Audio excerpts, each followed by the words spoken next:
Zhang Han is back? Zhang Han is back? Zhang Han backed up from the bus to the Chinese bus and then to the city and country bus. I was able to board the ship, but was told that it was closed due to strong gusts of wind at sea. Zhang Han waited near the pier for 2 days before he finally boarded the ship to Jawa Island. Zhang Han did not like to sit on the boat when he was a child. It was fine when there was no wind, but when the wind was a little stronger, he felt that it was bumpy. Growing up on the island, he also got seasick several times. He was also made fun of by the people on the island because of this. But now, not only did he not get seasick, he even felt soothed as he smelled the salty sea breeze. 3 hours later, he finally returned to the village of Hajun on Jawa Island. The ants he met along the way greeted him warmly, and Zhang Han responded warmly. Just walking the whole way, all I see are old people who are old, and children running around. Jawa Island is far from the inland, compared with the inland people who are becoming more and more affluent. Most of the villagers on Jawa Island are living a very hard life, and many young people have gone out to work.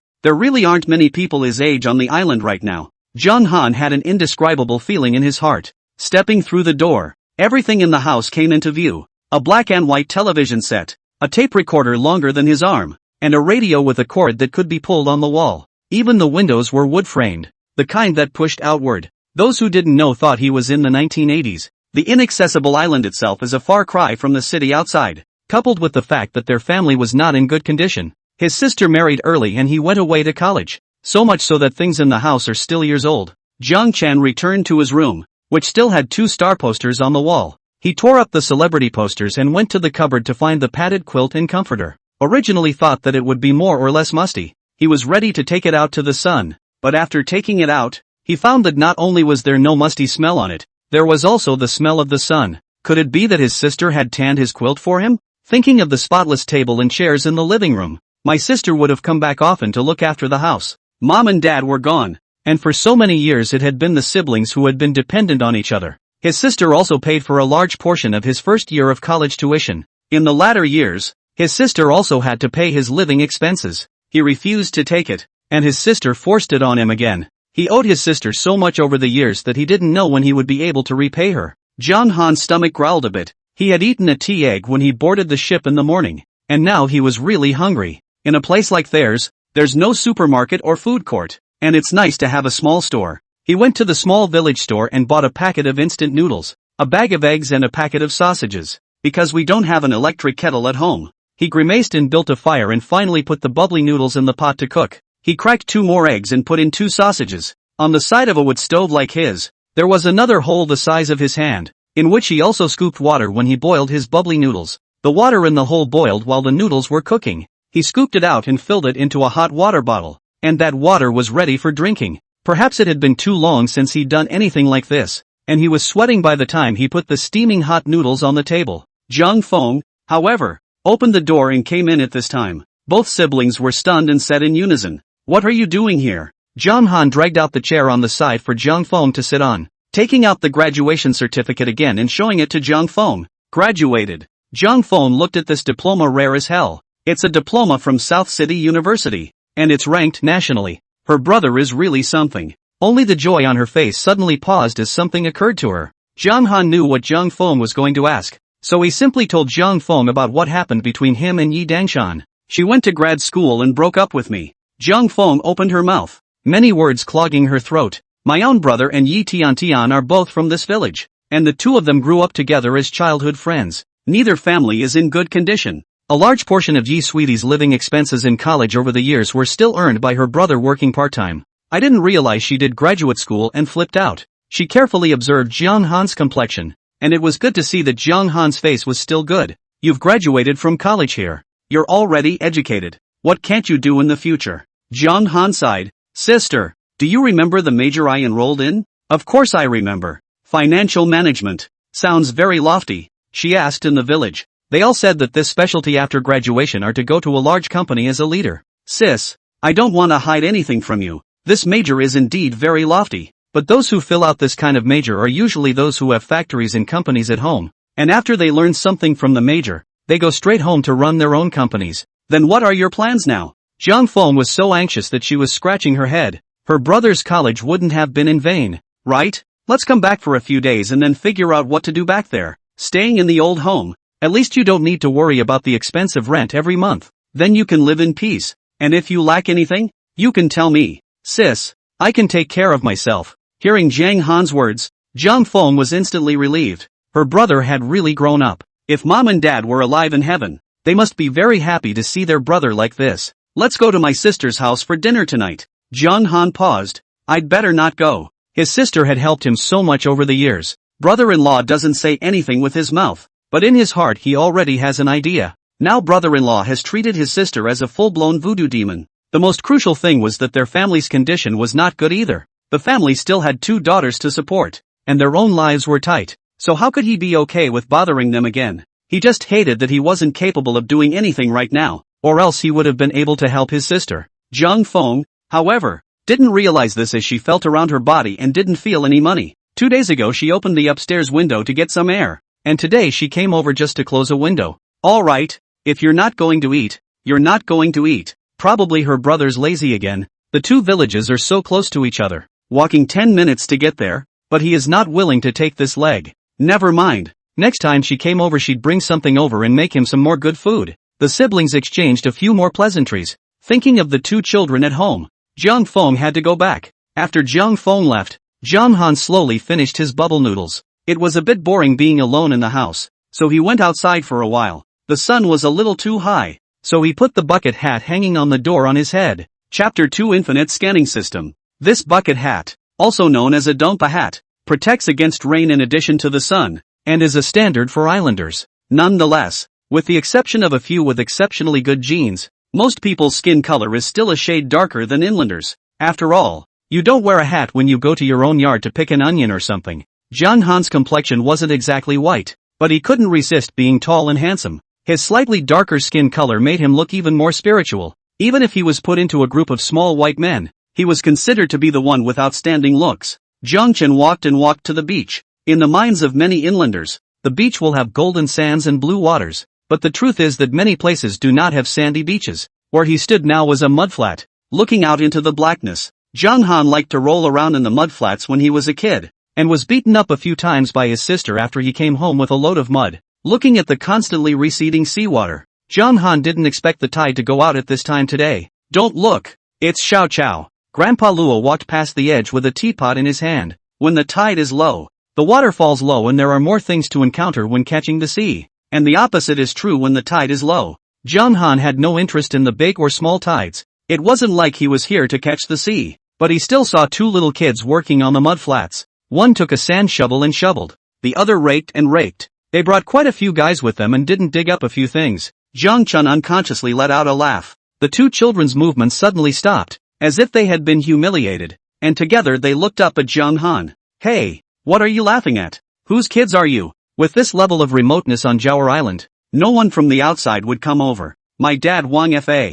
My dad, Li Head. Zhang Chen froze. These 2 families were next to each other, considered neighbors. Wang Fa and Li too, who were 3 or 4 years older than him, didn't realize that their children were that old. Don't think we're afraid of you just because you know our dads. Our dads have gone to work. You won't even see them. Turns out it's the leftovers. This is now the case for most of the children who remain in the village. Their parents found it inconvenient to take them to work, so they left them with the elderly at home. Poor kids to say the least. Seeing Jiang Han looking in the direction of their bucket, the 2 little kids immediately shielded their bucket. You're too big to be thinking about robbery. Jiang Chen was speechless. Did he look that bad? And with what they had in the barrel, he really couldn't see it. For some reason, Zhang Han's head was suddenly a little dizzy, and he even had a slight feeling of vomiting and retching. Wait for this revulsion to go away. He blinked, feeling as if his vision was much better. When you study until you graduate from college, your vision is more or less compromised, even if you don't wear glasses. But he was seeing things clearly now. Suddenly a voice rang in his head, host facing the sea. Infinite scanning system awakened. Please ask the host whether to load. Unlimited scanning system? What's that? Goldfinger? Zhang Chun chose to load without even thinking about it. A few moments later, looking down into the mud flats again, holy crap, he was able to see what was underneath them. While nothing could be seen on top of this mudflat, there were all kinds of shellfish underneath the mudflat, and what surprised him the most was that there were quite a few peeps here. It's just that this scan is a little short. Zhang Chen visually estimated that there was only about 10 meters of line of sight. Zhang Chen tried running along the shore for a bit, and as he ran, the range of vision could actually move as he ran. Looking at the peeled shrimp underneath the mudflat, Zhang Han couldn't help but swallow his saliva. Is this going to be rich? Several ways to eat peeps have come to mind. When he was away at college, he didn't even eat seafood, not because of anything else, but because it was too expensive. Wang Xiaobao and Li Xiaoyao were a little scared when they saw Zhang Han's face, which was a burst of green,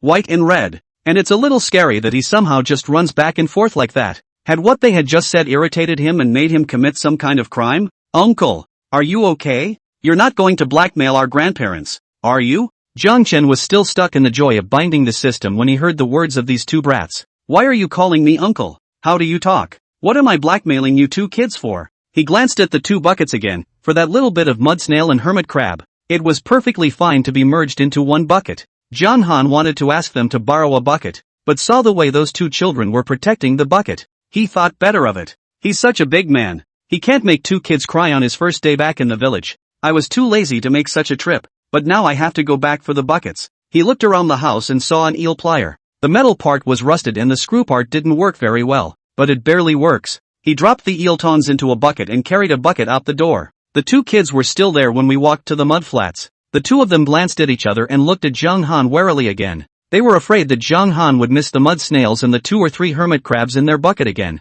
Jiang Chen didn't want to make the two children so tense, and purposely stayed away from them. He took off his shoes and lifted up his pants. He was very careful when he went down the mud flats, for fear that the shells in the mud flats might stick to his feet. Those two brats were wearing underwater boots. He had nothing like that. When he saw the puddle, he scooped some seawater into the bucket so the peeps wouldn't die as quickly once they were in the bucket. Wang Xiaobao and Li Xiaoyao didn't know what Zhang Han was up to. Wang Xiaobao scratched his head or reminded, "My milk said it's a small tide today. There's nothing much. Can't you see there's no adults here today? They're the only two kids here." They felt that Zhang Han just didn't look very smart, and he must be working so hard for nothing. Zhang Han while dripping muddy water. You while grinning. Who said that small tide cannot catch the sea? Today brother will give you a long eye. The two brats, however, just rolled their eyes at Zhang Han. You just blew it. And I said I could dig up peeps. The corners of Zhang Han's mouth twitched. He was really hit by Wang Xiaobao's comment. It really was peppermint.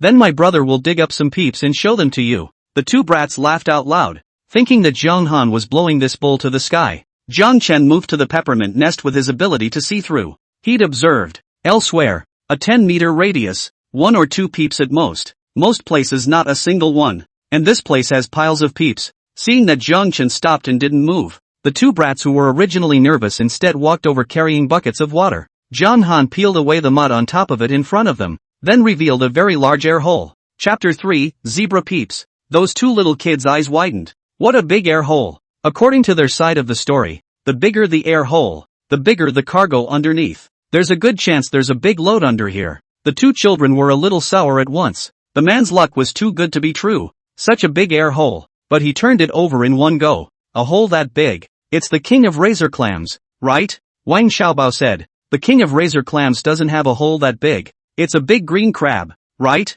It's the king of razor clams. It's a green crab. The two brats argued right in Zhang Han's ear. Jiang Chen had a headache. What if I say this is a zebra pikmin? The two little kids froze in their tracks. Or Wang Xiaobao's reaction was half a beat faster. Lying to children. How can it be a zebra peeper? Li Xiaoyao also responded. We don't have any zebra peeps on our side. There are also differences between islands. Some islands have a lot of green crabs. Some islands have a lot of sea cucumbers. And their island has the most shellfish and snails. Peeps can be encountered during sea drives, but zebra peeps are just too rare. It is usually hard to catch. On a normal day, a regular peeper shrimp is about 60 or 70 pounds, and a zebra peeper shrimp is about 200 or 300 pounds. It's July, still in the closed sea period, and all fishing boats are prohibited from fishing at sea. At this time of year if there is seafood, and wild seafood at that, the price is very high. Ordinary wild peeps are able to sell for about $100 a pound, and rare species like zebra peeps must be more than $300 a pound.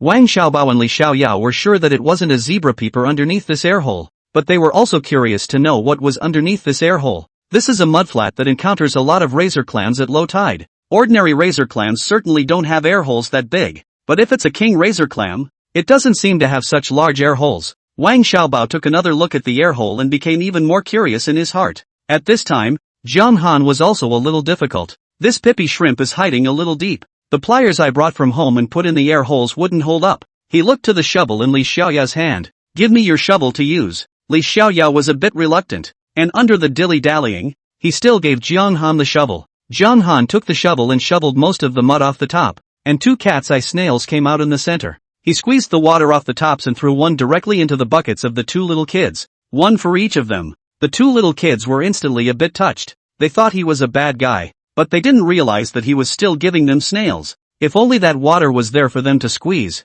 it would be fun to see the water in that snail meat shoot out like a water gun. Jiang Han shoveled a few more shovels, and when he got to the point where there were still about 30 centimeters left, Jiang Han stopped moving. If he shoveled any more, he was afraid the peeps would run away. After all, seeing and catching are 2 different things. Through scanning, he realized that the cavern the pipsqueak was in was a U-shaped cavern. That means there is another hole connected. Eyes on the pipsqueak to escape to the other side. Jiang Chen couldn't care less anymore. He lifted up his sleeve and stuck his arm in. Wang Xiaobao was so scared that he had already blindfolded his eyes. How dare this guy? If it's a big crab, sticking your hand in like this, your fingers will surely be pinched by the crab's pincers, right? Wang Xiaobao hurt just thinking about it. There was no telling how long it had been, but the screams Wang Xiaobao had expected did not appear. He moved his covered hand away and his eyes peeked open a slit before he saw Jiang Han taking his arm out of the hole without changing his face. Ha! Is it hollowed out? This is too much of a dish. Just when Wang Xiaobao wanted to make fun of Jiang Han,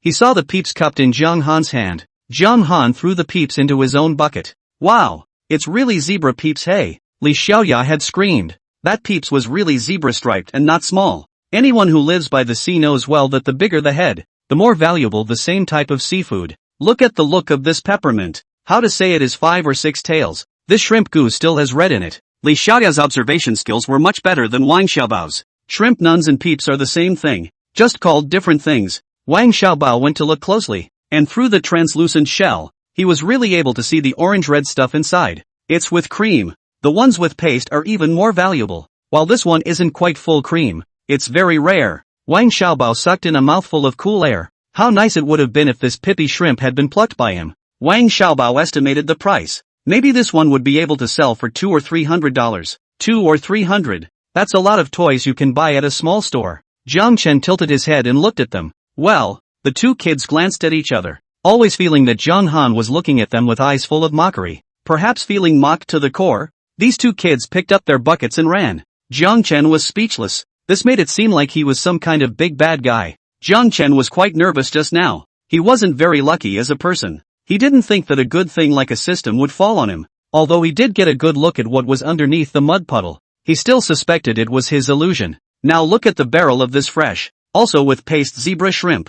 Jiang Han's heart is considered to have fallen most of the way. Seeing that there were other zebra peppers here, Jiang Han continued to use the shovel that Li Xiaoyao didn't take with him to shovel off the mud on top. The air holes that were not clearly visible on the surface were clearly exposed one by one. Anyway, his hands were already dirty as hell, so he just reached in one hole at a time. Peeps also have spines on both sides, and if he grabs them with improper force, he can get them too. Luckily, with this strong scanning function, he could always skillfully avoid the 2 rows of thorns when he grabbed them. All but the first peeps are also zebra-striped and just a little small. A 2 or 3 weight is still there. Those smaller ones he didn't bother to dig out. The anglers also throw back any small fish they catch. For one thing, the economic value is not high, and there is not much meat to eat. And for another, people can't be driven to extinction. Seaside people rely on the sea to eat the sea, to the sea, but also from time to face a variety of natural disasters. So the people of the seaside than inland people believe in mystical power. For Jiang Chen's words, it was more a matter of not wanting to go too far. Jiang Han began to walk on this mud bank again. This golden finger is good, but it is a bit costly legs. How nice it would be if he could look out at a glance and see the whole mudflat. Just then, his footsteps suddenly paused. Zebra peeps again. It's not a huge amount, but it's really big. This wave is really going to be rich today. Just like earlier, Jiang Han reached out and gutted these zebra peeps again. One of them is already over a pound. Chapter 4, returning with a full load. More than a pound of zebra peeps. That unit price is doubled. The downside is that it doesn't come with cream. Even so, he's already reaping the rewards. He grabbed a couple more of the regular big peeps. For those that were hidden deep, he also chose to let them go. He was also tired of digging holes that deep. He hesitated when he saw the mud snails, and the next moment he was shoveling them all into his bucket. Mud snails don't cost as much as peeps, but can't help it if he loves them. The main thing was that the mud snails were all clustered together and were lying so far down on the surface. He picked them up with little effort. He realized that this system of his had another benefit. It was able to allow him to see even the superficial things more clearly than others. This mudflat was dark and floating in many places. A lot of people wouldn't be able to see the mud snails on this if they didn't look closely, and as he looked out 10 meters, the mud flats were all in that translucent state, easily distinguishable from the surrounding seafood. When Jiang Chen lifted the bucket, he realized that it was already very heavy. Seeing that it was getting darker and darker and the tide was about to rise, Jiang Han carried a bucket of water and went to the place where there was a lot of water and washed off the mud on his feet with seawater, then left the mudflat with his shoes. It was already 2:30 in the afternoon by the time Jiang Han ate lunch. Coupled with his sister's arrival, it was already after 3 when he finished eating. The village people eat dinner early. As soon as Jiang Han was delayed at the seashore, the village ants, Amazons and old men had already begun to walk around the village to spend their time. Seeing Jiang Han coming over from the seashore with bare feet, all of them came together. Although they knew that there was nothing good about Kodosho, they couldn't help but be idle. Anything good? Aunt Bucktooth looked at Jiang Han with a smile. This college student seems to be the spirit, but catching the sea and other things or forget it. I heard that the city college students cannot even distinguish between onions and leeks. Aunt Bucktooth asked just that, but Jiang Han nodded. Aha! The people around them froze. Real goods? It's not a couple of mussels, is it? On their side of the sea, the most common thing they encounter is mussel shells, which are too much to eat and will be dried by them. The shucked and dried shellfish is also called mussels, and many times they want to vomit when they hear the words mussels and mussels. They're an older bunch, and their eyes aren't very good. When I got to the bucket, all I could see was a black mess. When they saw what it was, they all sucked in a breath of cold air. Ouch! Ouch! Perhaps too surprised, Aunt Bucktooth and Aunt Kumquat even bumped their heads together. Small tide today. Also have peeps? I can't believe it's still a zebra pee-pee? This is going to be rich. Yo! There's another one here with red cream. It's a closed season, and wild seafood is in short supply. Ordinary pippin shrimp can be sold for more than 100 a catty, right? This zebra pippin shrimp, because it is rarely seen, they cannot say the price. Estimates of 200 a pound are definitely there, and if you're a bit bolder, 300 upwards is also possible. As far as Jiang Han's bucket is concerned, there's a 10 or so pounds of it. It was mixed with the usual peeps and mud snails, but they figured this stuff must be 1,000 up. I don't think he's been out of the house for more than 2 hours now, and that's so little time. It's worth several days' pay. Where is this a few days' pay? You really treat our little fishing village like a big city out there. The people on the side suddenly stopped talking, or else they said that there was no future in staying in the fishing village. Jiang Chen smiled at them. It just happened to be a lucky day. The villagers on the sidelines heard this and felt a lot of relief in their hearts. This kid Jiang Han must have gotten lucky today. Jiang Han dug around on his body for a bit and pulled out a pack of Lacoon. He usually seldom smokes, and this pack was still bought on the day he broke up with Yi Sweets, but he smoked one and stopped. You're going to get wasted on a woman like that? There's really no need. He pulled one out and lit it for old man Zhang. Uncle Zhang. Is Uncle Ermao's family still collecting seafood? When Jiang Han was small, Jiang Ermao's family was a seafood collector. When he was young, he drove to the sea and went to Jiang Ermao's house twice to sell snails. Zhang Laohan straightened his back. Even Jiang Han, a college student, came to ask him questions, so it was obvious how much he knew. The ones that have been collecting, you have just the right amount of these to sell to him. Jiang Han nodded. Thanks, Uncle Zhang. The group of people followed Jiang Han's back again in great numbers and followed him to Jiang Ermao's doorstep. They were all curious as to how much the half-barrel of seafood would actually fetch. Jiang Ermao was startled to see such a large group of people coming over. Then he saw Jiang Han in the center of the group. Jiang Ermao and Jiang Han both had the surname Jiang, but were not related in any way. Didn't you go to college? Why did you come back to catch the sea? If he remembered correctly, today was a small tide. It's out of stock. He lowered his head to look into Jiang Han's bucket, and this look scared him so much that his entire body jumped up. Zebra peeps? Aha! Jiang Chen nodded indifferently. Jiang Ermao felt that those who had studied in the university were just different from them. The mud bloods. When he found such a big goods, he even just answered very bashfully. He surveyed the zebra peeps a few more times. Very fresh and purely wild, all right. Several of these are around 2 2s. Others vary somewhat in size. He estimated that there were about 5 over 5 tails. The smallest of them was still with paste. He took the biggest ones, the zebra peeps, one by one and weighed them on a scale. 529, 623, 922, 8 tails and 7. The biggest one turned out to be 1 pound and 2. Jiang Ermao sucked in a mouthful of cool air. These 5 peppermint shrimps are top quality goods wherever they are placed. It's all available for sale separately. We're all from the same village, so I'll give the real price. Tell you what, I'll count you 1500 for this bucket. The villagers on the sidelines were stunned,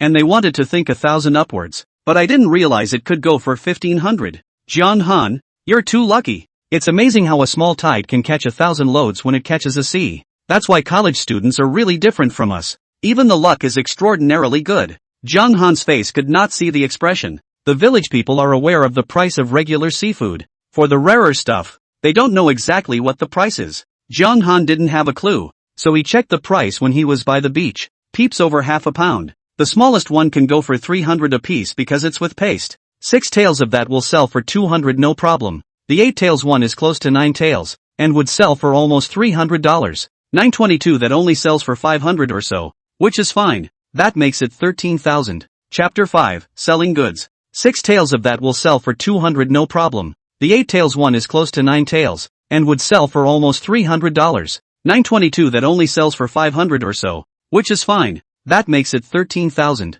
And the one that's over a pound, with the weight there, doubles the unit price and can go for over 1,000 apiece. Also those smaller peeps go for about 300 or 400. Plus the regular peeps he catches are huge. Add it all up, and it's worth $300. According to John Han's algorithm, this kind of stuff added up to almost $3,000. But those are the retail prices he found online. And the acquisition price is certainly not the algorithm anymore. He's worth 300 of these things. Just now Jang Ermo put all these zebra pikeys over half a catty on a separate scale. You can see that he knows very well that the price of these ones is not the same as those smaller ones. Uncle Ermo, why don't you lift it higher? John Ermo, how to say, is also older than him by 1 generation. John Han some words will not say too bluntly in front of the village people. Aunt Lee's face turned white first. John Han, I say you college students are all that big-hearted? This is $1,500. Isn't that enough? The kumquat god also said. Yes, John Han.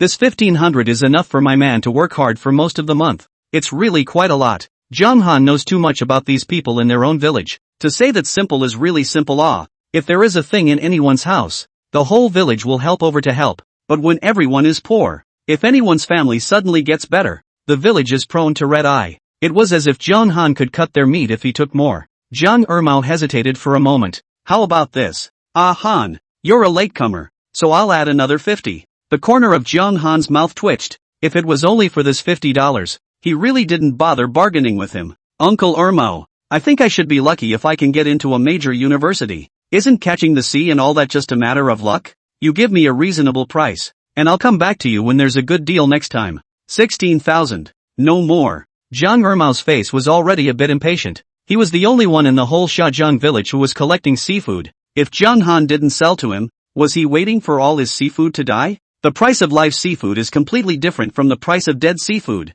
The villagers have had bad luck with the sea closure these past few months. He hadn't received anything good for days on end. He didn't believe that John Han was going to leave after 2 or 3 days in the village, and that he would come back to him next time when he had good goods or something like that. Now that you've come across it, it's only natural that you can kill a fortune. John Han smiled at Jang Ermo. Uncle Ermo, I remember that old Wang from my sister's village also collects goods. I think I can ask my sister to help me sell this bit of stuff. When old Wang's family built houses in the past, my brother-in-law and my sister went to help. Old Wang should give my sister a suitable price. John Han naturally couldn't ask his sister for help. If the old king gave him a good price for his sister's sake, wouldn't that be asking his sister to sell a favor? There was no way he was going to bother his sister with something like that. As for the old Wang family to build a house, sister, brother-in-law has not gone to help. He does not know, and he just blurted it out. What he didn't know anyway. John Ermo knew even less. John Ermo's face was really white. Jawa Island is not big.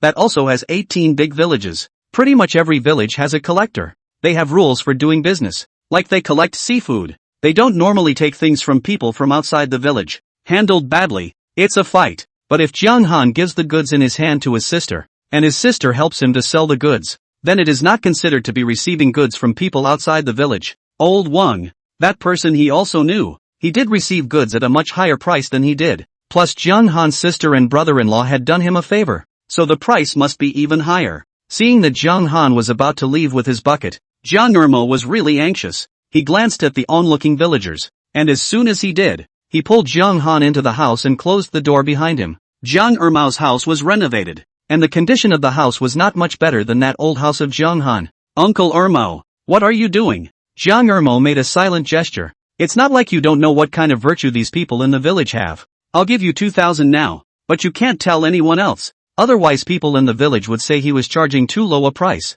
Seeing Jiang Han smiling at him again, Jiang Ermo's heart panicked terribly. 2003 is always okay. Jiang Chen still didn't say anything and just smiled. Jiang Ermo gritted his teeth again. 2005 cannot be more. Okay. Jiang Han immediately agreed with alacrity. The price was already higher than he had expected. Jiang Ermo is about to regret dead. 2005 how he was cheap to say it. But he quickly adjusted his mindset. Although he earned a little less, at least he wouldn't lose money. No matter what, he couldn't cheapen the old king in the next village. Jiang Chen happily put the bucket down. When he went out, the villagers all gathered around. Jiang Han, how much did you sell? Jiang Han smiled sunny. You guys will know if you ask Uncle Ermo. Jiang Chen said and walked away. Jiang Ermo's heart flooded with bitterness. The internet said that just out of the community of college students are flowers in the greenhouse. Do not understand anything. On the Jiang Han like this, have become a fine. Jiang Han did not sell the mud snail. That little mud snail is only worth $10 or $20 even if sold. He might as well keep it for himself. He didn't like the fried mud snails, so he salted them. Ding! The zebra pippin has been sold and received 2,500 system points. 2,500 system points can be exchanged for a 5-meter scanning range. Do you want to exchange it? Jiang Chen didn't realize that this scanning range could be increased. 2,500. Isn't that what he just sold the peeps for? If he chose to redeem it, would he lose the money he just earned? I don't redeem. Selection is invalid. Now redeeming your scanning space for you. The exchange was successful. The system points are now 0. Redemption successful. You can now scan the area within 15 meters. Fuck. Jiang Chen wanted to curse. He had thought his system was quite polite and would ask his opinion before doing anything. It turned out to be a lonely inquiry. He hurriedly opened his cell phone and looked at his phone's balance. Luckily the $2,500 was still there. In other words, how much he sold in reality corresponded to the same amount of extra system points. Deducting system points doesn't affect the amount of money he has in reality. How much will it cost me to increase my range next time? The system is not responding. Jiang Chen asked again. How many points do I need to increase my scanning range next time? 2,500 points short of adding the next 5-meter range. Chapter 6 Converting Scanning Ranges. Jiang Han understood. According to the settings of this system, it should be that for every $2,500 earned, the corresponding increase of 2,500 system points, and then he could redeem the 5-meter scanning range. He makes $25,000 to increase his scanning range by 50 meters. Jiang Chen suddenly had a surge of confidence. That doesn't seem to make it hard for him to stay in his old neighborhood and develop. Jiang Han casually managed to eat his dinner. He planned to sneak around to kill some food and replenish his supplies. The family used a wood-fired stove, and it was too much trouble for him. A big man. To make a fire, he was going to get an induction cooker, or an electric cooker or something. The tools for catching the sea are also to be bought. I don't know how many years ago these tools in the house were long overdue. As soon as Jiang Chen went out, he heard a familiar voice. Shell, you're back. Zhang Haidai, who had a shaved head, quickly ran towards Jiang Han. Jiang Chen froze for a moment. He hadn't seen Zhang Haidai for years. The year he was a sophomore in high school. Something happened to Zhang Haidai. Zhang Haidai and the men were fighting in a group on the beach, and one of the other men had his head cracked open, turning him into a half-paralyzed loser. It was so chaotic, you didn't even know who hit who. Anyway, everyone else has parents looking for connections to move around. Zhang Haidai alone. His parents do not care about him at all. Jiang Han and Zhang Haidai grew up together, and he didn't want anything to happen to Zhang Haidai. He had no money and didn't know any great people. Finally, he found a newcomer on the internet who had just gotten his law license, and he gave that newcomer all of his $800 of New Year's money over the years. Just when Jiang Han was expecting things to take a turn for the worse, Zhang Haidai's parents took money from several other families to get Zhang Haidai to confess to all the charges. Jiang Han even went to see Zhang Haidai at that time and told him not to do anything stupid. Zhang Haidai, however, smiled foolishly. I don't have the means to earn money to spend for them at home. It's good that I can get them money in this way now. Jiang Han was a bit hateful, but still maneuvered for Zhang Haidai. Not only was that rookie lawyer working hard, but Jiang Han also took a lot of time out of his sophomore year of high school, which was so academically heavy, to go through a lot of legal literature. After Jiang Han and that newcomer lawyer constantly analyze and organize the case, finally Zhang Haidai, who was originally sentenced to 12 years, was sentenced to 8 years. It's only been 5 years now. Shell, I did well and got out early. Jiang Han hugged Zhang Haidai and touched his bald head again. Good, just come out. Then he raised his leg and kicked Zhang Haidai in the stomach. Goo. Brother chill, why did you kick me? Zhang Haidai had an innocent look on his face. I'm telling you to grow a pair. Do you really not think of your future as a future? Zhang Haidai himself touched his bald head. Hey, I do you angry what? Like me this kind of person which have any future? Seeing that the expression on Zhang Han's face was still bad, he came over again. Although my parents didn't control me, they gave birth to me and raised me that much. I've sort of done the jail time for them for the past 5 years. I've kind of returned the favor of their birth and upbringing. The only person he couldn't do right now was Zhang Han. Zhang Chen glanced at Zhang Haidai. He felt that this kid wasn't hopeless. He tossed him a cigarette. Zhang Haidai hurriedly lit and smoked. Brother chill, this cigarette is good. I like this brand. In these 5 years, his parents hadn't seen him once. Only Zhang Han had visited him once every few months. The two brothers stood in the corner swallowing clouds together. Don't look at Zhang Han now. He is civilized, and he knows how to be polite to people. When I was a kid, I stole chickens and dogs, but I didn't do much. Unlike Zhang Haidai, Zhang Han did not use much effort and did well on the exam. Zhang Haidai doesn't work hard and his grades are the bottom of the pile. Zhang Haidai seemed to think of something, took out $450 from his body and shoved it to Zhang Han. Brother chill, I heard people in the village say that you're going back to the village to develop, so keep this money for now. Like he was afraid that Zhang Han would refuse. Zhang Haidai ran away after stuffing the money. Aunt Bucktooth just happened to see the scene. Haidai, this kid's brain is pumped to again. Just borrowed $500 from his eldest uncle and gave you $450. Zhang Chen froze. This kid. Zhang Han walked towards Zhang Haidai's house, then heard Zhang Haidai calling at the door. Hey, another group fight? 2 packs of Huazi can't handle it. Must have a Lacoon. My brother Han likes to smoke Lacoon. I have to score him half. Ouch. Who kicked me? Zhang Haidai twisted his head to look and saw Zhang Han standing at the edge with a sullen face. Zhang Haidai rubbed his waist with his hands and immediately smiled happily. Brother chill, why did you come over? Do you kids remember what you've done? Have you forgotten how you got in? Zhang Haidai knew that his earlier call had been heard by Zhang Han. He rubbed his bald head again, not really wanting to fight. But Chill is back, and he always wants to do something for Chill. But it's not like he can do anything else. And the only thing anyone else is looking for him to do is fight. Zhang Haidai carefully glanced at Zhang Han, really afraid that Zhang Han would be disappointed. Zhang Chen wanted to kick Zhang Haidai again, but he was somewhat unable to do so. Hateful people have to be pitted. Zhang Haidai should have been called Zhang Haidai. It was the staff member who memorized the name who thought it was too casual and suggested changing the band to Dai.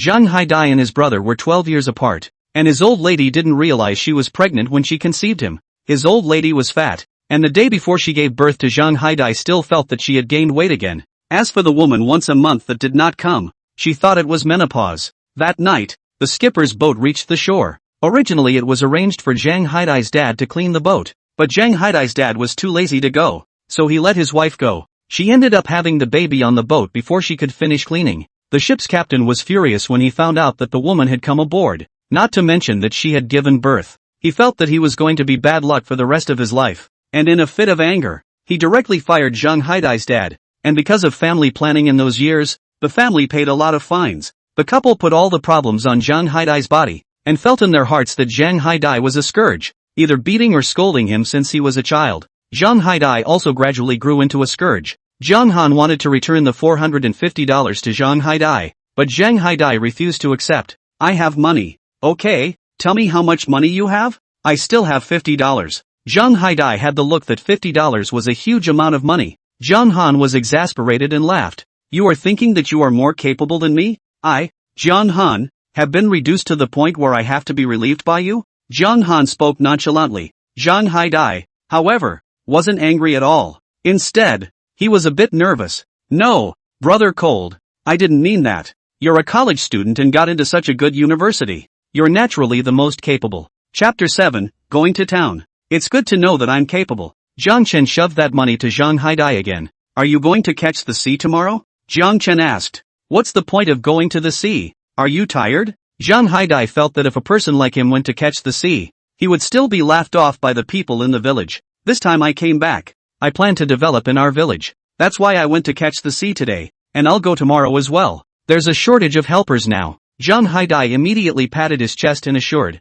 Brother Han, don't worry, I'm a man of strength. My whole body is an inexhaustible bull strength, so feel free to make arrangements. Zhang Chen was amused by him. What? You're not afraid of being tired now? Did I just say I was tired? Then I must have said it wrong. Jiang Chen was really convinced. Still going to fight? Zhang Haidai shook his head vigorously. I have serious things to do right now. What's the point of fighting? He was too embarrassed to tell Jiang Han that when he first got out of prison. He also wanted to get a good job. But this island is just so big that a casual inquiry will tell you that he's been in jail. Good jobs don't come his way. Even if he wanted to sell his physical strength to get on a boat, or work on the docks, the boat captains and dockers still disliked him for being unlucky. One thing led to another, and he was back in the mix. Anyway, it's really idle. Instead of not knowing what to do, it's better to follow chill and help out. Jiang Han knew that Zhang Haidai's nature was not bad, but if his parents were a little better to him, he would not become that way. Okay, pro brothers, do you want to get paid for your labor or split it? Zhang Haidai understands that catching the sea can't earn a few dollars now, and it may only be a few dozen dollars a day. If he takes the labor money, Chill is not losing money. I'll just take my cut. Just give me one. If Chill made $20, he'd take two and that would be enough. It was better than him moping around aimlessly. Alright, 10% for 10%. Jiang Chen felt that he was still quite generous to his brother. Where's your family's motorcycle? Take it out and use it. He was going to town and it would be much easier to use the motorcycle. He remembered this motorcycle, or Zhang Haidai bought it after he went to jail. His parents had bought a lot of nice things with the money given by those families. The money for his eldest son's wedding also came from here. The motorcycle was later given to the oldest son as well. Zhang Haidai some difficult, but heard Jiang Han to use. There is no banned hesitation. The big deal is to come back after being beaten by his father and mother, and then beaten by his big brother. Zhang Haidai stole the motorcycle when his family wasn't looking. Jiang Han drove the motorcycle, and Zhang Haidai sat behind him. If your family asks you, just tell your family that I'm paying your salary. It's only $80 a day. Got it? Zhang Haidai felt that Chill was trying to save face. Understood. In the future when anyone asks, I'll tell them that you've been giving me 80 every day. Jiang Chen nodded in satisfaction, and half an hour later, the two arrived in town. Jiang Han went to the fishing tackle store first. He needed to buy some tools for catching the sea. It's really not good to have rusty, aging stuff around the house. Jiang Han first looked at the pliers. This kind of thing is better to use in the rocky beach. The pliers in the store are eel pliers, and they can be used to catch an octopus or something. Jiang Han bought two of both straight and curved mouths. After haggling, the 4 pliers ended up costing $150. He bought 2 more pairs of tall waders and a dozen catching gloves. These professional catching gloves are non-slip and puncture resistant, but they are also consumable. So you buy more. Sunscreen clothing also bought too. When there is sun to go to the sea, not only the face to protect the sun, even arms and other exposed places have to protect the sun. Otherwise the sun on the beach will show you what it means to have black and white on the same person. If you go to the sea at night, you'll also need a headlamp, and you'll have one less hand to work with if you use a flashlight. He bought another shovel, a rake. These are short-handled, light-handed, seafaring items that are not prone to poking around. He bought another long-handled shovel, this one with a heavy hand, and it would also save a lot of effort. The boss saw Jiang Han holding a bunch of things in his hand. He took the opportunity to sell them. Buy some ground cages. The new arrivals are of good quality. Seeing that Jiang Han was hesitating, the boss added, even though it's the sea closure period, you can put the ground cage in the reservoir or in the river. Although the island is surrounded by water, it is relatively short of freshwater resources. The exception is Jawa Island, which has a river with abundant water and a reservoir. But the river and reservoir were far from where Jiang Han lived. Since Jiang Han had chosen to go back home, he didn't want to strain himself too much. But with the boss's repeated sales pitch, he still bought 6 not-so-large ground cages. It was going to be used next time anyway. He bought another large can of trapping agent. On the way out, I was again attracted to what looked like a long-barreled water pistol sitting in the corner. What's this, boss? The owner immediately got a little excited when he saw someone asking about this. The village is poor at accepting new things, and this has been coming in for days now. This is a shrimp extractor, and it works great. Just put the head of this against the air hole and with a little force you can pump the stuff out, even though it's called a shrimp pump. In addition to pumping regular shrimp, it can also pump peeps and sea sausage. Jiang Han liked this as soon as he heard it. It was much more convenient than if he had just gotten his hands on it, or used a shovel. This shrimp extractor won't suffocate or crush the shrimp. When they were kids, they still used special nooses to catch peeps. It's also a sharp tool, but it's not easy to control. If you push too hard, the shrimp can't be grabbed. If you push too hard, the shrimp will be ripped off. How can it break? This thing works so much better than a noose. It's labor-saving and efficient, and it's guaranteed to draw things out alive and well. The boss patted his chest and assured, does this thing come with instructions? The owner froze at the question. The people on the island were dirt old. Very few people buy anything and ask for instructions. Yes, I'll get it for you. The boss got the manual and showed it to Zhang Han, who, after reading the manual, felt that it was simply a godly tool for catching the sea. I didn't realize that he hadn't been catching the sea for all these years, and that even his tools for catching the sea had changed with the times. How do you sell this shrimp pump? $80 a pop. That's the lowest price. I've bought so many things. Can't they all be cheaper? The owner shook his head. It really can't be lower. He was planning to sell 200 apiece in the beginning. Who knew that no one would buy it for so long? And now he only hoped that the goods would not smash his hands. Zhang Chen gritted his teeth and decided to buy 2 anyway. Zhang Haidai asked Zhang Han if he wanted a plunge net. And the long-handled plunge nets are not expensive. $10 a piece. Zhang Han bought 2 more. Zhang Han had only $2,500 on him, and he didn't expect to spend $1,600 at this fishing tackle store. Walking out of the fishing tackle store, Zhang Han saw a small but closed store on the side of the fishing tackle store. A piece of cardboard hangs over the doorway, collecting seafood. There was a string of phone numbers written on the back. Chapter 8, the money's running out. Zhang Chen saved the phone number and didn't call. As I passed a new restaurant, I saw a van stop to unload. The owner's wife was keeping the books herself with a notebook. Zhang Haidai's eyes kept glancing towards the boss's wife's body.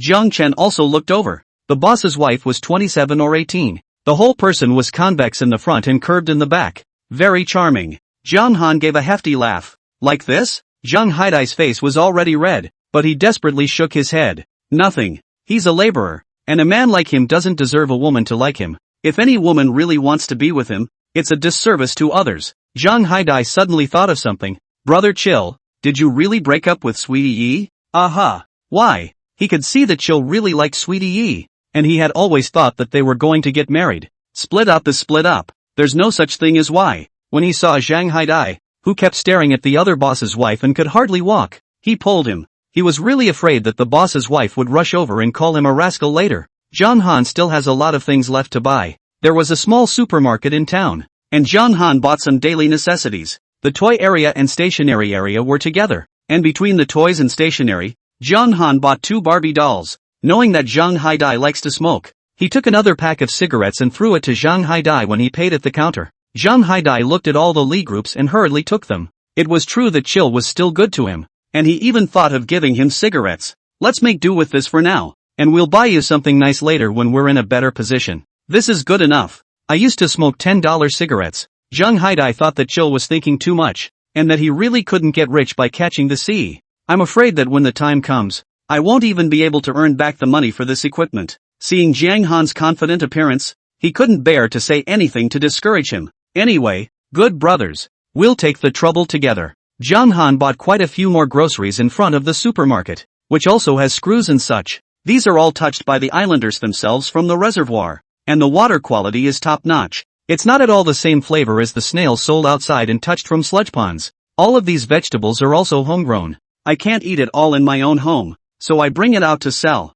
It can be said that all the things that Zhang Han bought are all natural and non-polluting, absolutely fresh and good things. Only then, all the money he had from this peeps sale was used up. Zhang Haidai was simply shocked to see how fast Zhang Han spent his money. Shell, I have money too, so tell me what you want to buy. The rest of the stuff would be fine for him to buy. That money of yours is still your great uncle's, and when the tide goes out tomorrow, we'll go to the sea. Zhang Haidai felt that catching the sea had nothing to do with whether or not they would starve to death, but when he saw Zhang Han's eyes, he stopped talking again. When the two of them passed the gas station, Zhang Han stopped the car. Shell, why don't you go? Bring 100. Zhang Haidai didn't even think about it and took $100 out. Zhang Han took the money and let the staff fill up the motorcycle's gas. Shell, what are you doing? There's still oil in here. We can't use much on this trip. They really didn't use much. And motorcycles don't use the same oil as cars. So in the end Zhang Han only paid $12. And the oil was full. He returned the remaining $88 to Zhang Haidai.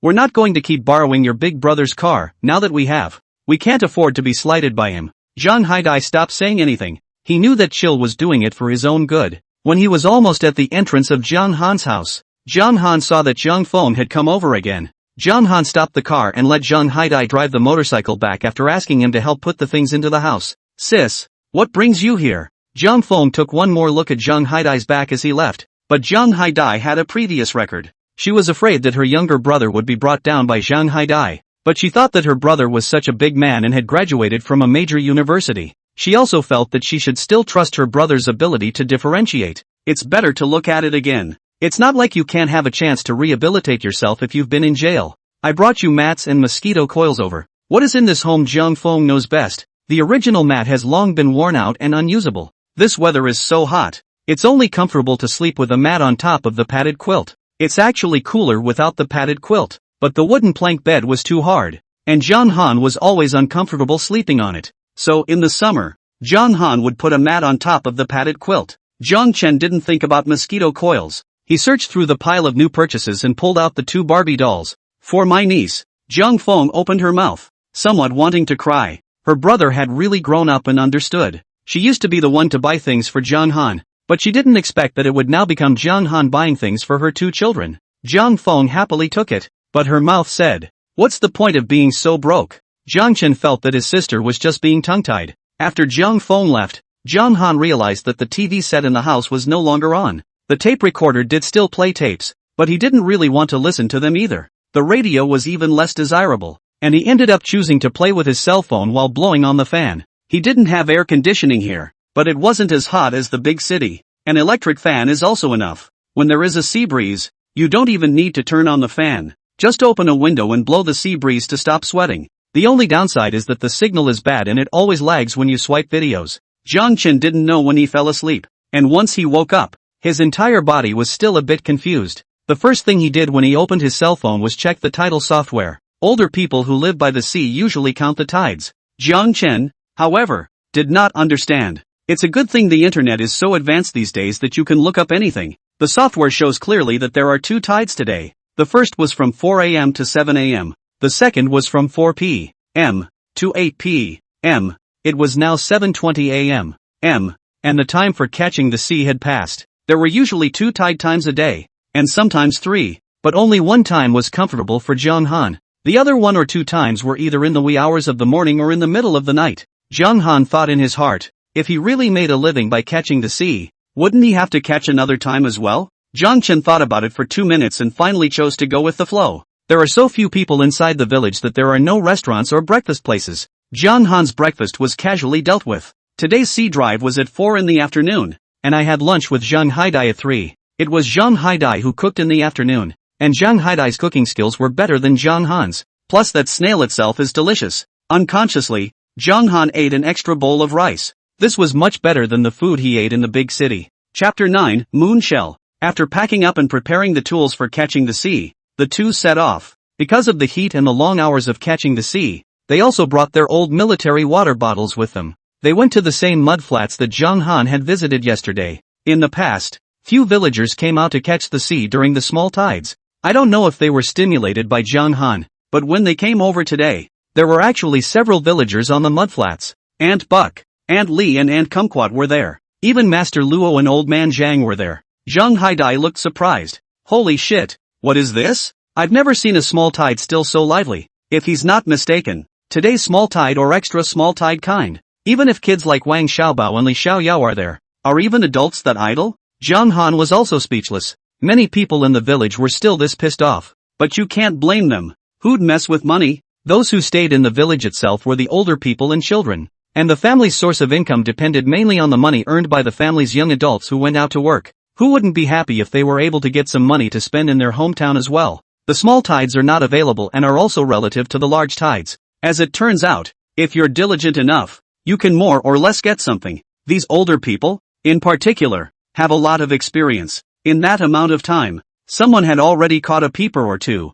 just smaller pieces, and not zebra peepers either. Zhang Haidai looked toward Jiang Han. What else could Jiang Han do but catch the sea with these villagers? He walked around a bit, as the tide was even lower today than yesterday. There was also less seafood than yesterday. The peeps are even less. He pulled Zhang Haidai over and pointed to a place not far ahead. See that place? Is it spitting water? Zhang Haidai, a school dud, must have originally had better eyesight than Jiang Han. But after Jiang Han awakened the system, Zhang Haidai's eyesight was no match for Jiang Han's. He rubbed his eyes and looked closer. It looks like it's spitting water. Spitting and having holes is one thing. There's mostly cargo down here. Jiang Han handed Zhang Haidai the shrimp extractor he had just bought yesterday. You just go over there and dig. Zhang Haidai took the stuff and went over. Jiang Chen, on the other hand, took the item and headed for a less crowded area. Right now, his scanning range was 15 meters, and this additional 5-meter range didn't look like much, but it saved him a lot of effort. Finally he stopped at a spot because there were zebra pikas down here too,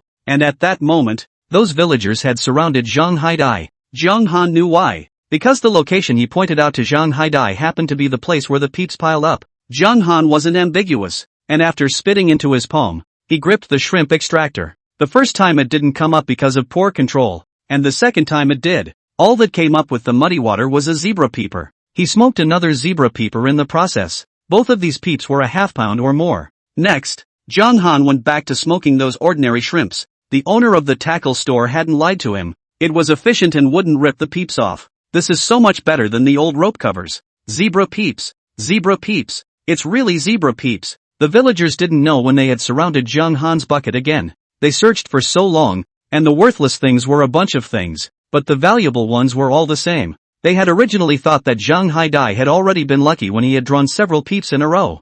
I didn't realize that Zhang Han's bucket not only had so many big strips of peeps, but also 2 zebra peeps. Everyone knew about Zhang Han's sale of zebra pimples yesterday. Zhang Erma didn't say how much money he gave in total until the end, but it certainly wasn't too low. Zhang Han, how come your luck is so good? College students are just different. Catching a C is better than us. Zhang Han, how did you do it? Isn't there some trick here? Zhang Chen smiled at them. What trick? It's just luck. The people on the beach all believed in fate, and when they heard Zhang Han's explanation, they also thought it made sense. Being seniors on the beach, they come with a lot of experience, able to spot air and water bubbling holes faster than the average youngster. But they're still not digging one clam at a time, and then digging again or clams, and they're still small enough to be straight up pissed off. The purchase price of clams on Zhang Ermao's side is only 3 yuan a catty. The way things are going today, it's doubtful that you'll get 5 pounds of clams by panning until high tide. By the time you're done digging out, your old back is going to hurt again,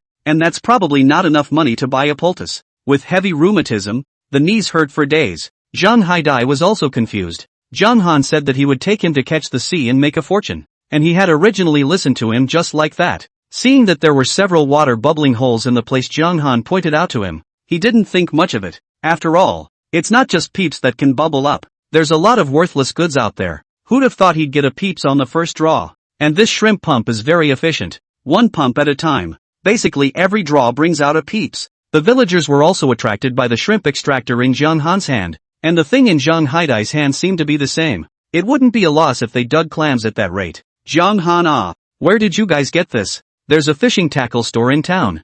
Zhang Chen didn't feel the need to hide this from anyone. Is there one of these in town? There is, but I don't see too many of them anymore, and I don't know if the owner goes in or not. Aunt Bucktooth remembered. The last time she went to the fishing tackle store, she seemed to have seen this thing, and the owner even sold it to her. She thought the owner was blackmailing her for money and left without paying any attention. Who would have thought that this new weird stuff would work so well? Still, college students have the guts to buy such strange things. The ants discussed it, and when the sea drive was over, they were going to buy this artifact as well. Just then, Zhang Han saw a very large and beautiful shell. This, moonbeam, the shrimp extractor, which was a 1-2 punch, is not very flexible when it comes to moon shells. Luckily he had more tools with him this time, so he grabbed a sand shovel and shoveled out the moon shells with a few shovels. Isn't this the moon shell? Old man Luo looked at Zhang Han incredulously. Zhang Chen threw something into the bucket. I think it's moon shell. Old Law took another look. That's moonbeam. Moon shells weren't as valuable as zebra pikeys,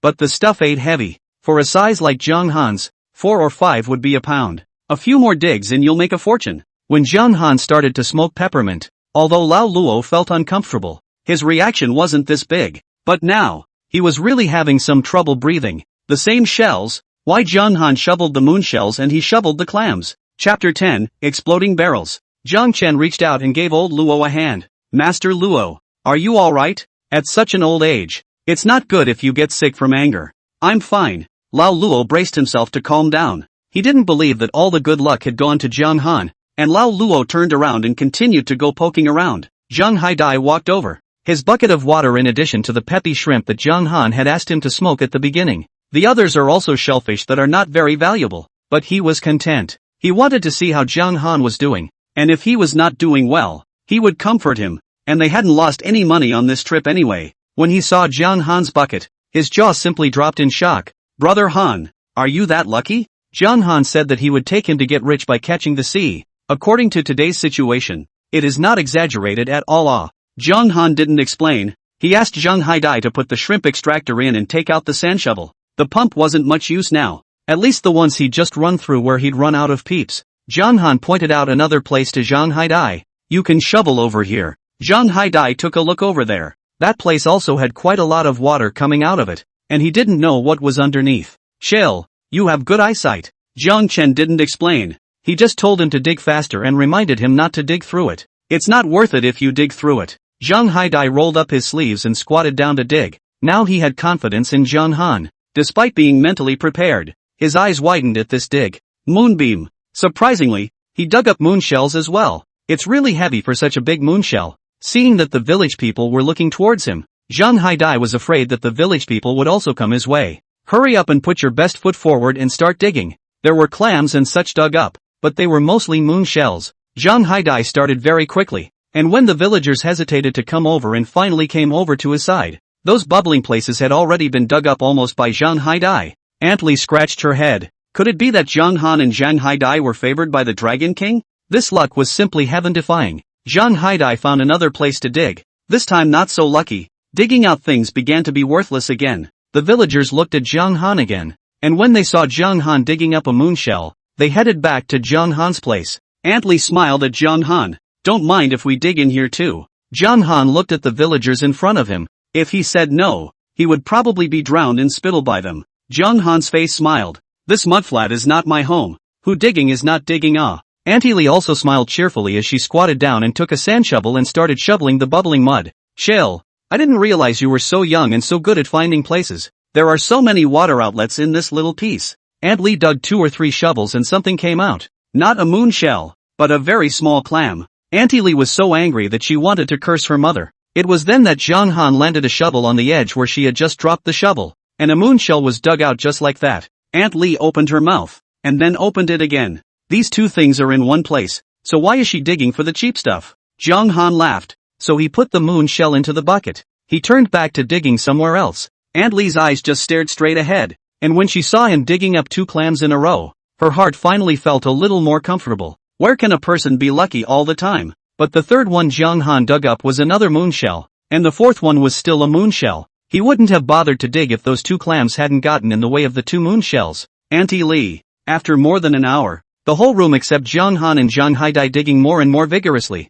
the others digging more and more uninterested. When the sea drive was over, Zhang Han and Zhang Haidai dug up a bucket full of moonshells in addition to the peppery shrimp at the beginning. Peeps have a big half barrel, and that bucket of moonshells, straight up popped the bucket. The villagers' hearts are cold. Cold, cold, cold, cold, cold, cold, cold, cold, cold, cold, cold. Why they can't dig clams for half a bucket? Zhang Han waved politely at the villagers, saying goodbye to them. It was about half an hour before high tide, and he was young and tired fast and needed to rest. Half an hour left to dig whoever you want. He's pretty much scooped up all the good stuff fast and furious anyway. Zhang Haidai originally ignored these people, but when he saw how polite Zhang Han was, he did the same and said goodbye to the villagers. The villagers looked at the 2 young men who were so polite, and were both relieved and depressed. Could it really be that they were getting old and losing their physical strength and luck with their age? Lao Luo sighed. Why couldn't they share some of their luck with him? Zhang Han and Zhang Haidai carried 2 buckets of stuff and went back to Zhang Han's house first. Zhang Haidai dug up a lot of clams when he dug up moonshells because he didn't know what was under the mudflats. They picked out these clams and picked out 5 more moonshells with broken shells. There were 2 large bowls full of clams and the moonshells were over a pound. Keep these for yourself, Jiang Chen said. Zhang Haidai nodded. These really couldn't be sold at a price. This trip to catch the sea, Zhang Haidai is like a dream. He was a man of bad luck. He went fishing with someone. They popped barrels and he went Air Force. This time under Chill's arrangement. It was surprising to dig out so many good goods. In fact, Zhang Han was also a little confused. He was a heavy-hearted person, and after he broke up with Yi Sweetie, he was even more insecure. It always felt like God was about to take his system back. It wasn't until he got to the beach and actually saw the seafood that his heart settled a bit. Shell, should we carry the rest of these to Uncle Irmao's house? Let's not rush. Let's have a late-night snack first. These things won't die for a while. The fact that they had dug up a good deal had probably been told to Zhang Irmao a long time ago. If they went to him to sell the goods as soon as they dug them up, it would look like they were in a hurry. John Yermao's bid wouldn't be too high, and they'd had dinner at 3, and it was now 9:30, and he was really hungry. Now Zhang Haidai was all energized and volunteered to cook. Boiled clams and steamed moon shells. Good ingredients often require only the simplest of treatments. Looking at those moon shells, Zhang Haidai was a bit sad that he had obviously been digging very carefully, but still got out so many broken shells. In contrast, Chill was much more impressive, digging up so many moon shells without a single broken shell. Jiang Han felt that it was about time, so he and Zhang Haidai each carried a bucket to Jiang Ermo's house. Jiang Ermo was already ready to sleep. When he saw the goods Jiang Han had brought, he was instantly drowsy. Chapter 11, Envied by Classmates. Is this moon shell? Jiang Ermo wasn't shocked that Jiang Han had dug up moon shells, but that he had dug up so many moon shells in a small tide. For those who don't know, they'd think he'd gone into some moonbeam farm. Jiang Ermo picked up a moon shell and looked at it. This moon shell was wild, alright. That's a lot of luck against the odds. We just had 5 excellent zebra pikeys delivered yesterday and so many moon shells today. And there were 2 zebra peeps in the other bucket as well. He took the 2 zebra peeps and put them on the scale. One by one. One is 522. One is 527. All over half a pound too. He weighed the rest of the regular peeps again. And removing the weight of the seawater and the bucket, they weighed 12 pounds. As for those moon shells, it's amazing that they weigh 35 pounds. Peeps are sold to you at the original price. Your moon shells are so big, I'll count you $90 a pound. Jiang Ermo was not used to the computer in his cell phone, so he took out an old-fashioned computer and yak. Finally the computer reports the number itself, 4452. Zhang Haidai is dumbfounded. There are so many of them? Although he didn't look for Jiang Ermo to sell his goods, he had some information that was better than the village elders. Jiang Ermo, a man with a bad reputation, would spare no effort to press the price when he could, but the price he gave today is obviously not low. He glanced at Jiang Han again. Brother Han is really powerful. Even a veteran like Jiang Ermo doesn't dare to count on Brother Han. Give cash or cell phone transfer? Jiang Ermo was still quite up to date with the times on this one. The elderly in the village prefer cash and many don't even know how to use a smartphone. Young people are a different story. Just transfer the money to me like you did yesterday. A minute later, the $452 arrived in Jiang Han's cell phone. The host sold seafood for $4.52 and gained 452 system points. Does the host redeem the scanning range? Jiang Han was really too lazy to answer to the system. Given his experience last time, is there any difference between him choosing to redeem and choosing not to redeem? Ding! The host redeems the 5-meter scanning range by default. Redemption successful. Host has a 20-meter scanning range. Redemption is successful. 2,500 system points deducted. 1952 system points left. The host still needs 548 system points to redeem the next 5-meter scanning range. Jiang Chen was speechless. He knew his opinion didn't matter, but it also made him realize something. That he had to have a full 2,500 points to redeem the 5-meter scanning range. Less than 2,500 points. This point will be saved for the time being. Jiang Han transferred another $450 to Zhang Haidai at the first time. Zhang Haidai was still a bit dumbfounded after seeing the money, and he said last time that he wanted to split it. The original thought was that Chill would make 20 and he would make 2. Han makes 30. He makes 3. He'd never thought the number would be towards double digits, let alone triple digits. Chill, this is too much. Can someone like him also make hundreds of dollars a day? And even at 10%, that's only $445. Make it up to you. Jiang Chen patted Zhang Haidai's shoulder and told him to take it in peace. I'll be catching the sea tomorrow, too, and your eldest uncle's money will be returned to him. Zhang Haidai opened his mouth and nodded again. Now that he had this money, he really didn't need his eldest's money either. The big deal is that when you run out of money, you can ask your eldest uncle for a loan. His great uncle was still good to him, at least better than his parents were to him. Thinking about the last time Jiang Han bought Barbie dolls for his 2 little nieces, he thought he should also buy some fruit for his eldest when he went to his house. Jiang Han and Zhang Haidai went back to their respective homes. Jiang Han removed the $400 or so that he had given to Zhang Haidai and now had $4,000 left. When you look at the old house with its 4 walls, you always feel that it can't stay that way. It would have been fine if he had developed outside, but now that he stayed in his old home every day, he had to make his home a comfortable place to live. But this one takes money, and he wants a boat of his own. This year, not surprisingly, the sea closure will end at noon on September 16th. That means it's now more than 2 months until the end of the sea sealing period. The island's climate is changeable, and if there are typhoons and rainstorms, it's unlikely that he'll be able to make it to the sea. I don't know if I can average $2,000 a day. Even with $2, 000 a day. That's only $120. 000 for 2 months. Jung Han didn't know how much a boat cost now. He looked it up on the internet and there were all kinds of claims. You still have to go to the shipyard to see the specifics. They don't have a shipyard on this island. They do have one over at the coastal harbor. There weren't many people in the village who had boats, and he didn't know if they would be willing to sell them to him. Thinking about the ground cages I bought, I'm sure I can't put them out now that it's closed season. When the fishing moratorium ends, it seems like there is a geographic range as well. Not just any place can hold a floor cage. The exact scope of what can be put in the ground cage, when the sea closure period is over. He still have to go to the village committee to ask just. Now that he was bound to the infinite scanning system, the efficiency of catching the sea was greatly improved. Placing the ground cage was just pure luck. It's too early to tell which is the bigger gain. When he got up in the morning, Jung Han realized that the class group had exploded. One night, 999 messages. This is clearly my family's company. Why do I have to be so abused? Lu Bohong, I am also in pain. This society is so dark. YUHU, what the hell is wrong with you too? Dan Zhenhu, my dad told me to start at the bottom, so I started at the bottom as a small clerk. My supervisor didn't know who I was and made things difficult for me, and found all kinds of opportunities to make me work overtime. I really couldn't take it anymore. Li Feiyue, ha, then you expose yourself. Hu Danjin, do you think I'm the only child my father has? He thinks that if I can't even resist this difficulty, I won't be able to get my hands on the company in the future. Lu Bohong, you guys at least have upside prospects. What about me? Working dog getting squeezed at 996 every day. Hu Danjin, I want to find a small island, blowing the sea breeze, sunbathing on the beach, living my free and easy life of leisure.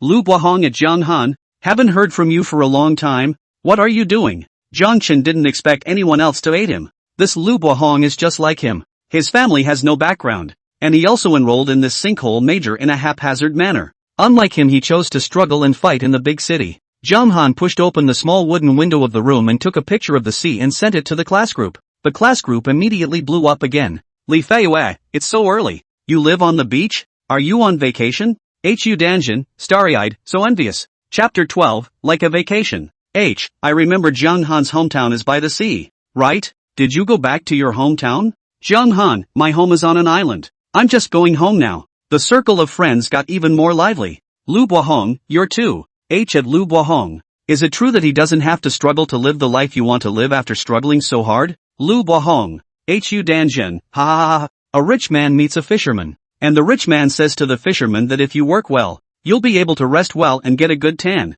The fisherman says, am I not resting well and getting a good tan right now? Han Danzin, no more. My supervisor's coming over. Lu Bohong, I have to go to work too. At Jung Han, don't you go to work? Jung Han, is going to the beach every day after low tide to catch the sea considered work? How is this so much like a vacation? Li Feiyue, like a vacation +1. Tadanori, +1. Tangqin, 1. Looking at the faint mockery of a certain few classmates, Jung Han only smiled faintly. The house he lived in was a little older, but his room had a view of the ocean when he pushed the window open. Isn't that what people in the big city call a house with an ocean view? If he can upgrade his hardware facilities, what big city envy does he have? When he's rich, he'll tear this place down and build a big luxurious villa. When the time comes, it will be facing the sea, with flowers blooming in spring. The life that many rich people dream of in their minds is probably just like that. But as a first step, he'd better go to town and check out the prices of appliances. First small goal, buy the water heater and washing machine first.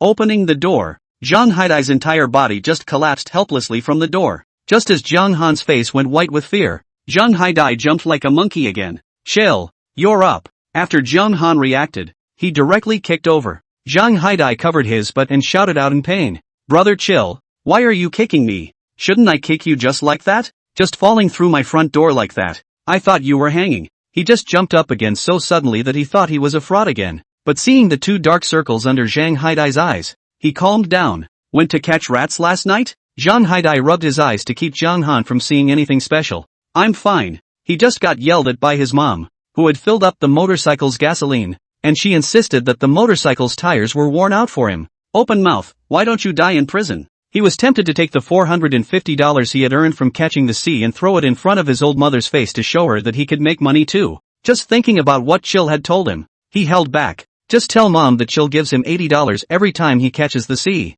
His mom rambled on about the cold brother, a whole lot of bad words, said what the whole village said. Zhang Han amassed a big goods, $80 and not to send out the beggar. He couldn't listen to it anymore. And for the first time, he got into a fight with his own mom. When he walked out of the house, his mom asked him for the $80. At that moment his heart was completely cold. He dropped $80 and left. With nowhere to go, he unconsciously walked to John Han's door. Because he didn't know what to say to John Han, he fell asleep after leaning in the doorway for a while. Brother, go to town. What are you doing in town? It's so hard to make money. I want to go spend it. John Han wanted to kick Zhang Haidai a little bit again, but he was bored going to town alone. So let's go together. This time he didn't ask Zhang Haidai to borrow the family's motorcycle. Instead, he went around to Aunt Hohat's house next door and borrowed a battery car. The motorcycle has plenty of power and packs quite well. He wasn't going to buy anything today. The electric bike would suffice. Aunt Hohat was very enthusiastic and lent them the battery car.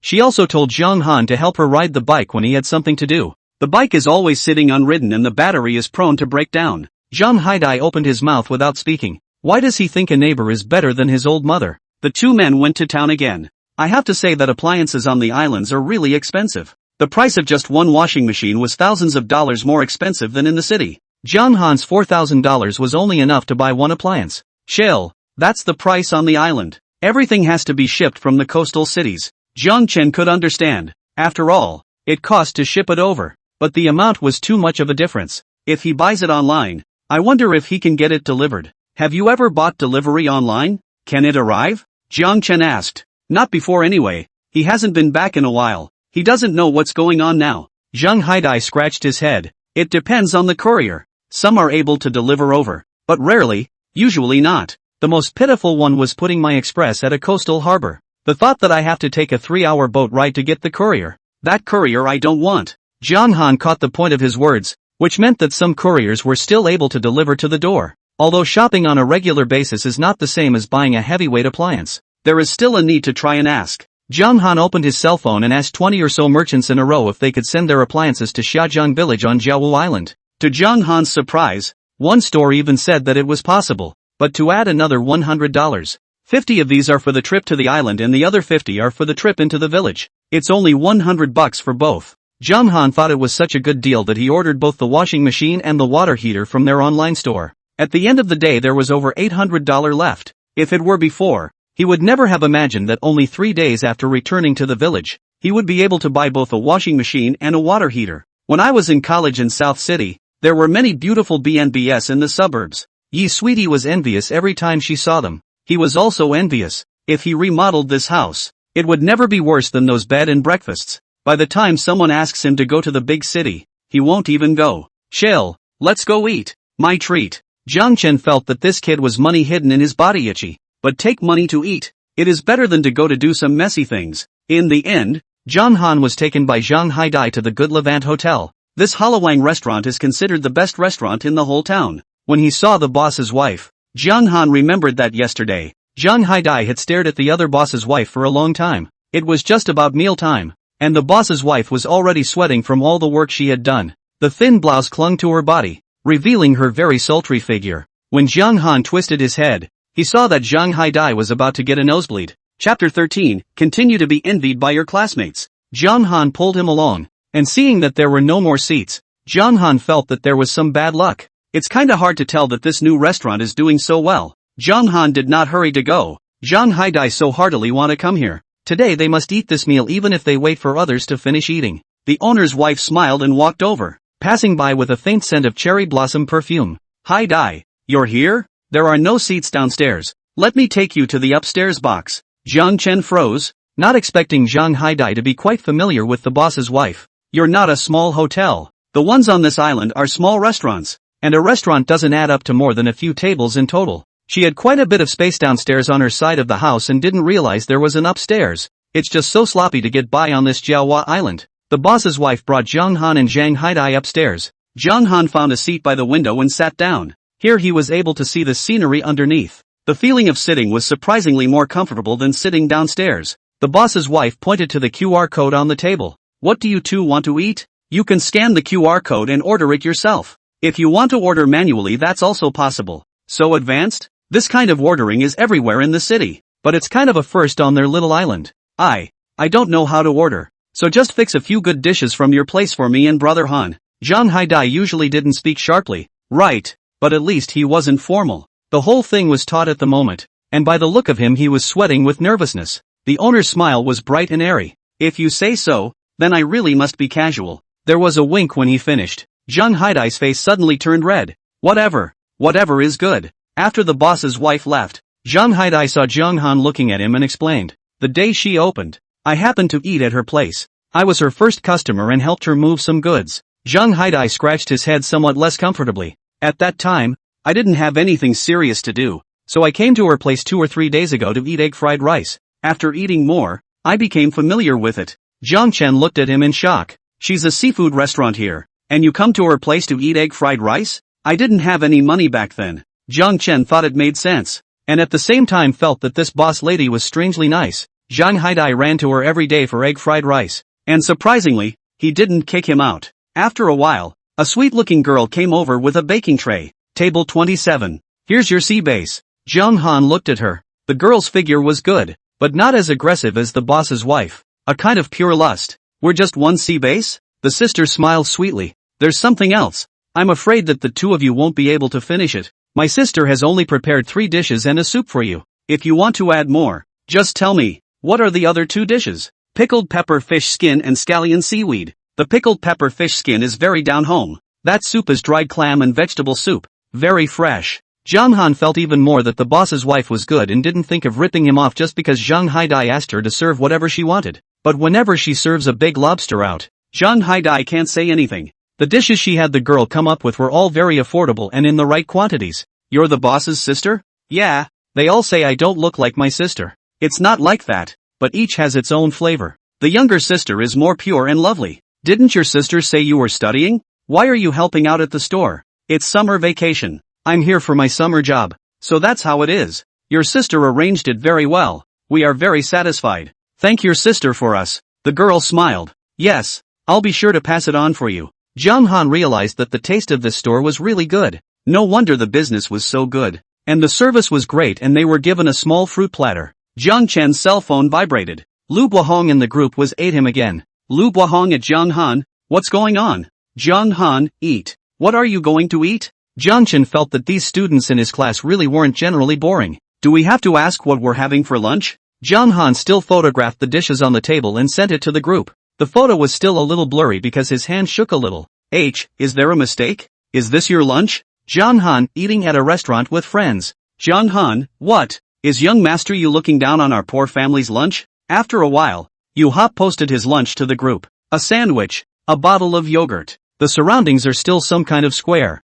Crying, my family's is a small company, and the company was short-staffed, so my dad pushed me out to hand out flyers. Hu Dongjin also sent her own lunch, which didn't look like a work meal with much appetite, especially with this takeout box. It's even less appetizing. Hu Danjin, what a clear soup we live in. Jiang Han is living too well. Jiang Chen was depressed. He just casually went out to eat a meal. How is it worth their sense of life? When you look at it this way, it seems like there's nothing to envy about the lives of these rich kids. When Zhang Haidai went to pay, the boss's wife only charged them $180. If this meal were in a big city, you couldn't eat it without $250. Jiang Han intends to go back. The tide will not start to ebb until 8 o'clock tonight, and the tide will rise at 12 o'clock in the middle of the night. He was going to go back and take a nap, fearing that he wouldn't be refreshed for the night's work. Chill, you go back first. I'll go to the internet cafe. I'll go back first. Then, there are quite a few numbers posted on the outside walls of the town supermarkets. A lot of them are numbers of private car owners.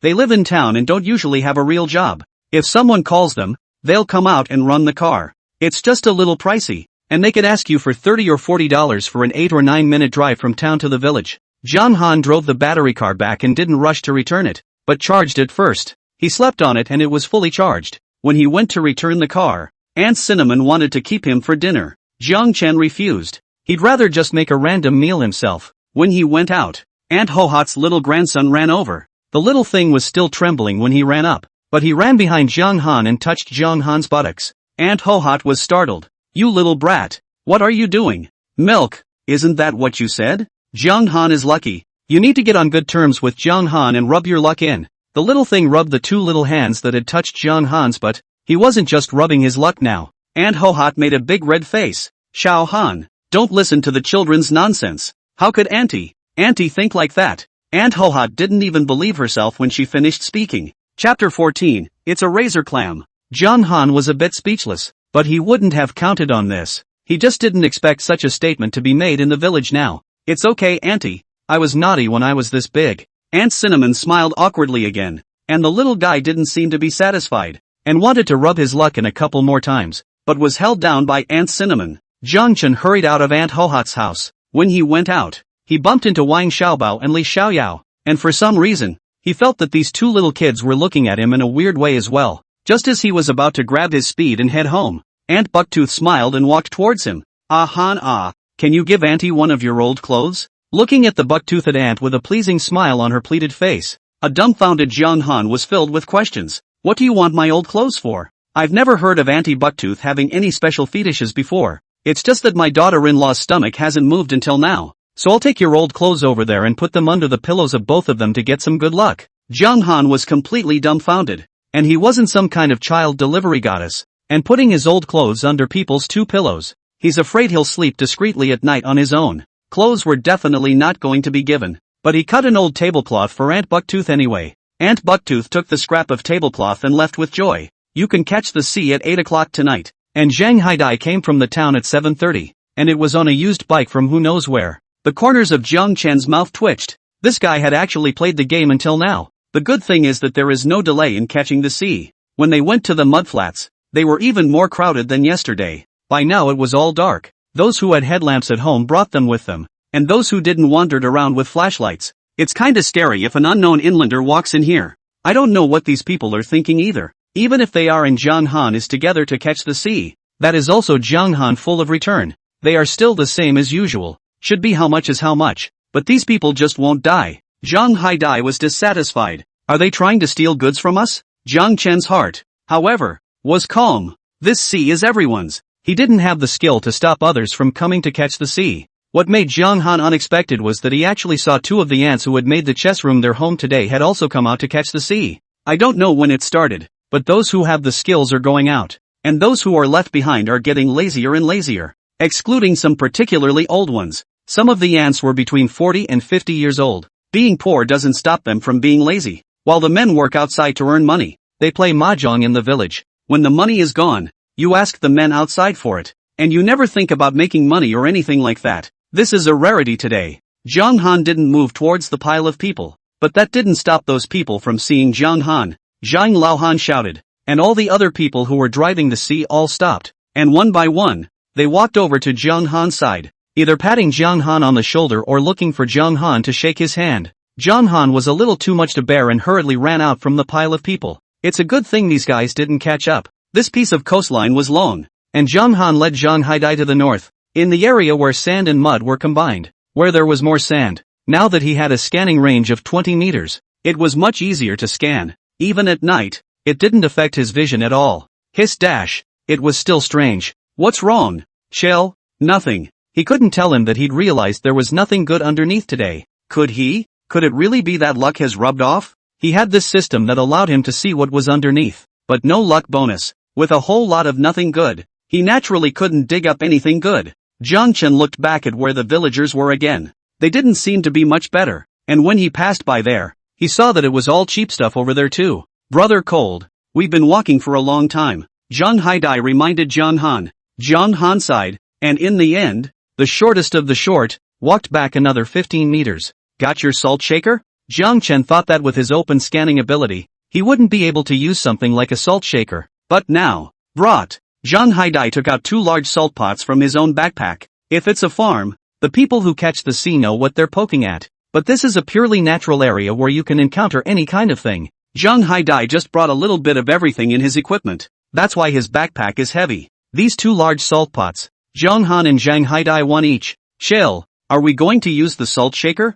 Jiang Han nodded as he took the sand shovel and shoveled off the topmost sandy mud, revealing the dense air holes underneath. Zhang Haidai looked a burst of excitement. This stomata is so dense. Could it be razor clams? A lot of razor clams are together, and as soon as you dig up one razor clam, the ones on the side are likely to be razor clams too. Without even thinking, Zhang Haidai pointed the sharp spout of the salt shaker at the hole and sprayed some salt in. That hole spat and nothing else moved. Don't look at the razor clam and its shell. It can escape quite quickly under the sand and mud. Zhang Haidai hurriedly added a little salt into the razor clam so that the hole drilled out. It's really razor clams. Zhang Haidai quickly moved the razor clam that was half drilled out and threw it into the bucket. Chill. This bamboo razor clam is so big. It can be considered the king of razor clams. You could count the king of razor clams. At least this is a big head in the wild. Razor clams are cheap, mainly because there are so many people farming them. Most of the razor clams on the market are farmed, resulting in wild razor clams not commanding the same price. Razor clams like this can retail for about $40 a pound. When he goes to Jiang Ermao, he can give about $20 to $30 a pound. Although today's goods were not as good as the previous 2 days, he was satisfied. If he hadn't bound the system, where would he have been able to discover such razor clams? After Zhang Han and Zhang Haidai determined that they would dig this today, their movements were not ambiguous. Zhang Han took the salt shaker and sprayed a dozen holes at once. Razor clams are afraid of salt. With such a high salt concentration, these razor clams, one by one, all drilled out their holes. Zhang Han quickly grabbed all the razor clams one by one. One advantage of using salt to draw the razor clams out is that they come out more intact and don't get broken, and it's a great labor saver. When Zhang Han turned his head, he realized that Zhang Haidai had finished catching all those razor clams on the side. That's fine for speed. Zhang Haidai seldom have been praised by people. Fighting never ambiguous he. On the contrary, a little embarrassed. Zhang Han saw that Zhang Haidai was going to dig in a random place, so he pulled him back. He pointed due south. Go about 10 meters this way and try it. Chapter 15, Being a Man. Read more. Zhang Haidai knew that Zhang Han had read a lot of books, and he naturally trusted Zhang Han. When he reached the range of 10 meters, Zhang Haidai shoveled off the sand and mud on top, revealing a small hole underneath. Brother chill, it really is a god. It seems one really needs to read more. Otherwise you can't even catch a sea well. Zhang Chen smiled and laughed. Get to work. With the system in hand, he naturally didn't want to roll, but in the absence of goodies, he could only fight for quantity, and spelling quantity relies on physical strength. There are a lot of razor clams in this area, and he plans to dig up all he can. The two of them still caught the attention of the villagers at that end. When the villagers rushed over with their buckets, Zhang Han had already dug up a lot of razor clams. Although the villagers looked greedy, they were not good enough to make a move in the razor clam nests that Zhang Han had found. Zhang Han, I haven't seen you out catching the sea before. How come you're so good at finding things?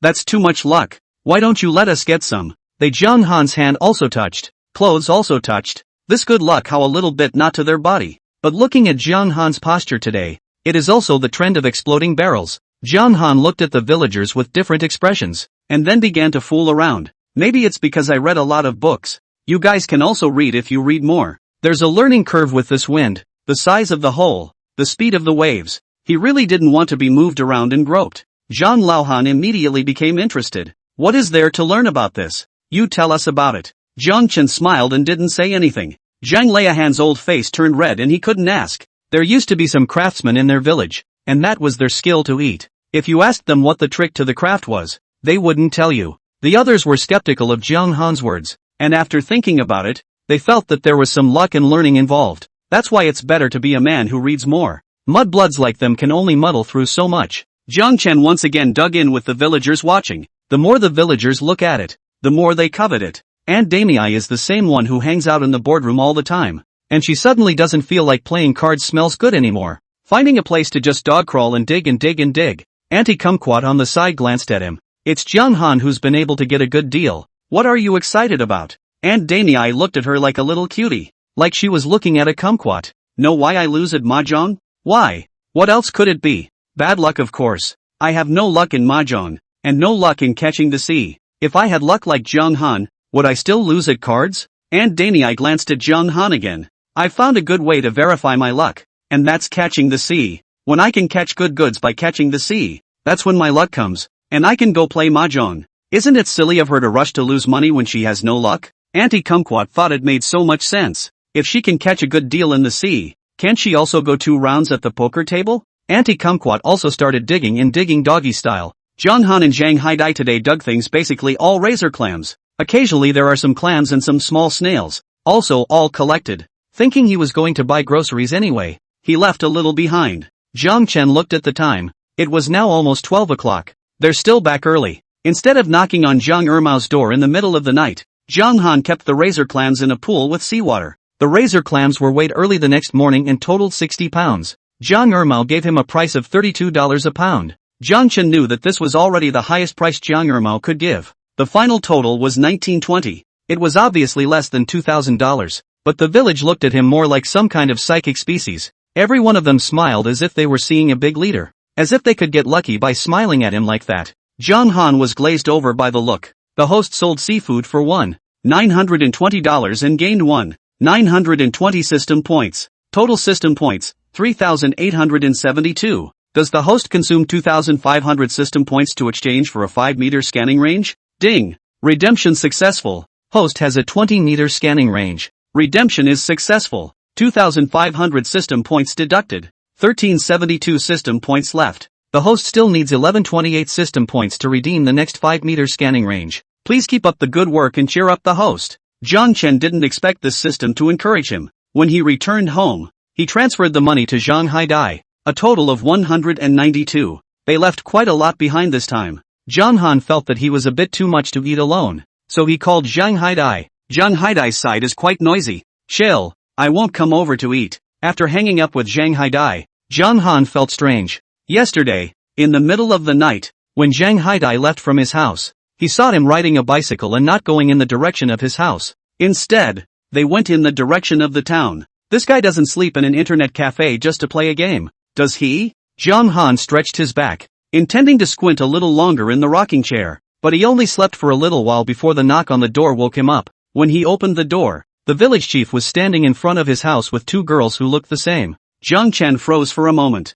Is this twins? Zhang Han Ye sweetie got a sofa guest, do you know? Zhang Chen shook his head. I'm not sure about this, but ye sweetie always made some kind of mess, which was like her style. What can I do for you? Village chief? The village elder sighed. These 2 are the couch surfers. The village chief couldn't explain it well enough to let the twins explain themselves. My sister, Ma Xiaomei, said, we're the kind of people who travel around when we have something to do. To save money, we don't stay in hotels or hostels, but sleep on couches in people's homes. Couch surfers are a group. People who have joined the group have to share their couches in their homes with each other for other couchers to use. When other couch surfers come to their homes, they also have to contribute the couches in their homes. The village chief felt a bit ashamed. This is something that Yi Tuantian made up. The address written was her home. Yi's sweetheart is not here. Sweetheart's mom is dead set on not letting these 2 girls in. You also know the situation of my family. Just that tigress in my house. If I lead 2 young girls into the door,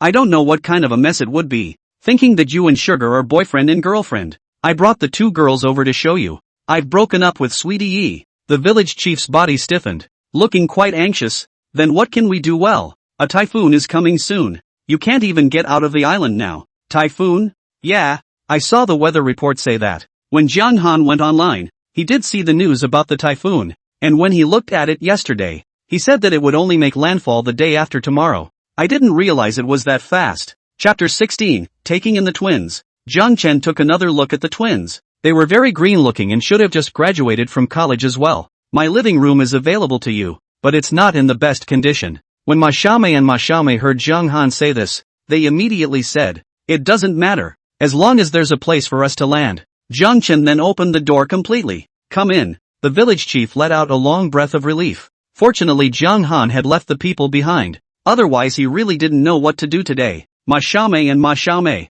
as soon as they entered the house, put down the 2 heavy bags on them. Excuse me, can you take a shower over here? We sisters have been traveling all day and we haven't taken a bath yet. These 2 twins are very clean looking and they say they like to travel around but still have fair skin. And there's a bony beauty to it. I don't have a water heater on my side yet. If you guys want to take a shower, you'll need to boil your own water to flush it. The sisters didn't make any pretense, and only asked Zhang Han to take the electric kettle. In the end, Zhang Han took them a hot bar. He also gave them a big red bucket. It's too slow to boil water with an electric kettle. This bucket is new to me and I haven't used it yet. You guys stick the hot water heater into the bucket and you can wash it when the water in the bucket is hot. The sisters had identical puzzled expressions on their identical faces. Finally there was another blink in unison of motion. Is that still possible? They had never heard of such a simple and brutal approach. That's how my sister used to boil water for bathing. And that's how a lot of people in the village used to do it. He's a big man who didn't boil water like that on a hot day like this.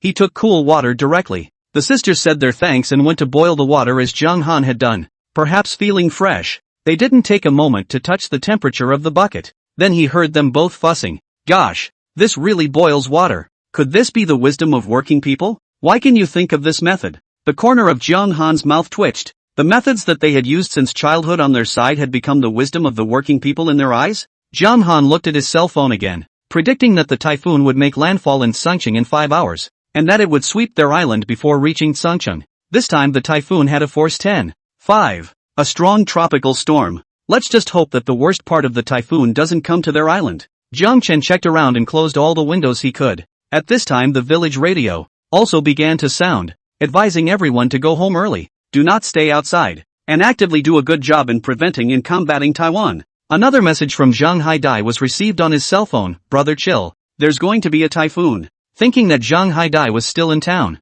Jiang Han returned. I know, are you still not back yet? Zhang Haidai, I'm not coming back. The owner of the internet cafe has closed, so I'm staying in the cafe. Jiang Han did not expect Zhang Haidai really just take the internet cafe as a home. Jiang Chen went upstairs after taking the safety measures downstairs. The two sisters were resting here, and it wasn't convenient for her to stay here as a big man. Besides, he really didn't sleep well last night, and with the unlikelihood of him going to catch the sea today, he was going to make up for the sleep he lacked yesterday. The only unfortunate thing is that it's high tide today. There haven't been many days of high tide in total this month, and as a result, today's high tide was ruined by a typhoon. Jiang Han had just laid down on his bed when his cell phone rang. Surprisingly, it was a transfer message from his sister, and it's still $2,000. Jiang Han did not point to receive. Learning from his sister, also transferred $2,000 to his sister. When Jiang Feng saw this transfer, he was obviously stunned. Her brother had always said that he was rich,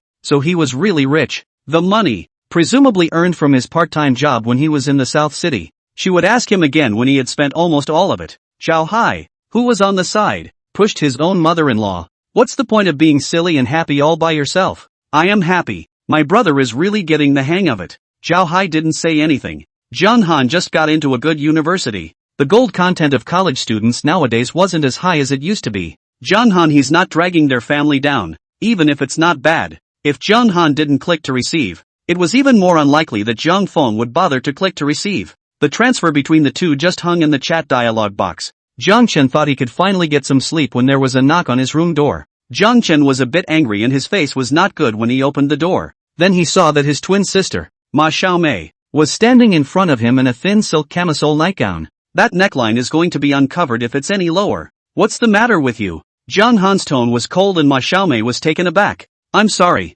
I just wanted to report to my family, but I haven't been able to make a call. Jiang Chen sighed, threw a white undershirt over his body, and walked out of the room. The signal is bad downstairs. It's better in my room, so you can call from my room. Ma Xiaomei said several thank yous in a row before walking to Jiang Han's room. When Jiang Han went out, she stared at his back for several times. This is too handsome. It's just like dressing up or down. When Jiang Han came down, Ma Xiaomei was setting up a tent in the living room. You're not going to check in with your family? Jiang Chen didn't know how to address people. Even if he knew both of their names, he couldn't tell who was who. I'll go later. She was wearing the same halter silk nightgown as her sister. When Jiang Han walked over, she subconsciously tugged at her skirt, trying to cover her tender white legs, and as a result, more was revealed at the neckline. Jiang Chen was speechless seeing looking elsewhere. They were dressed like this in his home. Were they treating him like trash? He couldn't do anything about them and thought about staying in his sister's room for the night. After his sister got married,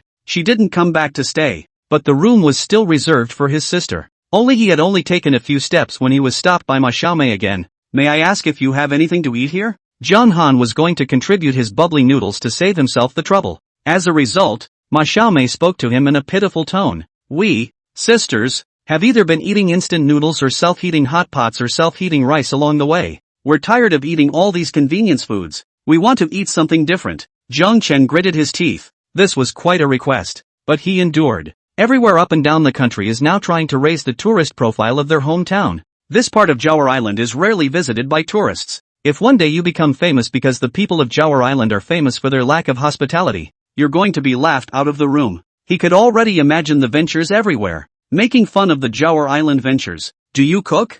Jiang Han pointed to the kitchen. There's rice in the kitchen, a rice cooker, and an electric cooking pot. You guys can cook yourselves. Ma Xiaomei was overjoyed to hear that there were these. Thank you, Jiang Han. Chapter 17, The Typhoon is Coming. Cooking and cooking is a woman's strong point. and Ma Xiaomei immediately took to it. She winked at Jiang Han and smiled. Have you eaten? Jiang Chen didn't eat either. He had originally thought of catching up on his sleep first. Ma Xiaomei immediately got on board and said, I'll cook yours together. Let's eat it together. Jiang Chen didn't refuse. He had kept them to stay and even contributed things from his home. It's not too much to ask for a meal cooked by them, is it? While Ma Xiaomei was panning for rice, Jiang Han took advantage of the fact that the typhoon hadn't really come over and went out. He went to Aunt Cinnamon's house and asked her for some vegetables. When Jiang Han wanted to give the money, Aunt Hohot refused to take it. But Jiang Han still shoved the money to Aunt Hohot. If you won't take it, I won't come and ask you for it next time. When he showed up in the kitchen with stunted cucumbers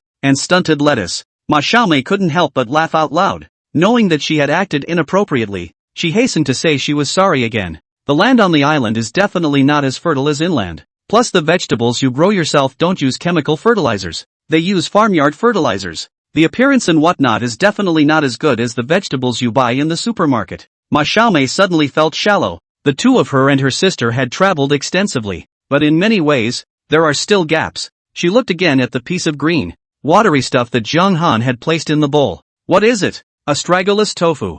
Ma Xiaomei thought it did look like tofu. Isn't astragalus a traditional Chinese medicine? It's Chinese medicine, but it can also be made into food and has a cooling and detoxifying effect. Aunt Cinnamon went to pick it early in the morning. Ma Xiaomei couldn't help but take a bite. She took a bite and couldn't help but take another bite. This is too delicious. Sweet and cool. There's nothing like this in the big city. And the flavor isn't any worse than the desserts in the dessert store. Sister! Sister! Ma Xiaomei called Ma Xiaomei down again to eat astragalus tofu together. The sisters ate with a smile on their faces. Jiang Chen again handed the sisters the things he had left behind yesterday. The sisters looked at the shellfish as rare. Some they named, some they couldn't. They had a lot of questions, and Jiang Han had no choice but to tell them one by one. The sisters' eyes lit up when they saw the hermit crab. Hermit crabs are so cute. How can you eat them? Jiang Chen, Jiang Han, can we take these 5 hermit crabs back? It's really cute. We're going to keep them. Jiang Chen waved his hand. Whatever. I don't care.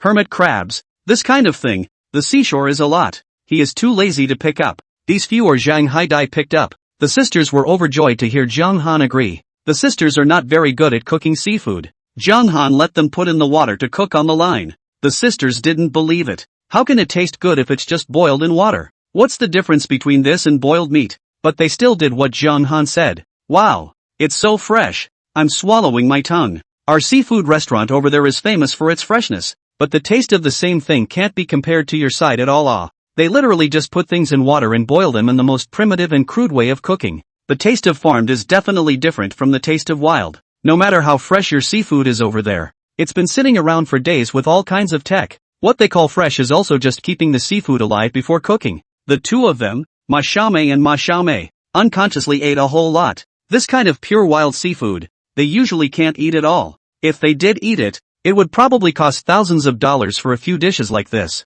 Even the stunted vegetables from Aunt Cinnamon's side were delicious. According to their side, this is called organic vegetables. When you put them in the supermarket, they are sold one by one with a label. That price is also several times that of regular vegetables. It was the first time both sisters had eaten so much at once. Jiang Chen thought that he would finally be able to get a good night's sleep during the night, but he was woken up again by a knock on the door. The two girls, Ma Xiaomei and Ma Xiaomei, hugged their pillows and looked at him pitifully. Ma Xiaomei, Jiang Han, the typhoon is terrible. Ma Xiaomei, that's scary. The place where they are sometimes gets affected by typhoons, but that's the last of the typhoon. At best, we'll get some rain and some wind that isn't too strong. But just now they saw a tree outside the window uprooted. They are truly intimidated. Jiang Chen was speechless. It was only 10.5 level. If a super typhoon had come today, these two girls would still be under his blanket. So what do you guys want? Jiang Han, will you accompany us for a chat? Sleep was out of the question anyway, and they would feel a lot more at ease if they had a boy to talk to. Jiang Han had no choice but to accompany them to the first floor living room to sit, but he didn't have much in common with them. Within a couple of conversations, he fell asleep against the wall. He woke up at noon the next day, opened his eyes, and realized he wasn't in his room, but in a tent that smelled of rose perfume. Jiang Han, you're awake. It was us two sisters who carried you into the tent yesterday. The corner of Jiang Chen's mouth twitched. Did he sleep that much? Nope. That's not the point. The point is why carry him into their tent? The first thing he did was check his clothes. They were pretty much intact, so it seemed he was overthinking it. The living room already smelled of food. Ma Xiaomei smiled and said to Zhang Han, "We checked some videos on how to make seafood. And today we didn't cook it in water and used the method from the internet." Zhang Han looked at the razor clams with garlic, mussels boiled in beer, and clam and vermicelli soup. Jiang Chen's cell phone vibrated. The people in the class group were eyeing him again. Lu Buahong at Zhang Han, "I heard you had a typhoon over there. Are you okay?"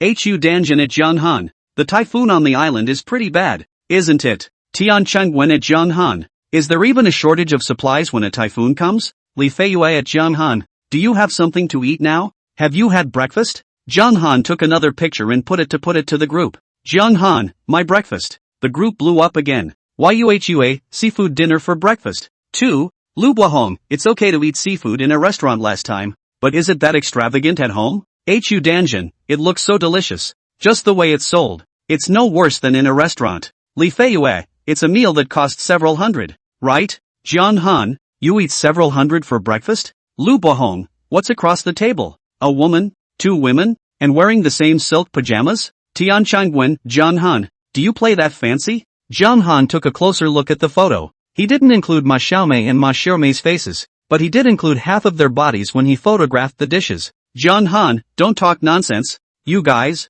It's a pair of twins. WOC, Li Feiyue, WOC, Hu Danjin, WOC, Lu Buahong, WOC. Chapter 18, A Lucky Encounter with a Flamingo. Jiang Chen realized that he had some trouble explaining himself. The typhoon was very small this time. Plus the center part of the typhoon didn't pass over the island. So it only took one night for the typhoon to pass. Zhang Han looked at the yard full of leaves and rotting mud that had blown in from nowhere. So he took out his bamboo wire broom and cleaned up the yard. Ma Xiaomei and Ma Xiaomei weren't idle and ran over to help. Zhang Han also brought out the 2 pots of orchids that had been moved into the house before the typhoon. When the typhoon came there was terror everywhere. Now it's back to the years. Just then, Zhang Haidai walked in and froze when he saw 2 women in Zhang Han's house. Chill. Zhang Han called him yesterday and asked him to come over at 11:30 if the typhoon stopped today. Jiang Chen looked at the time. Just 11:30. This kid is quite good at getting stuck in time. Many times the high tides are 2 or 3 days in a row. Sometimes it can be longer. It was also a high tide today and there were 3 ebb tides. Once it was in the early hours of the morning, just in time for a typhoon, and it had been missed. The other 2 times were 12 o'clock noon, and 11 o'clock midnight. They were half an hour away from the second low tide of the day. After returning to his hometown, Zhang Han has not yet rushed to the sea during the big tide. Intuition tells him that there must be good goods today. Let's get the tools ready first. And remember to bring 2 extra bottles of water. At first the 2 of them had boiled water and brought kettles with them, but the last time they went to town, they bought 2 cases of mineral water and came back. So now they brought mineral water straight away. The 2 girls watched them busy and came over. "Are you going to catch the sea?" "Aha." The 2 girls' eyes instantly crystallized. "We want to go too. Take us with you." Zhang Han's hand that was packing up his things gave a beat. "Are you guys still not going back? We haven't played yet, and we plan to go back tomorrow." Jiang Chen felt that bringing 2 girls around was too much of an impediment to his speed of earning money. But the 2 girls just blinked and looked at him pitifully, as if he'd be a big, evil, ungrateful bastard if he dared to say a single word of no. Jiang Chen had no choice but to bring them along. Originally he was going to go to mudflats. After all, he was more familiar with that area. But it's not good to let the girls get dirty and muddy. So let's go to the rocky reef area. Then you'll have to stay close to us. And don't do anything we don't let you do. Hearing that Zhang Han wouldn't leave them behind, the 2 girls even gave each other a happy high five. "Don't worry about it. We'll be sure to take you at your word." Rocky Reef is at the junction of the 2 villages, and more people come to the side to catch the sea than to the mudflat side. The water was muddy because of the recent typhoon, but Ma Xiaomei and Ma Xiaomei still exclaimed in shock. Near the shoreline, several flamingos came in. The fiery red body was like a flame burning on the sea, beautiful beyond words. This bird is often made into cartoons and printed on clothes or some crafts because of its beauty. Now the 2 girls are excited to see a live flamingo. A flamingo? Really a flamingo? Ah! It's really beautiful. Quick, take a picture of me with the flamingo. The 2 girls were in crazy photo mode before they even started catching the ocean. It was only the second time Zhang Han had seen something like a flamingo. When I was a kid I didn't have a cell phone to record it. I don't know when I'll see it next. So he also took out his cell phone and started taking pictures. And Zhang Haidai followed suit and started taking pictures as well. The ant, who was catching the sea on the side, couldn't help but laugh. College students just look at everything and look at a few birds and think about taking pictures. Watching birds isn't as important as working. And people our age don't do all this fancy stuff. Jiang Chen smiled at them. I heard that those who see flamingos will have good luck. The ants paused in their hurry to catch the sea. Really? Jiang Chen opened his mouth. What am I lying to you for? It's natural good luck to see something pleasing to the eye. People who live on the beach are superstitious. And when they hear that this stuff represents good luck, one by one, they take out their cell phones and take pictures too. After the shoot they are going to share it with their men and children. John Han also put a photo of himself and the flamingo into his circle of friends, perhaps all shocked by the flamingos. There were several more likes at the bottom at once. One of them is still ordered by Sweetie. Yeah. The original sense of luck that he had felt from seeing the flamingo was gone. Danjen, who put this image into the group. Hu Danjen at John Han. Do you have flamingos in your hometown? John Han, aha. Hu Danjen, give me an address. I'll come over and look at it then. John Han, by the time you come over, it will be long gone. Danjen who? As it turns out, the flamingos were really just passing through and they quickly flew away. But that was enough for Ma Xiaomei and Ma Xiaomei to go back and blow off steam for a long time. The two girls finally dropped their eyes to the reef. Wow, that's a lot of shells. Ha, why are all these shells empty? Was it killed by a typhoon? They don't recognize these things, as long as they are shelled, collectively known as shells. John Han originally didn't want to be brought up to speed by them, but he still couldn't help but laugh out loud. Would you guys look over here and see if there are spicy snails on it? Where are the spicy snails? The two sisters asked together. Jiang Chen had a bit of a headache. The sisters had 800 questions a day, and almost all of the questions asked were these 1 + 1 = several questions. Jiang Chen could only point out the spicy snails to them. They did see a screw that looked like a screw and was bigger and more flowery than a screw. They just clink on top of the rocks and occasionally take a couple of steps. It's pretty dense if you look closely. I think I've seen this before, with two little hermit crabs with shells on them. Isn't it one of these spicy snails? Jiang Chen felt that they weren't stupid enough. The kind of shells you see empty are actually sea oysters. Some of these sea oysters have been artificially pried away from their flesh, and some of them are just eaten by these hot snails. The hermit crabs you see with the shells of the hot snails are there because the hermit crabs ate the snails and then housed them in the shells of the snails. You could say that the natural enemy of the sea oyster is the hot snail, and the natural enemy of the hot snail is the hermit crab. The two girls listened in awe and applauded when they were done. John Han, you're too good. Even that, you're so knowledgeable. John Han's entire body stiffened for a moment. This is learned? Anyone on the beach can ask about this kind of thing, right?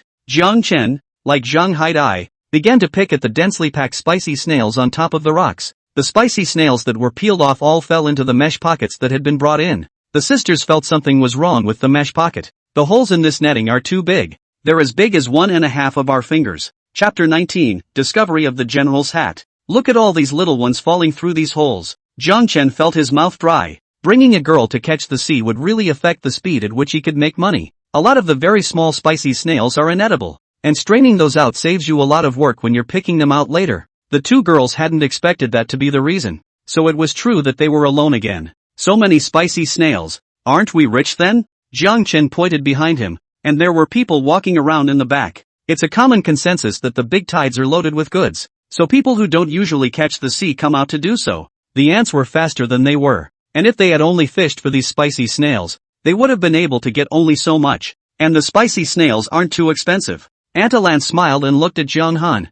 Jiang Han's luck in the mudflats is really good. This is a rocky reef, and everything is sprawled out on the reef in plain sight. This luck should be the same as ours, right? Jiang Chen smiled at Auntie Alan as well. I told you, I ran into some bad luck those days. When he finished, he jumped off the rocky block and picked up the two stranded turbot and put them in the bucket. Aunt Alan, Aunt Kumquat, I just passed that way. How come I didn't see any turbot? Lao Luo, the turbot fish will change color. That's called what protective color? It will become the same color as the surroundings, just your dead fish eyes. It's weird that you can see it. Auntie Kumquat, you old thing. Who's dead fish-eyed? Lao Luo, just talk. Don't hit people. Lao Luo also did not catch the sea, carrying a bucket of water and ran. Ma Xiaomei exclaimed in shock. Jiang Han, how come you're so good? You can pick up fish just by picking them up. Jiang Han was bound to the system with the scanning function, and originally he was a little worried that his system wouldn't be able to be utilized in this kind of reef beach. It was only after arriving that I realized that even along the rocky reefs,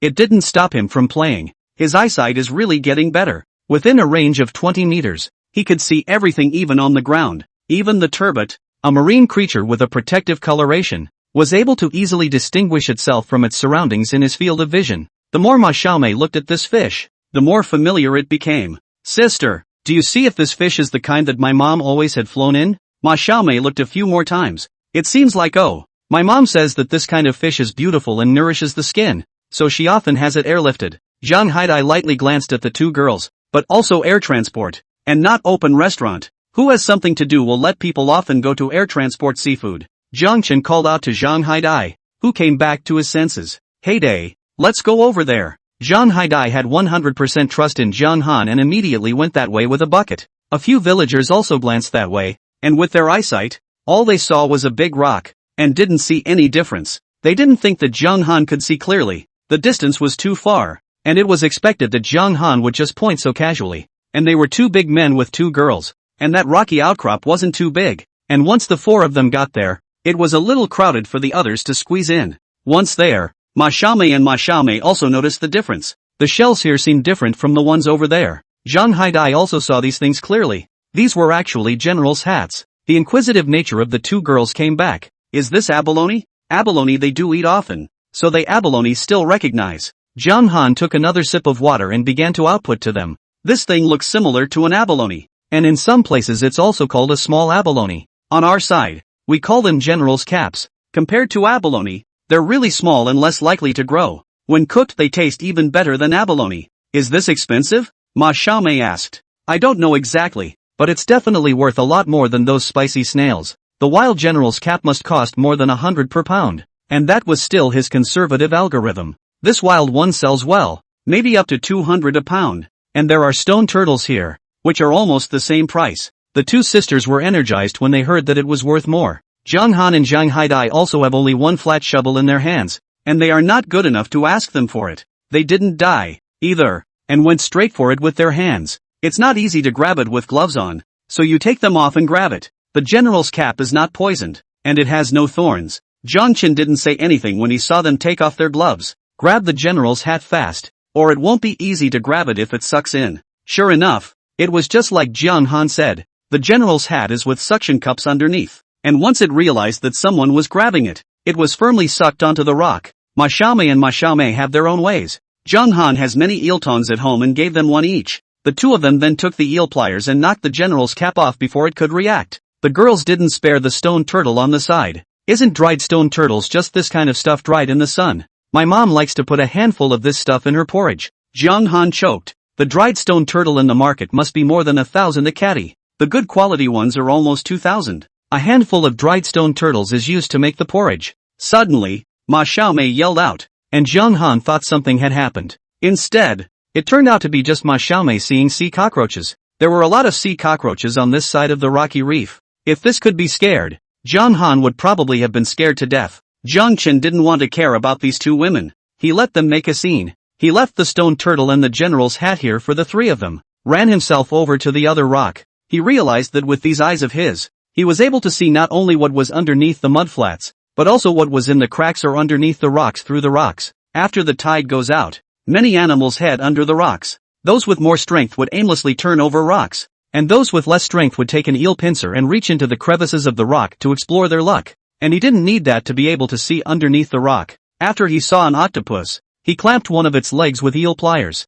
The octopus was quite strong, and he began to fight this octopus. Suddenly, Ma Xiaomei yelled again. Jiang Chen thought it was the sea cockroaches again and didn't even raise his head. Then Ma Xiaomei's panicked voice was heard. Sister, you're bleeding. Jiang Chen could only abandon this octopus and run over to see what was going on. Seeing Ma Xiaomei's blood-dripping finger, he quickly squeezed out the dirty blood on it and disinfected her with the iodine he had brought with him. After stopping the bleeding with squid bone powder, she was also given a band-aid. Shell, I'm sorry, I didn't watch them. Zhang Haidai felt quite guilty that the two of them were right next to him and he didn't even look after them. Chapter 20, Catching Moray Eels. Jiang Chen naturally wouldn't blame Zhang Haidai for something like this. They have obviously been told to keep their hands off things. As a result, instead of grabbing the general's hat on their rock, they went for the worthless flower clams below. This clam, when it finds someone touching it, will naturally pinch the person with its own shell. You obviously have eel pliers in your hand and don't use them, and you don't wear gloves even if you have them.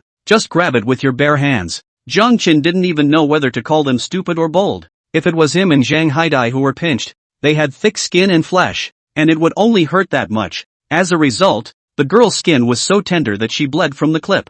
Jiang Chen looked at Ma Xiaomei. Why don't you let Hai Dai send you back? Ma Xiaomei immediately shook her head. I'm not going back.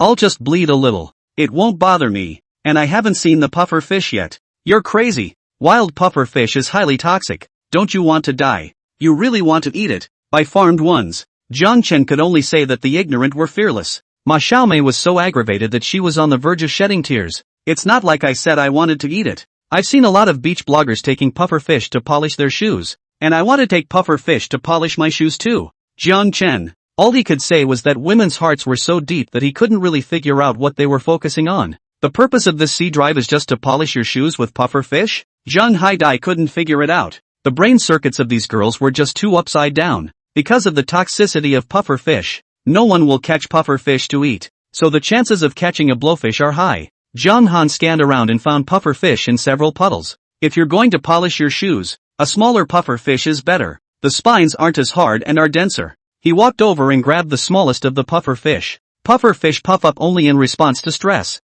Zhang Han then scratched the puffer fish's chin with his hand, and the puffer fish literally bulged itself into a ball. Wow! Zhang Han, how did you do that? How did it bulge into a ball? Ma Xiaomei and Ma Xiaomei were already starry-eyed when they looked at Zhang Han. Jiang Chen threw the puffer fish that had bulged into a ball to the sisters. By the time it reached Ma Xiaomei's hand, the puffer fish had deflated again. 2 fingers grabbed the sides of the gills and the other finger goes to tickle its chin. Ma Xiaomei did as she was told. And the puffer fish really did puff up again. Ma Xiaomei brushed her traveling shoes with the small puffer fish and handed it to Ma Xiaomei again. Ma Xiaomei also used the method taught by Jiang Han to brush her shoes after making the puffer fish bulge. This experience is just so new. As they released the baby puffer fish, they felt that their trip had been worth it. Although the stains on the shoes didn't rub off either. An hour and a half had passed since this toss. Jiang Chen felt that his time had been tossed away by the 2 sisters, and the octopus he'd just been eyeing was gone. Jiang Chen could only find something again, scanning the surrounding rocky reefs.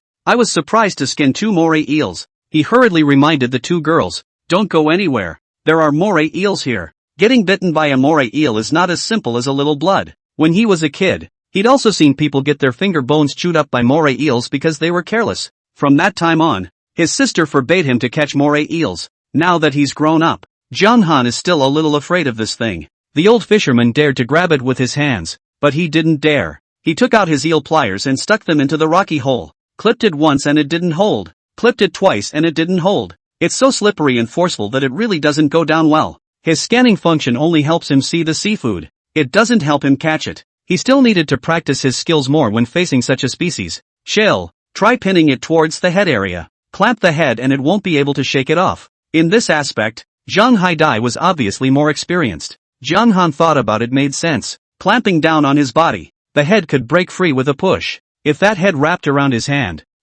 would be ruined. Clamped to the head, even if the body flails, its force is removed, and it's safer. It was just that even though he could see clearly, it was still difficult to pinpoint the precise position of his head. He tried several times and finally got the moray eel's head in place. To keep him from breaking free, he added a little more force. Upon chucking it out of the cavern, he rushed to put it in the bucket again. By now he was sweating. It's not easy to clip a moray eel. Thinking there was another moray eel, he took a drink of water and picked up where he left off. He looked to his eel pliers, which were also made to be non-slip, but not quite enough when it came to something as strong and flexible as a moray eel. The fishing tackle store in town was low on stuff, so he'd go online then to see if there was anything better available. If he did have a tool in his hand, it would be worth it for him to take a boat to get it, even if there was no way to get it to the island. When he chucked up the second moray eel, Ma Xiaomei and Ma Xiaomei wasted no time in applauding him. The moray eel was frightened and showed its sharp teeth towards Jiang Han. Jiang Han was so startled that he almost let the moray eel off the clip.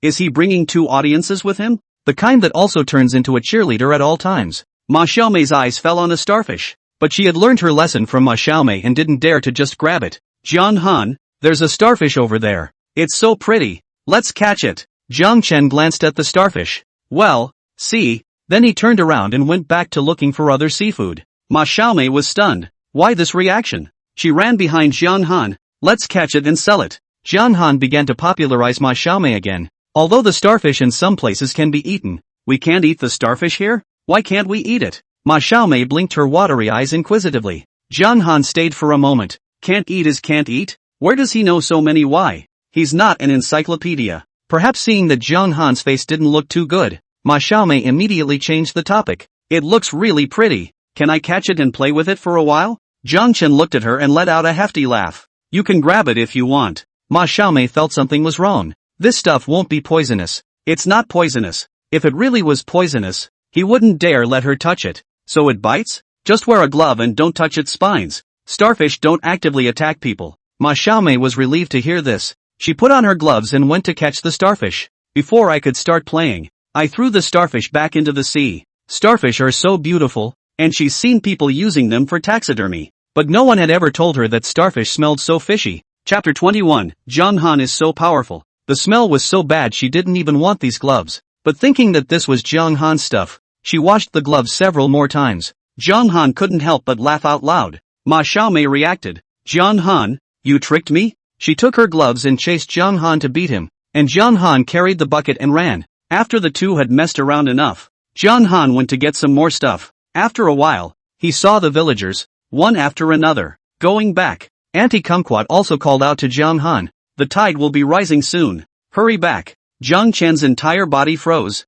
It used to be him and Jiang Haidai who left early. I've got 2 girls with me today, and I haven't done much catching up with the sea yet. So why is the tide rising? The other days, it was a 4-hour rush at a time. Today it's just 3 hours, which in itself is shorter than the other days. Aunt Kumquat spoke. Jiang Han remembered that there were 3 tides today, and each one was a bit shorter as well. Jiang Haidai was also depressed. Brother chill. Still in a hurry? It's high tide. What's the point of hurrying? Go back. This time they each had a bucket and brought 4 buckets in all. None of the buckets were full when we got back. The 2 buckets of Ma Xiaomei and Ma Xiaomei only had a shallow layer of general's caps at the bottom. Not even 1/5 of the bucket. But the sisters were already excited. I didn't realize that the 2 of us had gotten so much seafood on our first punt. Looks like we're pretty good too. Jiang Chen, Jiang Haidai. They had a mixed bag today. Basically some snails and shells. The general's hat and the stone turtle are the most valuable of these. Jiang Han's side was a little different. 2 turbot,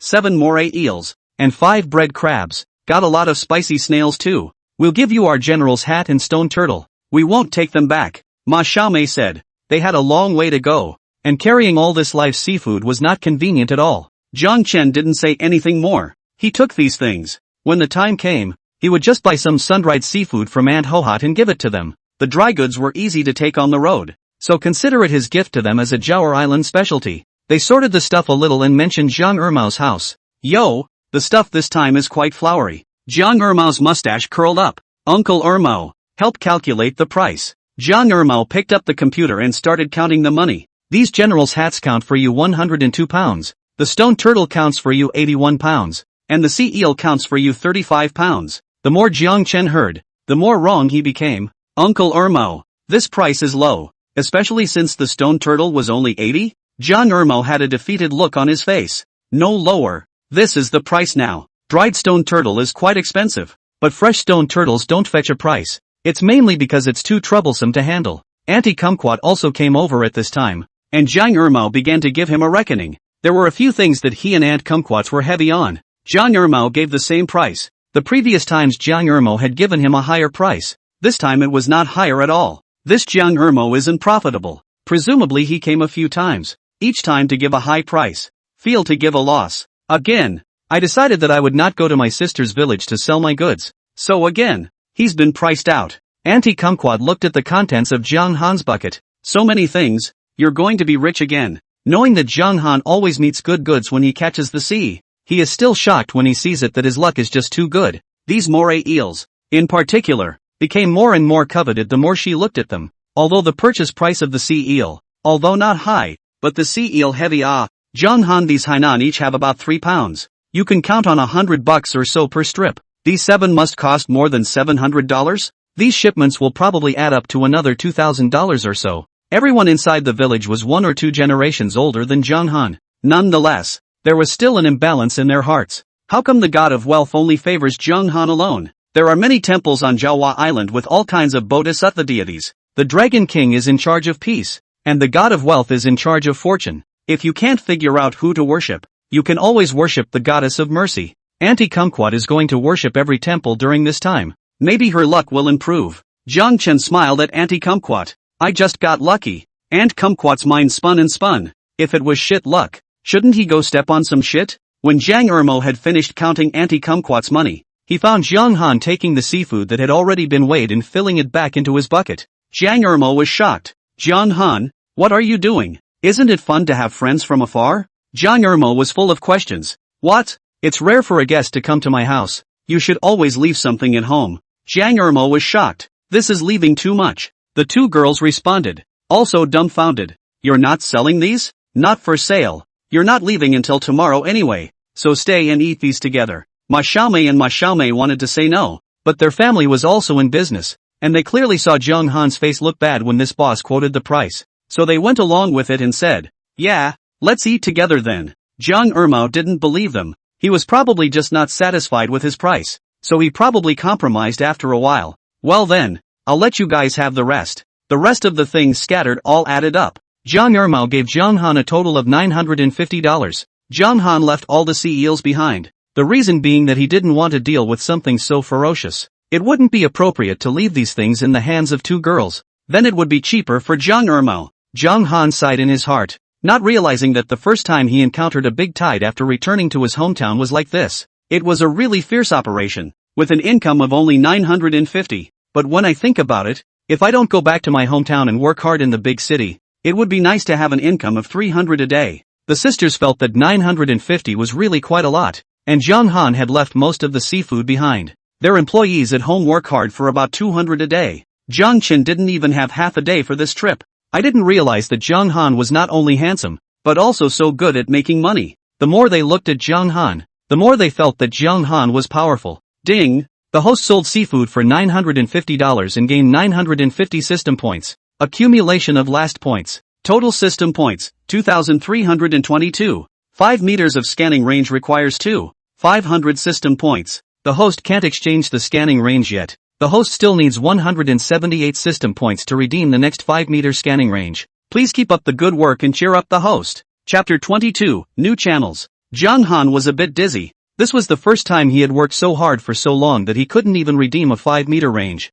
Jiang Ermo saw that Jiang Han's face was not good, so he took the opportunity to say, so good, it's better to sell it. What's not to eat in your own home? Jiang Qin didn't even think about it and carried those things away. The two girls turned starry-eyed again. They felt that such Jiang Han was really handsome and cool. When he arrived home, Jiang Han handed over those seafood to the two girls before transferring $95 to Zhang Haidai. Seeing Zhang Haidai about to leave, Jiang Han stopped him. Where are you going?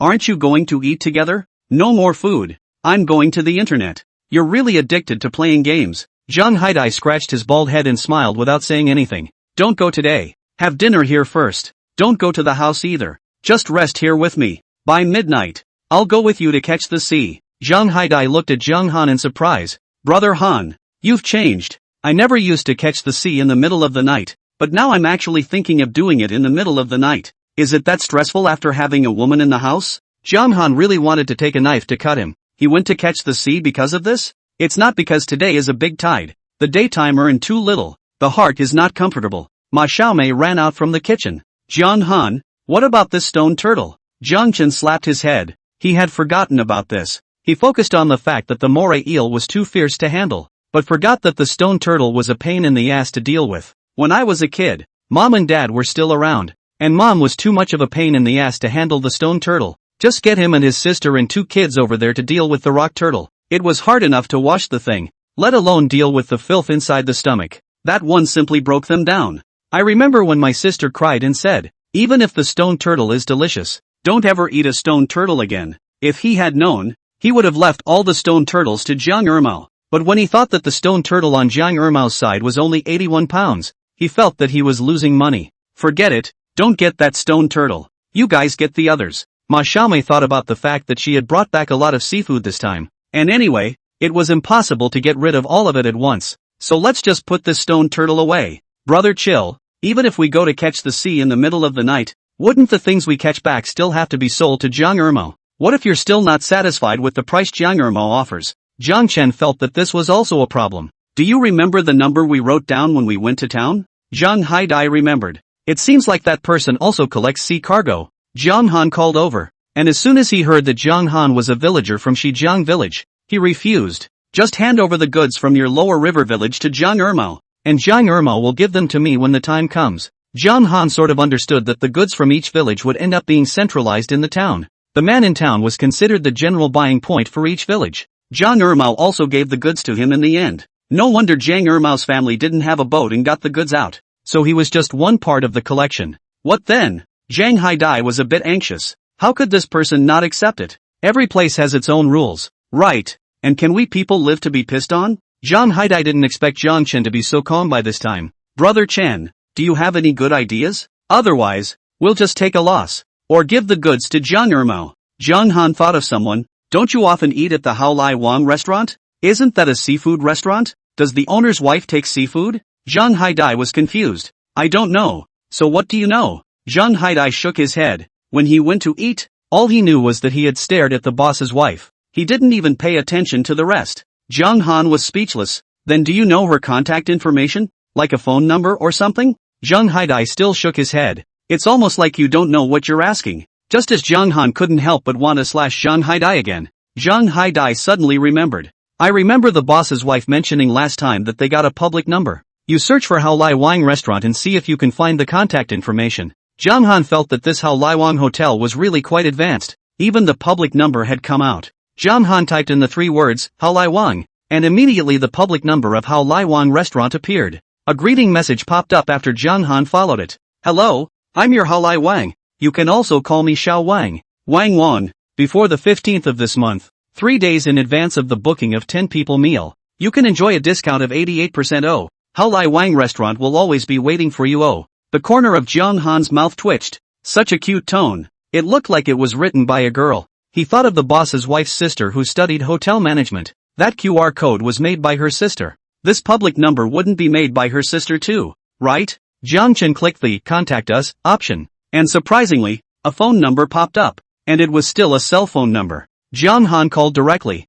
And then he heard the budding, pasty voice. Hello, this is the Halerwan Hotel. Zhang Han heard it out with one ear. This was that sister of the boss's wife. Is your sister there? There was an eek on the other end of the line. You know who I am? Aha. Her voice is so characteristic. The last time my friend and I ate at your store, you served us food. I remember. You're Zhang Haidai's friend, right? Zhang Chen's eyebrows raised. This Zhang Haidai was doing well with others. Even his sister knew his name. Yeah, I'm Zhang Haidai's friend. My name is Zhang Han. Hello Zhang Han. My name is manhwa. My sister is quite busy. So if it's something about the hotel, you can ask me. I'm doing part of the hotel's work now.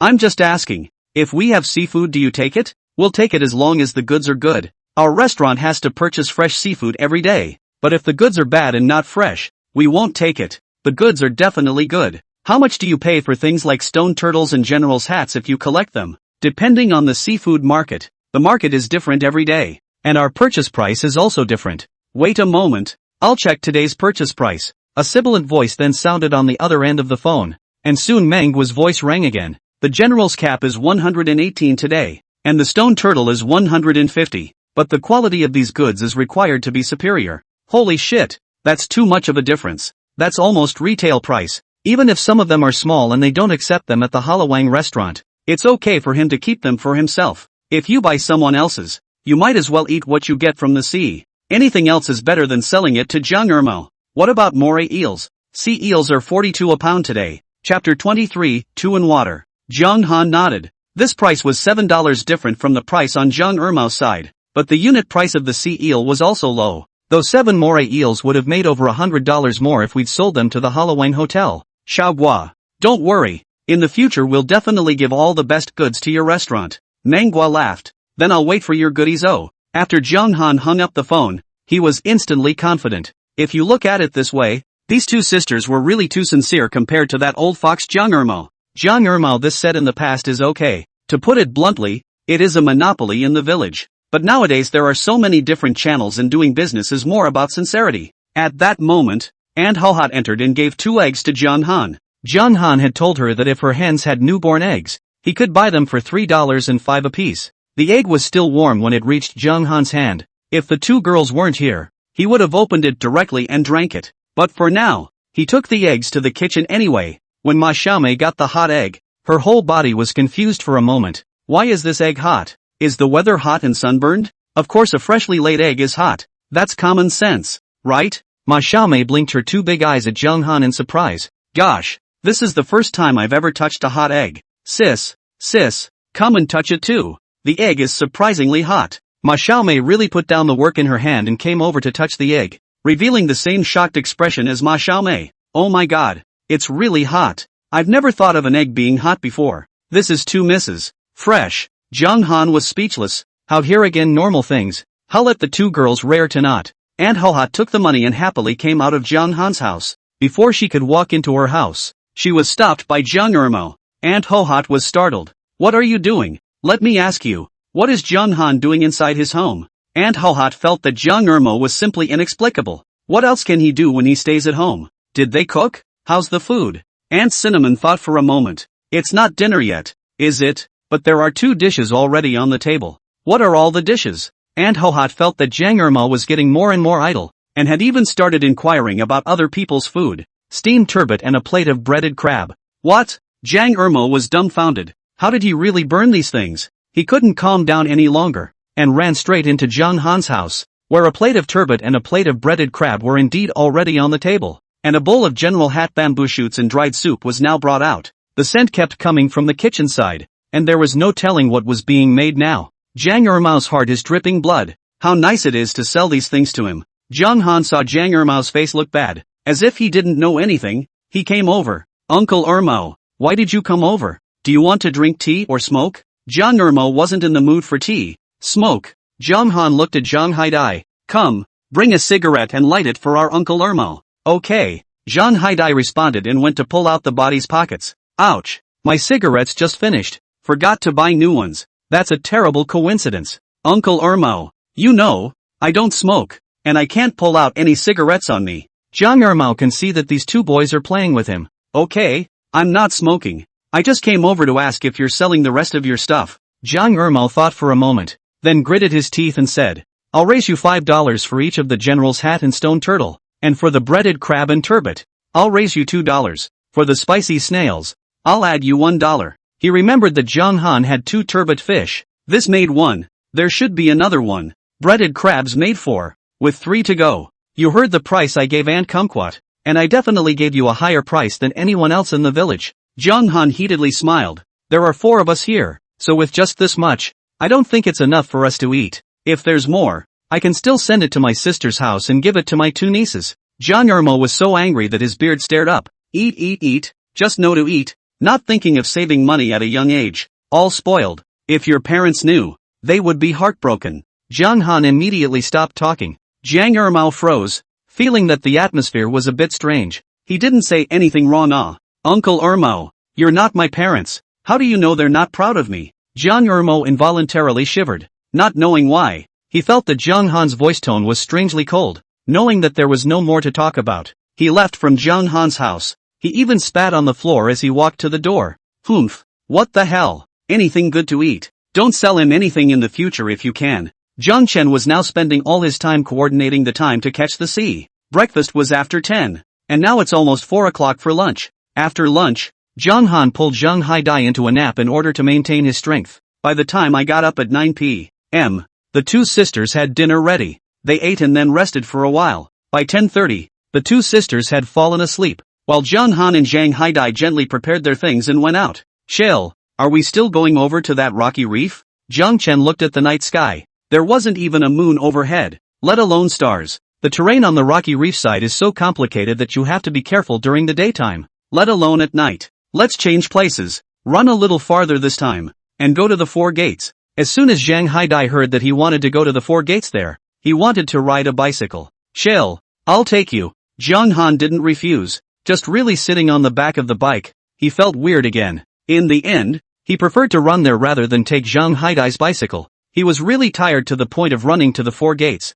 The location of this 4-lot gate is right at the mouth of the Jawa River. This gate is to control the river level. This is no longer within the boundaries of the village of Shirmo, but the sea belongs to everyone. They ran over here to catch the sea, and no one else can say anything about them. Jiang Han chose this place because this place was relatively flat, and secondly, he wanted to come over here to see if there was anything new. After all, where the 2 and the water meet, salt and fresh water are species rich with both saltwater and freshwater creatures. Zhang Chen prepared to go all the way from the sandy side towards the gate. When he reached his destination, he saw the worms writhing inside the sand. This is asparagus? Although Zhang Han didn't know the exact price of earthshoots, he knew it was good stuff. Over the years there have been fewer and fewer wild earthshoots and a lot of farmed ones. In some places wild earthshoots are almost impossible to find. The two in the water place did not disappoint him. Chapter 24, Getting Rich. Jiang Chen gulped. So he took a sand shovel and shoveled one out. Zhang Haidai looked on with wide eyes. Brother Han, this is an earthshoot? Aha. Chill, we're going to be rich. Jiang Chen scanned the circle. I'll shovel this first. You go look for something else. This area was too big, and his current scanning range was only 20 meters. In this nearby area, aside from the earthshoots, he only saw a few monk crabs. Monk crabs are basically uneaten. Like hermit crabs, they are put into big cities to be used as ornamental crabs. That kind of stuff sure doesn't sell on this island. Looking at Zhang Haidai again like a headless fly, trying to find a random place to dig, Jiang Chen could only go by his own senses and said to Zhang Haidai, "You go straight into the 4 gates. I'll meet up with you after I finish digging here." It's also been more than 10 hours since the typhoon passed, and the island's fresh water resources are precious, and the water that has been released for some time is no longer released. Combined with the low tide, there wasn't too much deep water there at the 4 gates, and a big chunk of that place has been concreted over. It's not like sand and mud, which allows creatures like crabs to hide in it.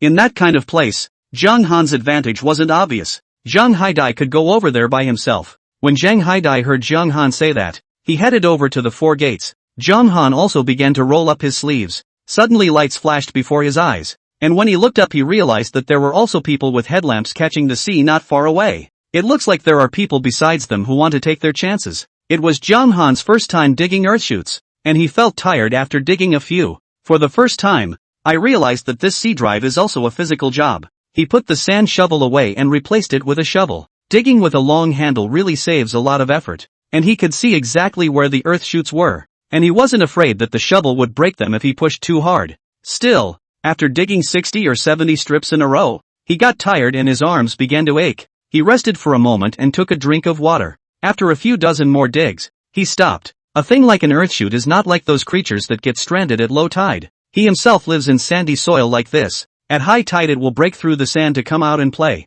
and at low tide it will go back in. It's safe to say that these earthshoots live in this part of the world. There are fewer and fewer earthshoots in the wild now, and in some places there are even none left. He's afraid that he'll be damned if he finishes digging them up. Thinking that there were other people around, Zhang Han took a piece of cloth and covered these earthshoots. If this gets out, the earthshoots on their side are probably going to go extinct. On the way to the 4 gates, Zhang Han also caught a big green crab. Afraid that the earthshoots would be caught by the pincers of the big green crab, Zhang Han tied the pincers of the big green crab the first time he caught it. When Zhang Han arrived at the big gate, the man he had seen in the distance also arrived at the big gate. Surprisingly, it's old man Zhang. Seeing that Zhang Laohan wanted to take out cigarettes to share, Zhang Haidai hurriedly pressed Zhang Laohan's hand back. He took out a huazi from his own cigarette case and gave it to Zhang Laohan. In the past few days of following Chill, his eyes have gotten higher and higher, and the cigarettes he smokes have gotten more and more advanced. Now the old men in the village have cigarettes that he can't get used to. Zhang Laohan received huazi with satisfaction and let out another laugh. His head came over to Zhang Haidai's side to take a look at the bucket, which was almost filled up by Zhang Haidai, and it turned out to be all worthless field snails and mud snails.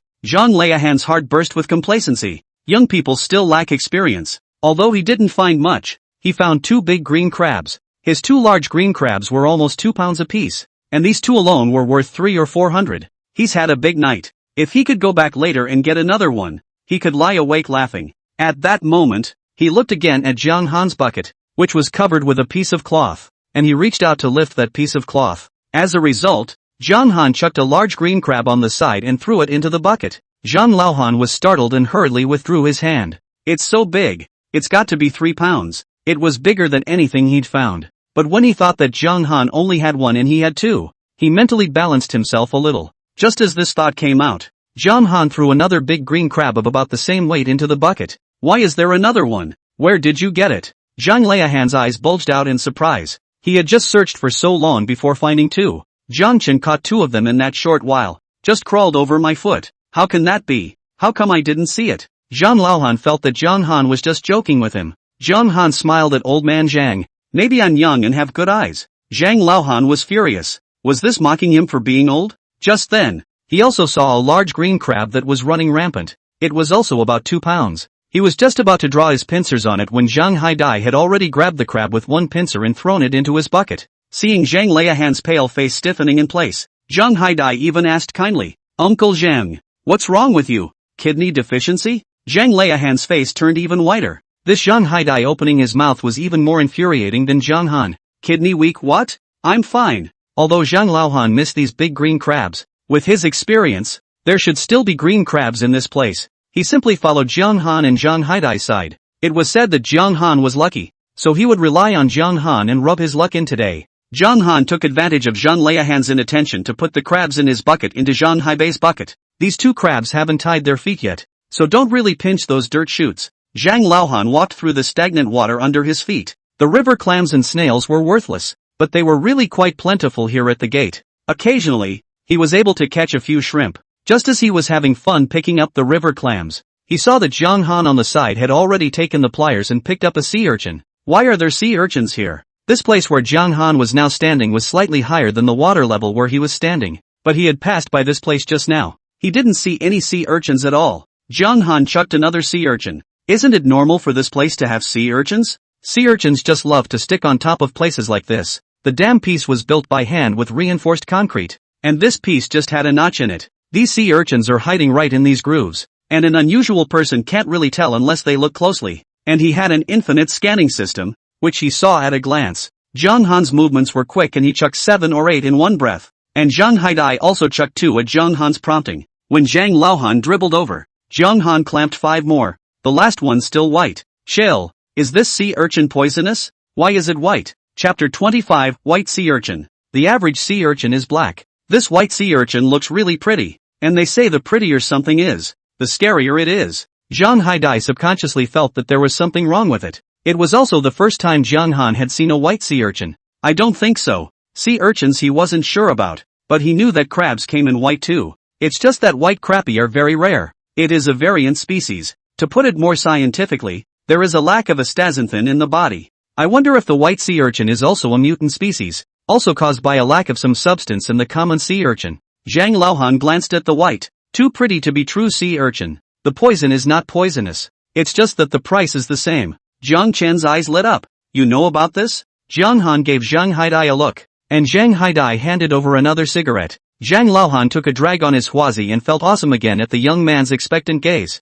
This thing 2 years ago Lao Luo also picked up one. At that time also think they are picking up the treasure. As a result, when he took it to Jiang Ermo said that the thing was edible. But it was no different from ordinary sea urchins. The price given was also the same as an ordinary sea urchin. Zhang Haidai thought it was fine to pay the same price as normal. At least it could still be sold. If it's poisonous, it won't sell. Zhang Han didn't feel that Zhang Laohan was lying. But this matter couldn't be whatever Jiang Ermo said it was. After several contacts, he knew Jiang Ermo's virtues too well. Perhaps the village is aware of this, but they have no way out. The town collectors don't take their personal seafood. Going to another village to sell it breaks the rules again. In the case of Jiang Ermo's monopoly, naturally, whatever Jiang Ermo says is what it is. Zhang Laohan saw that both Zhang Han and Zhang Haidai were studying the white sea urchin. He hurriedly ran to the place where Zhang Han and Zhang Haidai had clamped the sea urchin and touched it. Turns out there's no ass there. All the sea urchins were finished by Zhang Han and Zhang Haidai.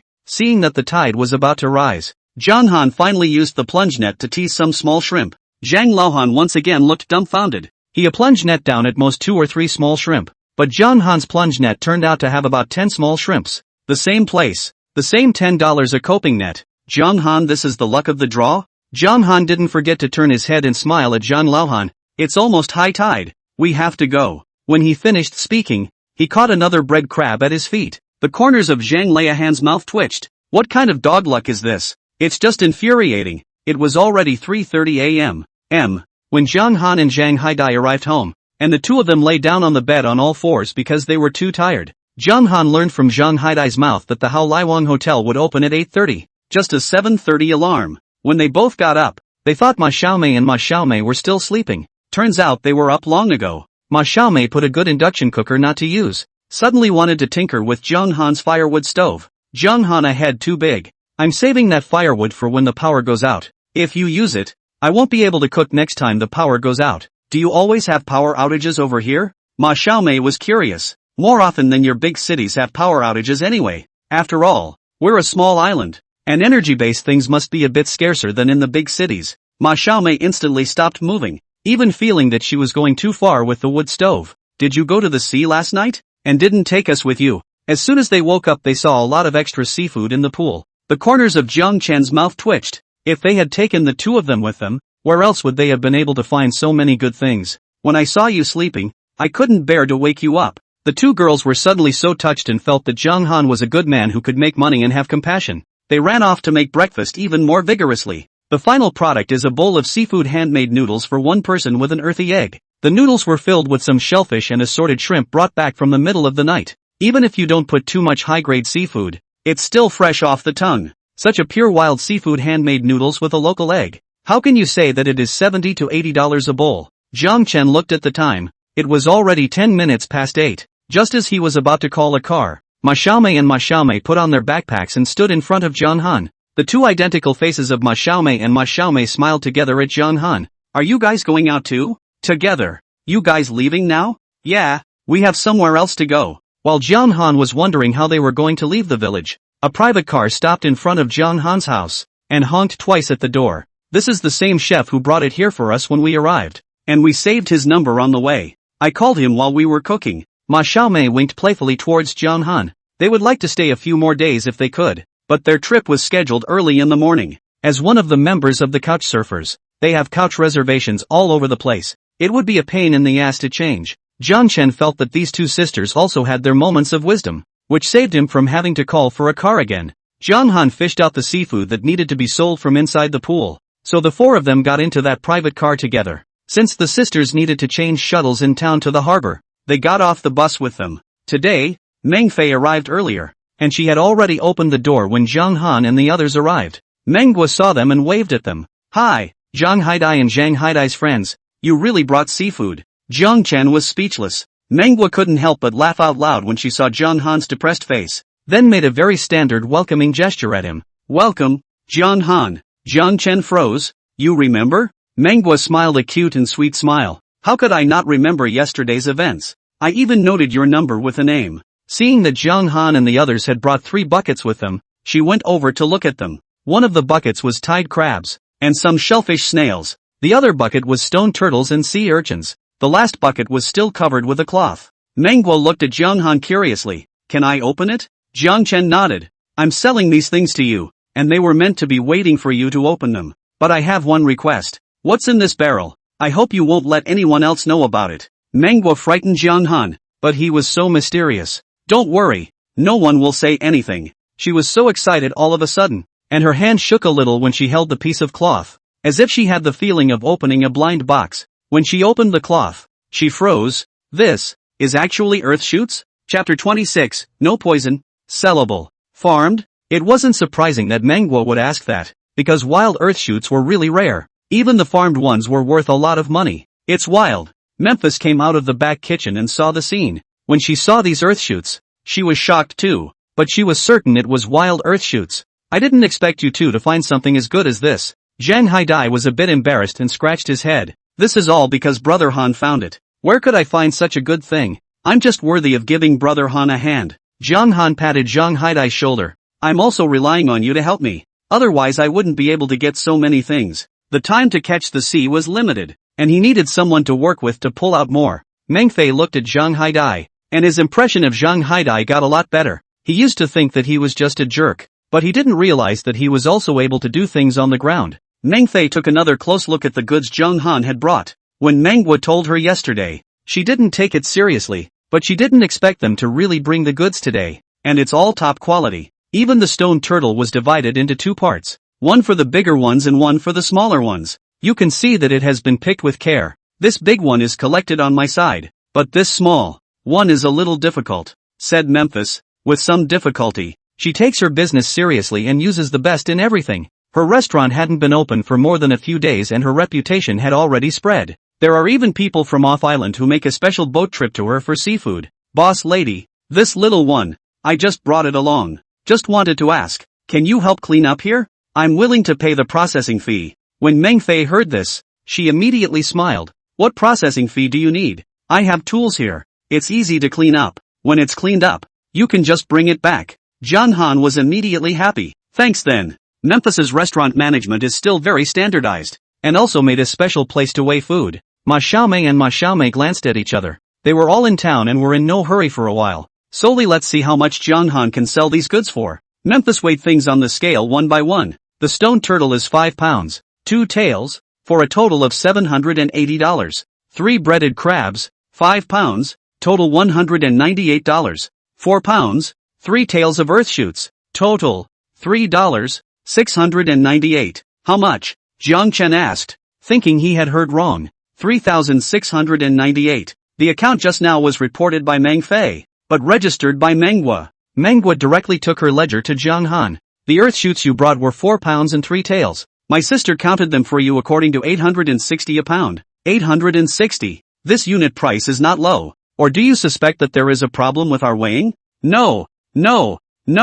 I didn't mean that. Jiang Chen hurriedly explained. There's no way I'd suspect you guys if I suspected anyone. I'm just surprised how there's such a high price. Understanding Jiang Han's meaning, manhwa snorted and laughed. Farmed ones naturally aren't that high. But these are wild earth bamboo shoots, which have become increasingly rare over the years. Things are more expensive than rare. So of course it's worth the price. Ma Xiaomei and Ma Xiaomei were also surprised to death. Could just a few worms be sold for more than 3,000? They were scared to death when they saw it at first. I didn't realize it was that valuable. Meng Fei went back to look at the green crabs, which were all tied with a rope. Handled this way, they wouldn't hurt anyone. The crab pincers are also less likely to break. According to the rules of the crab market, the ropes used to tie the crabs were also counted in pounds. But the rope Jiang Han used was obviously lighter. It was evident that Jiang Han was not the type of person who stole from the world. For green crabs, totaling 11 pounds and 8 tails, for a total of $1.085. 7 pounds of snails for a total of $20.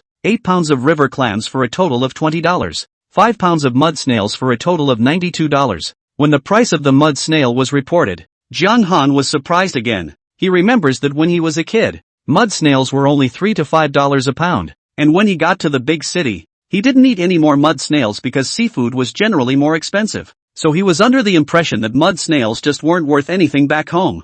I didn't realize it was almost 20 a pound even now. Memphis went back to checking out the last shipment of the day. Sea urchins. This one sea urchin looks fat. Suddenly, she saw a white sea urchin with long spines. White sea urchin. Meng Fei's entire body was shocked in place. Manhwa also saw the white sea urchin. Gosh, this sea urchin is really white. Manhwa covered her mouth in surprise. In comparison, Ma Xiaomei and Ma Xiaomei were much more calm. Most of the seafood they had never seen before and didn't realize how rare this white sea urchin was. What's the name of this white sea urchin? Ma Xiaomei asked. Manhwa nodded. This white sea urchin is really rare. Even old fishermen who have lived by the sea for a long time may not have seen it. It can be said to be 1 in a million. With such an explanation, both Ma Xiaomei and Ma Xiaomei sisters also opened their mouths wide in surprise. Is this stuff so rare? Meng Fei once again looked seriously at Jiang Han and Jiang Haidai. She didn't even know what to say about them now. It's amazing how calm you can be with a load like that on you. And it hasn't been mentioned since. Jiang Haidai, the simpleton, hadn't come back to his senses until now. Sister Fei, is this really not poisonous and can it be sold? He was really afraid it would be toxic and not sell. Memphis had a complicated look on his face. How did he get that idea? Of course it sells. When Jiang Haidai heard Meng Fei's words, a heart finally fell back to his stomach. It is good to be able to sell. Meng Fei looked at Jiang Han again and became much more respectful. These normal sea urchins, I'll weigh them for you first. As for this white sea urchin, Meng Fei deliberated for a moment and said, I still have to contact the buyer. To be honest, this is no longer something our hotel can afford. I'll help you contact the buyer through my channels, and I'll make an intermediate difference. Does Mr. Jiang have a problem with that? When Jiang Qin heard that Meng Fei was willing to be on the ball, he couldn't thank him enough. If he was really like Jiang Ermo, who dealt with the sea urchin and other sea urchins at the same price, there was nothing he could do about it. But listening to Man Fei, this white sea urchin seems to be quite valuable.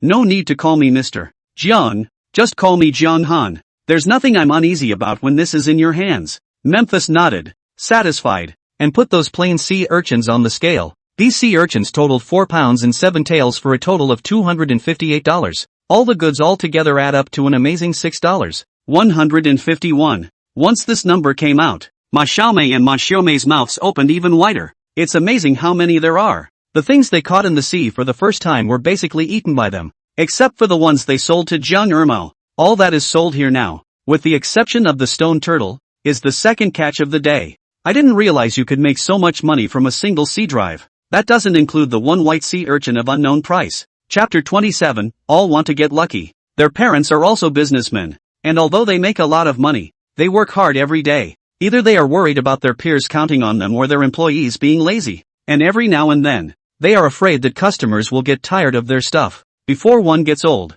one's hair turns gray. Unlike Jiang Han, who lived with such reckless ease, Meng Fei asked Manhwa to transfer the money to Jiang Han. Manhwa thought the QR code Jiang Han gave her was for her to add WeChat, but she didn't expect it to be a payment code. Manhwa turned 151 without a penny more and without a penny less. Ding! The host sold seafood for $151 and gained 151 system points. Accumulation of last points. Total system points, 8,473. Now you can consume 500 system points to exchange for a 15-meter scanning range. Do you want to exchange it? Redemption successful. Host has 35-meter scanning range. Redemption successful. Remaining system points 973. Please keep up the good work and cheer up the host. The warehouse they were in now had windows, and as he looked through them, he was surprisingly able to make out the small print above the billboard 30 meters away. When she turned back, she saw Meng Fei lightly knock Manhwa's head. You're still really,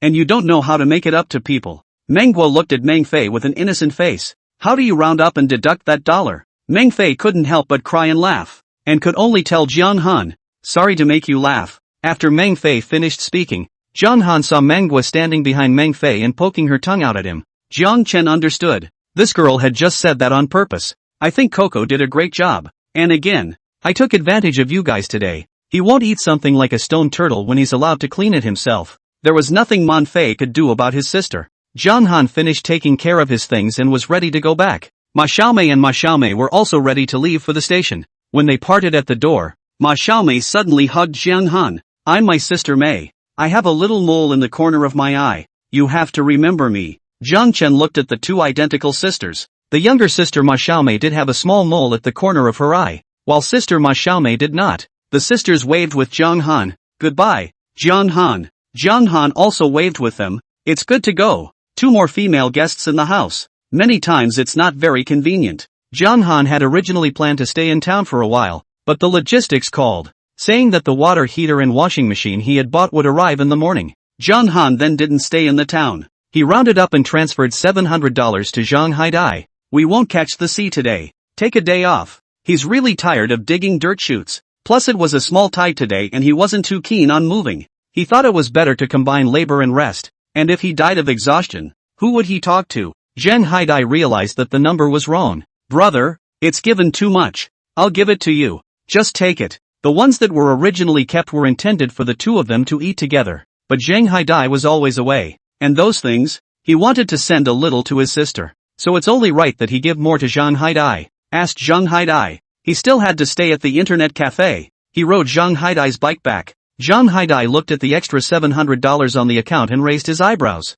It's true that following Chill is the right thing to do. At that moment another call came in. Come to work. Someone in the next village needs a fight. I'll give you $100 after the fight. Zhang Haidai directly poo-pooed it. $100 and you want people to sell their lives. You want to eat farts. Without giving the other party a chance to reply, Zhang Haidai hung up the phone. Jiang Han was a bit dumbfounded when he returned to the village. What was this one doing? Aunt Bucktooth stomped on the shit on the ground so hard that she wasn't satisfied until she had shit all over her shoes. Auntie Lee pushed Auntie Bucktooth away. Alright, that's enough from you. Let me do it. Aunt Lee stomped on that shit several times too. That's not enough shit, is it? Why don't you feed Wonky more so he can shit more? Auntie Kumquat made a very constructive comment. Zhang Laohan also commented next to him. It's too hard for Wang Kai to rely on one dog. We should mobilize all the dogs in the whole village. You guys don't know how many things are in that plunge net of Jiang Han's. Jiang Chen was speechless. Could it be because he said he had gotten lucky, that they were being like this? But he's got a lot of stuff in that netting pocket,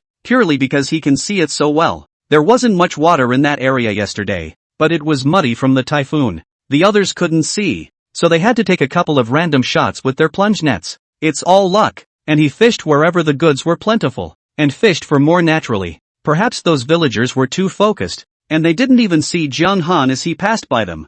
Jiang Feng was already at his house when Jiang Han arrived home. Jiang Feng originally wanted to see what Jiang Han had to wash and wanted to help him wash it, but found that Jiang Han should be washed have been washed, the same neat and tidy, are drying in the yard. Jiang Feng involuntarily sighed. Is sister useless? Suddenly it seemed like her brother didn't need her anymore. Jiang Han was speechless. What are you thinking about? Before the fortune teller said that you are a laborious life. You still chased the fortune teller from the head of the village to the end of the village. Now I don't need you to worry. You are still depressed? Jiang Feng also felt that she was overthinking. How could she have thought that just now? It's good that your brother is growing up. Jiang Feng was going to leave when she saw that there was nothing she needed help with, but Jiang Han stopped her. I have something here for you to take with you. Originally, he had planned to go to Jiang Feng's house to deliver the stuff over, but wasn't this a coincidence? What? Jiang Feng opened the bag to see that it was actually a stone turtle. Is the turtle all taken care of? Over the years, when her two daughters were in school,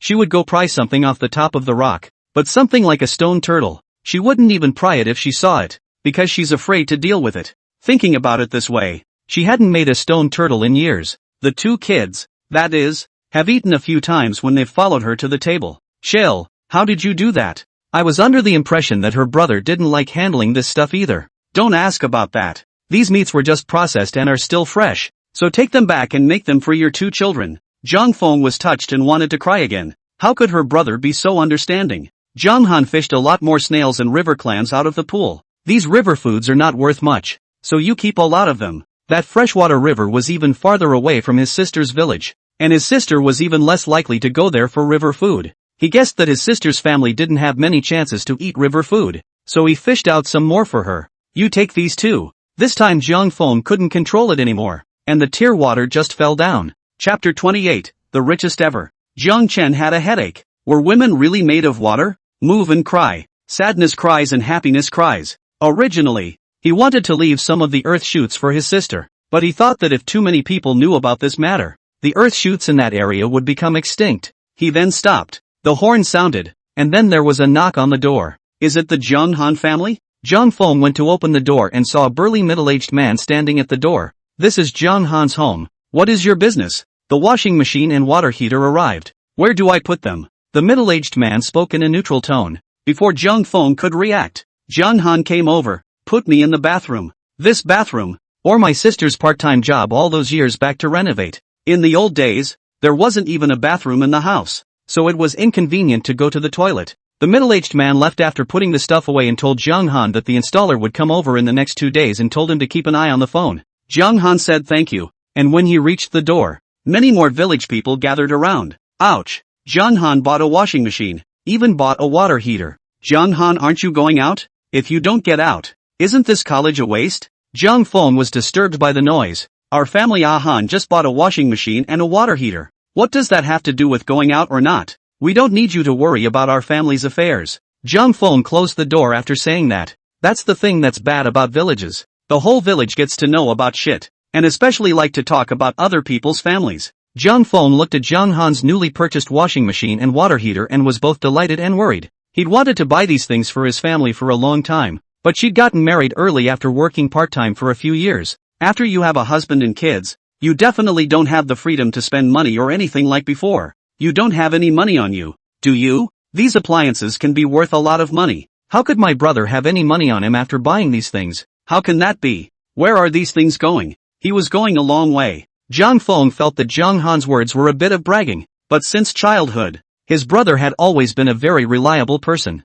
No matter what, she believed in her brother. Alright then, go ahead and do what you want. Tell your sister if you don't have any money. Okay, I get it. After Jiang Feng left, Jiang Han took a shower and went to bed. After all, he hadn't slept well for the past 2 days. Slept through the afternoon and the call came in. The installer is coming over now. Jiang Han did not expect it to be so fast. Get up and open the door. Let the master install himself. I casually downed another bowl of noodles for dinner myself. Looking at the water heater and washing machine that had been installed, Jiang Han felt that this day was getting more and more promising. Suddenly, his cell phone rang. Someone added him on WeChat through his cell phone contacts, and that person's WeChat name was Lu Zhishan. With the note, subby, awkwardly, Jiang Chen refused without even thinking about it. Many scammers will save the number in their cell phone before adding it to their WeChat in order to increase the success rate of their scam. This will display, add friends via cell phone contacts. He's not going to fall for that. I didn't realize this scammer was quite persistent and soon added him again. This time the note is, mango. Jiang Chen froze. Manhwa is Lu Jishan. Then what was she doing just now with all that nonsense in her notes? Jiang Chen added friends. Mongo, why didn't you add me just now? Jiang Chen suddenly had some difficulty answering. Mango, ha ha ha ha ha. I'm teasing you. River cold. Mango, your goods my sister has sold. I'll wire you the money. Transfer, $28. 000. Jiang Chen froze for a few more moments. Jiang Han, did you get 2 extra zeros? Those black sea urchins are only a couple dozen bucks apiece, and the white ones are 208 tops, right? Mango, that's right, it's $28,000. River cold. This is really unexpected, but looking at the 28,000, he still felt surreal. He hadn't taken that much money since he was a kid, even when he reported to college for tuition. For a moment, he was actually a little afraid to pick it up. Suddenly, Mungo made a voice call. That sea urchin really sold for $28,000. I'm not lying to you. This kind of thing is so rare that there is no fixed market price. It just depends on how much the buyer is willing to pay. So someone just offered $28,000? Which brainiac is this? No, it's an angel. I still think it's undersold. After all, there may not be one white sea urchin in 10,000. Jiang Chen was surprised. Doesn't this stuff taste really good? Manhwa thought about it. I haven't eaten this stuff either. But I've heard from people who have eaten it that the flavor of white sea urchins is no different from ordinary sea urchins. Jiang Chen. Anyway, there was absolutely no way he was going to spend $28,000 on a white sea urchin that tasted just like a regular sea urchin. I really thank you for this matter. If he had sold it to Zhang Ermao, it would have been tens of dollars apiece. There's no need for thanks. We also made 10% from it. Anyway, this money is for you to accept at ease. Jiang Chen answered and hung up the phone. He took that money and immediately had $28,000 more inside his cell phone. Together with the original money, he already had over $30,000. Growing up, this was the richest he'd ever been. Ding! The host sold seafood for 28,000 yuan, gaining 28,000 system points. Accumulation of last points. Total system points, 28,973 points. Now you can consume 27,500 system points to exchange for a 55-meter scanning range. Whether to exchange or not. Redemption successful. Host has 90-meter scanning range. Redemption successful. 1473 system points remaining. Please keep up the good work and cheer up the host. Zhang Han transferred the money to Zhang Haidai again. Zhang Haidai looked at the extra $2,800, and his whole body was dizzy. He didn't even play the game anymore and called Zhang Han. Brother Han, you've transferred to the wrong person. Yes, it was transferred to you. It's the money from the sale of that sea urchin. Zhang Haidai's entire body was shocked. No, there are so many? Chill, did you give an extra zero? Jiang Chen felt that Zhang Haidai still dared to think more than him. His first feeling was 2 more zeros, but it turned out that Zhang Haidai only felt 1 more zero. That's right, 2,800. Zhang Haidai took another look at that number. My goodness, he hasn't seen that much money either. He thinks he's on his way to the top of the heap. Someone on the computer voice urged him to continue to play the game. Zhang Haidai this moment some do not quite want to play. What game? I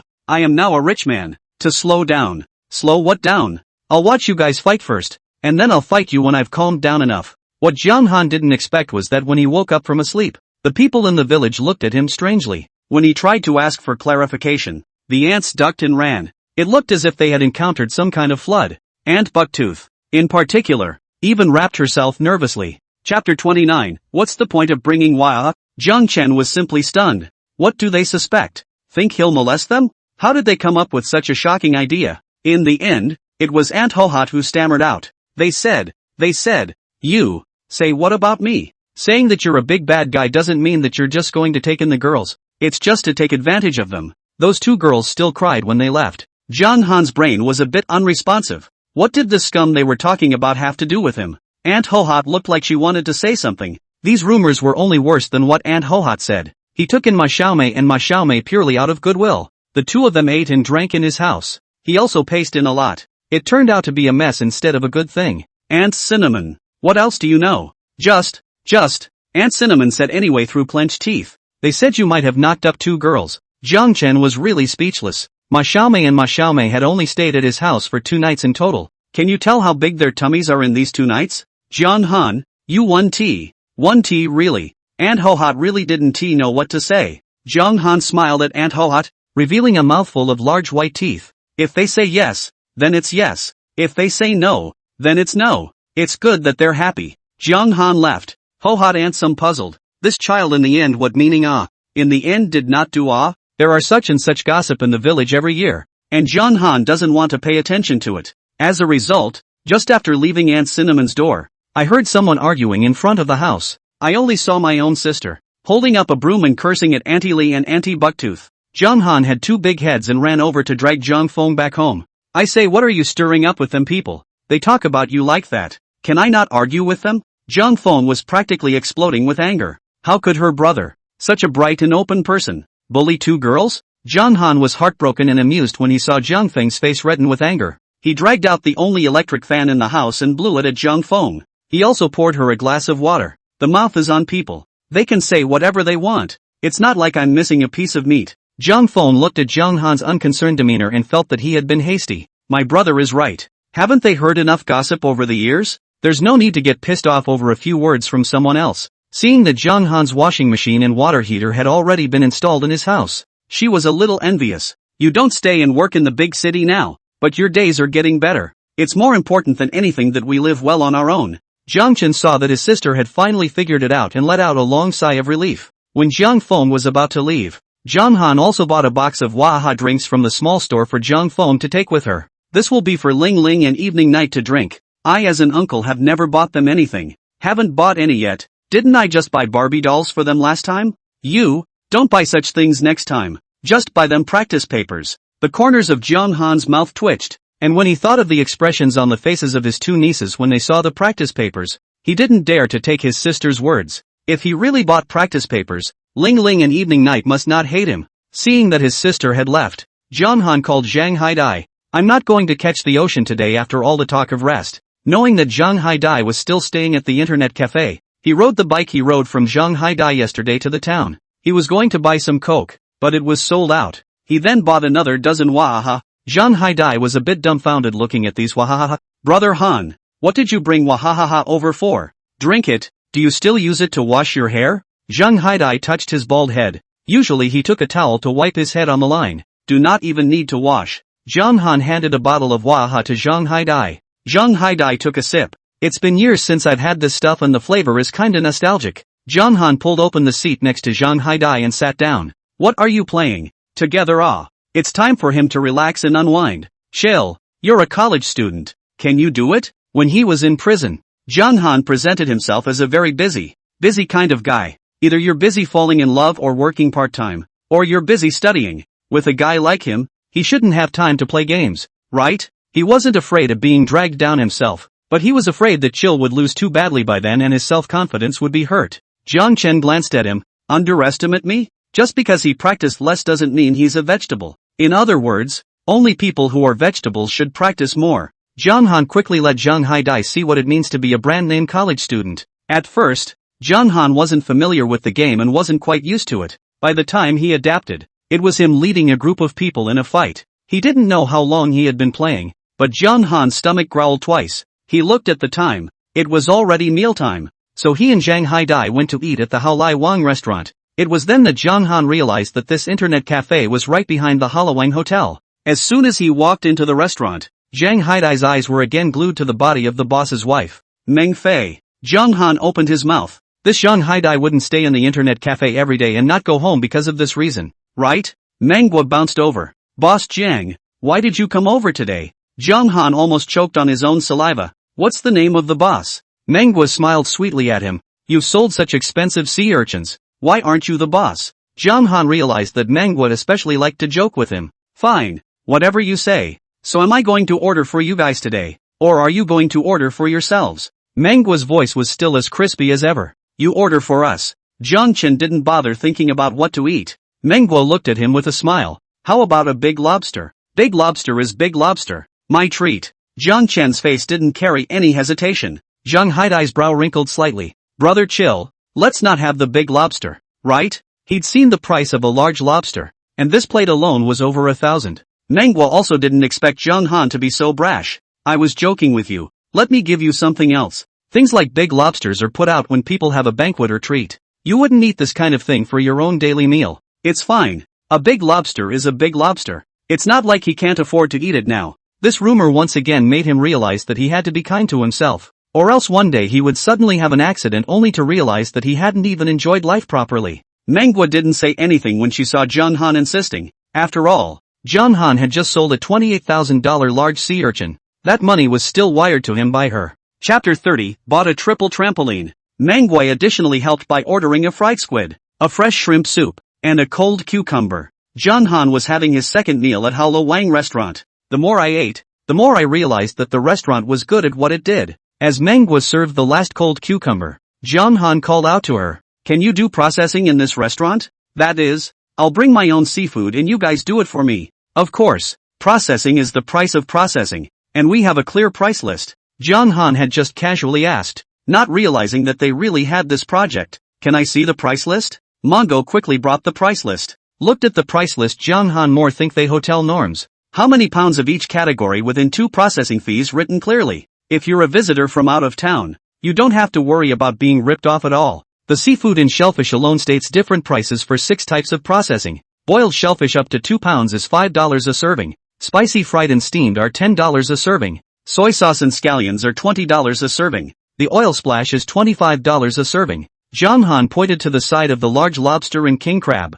"Is there any difference between this one, 2, and 3? Manhwa pointed to the small print underneath this. "It says here that there are various ways to eat it, such as spicy, peppery, garlic, boiled porridge, steamed egg, and so on. If you take a large lobster with only one of the eating styles, then count it as 1 serving. If you take the body of the shrimp for garlic and the head for porridge, then it's counted as 2 eats. If you're also taking a certain part for steamed eggs, that's 3 bites. The price for 3 eats is 150. Jiang Chen understood. If he takes fresh seafood and processes it here, as long as there are no particularly complicated processes, 3 kinds of seafood, a few dozen dollars is about right. For things like steamed eggs with sea urchin, they only charge $10 a serving for processing. Simple steamed and blanched is $5 a serving. Often the fresher the seafood, the less complicated the process. With other catching the sea and coming back with the hard work of cooking and washing dishes. Might as well just take the leftover ingredients and process them for eating at their place after they sell the seafood.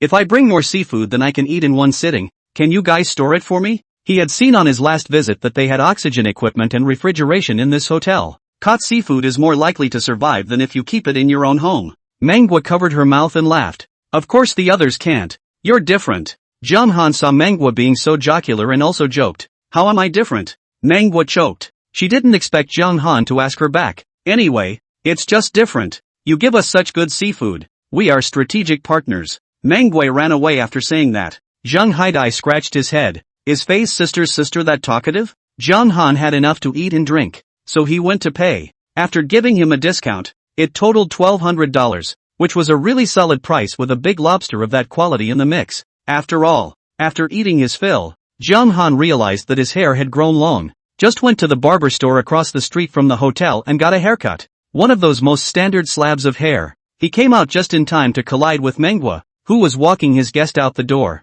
Manhwa ducked back into the restaurant with a small blush. The internet says that whether a guy is handsome or not depends on whether he is handsome when he cuts his inches. If he is handsome even when he cuts his inches, then he is really handsome. Junhan clearly belonged to the category of true handsome. Junhan went to the internet cafe with Zhang Haidai to play games for a while again. When I went back, the door to the dealership was surprisingly still open. There are no car dealerships that sell cars on the small island of Jawa. The car dealership in front of me, inside, was either a bicycle or a battery-operated car, or a motorcycle. There is also the agricultural tricycle, also called a trike. He can't keep riding Zhang Haidai's used bike either, and it's kind of tiring to ride a bike like that all the time. He's going to have to come to town to sell his goods on a regular basis in the future anyway, so he might as well get a motorized triplex capable of loading them. It is capable of both delivery and transportation. Plus the triple trampoline is small enough to drive in smaller alleys and on flatter mountain roads. Very practical. Things are expensive on the island. And after Junhan bargained, he still spent $5,300 before he bought the 3 bouncers. It was late when he drove back in his triplex. The village rests early. He was quiet all the way to the village. I don't know why, but after lying down, it was a little hard to sleep for a while, thinking about when I caught the octopus. That eel pliers slipped several times. He then wanted to look online for a good clamp. There really is a lot more stuff online than in the tackle store in town. There are also a variety of pliers. He ended up looking at a pair of pliers that had a rubberized non-slip feature. at $60 a pair of pliers. He bought 2. The owner also recommended a lighter pliers to him. Heavy pliers are better for catching octopuses and such, but you'll get sore hands using such pliers all the time. If you're picking up shells, sea cucumbers and the like, lighter tongs will do the trick. The lighter pliers are still cheap at $15 a piece. Jung-han bought 2 more. It's a bit of a shame to learn that this one can't be delivered to town. Fortunately, this store's shipments don't put you in coastal ports, but in district ports. Their side of the boat to the coastal port was 3 hours, and it only took 40 minutes or so to get to the port of Pudu. If people in the village get sick, they go to the district hospital if the town health center can't treat them. The district, here, is equivalent to the county. Inside the district the facilities are also much better than in the town.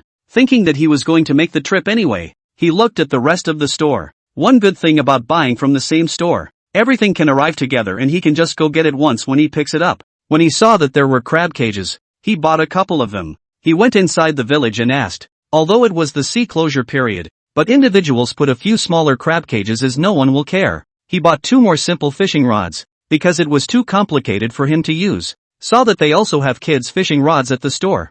I don't know if my sister's 2 kids like to fish or not, but seeing as it wasn't too expensive, I bought 2 of them as well. As he was about to turn off his cell phone, Mangwa sent a message. He thought it was something important. I ended up seeing a picture of him on a trike. Unexpectedly, the way he rode the triple trampoline was filmed by Mangwa. He said thank you and tossed his cell phone aside to sleep. Mangwa on the other end of the phone was a bit dumbfounded. Why did he send her a thank you? Doesn't he think he looks funny on a trike? Obviously has such a handsome face, but rides a dirt cheap trike. I heard my sister say that Jung-han is still a college student of a famous university. Are all college students of famous universities this brainwashed? Jung-chen slept until the big noon of the next day. When he woke up, he saw that Jung Haidai sent him a message asking if he was going to catch the sea today. Chapter 31, Rumor Broken. Go. Why not? Jung-han looked at the tide software. The first catch of the day had been missed. The second sea drive was at 6:30 in the evening, and Jung-han had Jung Haidai arrive at the village by 6:15.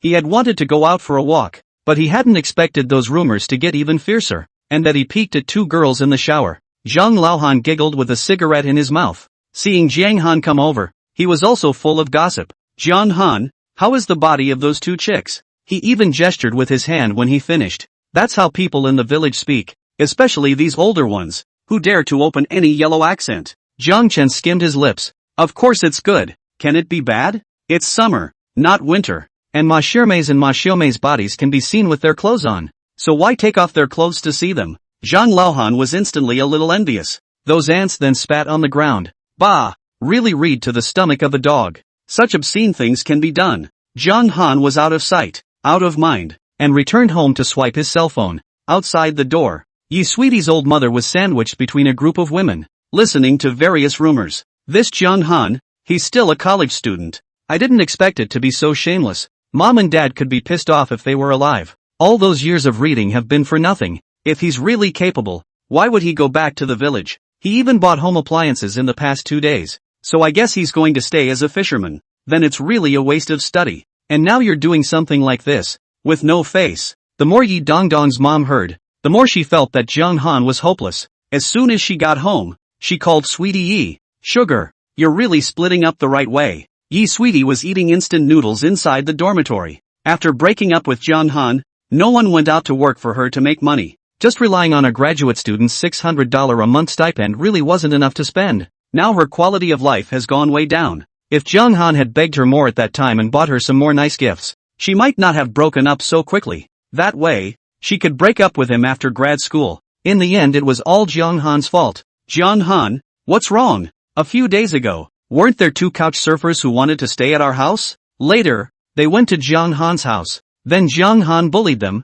and I heard that their stomachs got knocked up. Really? Mom, you're not making this up? Of course it's true. Would I lie to you about something like that? Yi Sweetie was also stunned. I didn't expect Zhang Han to be such a person. I can't see it. Over the years of their relationship, Zhang Han was quite disciplined, but he didn't expect to be like this with other women. 2 days ago her mom called and told her that Zhang Han had made a lot of money from catching the sea. You make so much money and you don't remit it to her. Yi's sweetheart was angry in her heart, so she found Ma Xiaomei's contact information from the circle of sofas. Is it Ma Xiaomei? I'm Sweetie Yi. Because of what happened last time, Ma Xiaomei didn't really want to answer Yi Tiantian's phone call, but considering politeness, she still answered it. What's the matter with you? Ma Xiaomei asked. Sorry about last time. It has been 2 years since Yi Sweetie joined the circle of couchsurfers. No couchsurfers had visited their island in 2 years, and she'd just about forgotten about it. It was hard to get 2 couchsurfers to go to their island. She didn't think her mom would let them in.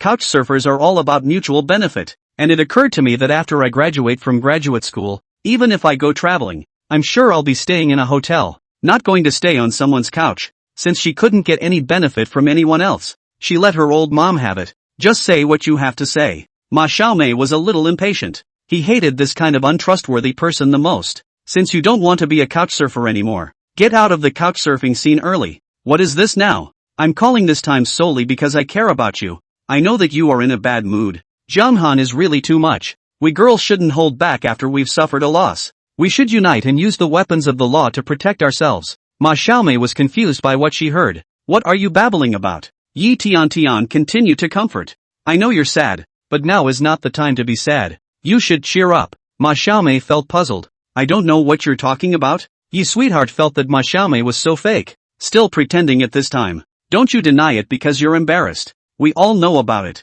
Jianghan bullied both of your sisters and both of you are pregnant. Ma Xiaomei's fiery temper came up and she couldn't help it. Yi Sweetheart, you're sick. Your brain is in the water. You find a pit to pour it out. It's only been a few days since we entered Jianghan's house. Can you tell that you're pregnant in just a few days? It's not your fault that you can't read well. It's your mom's fault that you don't even have common sense. Ma Xiaomei hung up the phone after saying that. Yi Sweetheart was furious as hell. Since childhood, no one had ever scolded her like this. Yi Sweetheart wanted to call again, but it turned out that the other party had already blacked her out. She was so angry she wanted to slam her phone, but resisted when she thought she couldn't afford a new one. When Zhang Haidai arrived at Jianghan's home, Jianghan had already started organizing things. Shale, where are we going? Go to Golden Beach. It's the closest to us and we've never been there. Zhang Haidai did not expect Chill to be so casual this time. Golden Beach is notorious for having fewer things, and only children go there to play in the sand. But he trusted Chill, and what Chill said must make sense.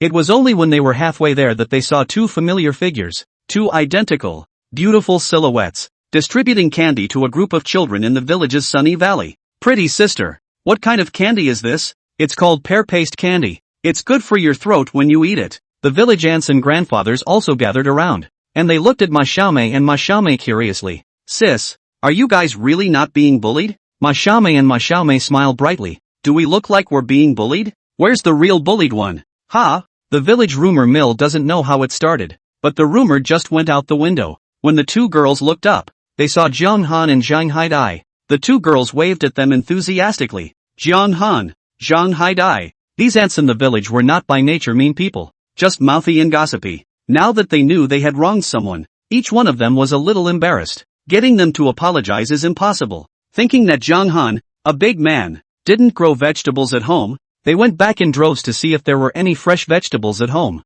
After finding fresh vegetables, one by one, they all took them and sent some over to Jianghan's yard. Chapter 32, Tidal Crab.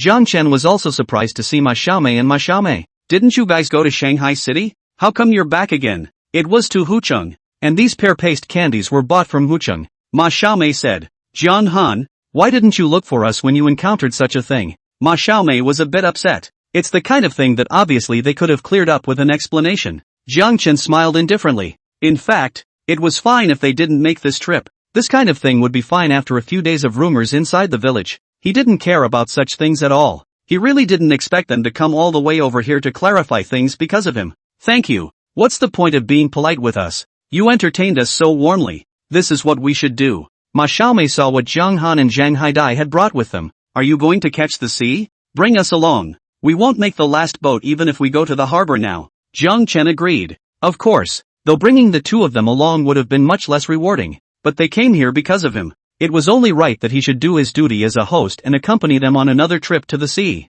Plus, he was supposed to be casually catching up today, and it really didn't matter how much or how little he harvested. Where are you going to catch the sea today? Ma Xiaomei asked. Go to the beach. As soon as they reached the beach, Ma Xiaomei and Ma Xiaomei exclaimed, wow, what a beautiful beach. Jianghan, with such a good place, why don't you bring us here? Jianghan was so wronged. How did he know they liked this kind of beach? And the village people really don't come here much to catch the sea compared to other places. He was just trying to be close today, and came this way to take his chances. What he didn't expect was that he ran into Wang Xiaobao and Li Xiaoyao here. When Wang Xiaobao and Li Xiaoyao saw Zhang Han, they thought of Zhang Han's last time catching the zebra peeper. It always felt like the way Zhang Han looked at them was mocking them for being vegetables. They unconsciously carried their buckets a little farther away from Zhang Han's group. Ma Xiaomei smiled with arched eyebrows. You don't seem to be popular with the kids. The corner of Zhang Han's mouth twitched. You're generalizing. Just because these two little kids don't like him doesn't mean all kids don't like him.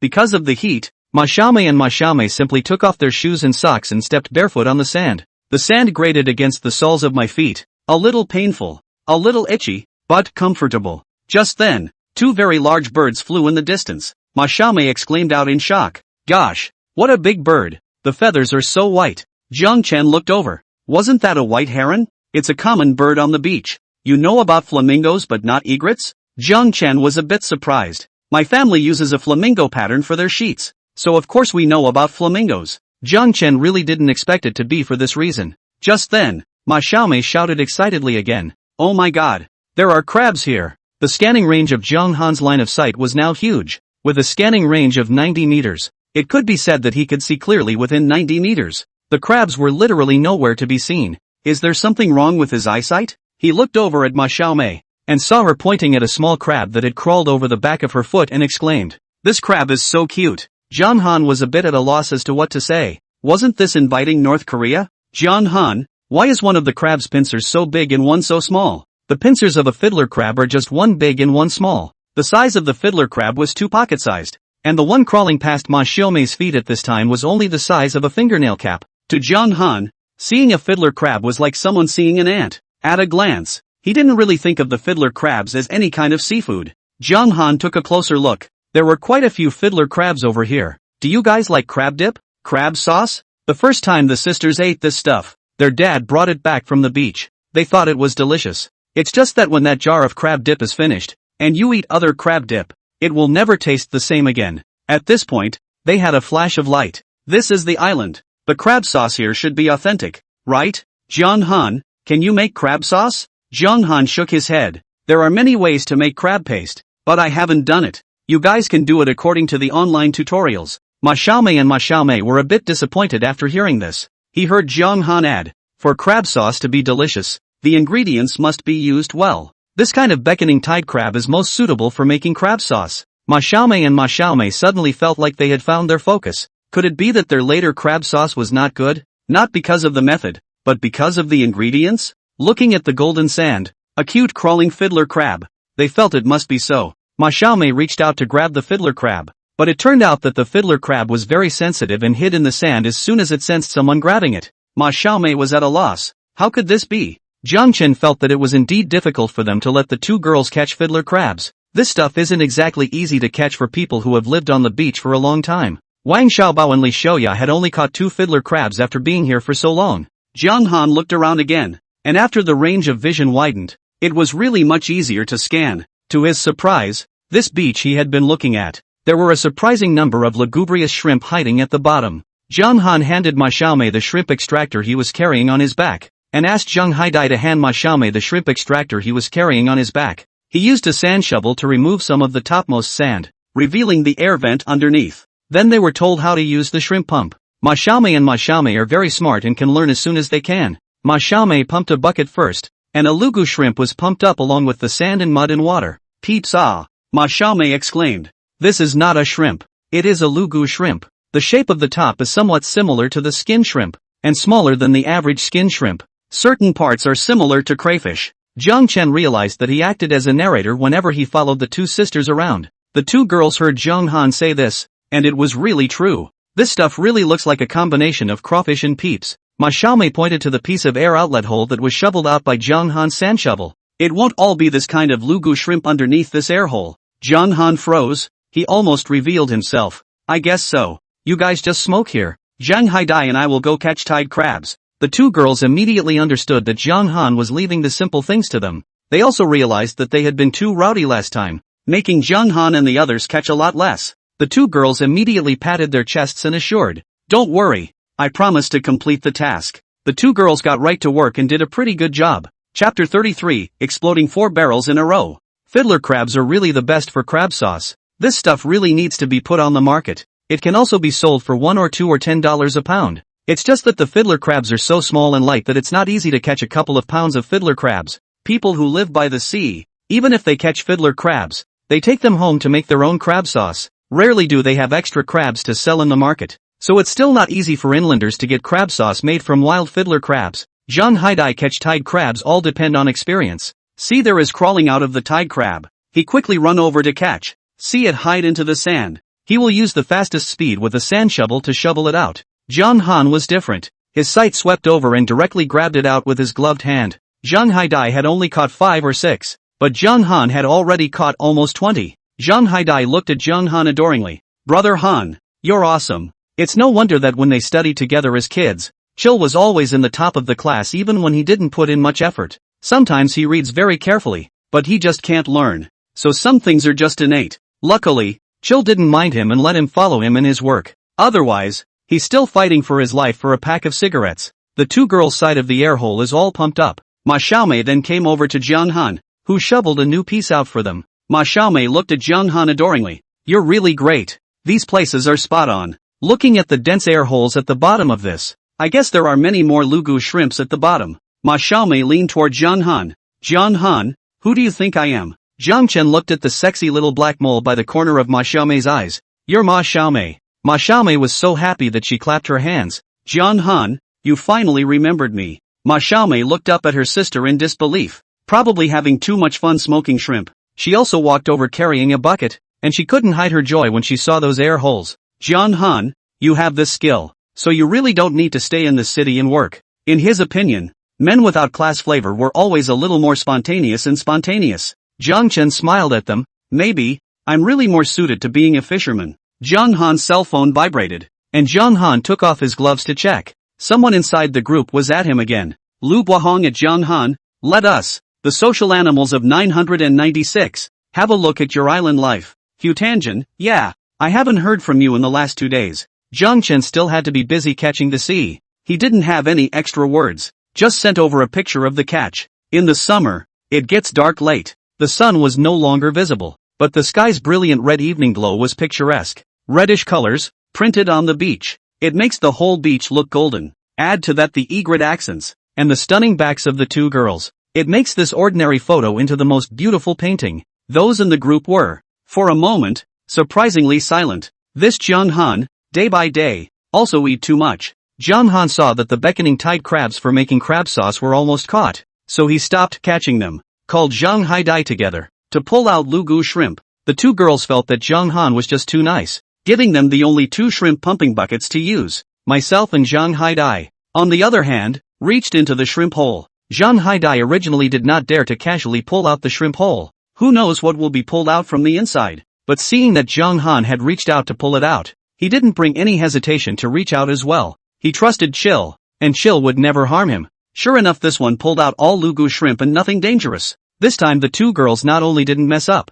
but also helped a lot. Before I knew it, both buckets were full. Seeing that there was still time, Jiang Han wanted to run home to get 2 more buckets over. When he turned his head, he saw that both pairs of Wang Xiaobao's and Li Xiaoyao's little eyes were all red. Jiang Chen, for the sake of having played with their dad when they were small, walked over and asked, "What's wrong with you guys?" It was fine if he didn't ask, but when he did, those 2 kids cried, "You're a bully. Ooh, you're big and bad." Oh. Jiang Chen was bewildered as he looked at the small buckets the 2 children had brought with them. Their 2 small buckets added up to only 7 or 8 fiddler crabs, and the 2 vats on my own side are about to fill up. Watching the 2 children cry more and more, Jiang Han probably knew what was going on. Perhaps it was so sad that the 2 kids didn't even guard their tools anymore. Jiang Han took their sand shovel and, 2 meters away from them, shoveled off the sand on top, revealing the many air holes underneath. Jiang Han left after shoveling. The 2 children looked at each other. Grandpa and Grandma both said that Jiang Han was a college graduate from a prestigious university and told them to learn from him.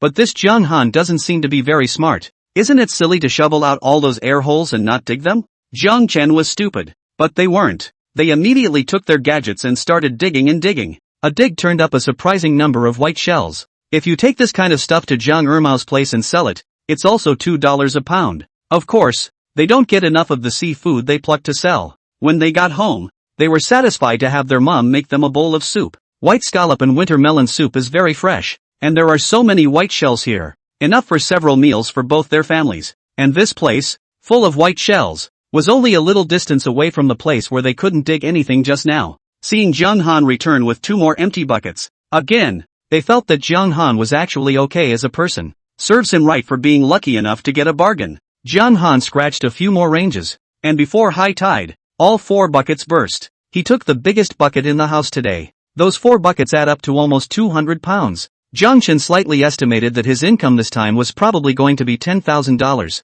When I got home, I looked at the vegetables piled up in a small mountain in the yard. Jiang Chen cried and laughed a little. They were the ones who cursed him, and they were the ones who gave him things. To be honest, he really didn't bother with them either. There were quite a few eggs on the side of the veggies. Jiang Han found a shady place and put those vegetables and eggs away. And keep all those lugu shrimp in the pool. He asked Ma Xiaomei and Ma Xiaomei to take those fiddler crabs to be cleaned. Then let them learn to make their own online. He also called and asked Zhang Feng about the key steps to make the flavor more authentic. Zhang Feng felt that she couldn't speak clearly on the phone. And once she heard that it was Ma Xiaomei and Ma Xiaomei coming over, riding his bike directly to Jiang Han's side. Seeing 2 girls on their cell phones working on how to make crab dip made her feel so cute. You don't have to do this.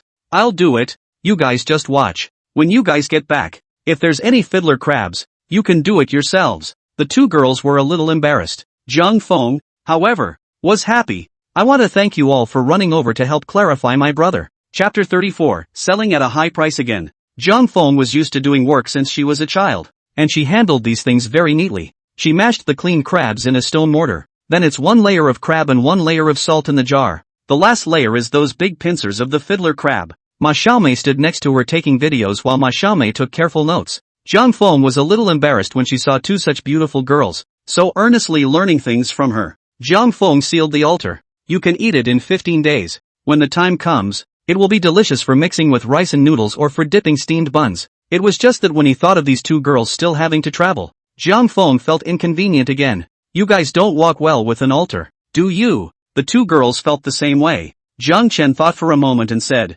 tomorrow when you guys get to the harbor on the coast, you'll send the altar home. That way you won't have to travel with this altar on your backs. Ma Xiaomei and Ma Xiaomei thought that this method was really great. It seemed that Jiang Han really was a graduate of a famous university and was really smart. Jiang Han and Zhang Haidai caught a lot of fiddler crabs, and there were still quite a few left after a jar of pickling. These tied crabs Jiang Han does not intend to sell. All that Jiang Feng took away. Also gave Jiang Feng 5 pounds of lugu shrimp. Let her take back to eat. Jiang Feng looked at the pool full of lugu shrimp. His mouth could not close. Her brother was just too good for that. She thought her brother was just lucky once or twice, but she didn't expect him to come back full circle every time. If you can do it every time, you're not lucky, you're competent. It really seems like mom and dad are in heaven and their ancestors' graves are smoking. Okay, I'll bring you some crab sauce when it's marinated. Jiang Chen didn't refuse. The crab sauce made from fiddler crabs is really good, even if you put a little bit of it on your noodles. Jiang Han sent Jiang Feng to the door.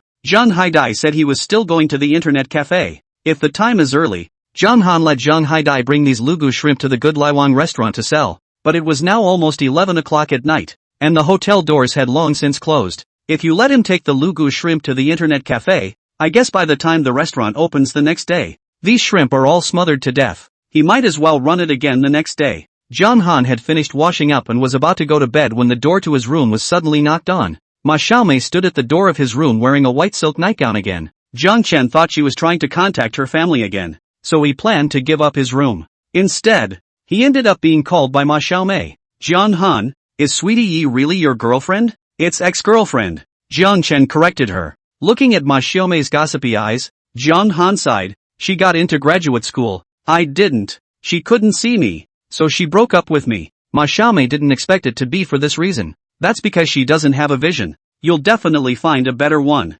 Looking at Ma Xiaomei's serious face, Jiang Han couldn't help but let out a laugh. You don't have to comfort me. I didn't care a long time ago. I'm not comforting you. I'm serious. Seeing that Jiang Han was about to leave again, Ma Xiaomei called out to him again. I was trying to discuss something with you. I reflected the matter of Sweet Ye to the people in the circle. Sweetie Yi has been withdrawn from the circle of couchsurfers. At this point on Jawa Island, there is still a lack of people who can provide couches. I don't know if you're willing? Afraid that Jiang Chen would make things difficult, she hastened to say again. It's fine if you don't agree. Everything is based on the principle of voluntariness. Isn't it just providing a place to stay? It's nothing to me. Ma Xiaomei looked at Jiang Han in surprise. You agreed? Aha. Ma Xiaomei felt that Jiang Han was really a very good person. Then I'll report your name. Next time, if someone else comes to your house, you shouldn't be so stupid as to entertain with such nice things. Although she and her sister were enjoying themselves, she was afraid that Jiang Han would suffer if she kept going like this. It's actually okay. I got all the stuff you guys came across on the drive, and those are worth quite a bit of money too. Especially Ma Xiaomei and Ma Xiaomei. They both cooked for themselves and he rubbed their cooking. Jiang Han, our sisters are really happy to have met you. The days on Jawa Island were the happiest days of our sister's journey.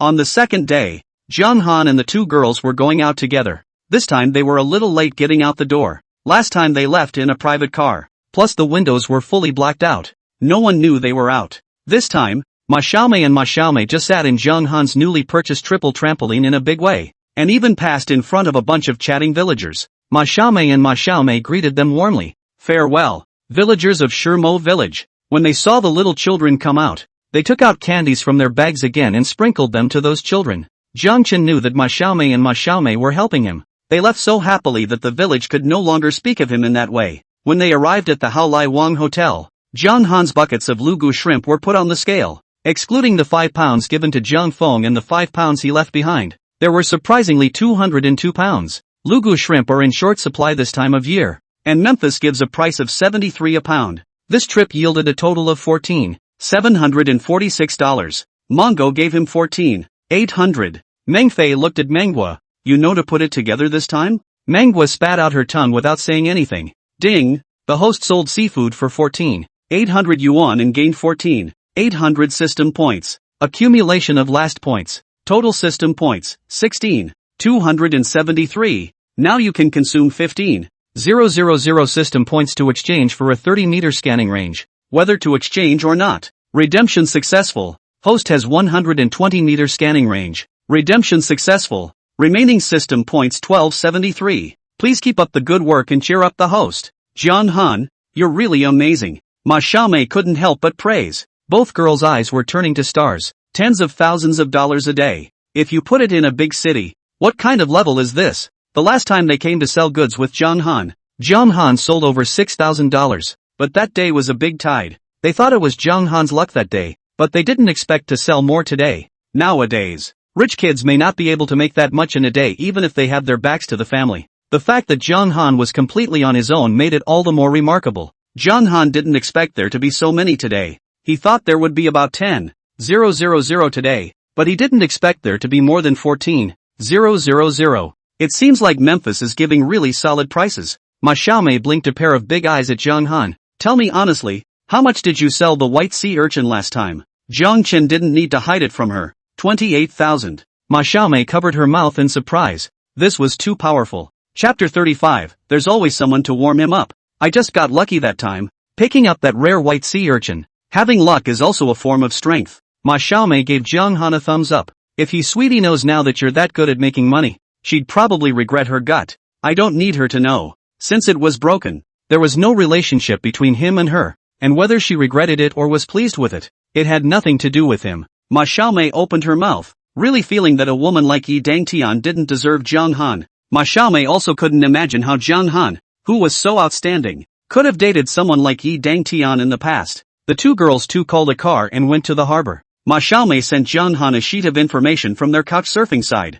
Jiang Han filled out each item carefully. In the special requests section, he put no pets. It would be fine if you brought a cat and a dog, but I'm afraid that some pet owner with a special fetish would bring something strange. His temple here is too small to accommodate. When Jiang Han looked up, Manhwa was looking at him with playful eyes. Jiang Han was stared at. Why are you looking at me like that? You seem to be popular with the girls. Ha! The corner of Jiang Chen's mouth hooked up into a smile. Does that include you too? Manhwa suddenly froze for a moment and said that a guest had asked her to pour water and walked away. Jiang Han's meal was at the Haolai Wang restaurant. He brought some of the seafood he had at home for them to process. He also transferred Zhang Haidai's portion of the money to him. Zhang Haidai looked at the extra $1,500. The whole person was like a dream. He took another look at Meng Fei's busy figure. At this rate, would he really be able to get a wife? But when he thought of Memphis' ability, he looked like a wilted eggplant again. Jiang Han realized that it was really much cheaper to bring seafood over for processing by himself. In addition to the seafood he brought, Jiang Han also added a hot and sour shredded potato. 3 dishes and a soup for 2 people added up to a total charge of $80. It's really economical and affordable. After dinner, anyway, nothing to do. John Han and John Haidai went to the internet cafe to play games. This side of the internet cafe is available for overnight stays, but an internet cafe used for sleeping is certainly not as comfortable as a bed at home. John Han finished off a monster and casually said, "For someone like you who comes to town every day, you might as well rent a house in town." John Haidai patted his bald head. "Right. I'm rich enough to rent an apartment now." Jiang Chen froze. This kid is serious? When you think of the owner's wife, Memphis, there really are no words for the people. Never mind. It was better for him to stay out of the matter of brotherly feelings. He looked at the tide table, and the time he could make it to catch the sea today was later than yesterday, at 7 o'clock in the evening. So he had another dinner with Zhang Haidai at the Halawang restaurant. When I was planning to head for the village, it was raining from the sky. After a while, the rain got heavier and heavier. "Come on, we won't have to go to the sea today." Zhang Haidai was going to continue to go back to the internet cafe to play games. "Brother, chill. Why don't you stay at the internet cafe as well? This rain is too heavy." Manhwa walked over at some point. "John Han, this rain is too heavy. My sister and I rented a house on the 3rd floor for convenience. There's a guest room there. Why don't you go stay in the guest room for the night?" This site is a commercial and residential structure, with stores on the 1st and 2nd floors, and residences above the 2nd floor. Jiang Han was a little less than kind. "I recognize the bed. It's better to go back to sleep." Manhwa looked at him doubtfully. "Does such a big person still recognize the bed? What about when you're studying and living in school?" Jiang Han was embarrassed by the question. "Then what else can be done? You can only barely adapt," Jiang Chen said as he was about to go out to ride his electric triple trampoline. "You wait." Manhwa ran into the back kitchen and took a poncho out. "You wear this back." Jiang Han took the poncho. His heart warmed. "Thank you." His parents passed away early, and he and his sister were dependent on each other. It was hard for him to get into a prestigious university, but when he graduated, not only was he unable to find a job, but he was also dumped by his girlfriend. But that's just it. There's always someone. There's always something that warms him up. On the way back, he got wet even with his poncho because it was raining so hard. That rain kept getting into the collar of his poncho. His hat was blown off twice, and his hair was all wet. It's a good thing he already has a water heater and washing machine on his side. After a hot shower and throwing the clothes in the washing machine, it was time to get comfortable in bed. I didn't expect Lu Buahong to send him a private message. "Lu Buahong, Jiang Han, how much money do you make a month?" Like him, Lu Buahong studied financial management, but his family has no background. Now Lu Buahong struggles every day in a big company. "Jiang Han, I don't know. What's the matter with you?" He hasn't even been back for a few days here, but he still subconsciously looked at his income for the past few days. "I can't believe it's over $60,000. Remove the money used up during this time. There's about $50,000 left." I don't think he'd caught the ocean a few times, which was way better than he'd expected. "Lu Buahong, I'm exhausted day after day. One person doing the work of 3 or 4 people. Today I told my boss about quitting, and he said he'd give me a $500 raise. I'm a little hesitant now." "Lu Buahong, you know the others. I'm not in the same class as them. There's no way to talk about that. I can only ask your opinion." "Jiang Han, 500 a day? Lu Buahong, what kind of international joke are you playing? If there is really 500 a day, I won't die of laughter. 500 a month. Jiang Han, it's only a $500 raise. If you really don't like that job, quit if you want to." "Lu Buahong, but $500 is also money. You're at home every day chewing on your old man. How do you understand?" Jiang Han didn't want to talk to Lu Buahong anymore, where he had an old to chew on. But he never told his classmates about his family. He didn't blame Lu Buahong for saying such things. If he had stayed in the big city as well, would he be hesitating and struggling today for a few hundred extra dollars a month?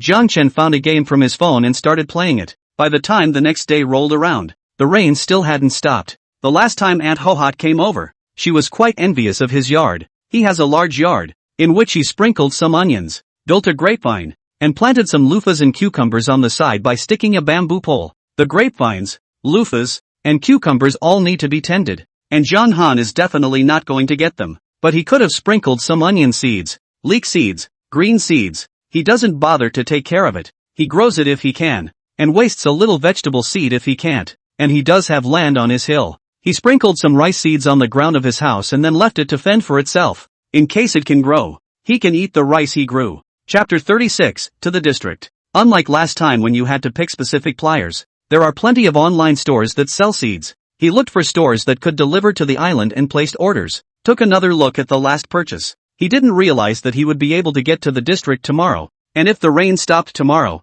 he would make a trip to the district and bring those goods. Stopped by the district to check on the boat. If the district doesn't have the ideal boat, then you'll have to go to the city. Jiang Chen's cell phone suddenly vibrated. Surprisingly, it was a message from Yi Sweetie. Jiang Han, I'll be back next week. Jiang Chen felt puzzled. What was she doing coming back to tell him? Jiang Chen didn't reply, thinking that it has been raining for 2 days now. I don't know if Ma Xiaomei and the others have left the island successfully. He was so confused by the rain yesterday that he forgot to ask. Jiang Han sent a message to Ma Xiaomei. Did you guys make it to the coast without any problems? Ma Xiaomei immediately returned the message. I was already on the boat when I sent you the form. I was lucky to be on the last ship. I heard that the voyage was closed at the back. Otherwise, none of us would be able to leave today. Ma Xiaomei sent another mischievous emoji. Thanks to you, our sister's luck has changed for the better. Jiang Chen was relieved to know that the 2 girls had landed safely. By the time the next day rolled around, the rain had definitely stopped. Jiang Han informed Zhang Haidai that he would not go to catch the sea.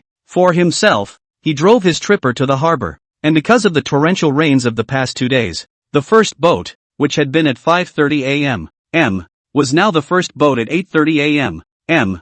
Jiang Chen didn't care. It wasn't like he was in a hurry, but he saw an anxious figure in the crowd. Brother-in-law. The tall, thin man twisted his head to look over and saw Jiang Han. Jiang Han. Jiang Han walked over to Jiang Wenshan's side. Going to work? Jiang Han had heard his sister say that Jiang Wenshan worked in a factory in the district and would only come back on weekends. Aha! Jiang Wenshan faintly answered. I heard Foam say that you're back. What are you doing out this time? Jiang Han didn't hide it. My courier is at the district's harbor. I'm there to get it. Jiang Wenshan smiled and stopped talking. Just because he's a man of few words doesn't mean he doesn't have opinions. Jawa Island is a little behind, but it has everything it needs. Even if you don't have the brand name stuff you want, you can always find something in the flat replacement. As expensive as things are on Jawa Island, it's still more cost-effective than taking a boat to the district to get a delivery. Jiang Wenshan subconsciously looked at the time again. He was definitely going to be late today. The weather at sea was so changeable that he was afraid to return Monday through Friday.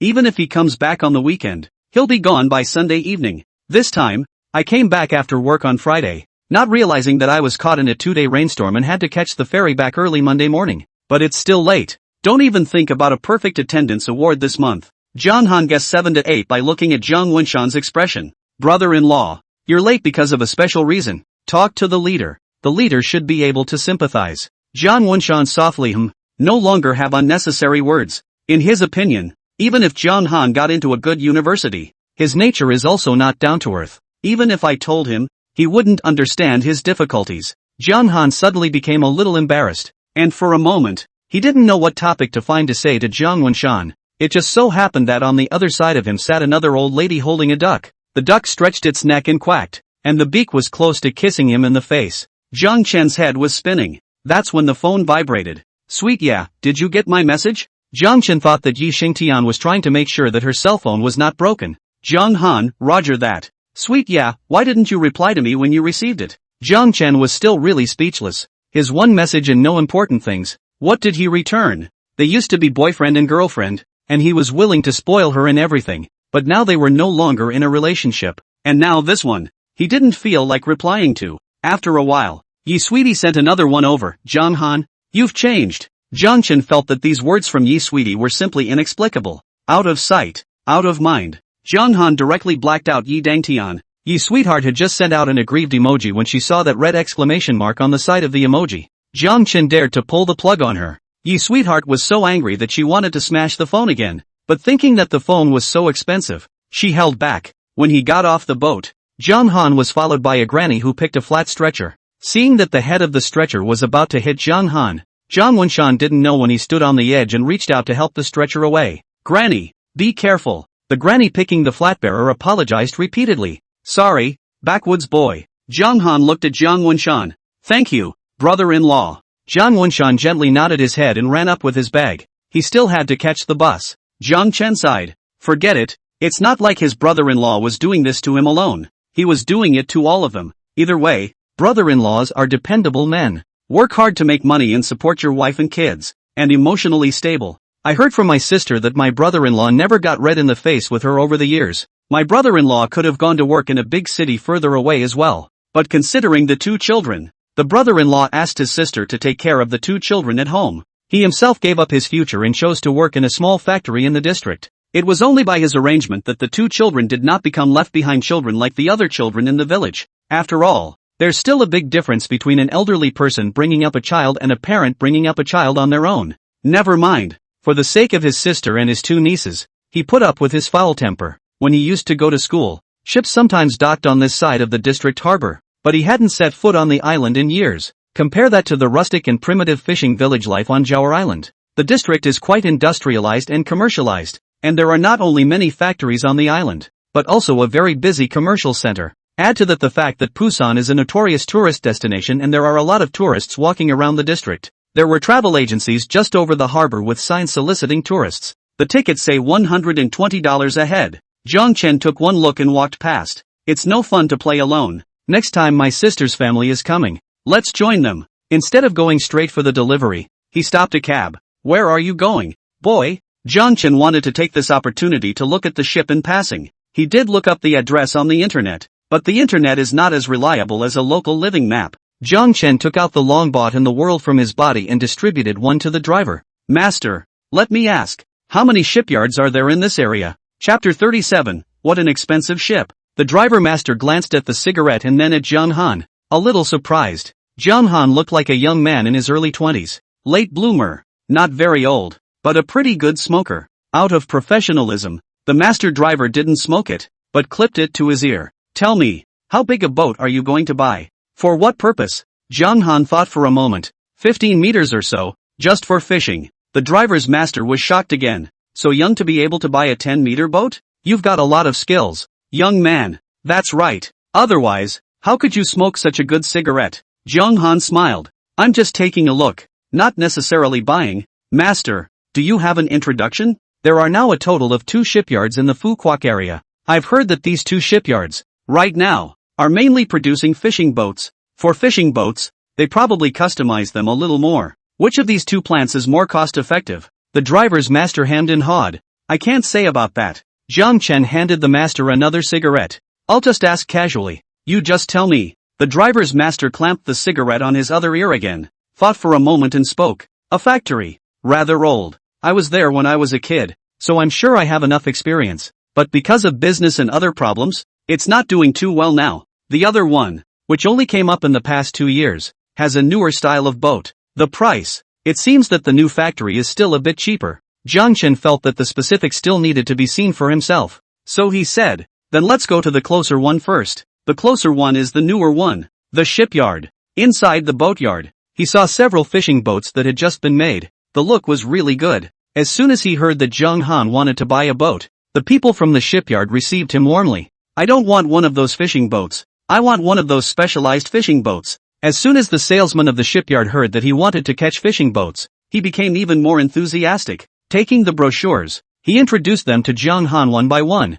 Zhang Han thought that all these boats were quite good, and he pointed to a model of a boat and asked, how much does this 12-meter fishing boat cost? Originally he wanted to buy 15 meters, but listening to the salesman, he felt that these boats were far more expensive than he thought. This one is all loaded up, all kinds of amenities to get it right, just $2 million. For $2 million? No wonder. When that driver master heard that he wanted to buy a 15-meter offshore fishing boat, his eyes went off. 12 meters are at this price. 15 meters won't come down without $3 million. It's the same with boats and cars. Depending on what kind of cargo you want, there are cars that cost tens of thousands of dollars and millions of dollars. The difference from boat to boat can be even greater. It's not the same with all these positioning systems, distress equipment, engines, air conditioning, guardrails, bathrooms, all installed. It's not like we're just selling an empty box. Other than that, a good fence would cost tens of thousands of dollars to install. The poor ones don't cost much, and of course you can leave them off. The craft of boat building is not as simple as building a car. In addition to modern fishing equipment, the pumping and draining system underneath requires a lot of work. When the wind and waves come, you need to drain the water in time. Of course you cut a few logs and tie them together is also a boat. The comfort and safety of a boat is quite different from a ship. Zhang Han sucked in a breath of cool air as he pointed to a 7 or 8 meter fishing boat on the side again. How much is this one? This is basically the kind of thing that takes tourists at sea. It's cheap. Get it all done for about $400,000. John Han again sucked in a breath of cool air. On this kind, 400,000 is still cheap? It's true that things like boats are for the rich. Their class is basically all rich kids. Usually nothing to do with the car anymore. Instead, it's a competition for who has more yachts. After all, those who can afford to buy and keep a yacht are the ones who are really rich. This salesman must not have imagined that he, a poor man with $50,000 in his pocket, would dare to come to the shipyard to look at boats. John Han had looked through the entire atlas, but he hadn't seen any of those old wooden boats with engines. Guess this factory doesn't make these low-end ones. The driver's master also said that this factory was cheap, and that with the money he had in his pocket, he couldn't even buy a fraction of a fishing boat. He's got enough money now to get a license, I guess. From the new shipyard he took another cab and went to the old shipyard. When he passed, the workers at the old shipyard were building a tin fishing boat. The boat is built 7 or 8. He also went to the cabin to see. Inside all kinds of equipment is very complete. You can cook,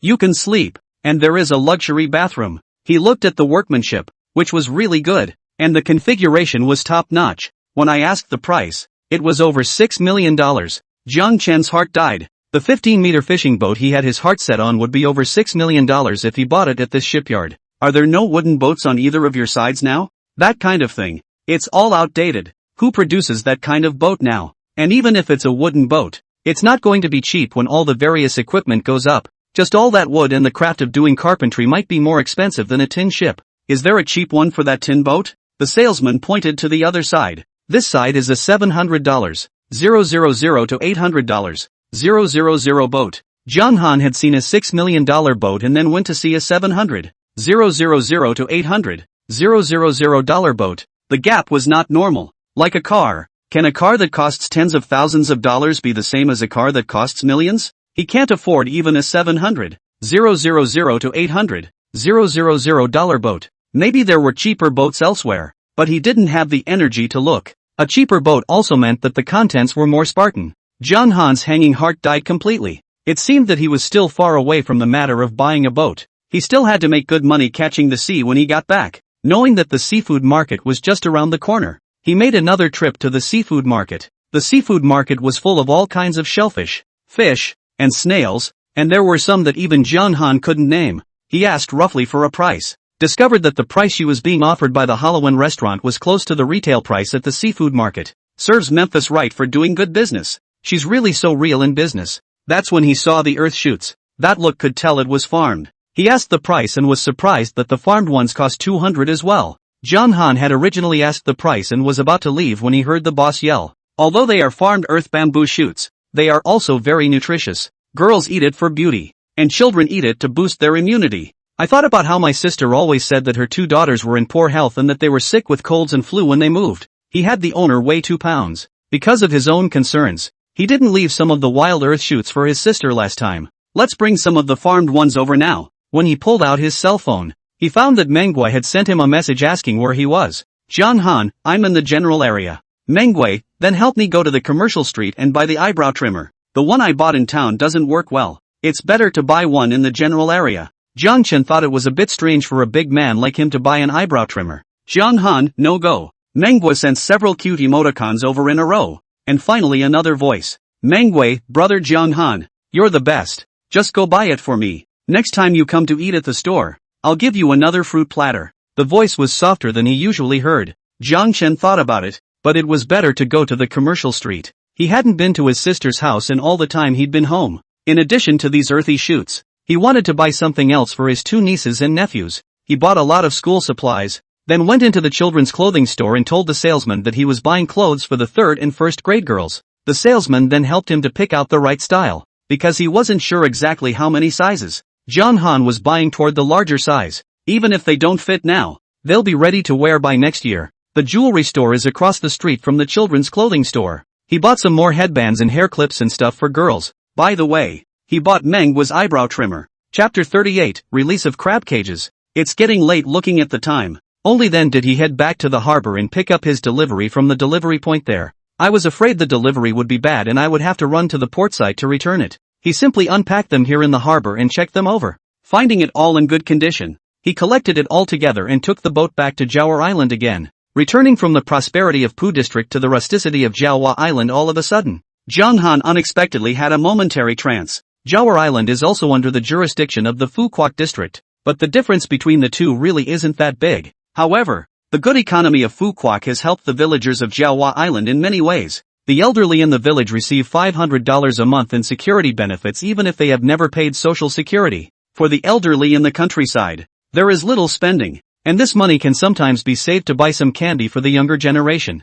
A large portion of a visit to the doctor to buy medicine or something else can be reimbursed with the farmer's insurance card as well. Thanks to the good welfare of the Pu district, the people of Jawa Island, apart from being steadily poor, there is no such thing as not being able to eat. Zhang Han gave Manhwa the newly purchased box of eyebrow trimmers. Manhwa was really happy to see the eyebrow trimmer and immediately prepared a fruit platter for him. Having dinner here? You didn't finish the seafood you brought over last time, so I've saved it for you to do away with? Yes, please, Manhwa said. It's no trouble, and went to work. Zhang Han called Zhang Haidai and asked him to come over to eat with him. The two of them had dinner, and Zhang Haidai even took Zhang Han to see the house he had rented. Zhang Han did not expect Zhang Haidai really rented a house. He was just casually saying that last time. It is good that Zhang Haidai rented a good house. The town house, 2 rooms, 1 hall, 1 bathroom, 1 kitchen, as long as $450 a month. And the place is close to the internet cafe and the Halarwang Hotel. Brother chill,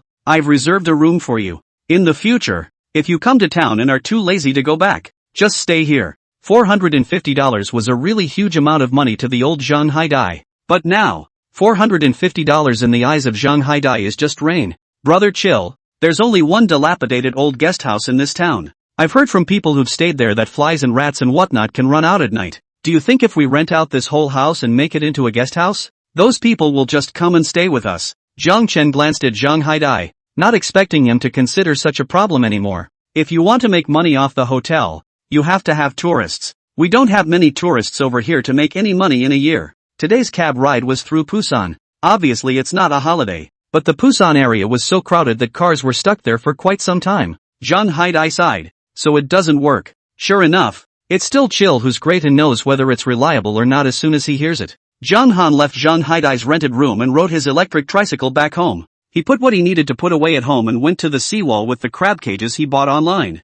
Through the ever-churning waters, he got a good look underneath them, until he came to a spot where he could see the crabs and set the cage down. There was also a good amount of attractant put inside the crab cage before putting it down. Some of these traps were bought from the owner of the last tackle store and some from this online purchase. He put these traps in different cages to see which one worked better. Zhang Laohan was walking around chatting with a teapot, so he watched Zhang Han put the crab cages one by one. Old man Zhang came over. How many crab cages did you bring? 6. Zhang Chen replied. Zhang Laohan couldn't help but laugh out. What's the point of having only 6? I put 16 in that day. It turned out to be nothing but too small. Pathetic sardines. There are many types of sardines and many are used for canning. It's about $10 a pound if you sell it here. I don't know if the 2 small fish weighed a pound or not. It's fine. I'll put it away for fun. Zhang Han finished putting the last crab cage and went back with the bucket. We'll see if there's any gain. This time tomorrow. Zhang Han organized his things at home and put everything he had brought from Pu district on the electric triple trampoline.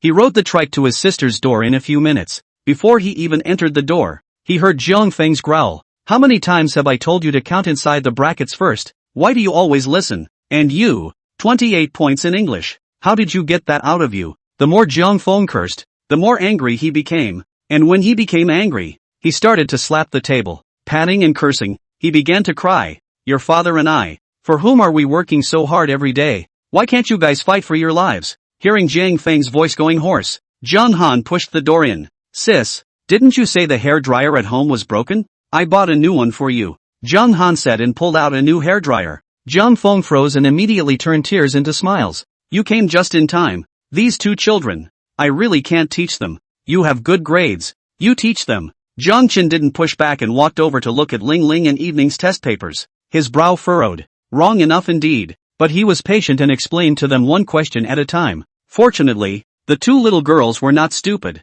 and the questions that Zhang Feng couldn't understand in any way, Zhang Han made them understand in a few words. Zhang Feng was still spitting there. Really, the 2 of them have their heads on their necks, and they don't know if they are just for show. I think they're storing it up just to piss me off. Ling Ling spat out her tongue and retorted. Mom, is it possible that your ability to express yourself isn't as good as Uncle's? Why is it that I get it as soon as Uncle says it? Jiang Feng was furious. You girl, if I can't express myself clearly, can't your teachers express themselves clearly too? Day in and day out you don't know how to learn. Normally, she could whip a chicken duster if they dare to talk about her like that. It's a good thing she won't really hit. It's just for show and to scare the kids. But this time she didn't even whip her cockles. With a lecture on his lips, he was indeed quite proud in his heart. Her brother is naturally the best. Isn't it normal that the teacher doesn't speak as clearly as her brother? She saw the things Jiang Han had brought with him. There were so many beautiful clothes. He compared it on both kids and it was just right. Yo,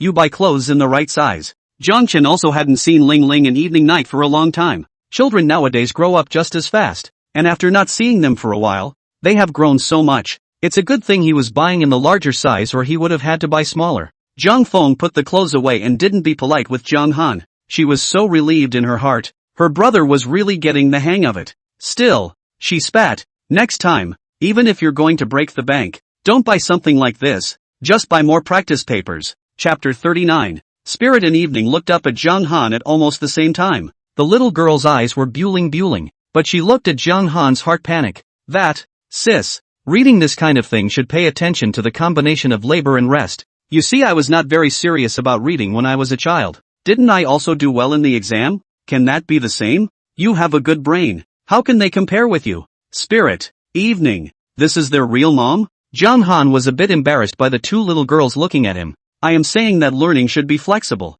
loose and tight, so that grades can come up. Ling Ling and Evening are your daughters. You need to have more confidence in them. Jiang Feng is really no confidence. In order to these two children's reading, she is worried. Jiang Han added, they are only in elementary school. People have a long life. Think about when we were kids. Those who got good grades in elementary school, will they get good grades in middle school and high school? A lot of people used up their energy in the front, and when it came time to catch up in the back, their energy wouldn't be available. Jiang Feng thought about it for a moment, and it was really like that. A lot of those who got top grades in elementary school don't make it in middle school and high school. Instead, students who were unremarkable in elementary school are somehow at the top of the list when they get to middle school and high school. As for his brother, he grew up with good grades and was the type of person no one had to worry about. Jiang Han saw that Jiang Feng had faltered, so he said to Ling Ling and Evening Night, from now on, study well when you study and play well when you play. Make sure you understand everything your teacher teaches you. You don't need to do any more practice papers.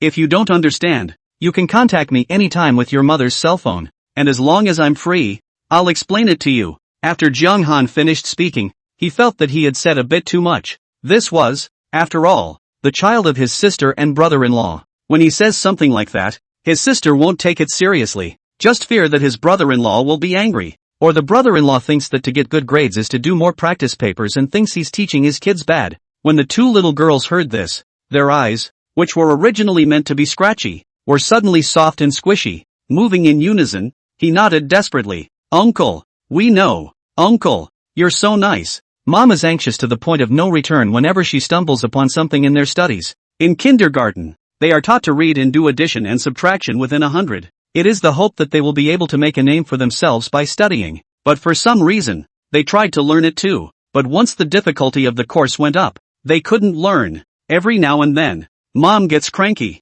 After doing the homework assigned by the teacher, there were a ton of practice papers for them to do. It's like if they just keep brushing up, their grades will be good. But they do so many questions and still only get this score. Then Mom got crankier and less patient when dealing with them. They felt so horrible whenever their mom stood behind them and watched them do their homework. Looking at the two children's happy faces, Jiang Feng was in a bit of a trance. My brother got good grades, and my brother was definitely right. Could it really be that she had used it the wrong way before? But she told them to study hard and that's all they got. If they don't work hard, will their grades go up? Jiang Feng's hand was held by Jiang Han at an unknown time. Sister, do you believe that a person's hard times come to an end? When a person's hard times come to an end, her good fortune will come too. Jiang Feng looked at the large pile of things Jiang Han had sent, as if it really did have the flavor of bitterness and sweetness. The annoyance with the two kids washed away quite a bit. At that moment, her eyes fell on the plastic bucket Jiang Han had brought. Earthen shoots? Did you catch the sea to get it?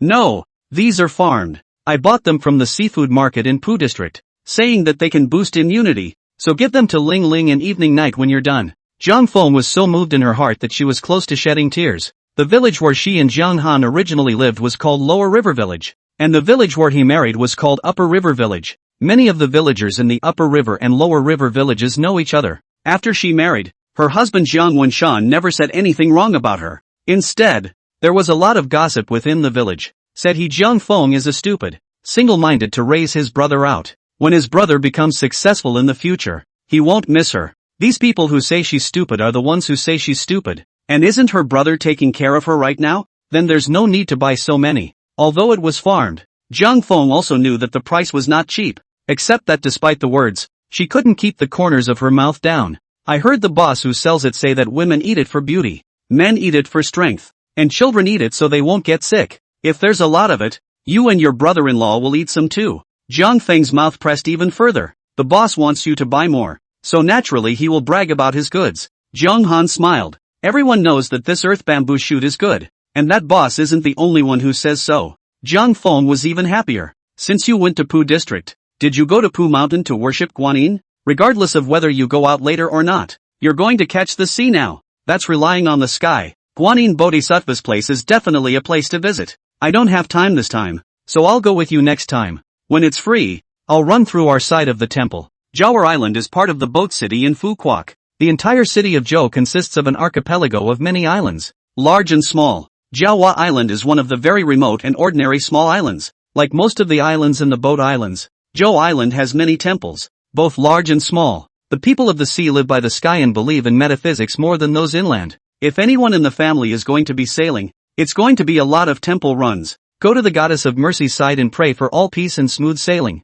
Go to the god of wealth and pray for wealth at sea. Go to the dragon king and pray for a peaceful journey and no danger. In the old days, you would have to invite the bodhisattva, the ship's officer, to the ship. Spirit in evening ran over and saw 2 compact fishing rods in the pile. Uncle, are these 2 fishing rods for us? Ling Ling asked. Well, it's just for you guys. The 2 girls mouthed. Thank you uncle, but were quickly drawn to the 2 dolls on the side. The corner of Jiang Han's mouth twitched. It seemed that he didn't like it. Also right, and how many girls like to fish? Luckily he bought other gifts. Jiang Feng suddenly thought of something. Evening night, quickly go and see if the hot water for the bath has been overheated. Evening immediately ran to the bathroom with the doll in her arms. And the hot water for that bath had indeed been overheated. I guess the water has been boiling for a while now. With a quick movement, she unplugged the hot fast, and Jiang Feng was a little distressed by the wasted electricity. Spirit sighed from the sidelines. How nice it would be if we had a water heater in our house too. Chapter 40, A Rattlesnake.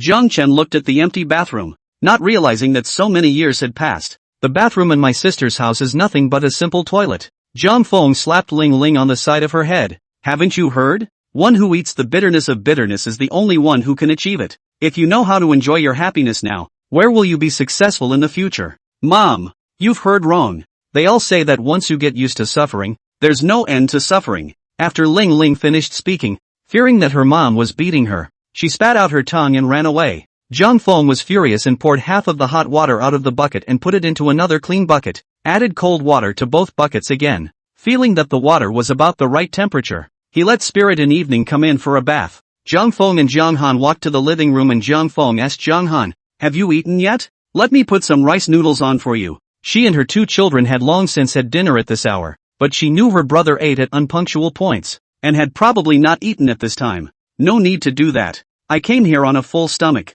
You go ahead and get busy. I'll go back first. Jiang Han rode the triple trampoline and left, and Jiang Feng couldn't even shout back. Jiang Han went back and found the store where he had bought appliances last time. That store was able to deliver the goods to the village for a small extra charge. This time he not only bought a washing machine and a water heater online, but also a big double-door refrigerator. All of them have the address of my sister's house written on them. He started thinking again about whether he should get a refrigerator as well. He now eats at the Hollerwang almost half the time. A lot of seafood exists there as well. It doesn't seem to matter if he doesn't buy something like a refrigerator. It's just that it's hot right now. If he had a refrigerator, he could always get some cold drinks and cold beer to drink. Even fruits like watermelon can taste a little better when they are chilled in the fridge. With that in mind, he also placed an order for a refrigerator. I just didn't buy one that big. He's a single guy who doesn't cook at home much, and a smaller fridge would suffice. Why don't you buy another vertical air conditioner? They can deal with one fan at night here, but it's unbearably hot at times during the day. Put an upright air conditioner in the living room. And if it's hot he lays down in the rocking chair in the living room and blows the air conditioner. You can also use the heating function of the air conditioner to warm up when it's cold. With this in mind, he ordered 2 more vertical air conditioners, one for himself and one on his sister's side. In just 10 minutes, he had spent $20,000 at once. Originally he wanted to save up some money and buy a boat first, but after running 2 shipyards, he knew that the little money he had wasn't enough. Better to get your license to drive a boat first, and then consider whether you want to rent a boat for a bit of fun first. The town supermarket has information related to getting a boat driver's license posted on the door. He then called Zhang Haidai and asked him to send him the information for the boat driver's license when he passed by the supermarket. By the way, I made an appointment to catch the sea tomorrow. Zhang Haidai just happened to come out of the internet cafe, and was thinking of going to the supermarket to buy some food, so that he could pat his stomach if he was hungry at night. From a pile of small slips of advertisement, he found the information about the boat driver's license, took a picture of it and sent it to Zhang Han. Zhang Han scanned the QR code and added the other party. The other instructor knew that Zhang Han would have been able to sail the boat, so he sent a bunch of information for Zhang Han to fill out, and sent him a lot of theoretical stuff. Driving a boat can be much harder than driving a car. Not only do you have to know how to drive, but you also have to know the tides and understand weather issues like meteorology. Jiang Chen wrinkled his eyebrows. It seemed like he had to start reading again, but none of this was hard for him. The next day was a mid-tide, with the shoreline receding farther than the small tides, and no more than the big tides. One time the drive started at 10 a.m. and you could make it to 2 p.m. Another time was in the early morning. I guess I couldn't wake up that time in the wee hours of the morning, so I couldn't miss this time at noon. Zhang Han was too lazy to make breakfast, and Zhang Haidai came over at 9:20, bringing buns and soybean milk bought in town. The buns are filled with shrimp and some shellfish meat and are much fresher than the big pork buns from the outback. Jiang Chen ate with great satisfaction. Shell, where are we going today? Zhang Haidai believed in Zhang Han and trusted Zhang Han's arrangements completely. Let's go to the 4 gates again. That area is where salt and fresh water meet, and that's where he found his last wild earth shoots and white sea urchins. There's a lot of stuff there, and the last time he saw one particular thing, but since it was nighttime, he didn't quite dare move it. This time it was daytime, and he decided to take a dig. Hopefully those are still around. Things like shovels are heavy. Zhang Han and Zhang Haidai usually only bring one, but this time, Zhang Han specially let Zhang Haidai bring both shovels. Zhang Haidai was a bit strange, but didn't ask anything. If Chill asked him to bring it, there must be a reason to bring it. The piece of the 4 gates was a bit far away. Zhang Han was riding an electric triple trampoline to get there. Zhang Haidai sat inside the triple trampoline. It's daytime for goodness sake, and a lot of people on this side of the 4 gates are catching the sea. The water was also muddy today because of 2 days of torrential rain in a row 2 days ago. Jiang Chen stopped the electric triple trampoline. This time the entry route was different from the last time. There's sand here too, but it's a little more on the muddy side. Shell, seaweed. Zhang Han thought that Zhang Haidai had a nervous breakdown. What was he calling himself for? As a result, he saw Zhang Haidai staring at the seaweed in front of him. Zhang Han was speechless, having picked up so many large goods. Do you still care about these seaweeds? Kelp is the kind of thing that people on the island don't bother to pick up, but we can also eat it ourselves. Put it in the Holler Wang restaurant, just for a change of pace. Zhang Han thought about it, so he and Zhang Haidai pulled 2 pieces of kelp and put them in the bucket. The result was that these 2 pieces of seaweed went halfway down the bucket as soon as I put them in. Jiang Chen felt that it was taking up space and threw out another piece of seaweed. Zhang Han's scanning range was now 120 meters, and when he lowered his head, he spotted the goodies hidden underneath those pieces of kelp. There are rattlesnails. As soon as Zhang Haidai heard that there was a rattlesnake, his entire body perked up. The rattlesnake thing is a heavy eater, and it's expensive. The last time he was at the Hallowang Hotel, he talked to Memphis because he didn't know what to find to talk about, just casually blurted out, "How much is a pound of rattlesnake?" If he remembered correctly, Memphis had said 200. Just a quick glance and he saw where there was a conch as far as his eyes could see.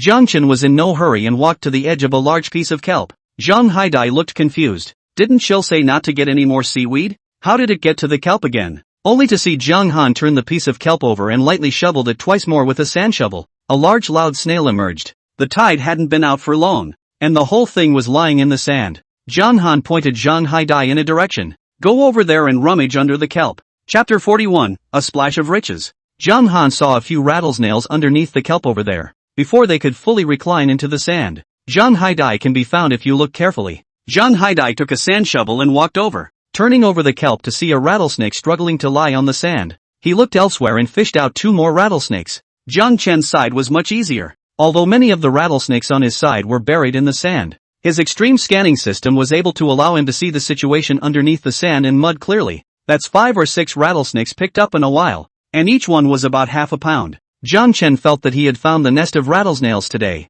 Jiang Han, you found rattlesnails? So many of them? When Jiang Chen turned his head, he saw a person who had wrapped his entire body tightly. One face revealed 2 holes. It's noon and the sun is shining. People who come out to catch the sea are basically dressed like this, and he and Zhang Haidai are also dressed like this. He really didn't recognize who the person in front of him was, and it was hard for the other person to recognize who he was. Aunt Bucktooth pulled some of the cloth around her face, revealing a mouthful of her buck teeth. It's me, Aunt Bucktooth. Aunt Bucktooth, are you here to catch the sea too? Jiang Chen was surprised. This place was far away from their village. He really didn't expect to meet Aunt Bucktooth here. We're always picking up things on the coast near our village. They say there's a lot of stuff here at 4 Gates, so I'll take a look here. Jiang Han wanted to say that there were quite a few things on the coast over in their village as well, but he couldn't say such a thing now that he himself had come here to the 4 Gates. This part of the world has really brought him across some great stuff. Jiang Han, you're here too. Another figure emerged.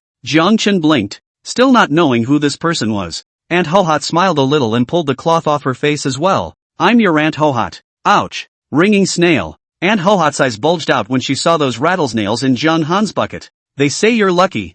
I didn't think you could be lucky all the time. As Aunt Hohat spoke, she unconsciously reached out to Jiang Han's clothes, but she was always all about the face, and in the end, she only pulled on Jiang Han's clothes a little. Jiang Han cried and laughed. Was this another attempt to rub his luck in? Aunt Bucktooth wasn't so polite, and that one muddy hand was about to rub on Jiang Han's clothes. Jiang Chen took a step back in fear. Even though his clothes were also covered in mud, he really didn't want to be touched by Aunt Bucktooth like this. Jiang Han saw that he had pretty much searched this area, so he said to Aunt Bucktooth and Aunt Hohat, we're going somewhere else, so you guys take your time to find it. With the kelp plus the rattlesnake, one of Jiang Han's buckets was already full. It's a good thing that he and Zhang Haidai each brought 2 buckets. Zhang Haidai was excited. Brother chill, listening to your command never leads to mistakes. Look, we're going to make a snail's fortune today. Jiang Han was also happy in his heart. The rattlesnake was also considered expensive seafood. This is really the right trip. Jiang Han led Zhang Haidai towards the place where there was a lot of mud.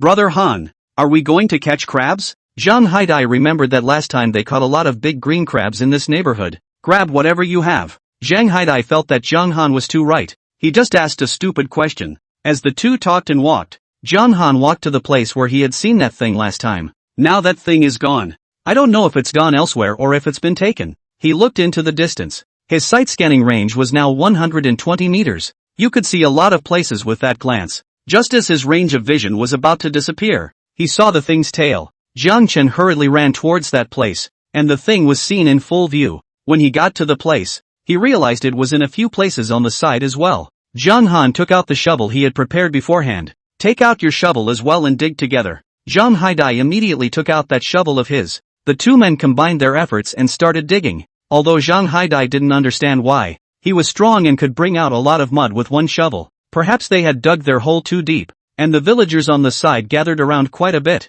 The men had also masked their exposed skin, showing only their 2 eyes. The backwoods boy has come to catch the sea too? It's not a weekend, either, and the backwoods kid is wasting his time at the beach instead of working at the factory? Catch the sea and catch it properly. It's not like the hole is dug deep enough to get the goods. Jiang Chen looked around. These people should not be from their village, and they were all quite unfamiliar by the sound of their voices. Jiang Chen smiled kindly at them. Uncles, aunts, my brother and I just came over to have some fun. It doesn't matter if there are goods or not. The villagers on the side shook their heads even more as they listened. Not even going to work. Not even catching the sea properly. These 2 young people are really out of line. Can't you 2 big boys do anything decent? How sad your mom and dad will be if you loiter every day like this. This hole is almost 2 meters. You guys are still digging So much strength has no place to use. So go and move bricks to make money Jiang Han was still calm, and Zhang Haidai could no longer listen. If he had a cotton ball on him, he'd have plugged his ears with it. The hole had already been dug for 2 meters, and just when it was almost 2.5 meters, Jiang Han suddenly stopped. Zhang Haidai followed suit and stopped. The 2 of them had caught the sea together so many times that they had gotten pretty good at it. Oftentimes Jiang Han didn't need to say anything. Jiang Han just needed a look and an action. And Zhang Haidai knew what he should do. Zhang Haidai squatted down to observe and didn't find anything at first. It wasn't until Jiang Han was at one side of the mound, kicking twice with his foot. That a bear. smooth head was revealed. Zhang Haidai caught that thing with his quick eyes. Holy shit! Earth dragon! Oh my god! It's an earth dragon! No wonder they had to dig such a deep pit. So there's an earth dragon. There are even earth dragons here. Seeing what Zhang Haidai grabbed in his hand, how about the villagers were not calm? Just now they were talking about these two young men. Those words were still hot, but it turned out that people had caught the earth dragon. This catching an earth dragon is worth half a month's salary. Just as they were thinking the same thing, Zhang Han also drew out a long earth dragon from that pit. This earth dragon was even bigger than the one in Zhang Haidai's hand. Tulong Cave generally has 2 openings. This hole is actually coiled with 2 earth dragons. Gosh, what kind of wealth is this? The earth dragons are worth 300 or 400 nowadays, aren't they? And these 2 add up to almost 6 pounds. Backwoods men, did you dig such a deep pit knowing beforehand that there are earth dragons here? Chapter 42, By Strength. It used to be that some of the great old beach people were able to tell what was under the ground based on the soil and the direction of the holes. But these 2 young men were so young, they didn't think they had it in them. Just then, they saw the ringing snails that were about to fill out of one of Zhang Han's buckets. Gosh, so many rattlesnails. You guys are looking for big stuff here. Nowadays, fewer and fewer cargoes are encountered in the sea drive, and even fewer big ones. How in the world do you do it? Jiang Chen smiled kindly at them. I have penetrating eyes and can directly see what's under the ground. The onlooking villagers glared at Zhang Han without any good humor. The current generation of backwoods boys, they really love to joke around.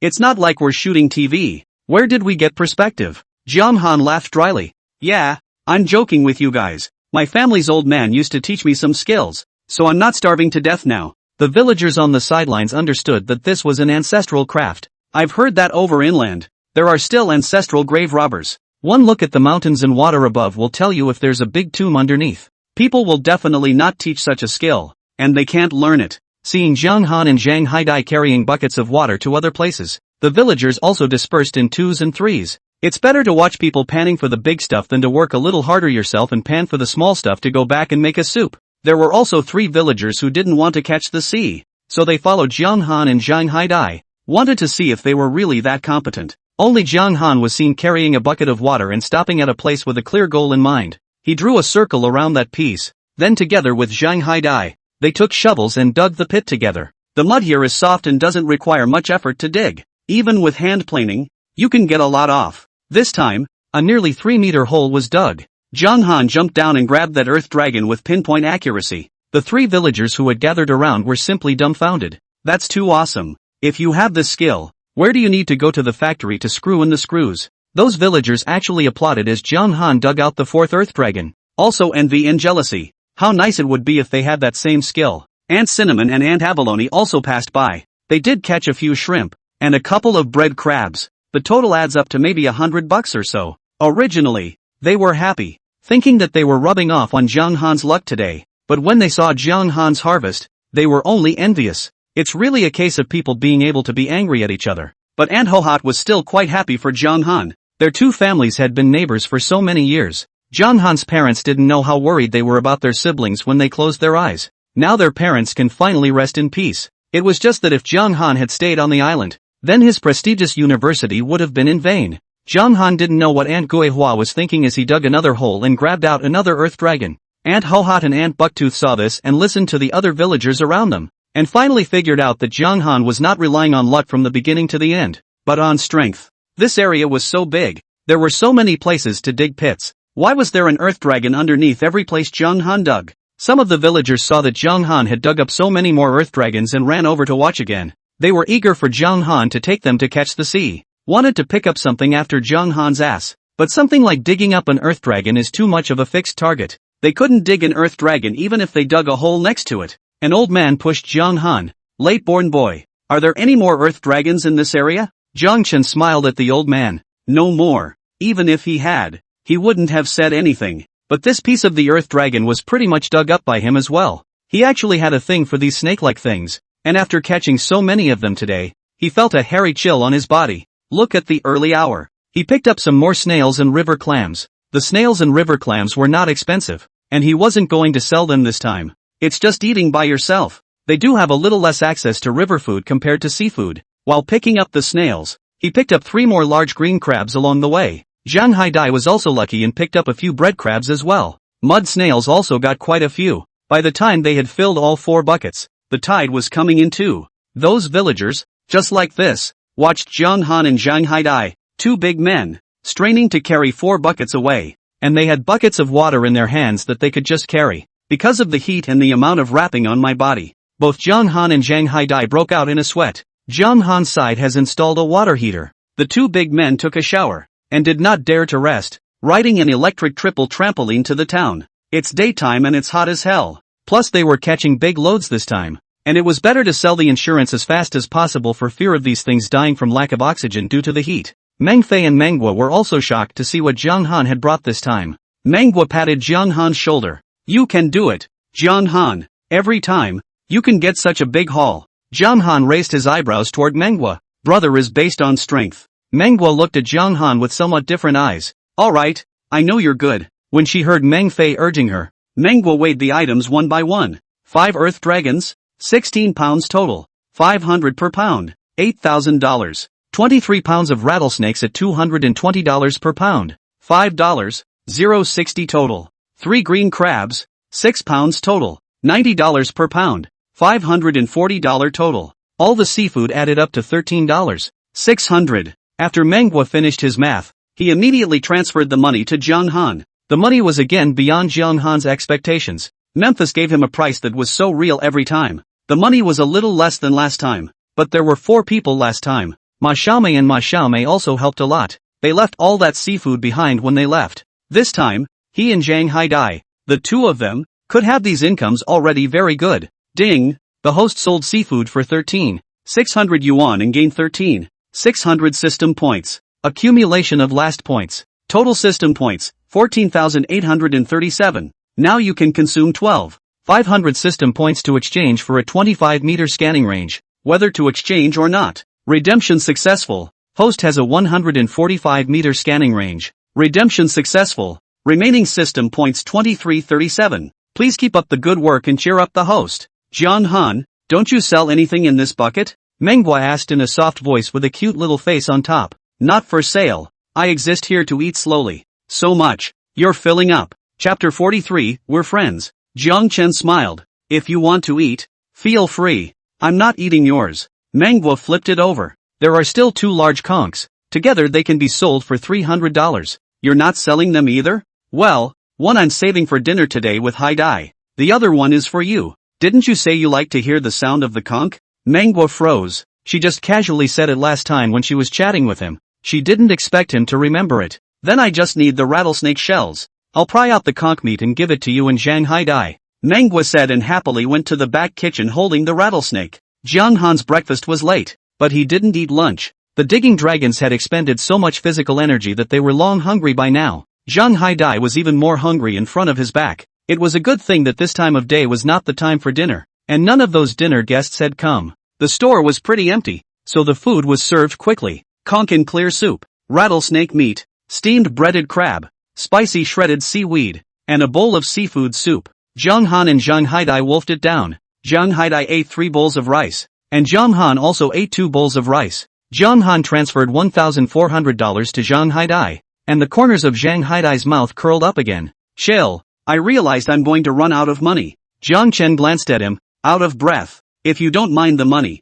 you lend it to me. Good. Zhang Haidai didn't even ask Jiang Han what he was doing with the money and pulled out his cell phone to transfer the money. Jiang Han held him down. Joking with you, and you're still taking it seriously. Although he wanted to buy a boat, all this money from Zhang Haidai was a drop in the bucket. The 2 men ate and the whole thing went slack. After going to an internet cafe and playing games for a while, the 2 didn't really want to play anymore. The exhaustion of catching the sea made them want to rest. Since Zhang Haidai had already rented a house, Jiang Han and Zhang Haidai went to the rented room together. Jiang Han was not polite on Zhang Haidai's side, lying down in another room and huffing and puffing. That sleep lasted until the next morning. Jiang Han tapped his head and remembered something. I even put crab cages over at the seawall. I was thinking of going yesterday evening to see if there was any harvest. I ended up forgetting about it. Are you going? Jiang Chen asked Zhang Haidai. Zhang Haidai shook his head. I'm not going. Since the crab cage is already down, you just have to pull it up. If he goes, Chill will be embarrassed instead.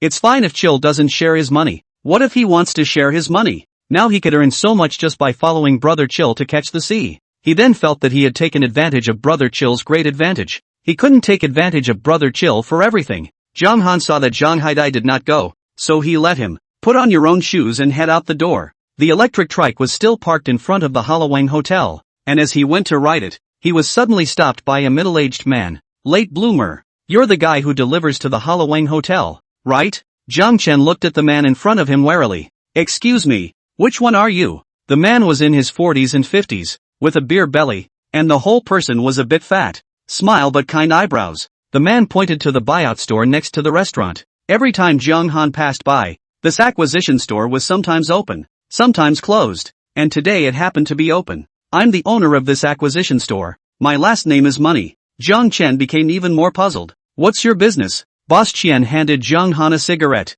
Zhang Han blocked it back. Sorry, I don't smoke. Boss Qian retrieved the cigarette, his face still smiling. It's like this. I heard that you sold a lot of earth dragons and conchs yesterday. I don't know if you still have any goods left? Zhang Chen looked at Boss Qian strangely. You want to take my goods? Yeah.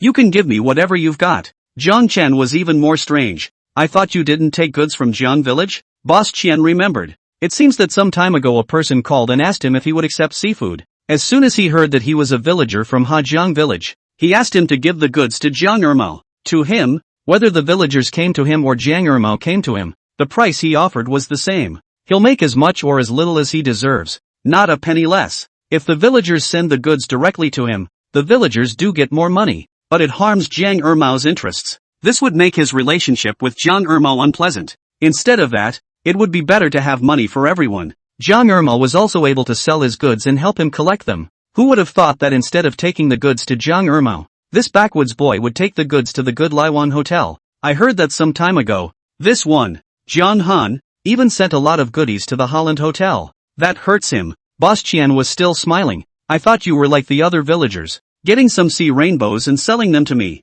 I don't have the time to collect things like that. It's different when you have big goods. You can send the goods directly to me in the future, and I will definitely give you a good price. Zhang Chen also smiled at Boss Qian, who had originally wanted to give a raw refusal. But to think that the Haller Wang Hotel and this acquisition store are next to each other. Doing business with peace is precious. It would be bad if the two families were to fall out because of him. Boss Qian, the restaurant owner's sister is my friend. I won't go through the normal acquisition channels for my goods. When you sell your own goods to your own friends, it's not just a matter of interest. Just then, manhwa happened to come out of the restaurant. Jiang Han, you're in town. I didn't go back last night. Jiang Han said and squeezed his eyes at manhwa. Tell Boss Qian, are we friends? Manhwa tapped Jiang Han's shoulder. We're not friends, so what are we? After saying that, one of her little faces turned red. Boss Qian looked stunned. How was this like a young couple flirting? If the two of them are in a relationship, it's normal for this latter's goods to be taken to a restaurant.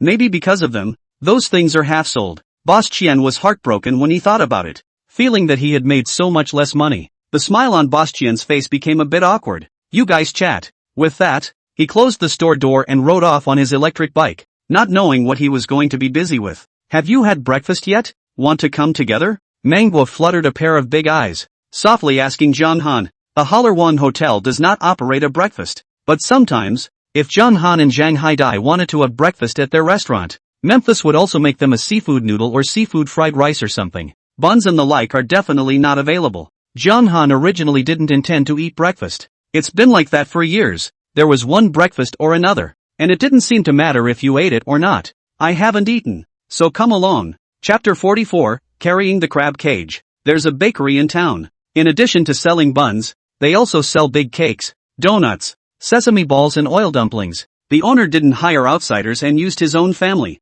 Jiang Han hadn't eaten a big cake and donut for a long time. Just let the boss serve a large cake and donut, plus a bowl of soy milk. And Manhwa asked for 2 large seafood buns in addition to the tofu brain. Jiang Han took a picture of the big cake soy milk and sent it to his friends. And with the text, I've been a little tired of seafood lately, so I'm eating something light. Several of his classmates commented on his friend's circle at once. Hu Danjin, you have 2 minutes to delete this and resend it. Lu Buahong, you can get tired of eating seafood. Aren't you afraid of being struck by lightning? Tian Chengguan, don't look at me as a rich kid, but our family can't eat a few meals of seafood a month. Yuho, are you trying to pull the hate? Ma Xiaomei, envious. Ma Xiaomei, we'll eat seafood together again sometime, shy face. Jiang Han naturally cannot delete this resent. He sent a circle of friends as just a record of his daily life. Jiang Han was satisfied with this breakfast, and when manhwa wanted to pay, she realized that her share had already been paid for by Jiang Han. Thank you, Jiang Han. Manhwa had a cute little dimple on her cheek when she smiled.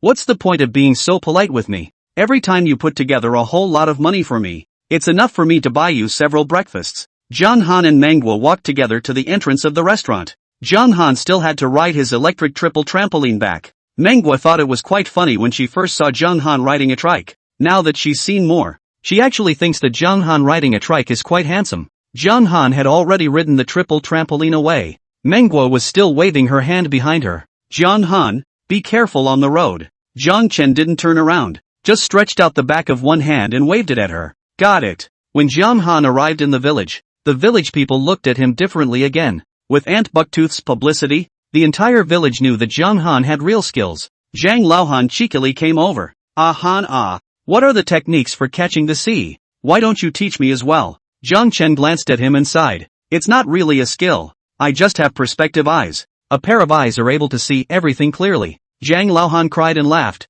You child, you're still playing games with me. If you don't teach, just don't teach. And you're making this up to trick me. Zhang Laohan was just asking, and he didn't think that Jiang Han would really teach him. After all, this is what people do for a living, and if you give it to someone else, you might not be able to hold your own bull. Zhang Laohan unconsciously thought of Jiang Han's parents. Jiang Han's parents were really real people. It's just a hard life, leaving early. Otherwise, you'd be enjoying your son and daughter right now. In the future, you should not tell others that you have penetrating eyes or something. I won't be angry, but if someone else is mean, I might get angry. You'll feel that you're not treating people sincerely. Jiang Chen was also speechless. There were always people who didn't believe him when he told lies, and even more so when he told the truth. Seeing that old man Zhang was also kind, he nodded. Got it. Thanks Uncle Zhang. Where are you going? Zhang Laohan asked. Go to the seawall and collect the crab cages. What's there to collect in a crab cage? It must be out of stock. Even if Jiang Han had the ability to catch the sea, there was always no ability to put crab cages. Zhang Laohan said so on his lips, but he still curiously followed Jiang Han's lead. The others in the village knew that Jiang Han was going to collect the crab cages and followed him. If it were before, the harvest from putting crab cages in would still be pretty big, but over the years, as the environment has changed, there is less and less in the sea. Several times, they put out a dozen crab cages in a row and couldn't catch a single crab. Jiang Han found the first crab cage placement point first. He glanced down to where the crab cage was, and good lord, there were 2 fish. Because of the small opening of the crab cage, not many fish can get in. These 2 fish are about a pound or 2.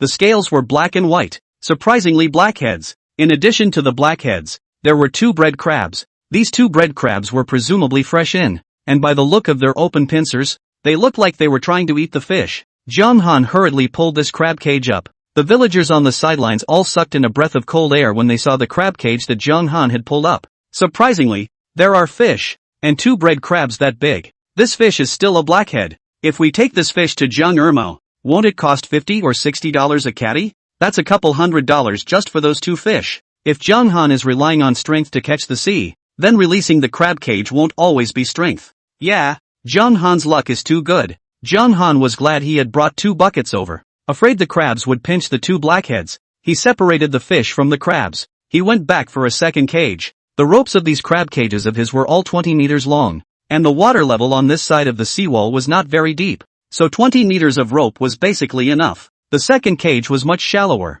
almost a dozen meters to the bottom. In the second cage, there was only 1 crab, but it's 2 pounds and it's a pike. Aunt Hohat's heart is both sour and happy for Jiang Han. This is a pike crab. Just this one can be sold for 200. Jiang Chen smiled and didn't say anything. They were talking about the price that Jiang Ermo would give. Meng Fei can be much more generous than Jiang Ermo. Jiang Han put this pike crab together with the 2 bread crabs. He went back for a third cage. This time he didn't even get down to look. He just pulled the cage up.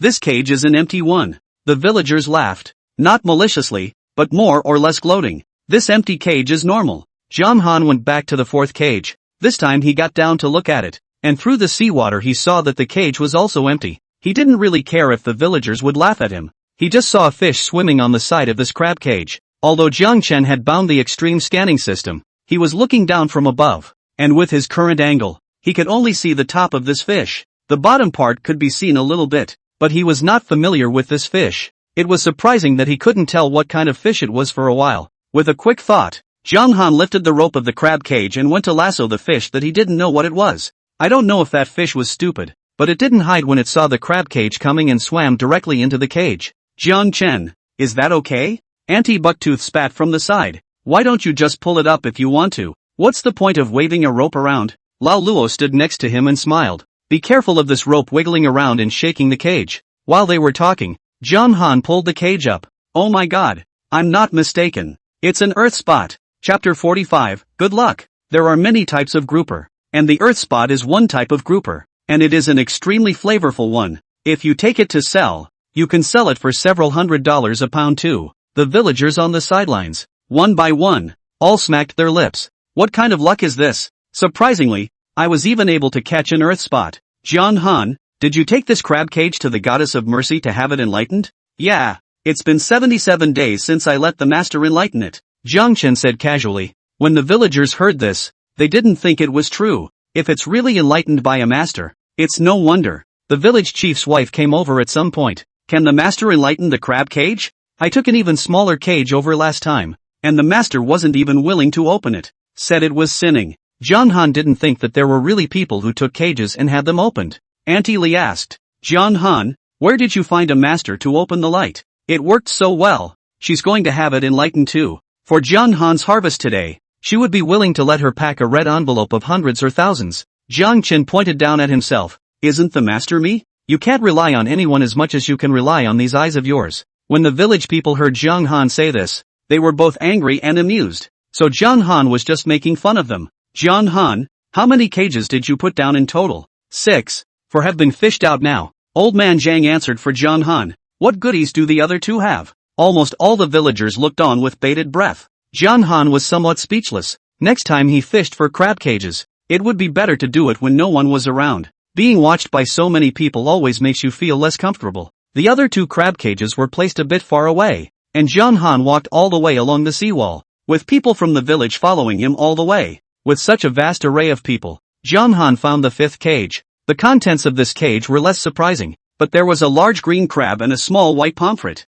The little white pompano was already in the jaws of a big green crab. Usually where there are crabs, the small fish will try to go around a little bit. I guess this little white pompano entered the crab cage first and the crab smelled the little white pompano and climbed into the cage. Jiang Han put the big green crab in the bucket containing crabs, and threw the small white pomfret that still had a breath into the sea. This little white pompano is probably not going to survive. Or maybe a miracle if it's exceptionally vital. It all depends on its fate. Jiang Han found the last cage again, and when the cage was lifted up, there were actually 3 crabs inside. 1 big green crab and 2 pike crabs. The big green crab had a broken pincer and couldn't be sold for a price, so it was just right to keep it for myself. It's not like breaking a clamp is going to affect the flavor anyway. The village looked staggered. They put in a dozen crab cages, and if they can get a pike in one of them, they're thankful. Jiang Han has caught 3 pike crabs in 6 cages. In addition to pike crabs there are also large green crabs, earth spots, and blackheads. Their crab cages for the next year weren't as cost-effective as Jiang Han's stuff this time.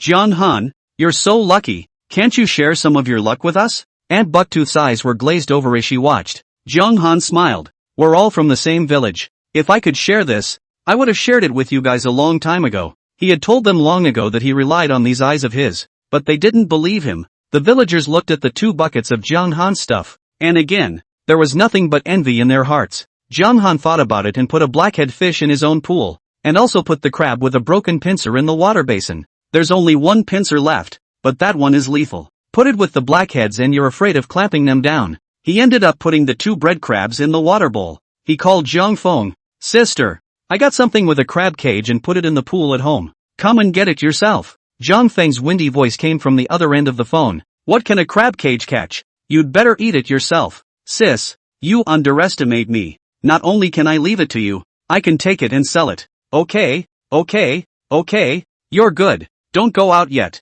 You wait for me. Zhang Feng hung up the phone after saying that. Jiang Chen froze. He had asked her to make a trip on her own just because he was going to town. If he's not going to town, he's sending it to her. Now Zhang Feng is telling him not to go out. Forget it, it's not that bad. He laid down comfortably in the rocking chair and listened to a song on his cell phone while he waited for his sister. The internet downstairs isn't great. It's always intermittent, which is nice at the moment. The recent show, I Am the King of Song, was pretty good. Those 2 foreigners sang quite well. Zhang Feng came over to see Zhang Han sitting in a rocking chair like a grandpa. At an age when you should be struggling from 9 to 5. You are living the life of a village elder. But then he thought of all the things his brother had added to the house in the meantime. And the things he had sent her. His heart warmed all over again. If my brother doesn't come back, I might not be able to afford so many things. Sis, get your own stuff in the pool. There's no rush. Zhang Feng took out a plastic bag with a sealed ceramic bowl inside. I made that thing you brought me the next day. Came over to your side twice and didn't see you in person.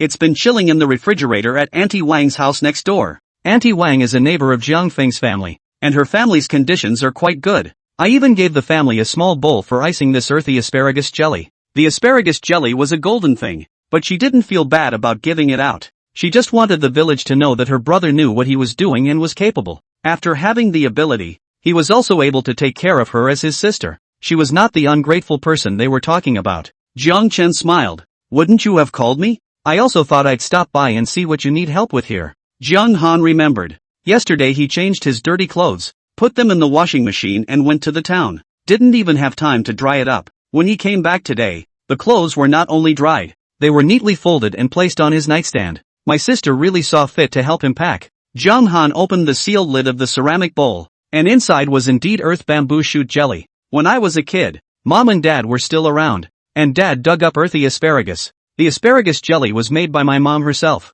When he was a kid he couldn't get enough of it and licked his mouth after he ate it. My sister's earthy asparagus jelly looks exactly like my mom's. Jiang Chen took a bite, and even the flavors were similar. If the earthy asparagus was wild, this would taste exactly the same. Jiang Chen's eyes were a little moist. Sister, I haven't visited Mom and Dad's graves since I came back. Let's find a time to visit the graves together. Ugh, good. There were a lot of miscellaneous things going on at home, and she hadn't been to the graves since the Qingming festival. Since my brother is back, he really should go to Mom and Dad's to visit their graves. Chapter 46, possibly simply lucky. Zhang Feng went over to the pool and saw what was in the pool, as well as what Jiang Han intended to take and sell. You caught this with a crab cage? Zhang Feng couldn't believe his eyes. He was also there to put the crab cage on after dropping the kids off at school. I was able to catch one or two things at first, and then things got scarcer and scarcer. After returning empty-handed several times in a row, Zhang Feng didn't even bother to put the cage away. If you have that kind of free time,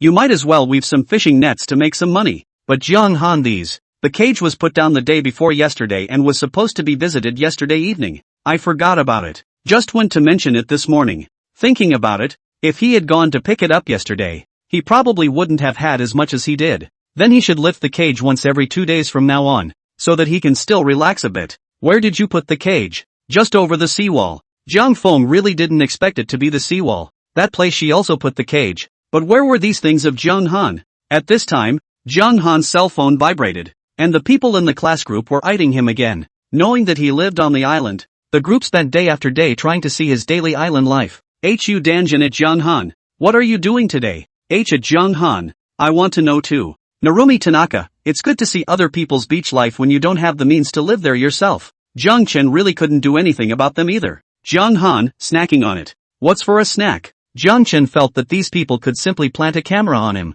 He took a picture of what he was eating, took a picture of it, and put it in the group. A few others, with puzzled faces. What's this? Hu Danjin blinked. This is something she knows. Hu Danjin, Jiang Han. What you're eating isn't earth bamboo shoot jelly, is it? Jiang Han, not bad. You also know about the earth bamboo shoots jelly. Danjin Hu, is this really clay pot jelly? Is this authentic? There are a lot of them that are fake now. Jiang Han, this is boiled by my sister herself. Lu Bohong at Hu Danjin. Is this expensive? Hu Danjin, it's okay. When she said okay, she meant okay in relation to her being a rich kid. She just couldn't imagine that Jiang Han could eat earth asparagus jelly with a random snack. Hu Danjin still puts the earth shoots jelly from the store she always buys online. This store's earth shoots jelly is authentic, and the ingredients used in it are all real. He wouldn't dare to buy it from any other store. Lu Bohong only felt toothache when he looked at Hu Danjin's screenshot. Lu Bohong at Jiang Han, you take hundreds of pounds of stuff and eat it as a snack? Lu Bohong felt that just the contents of Jiang Han's large sea bowl were 2 pounds.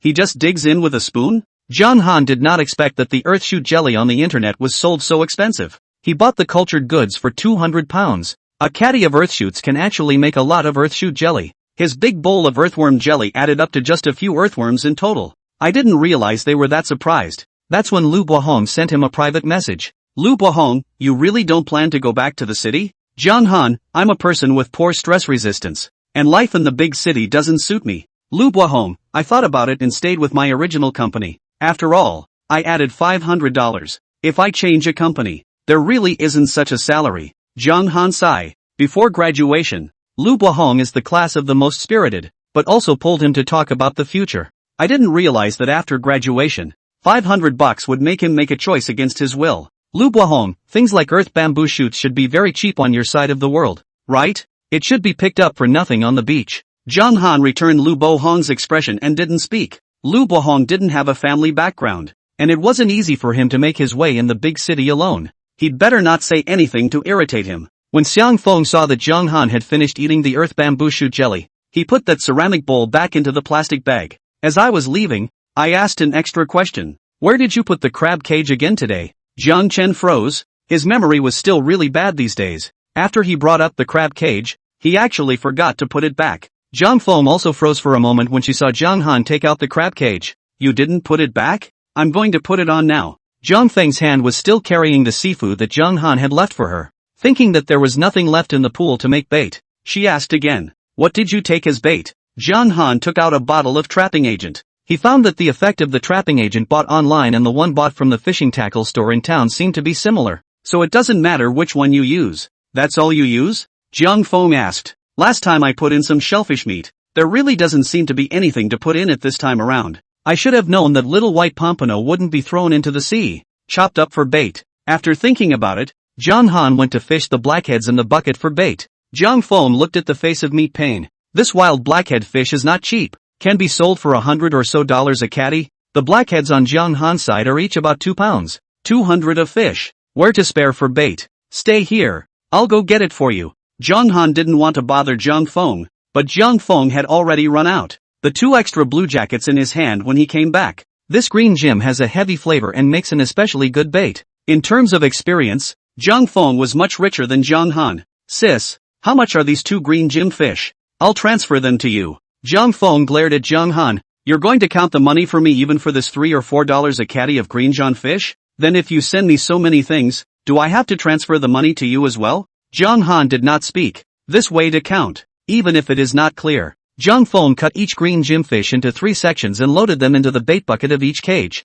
Now, not to mention the fish, even Jiang Han, whose nose wasn't very sensitive, could smell the fishy odor of the green felt fish. It does seem like this green Jimmy would make a good bait. Jiang Han went to put the cage, and Jiang Feng followed him. Mostly, I also wanted to learn from my own brother. There must be something unique about his brother's crab cage that catches so many things. As a result, she saw Jiang Han casually throwing the crab cage into the sea. Jiang Feng, that's it? When Jiang Chen turned his head, he saw his sister looking at him with a shocked expression. Sis, what's wrong with you? Where are you uncomfortable? Jiang Feng shook her head. I'm fine. She'd better not say anything. Her brother might actually just be lucky. She carried the things Jiang Han gave her and went back. In her heart, she thought that this luck of people must come to an end. If her brother's luck comes to an end, she must take good care of him, because her brother really knows his stuff. After arriving home, under hesitation, she still sent a message over to Jiang Han. Remember to save more after you've made money selling seafood.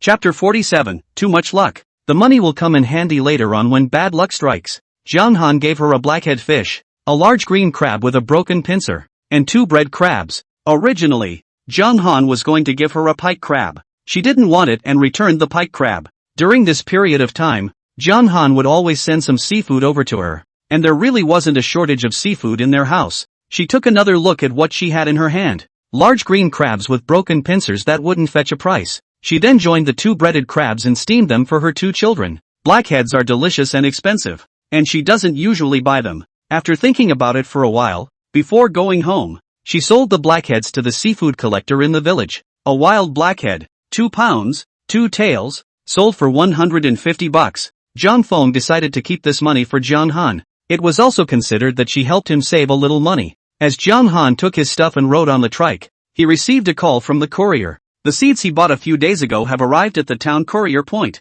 The courier asked him if he would come to town to pick it up, or if he would have it delivered to his village. If we send it to the village, it will be another 2 days late. Master, let me ask, are you able to send express mail there? Sure, we can deliver here as well as mail. I'll come to town and get it then. John Han got off the electric triple trampoline and knocked on the door of Aunt Hohat's house next door. Auntie, do you have any dried goods at home? Tempeh, dried sea dye, dried squid are all fine. Usually fishermen have something like this in their homes. It's hard to catch a big shipment nowadays, but there's no shortage of things like mussels and seaweed. When one's own people can't eat it all, they dry it in the sun. Mussels dried in the sun become tamari. It's just called differently. Mashaume and Mashaume helped him smoke a lot of lugu shrimp the second time they caught the sea with him. He's a man who doesn't like to owe people anything, so he buys them some dry goods and sends them over. Aunt Hohat was naturally happy to hear that John Han wanted to buy her things. Took him a big bag of dried tamari, a big bag of dried nori, and a big bag of dried squid.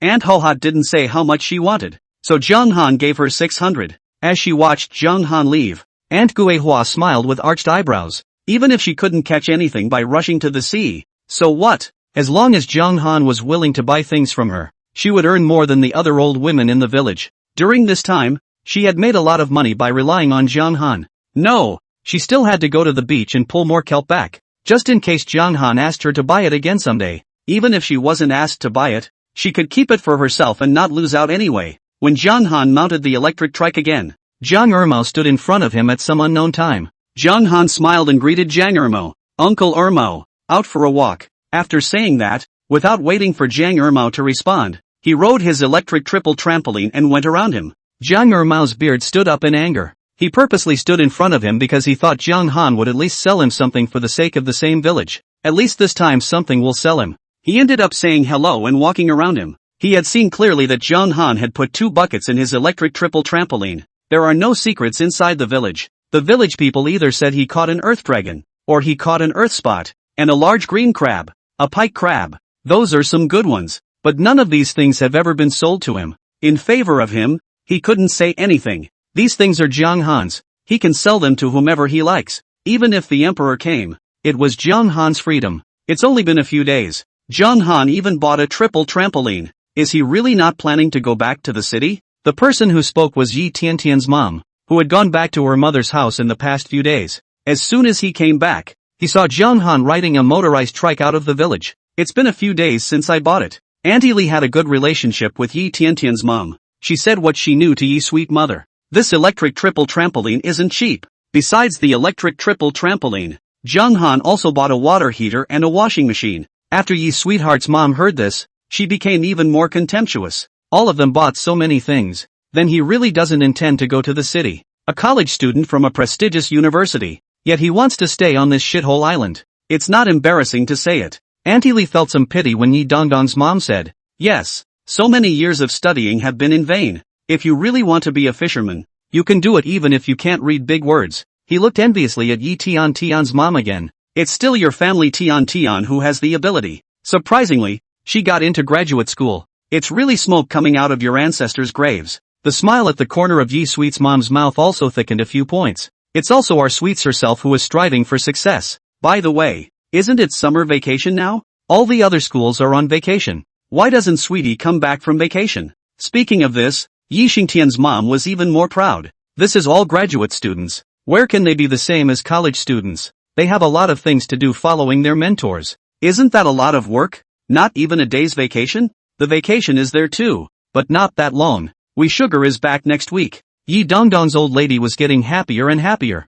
Her daughter really had the foresight to break up with someone like John Han. John Han, such a person, really not worthy of her daughter. Town. When Manhwa saw John Han, her little face with a bit of baby fat smiled and seemed to be able to warm up the winter. Didn't you just go back to the village? Why did you come over again? Going to catch the sea can't be that fast. Put out a couple crab cages the day before and caught a few things. The temperature was hot during the day, so I was afraid I wouldn't be able to keep them in the house. Just sent it over first. Manhwa plopped down in front of John Han's bucket and looked. Yo, there are even earth spots, and pike crabs. How many crab cages did you put in here? 6 were released. Manhwa staggered. John Han, you're so powerful. Someone else came to dinner with us yesterday and said it's getting impossible to catch anything on the beach. You can't catch anything even with a dozen crab cages. You're good. You caught so much in 6 crab cages. John Han smiled. Maybe I'm more lucky. Then you're really lucky. Manhwa brought John Han to the place where the dishes were weighed. Now it happens to be mealtime.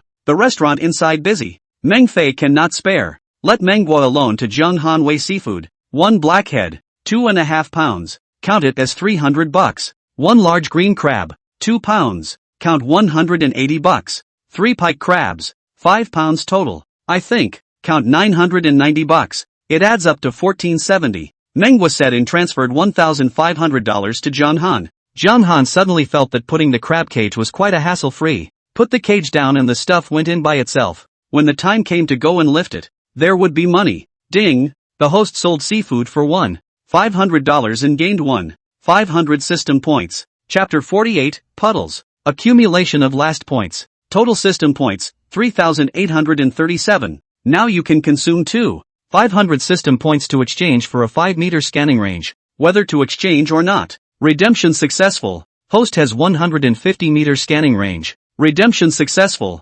1337 system points remaining. Please keep up the good work and cheer up the host. Jiang Chen easily added another 5 meters to the scanning range. John Han, have you eaten? Eat at the store? John Han had just eaten the earth bamboo shoot jelly, but the young man consumed a lot. Plus it was now the mealtime for dinner. He could eat if he wanted to. He planned to ask Zhang Haidai to eat with him, but the phone call went out and the phone ringing came through the door. When Jiang Han opened the door, he saw Zhang Haidai carrying a box of drinks and placing them in the storeroom. He didn't even see Jiang Han and turned around to carry another box of drinks. The corner of Jiang Han's mouth twitched. He thought he was playing a game in an internet cafe, but he didn't realize that he was doing hard labor in a restaurant. He took a step to the side to keep his brother from being embarrassed. When Zhang Haidai finished moving things, Meng Fei handed Zhang Haidai a towel. Wipe it off. It's all sweaty. Zhang Haidai smiled and wiped his face with a towel. Thanks.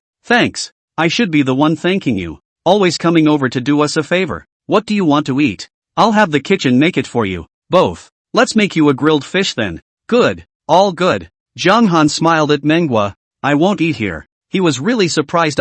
When he was not there, Zhang Haidai was quite up to it. When Zhang Han walked out of the door of the restaurant, Zhang Haidai called Zhang Han. Shell, what did you just call me about? It's fine. You get busy. Zhang Chen glanced at the good Levant Hotel. He'd better not be a lightbulb and hoped that Zhang Haidai would be able to achieve what he wanted soon. Zhang Han bought one on the street and sandwiched it with a lot of seafood patties. It's a great snack to have once in a while, and it still tastes great. He hadn't been to a courier point. He asked around with people on the side of the road. Finally found the postal service station. Zhang Han froze for a moment, as if these small pieces that could be delivered to the village were postal. Does that mean he just has to go with the postal service for small purchases from now on? Zhang Han pushed the door in and took his own express delivery first. Then he asked the staff inside for a courier sheet. Ma Xiaomei had sent Zhang Han the detailed address of their home a few days ago. Ma Xiaomei invited Zhang Han to their house as a sofa guest. They would provide the best sofa to Zhang Han. Zhang Han didn't have time for the moment and said he would go when he had time. Now he copied the address onto the delivery note. He mailed the stuff and then rode back to the village on his motorized trike. When he got home, he read to a stack of ebooks. He'll still need to know a lot of theory when it comes time to drive the boat and get his license and all that. Watching, he fell asleep.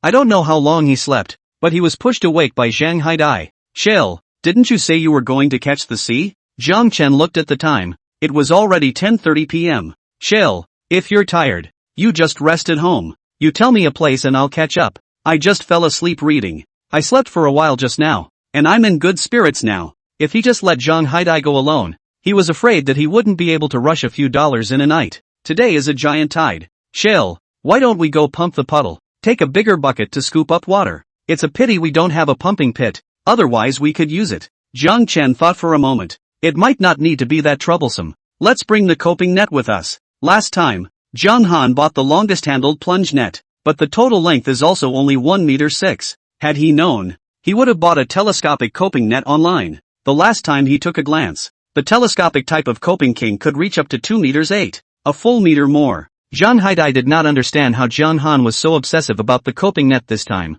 But if Han is obsessive, there must be a reason for Han to be obsessive. Why don't we attach a bamboo pole to it? Zhang Haidai proposed. Jiang Chen felt that this was a solution. Where are we going to find bamboo poles in the middle of the night? What if we run into a cobra in the mountains now? And the tide was now out. And if they delayed any longer, it would be high. Why don't I get one from home? You have it at home? There are a lot of bamboo poles piled up in my backyard. Zhang Haidai's home is not far away. Go to get a bamboo pole. It is only 3 or 5 minutes of time. Jiang Chen nodded. Go get it then. Jiang Chen didn't follow him over, so he waited where he was. Zhang Haidai saw that the door was closed, so he went straight over the wall and entered. The dog that was raised at home found that someone came in and was about to yell, smelled Zhang Haidai's odor, and began to wag his tail again. Zhang Haidai touched the dog's head, picked 2 sturdy bamboo poles, and tumbled out of the courtyard wall again. 3 minutes later, he rejoined Zhang Han. In addition to the 2 bamboo poles in his hand, he also pulled 2 pieces of twine. Zhang Han didn't think much about it and saw that he had both bamboo poles and twine, so he used the twine to wrap a bamboo pole around his coping net. Zhang Haidai also followed Zhang Han's example and wrapped bamboo poles around the copy net. This plunge net became more than 3 meters at once. It's just that the rod doesn't look like it's of very good quality, so I'm guessing the weight bearing won't be too good. Zhang Chen also realized this. Anyway, use it to find out. The shoreline receded a lot because it was a giant tide. Zhang Han and Zhang Haidai headed over to the rocky coast. Once we got there, all kinds of headlamps were bobbing all over the place. Zhang Chen froze for a moment and felt normal again. After all, it's a huge tide today. People who don't usually come out to catch the sea will come out to catch the sea when there is a huge tide. After all, who's going to mess with money? Since it was nighttime, no one covered their faces. A face all clearly seen. Zhang Han is coming over. Zhang Han, you're a bit late today. Zhang Han, they say you're lucky and have real skills. In a situation like today, you can't always do it, can you? On this side of the rocky coast, the receding giant tides leave many puddles, large and small. Those big puddles tend to have big loads in them. The village people who came early had already chosen a watering hole based on their experience. It's pretty much a family affair this time of year. Almost the entire family grabbed buckets and started scooping up water. When all the water in the puddle dries up, the seafood in it is ready to be picked up, because the tide would be high. Everyone estimated what they could do. Too deep a puddle they didn't dare to choose. Too shallow they couldn't see. Almost all the proper watering holes have been taken. The most notable of these people is the village chief's family. The village headman's family doesn't usually come to the sea unless there is a huge or big tide. This time, they brought all the pumps in the house. Chapter 49, Using a Plunge Net. Shell. What now? Zhang Haidai's brain is stupid. He is no way at all. Is this time to return empty-handed? It's impossible to be empty-handed. This situation today was indeed something Zhang Han hadn't expected. But it didn't matter. Zhang Chen pointed to the puddle on the left. Go there. Zhang Haidai was surprised. That was the biggest puddle. Shell. These 2 buckets we brought with us. Will we have time to scoop? This puddle is what's left when everyone thinks it's too late to scoop. The mayor didn't pick this one even if he had a pump in his house. We don't scoop. Zhang Han and Zhang Haidai walked over that way. On the way, he was surprised to see Zhang Haidai's parents and his elder brother and sister-in-law.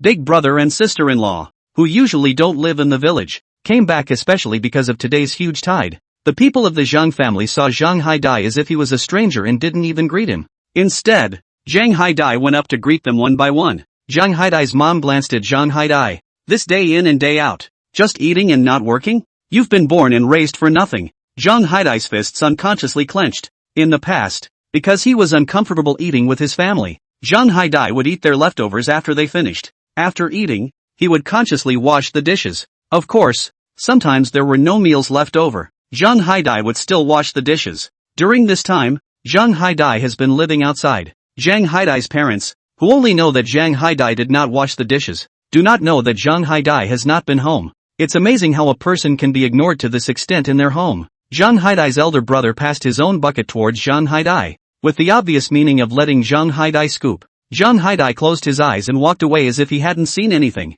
Zhang Haidai's sister-in-law stomped her foot in anger. What does he mean? He doesn't learn anything day in and day out. We don't mind raising him for anything. Instead, we've raised him with a grudge. These words were heard by Haidai, who didn't argue. He just walked with firm footsteps behind Zhang Han. Zhang Han turned back to look at him. Zhang Haidai's face looked bad. Zhang Chen patted Zhang Haidai's shoulder and felt that his brother had gotten better than before. If in the past, his elder brother had handed him the bucket, he would have taken it without saying a word and done the hard labor for them. Zhang Han and Zhang Haidai, both of them, stood at the place of the largest puddle. Shell, this is too much water. How are we going to get it? Zhang Chen closed his eyes and opened them again as he took in the situation underneath the puddle. This puddle is about 10 meters deep and quite large. Give me the plunge net. Zhang Haidai handed Zhang Han the coping net with the bamboo pole tied to it. Shell, you don't want to just fish for it. While he trusted Chill, he didn't think that was a good idea. Zhang Han smiled at Zhang Haidai. We have a lot of pits in this one, so feel free to fish around, Zhang Han said, and fished with his own plunge net. 5 shrimp came up in one fishing trip. Each shrimp was as long as a small arm, and the shrimp had one brown section and one white section. Several sections in all. Zhang Haidai looked on in shock. These are bamboo shrimp, right? Aunt Alan's family happened to be scooping up water from the puddle right next to them. It was said that Jiang Han's luck was good, and when she heard that Jiang Han wanted to take a plunge net to fish for seafood, Auntie Alan thought that Jiang Han's brain was probably not quite right. What are they doing scooping up water with all that effort if they can just fish it out with a plunge net? Originally, he wanted to see the hilarity and make fun of Jiang Han, but then he saw Jiang Han fishing up the bamboo shrimp. The operation soured her teeth. When the surrounding villagers heard about the bamboo shrimp, they also looked this way. Did Jiang Han find the bamboo shrimp? How much was found? There are 5 na. Aunt Kumquat shouted at the men. Hearing Auntie Kumquat say there were only 5, people didn't care so much. Bamboo shrimp are expensive, but so are 5 of them, I guess. After all, pumping puddles is always a good way to get a variety of goodies, as long as your luck isn't too bad. What they didn't know was that each of Jiang Han's 5 bamboo shrimps was as long as a small arm. That's over a pound of just 5 bamboo shrimp. Jiang Han realized that there were quite a lot of bamboo shrimps in this pit, but this plunge net of his, the original length plus the length of the bamboo pole, is only 3 meters 1. He couldn't fish for the shrimp below, only the shrimp above. When he saw some bamboo shrimp swimming up from the bottom, he fished them out with a plunge net. Jiang Han casually fished 3 nets, and there were 15 or 16 bamboo shrimps in the bucket. Zhang Haidai saw Jiang Han fishing so easily. He also took his own bamboo pole tied to the net to fish. The first net turned out to be nothing. The second net brought up a bit of broken kelp, and the third net another bit of broken kelp. Zhang Haidai was struck down, while Jiang Han fished a lot more bamboo shrimps up. Shell, should I scoop the water? Zhang Haidai felt that he was really useless and always felt that he should do something. No need to scoop. With the big puddle they had, they wouldn't be able to scoop much even if the tide came in. He looked at Zhang Haidai and felt that he really should find something for him to do. How's your diving? Any problems with 10 meters? When they were little, they would all dive. Now that so many years have passed, he wonders if Zhang Haidai has regressed. No problem, I can. Then you dive down to the bottom. There was something there. Favorably, he couldn't fish with his plunge net. Zhang Haidai was happy to hear that he could do something too. Without saying a word, he took off his shirt, pants and shoes, leaving only a pair of pants, took a deep breath, and jumped into the puddle. At the sound of the flutter, the people around them looked over again. What's this? Jiang Han, there's no need for this. It's just pumping a puddle. Is it necessary to dive? And we don't even know what's inside this puddle. What if it's dangerous? Even if there was no danger, it's not like you can catch anything other than those things that don't move by diving. Even if you catch the same thing every time, how much can you catch? Just then, Zhang Haidai emerged from the puddle and grabbed 3 sea cucumbers with one hand. For a total of 6 sea cucumbers. He put the sea cucumber in the bucket. Shell, give me a bag. There's a lot of sea cucumbers at the bottom. If there were a lot of fish down there was nothing he could do. But something like a sea cucumber, he had no trouble at all catching it. Jiang Han smiled and gave him a plastic bag. It's almost enough. Don't force it. One dive at a time is physically demanding. And it's a good thing it's summer, so people at least don't freeze. Don't worry, I have the numbers. Zhang Haidai was excited now. He was happy to be able to rely on his own skills to get something for chill. Zhang Haidai took a deep breath and dived again with the plastic bag. Jiang Han fished out a lot more bamboo shrimp. As a matter of fact, he had so many bamboo shrimp in this puddle, and other places as well. He stretched his neck and looked towards several other puddles. Chapter 50, the bucket is stolen. He's got a 150-meter scanning range now. Several other puddles within 150 meters were also in his sights. A couple of puddles also had a bamboo shrimp or two, but nowhere near as many as he had at this puddle. Sure enough, you're definitely right to go with the bigger puddles. Zhang Haidai emerged and put all the sea cucumbers in the bag into the bucket. After releasing it, it dived again. Jiang Chen realized that Zhang Haidai's closed breath was quite long, and he didn't know if he was holding on strongly. If he hadn't been bound to the extreme scanning system and Zhang Haidai had gone down for so long, he would have been worried about Zhang Haidai. But he can clearly see Zhang Haidai under the water. Zhang Haidai is not safe. He knows better than anyone. He also wondered if it was the soles of Zhang Haidai's feet that were itchy, and he saw him reach out and scratch the soles of his feet. Zhang Haidai picked up a lot more sea cucumbers up. By this time, some of the smaller puddles had been scooped dry by the villagers. They were also able to pick up some sea cucumbers, but nowhere near as many as Jiang Han and Zhang Haidai's side. Zhang Haidai are picking up at the bottom of the sea, and he can't even look at the small ones. The village was tickled to death and had never seen anything like it. Instead of scooping up water from the puddles, you take a plunge net and fish for it. or dive down and dig it out yourself. The main thing is that the harvest is still so good. Zhang Han's one bamboo shrimp could top 6 or 7 of their bamboo shrimps. Zhang Haidai's sea cucumber can also top 2 or 3 of their sea cucumbers. A few of those who scooped up the puddle until their hands were sore also followed Zhang Han's example of using a plunge net to fish for things. I ended up fishing several nets in a row, all of which were empty. Not to mention the bamboo shrimp. Not even the most common shrimp were fished. Zhang Haidai fished another bag of sea cucumbers up. Zhang Chen saw that his face didn't look too good. Why don't you come up and take a rest? Zhang Haidai did have some stamina too. He didn't want Zhang Han to worry, so he obediently climbed up to rest. Yo! So many sea cucumbers. So many bamboo shrimps. A woman's voice rang sourly in her ears. Zhang Han twisted his head to see that it was Zhang Haidai's sister-in-law, Sun Yuqin. Zhang Han didn't have much contact with Sun Yuqin, so since she asked, he answered. Zhang Haidai seems to not want to talk to Sun Yuqin. Originally he was still resting, and now he jumped into the puddle with a bag. I don't know if I ran into someone I didn't want to run into and hit a bad spot, but I didn't go down there long before my foot got caught in the kelp at the bottom of the puddle. Zhang Haidai struggled to break free a few times, seeing that Zhang Haidai was in danger. Zhang Han jumped into the puddle without even thinking. It was too late to even take off my clothes and shoes. He cut those kelp with the sand shovel in his hand and dragged Zhang Haidai up. Zhang Haidai spat out several mouthfuls of water before his face looked slightly better. He still had a death grip on the bag. There were also 3 sea cucumbers in the bag. It's a good thing we didn't lose these sea cucumbers. Zhang Han was furious. Is a sea cucumber as important as your life? Zhang Haidai originally wanted to say that his life wasn't worth anything, but during this period of time when he was catching the sea with Zhang Han, he gradually felt as if his life wasn't that cheap. With Chill, he can have a good life. He's no worse than anyone else. He was afraid that Chill would scold him. He didn't dare to make a sound. Just think about putting the sea cucumber in his hand into the bucket. These 3 sea cucumbers of his were large and belonged to the very best 8-headed sea cucumbers. All 3 were half a kilogram. Hey, where's the bucket? They had brought over a total of 4 loaded buckets, and now there were only 3 left. The bucket full of sea cucumbers. Gone. Zhang Chen spat seawater onto the ground. Just now he was desperately trying to save people. As a result, someone took advantage of his efforts to save people to steal his things? What kind of heartless person is so unethical? Zhang Chen thought for a moment. Before he went down to save Zhang Haidai, Sun Yuqin was still standing next to him. But now, Sun Yuqin is gone. Zhang Chen looked in the direction of the Zhang family. The Zhang's watering hole wasn't far away, and the 150-meter sight range allowed him to take in the details. He saw Sun Yuqin carrying a bucket of water and sneakily hiding that bucket behind his own water bucket. But that bucket was taller than theirs and still showed a good bit. He also saw the bucket full of sea cucumbers. Zhang Chen ran to Zhang Haidai's family in a few steps. He smiled politely at Zhang Haidai's parents, then said to Sun Yuqin, "Sister-in-law Yuqin, thank you for carrying the bucket for me.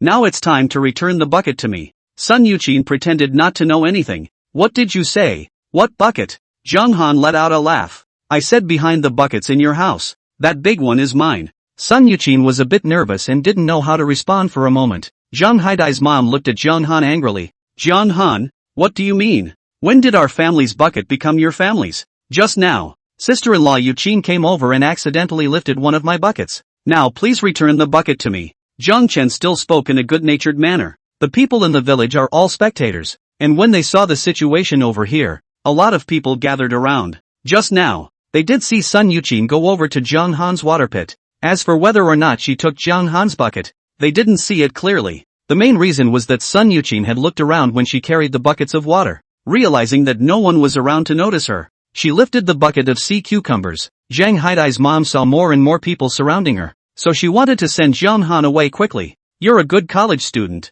You're not out there shining. What do you want to do with a bunch of mudbloods to catch the sea? I don't have time to play with you. Get lost, get lost, get lost. Any more fart words in your mouth? Beware that I'll be nonchalant with you." Zhang Haidai's old lady looks like the kind of middle-aged woman who is extremely mean. "Auntie, my name is written under my bucket. Just look at it." Zhang family members heart a thump. This murderer of 1,000 knives, how so thieves even write the name? Zhang Haidai's old lady crossed her arms and yelled at Zhang Han. "What's there to see? Don't I recognize the buckets in my own house? Do I need others to come and see it?" Fortunately, the name was written on the bottom of the bucket and had to be lifted up to see it. As long as no one lifted it up to see it, no one would know that the bucket belonged to Zhang Han.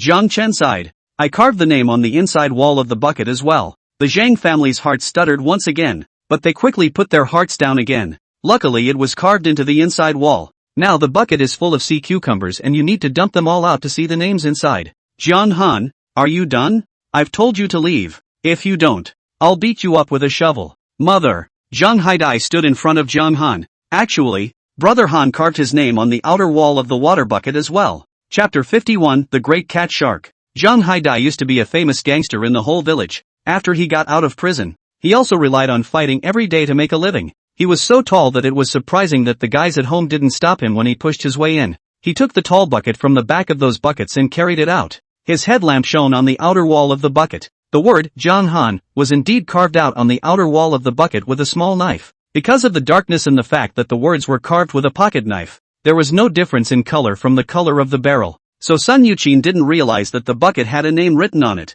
Zhang Haidai raised the bucket again, and the name under the bucket became clear, because it was written with a marker pen. The word, Zhang Han, was clearly written. The village looked at each other in disbelief. Sun Yuqin, can't see it. Did you really steal this bucket? I didn't. You guys don't spit blood. Sun Yuqin denied it through clenched teeth. I saw Zhang Han jump into the water to save Zhang Haidai just now. This bucket is probably the one that was taken by the hand when Zhang Han jumped into the water to save him. The people in the village suddenly all looked at the Zhang family with strange eyes. No. Zhang Haidai is also a person of the Zhang family in any case. Zhang Han kindly jumped into the water to save the Zhang family's people. But Zhang family's people took advantage of Zhang Han's rescue to take away people's water buckets. What is this if not ingratitude? There are quite a few sea cucumbers inside this bucket nah. It's worth a lot of money. Geez, are the Zhang family that gracious? The Zhang family members' faces turned red as they were scolded. They felt that this person Zhang Han probably wasn't quite right in the head. What person in their right mind would write their name on the inside and outside of a bucket and on the bottom of the bucket?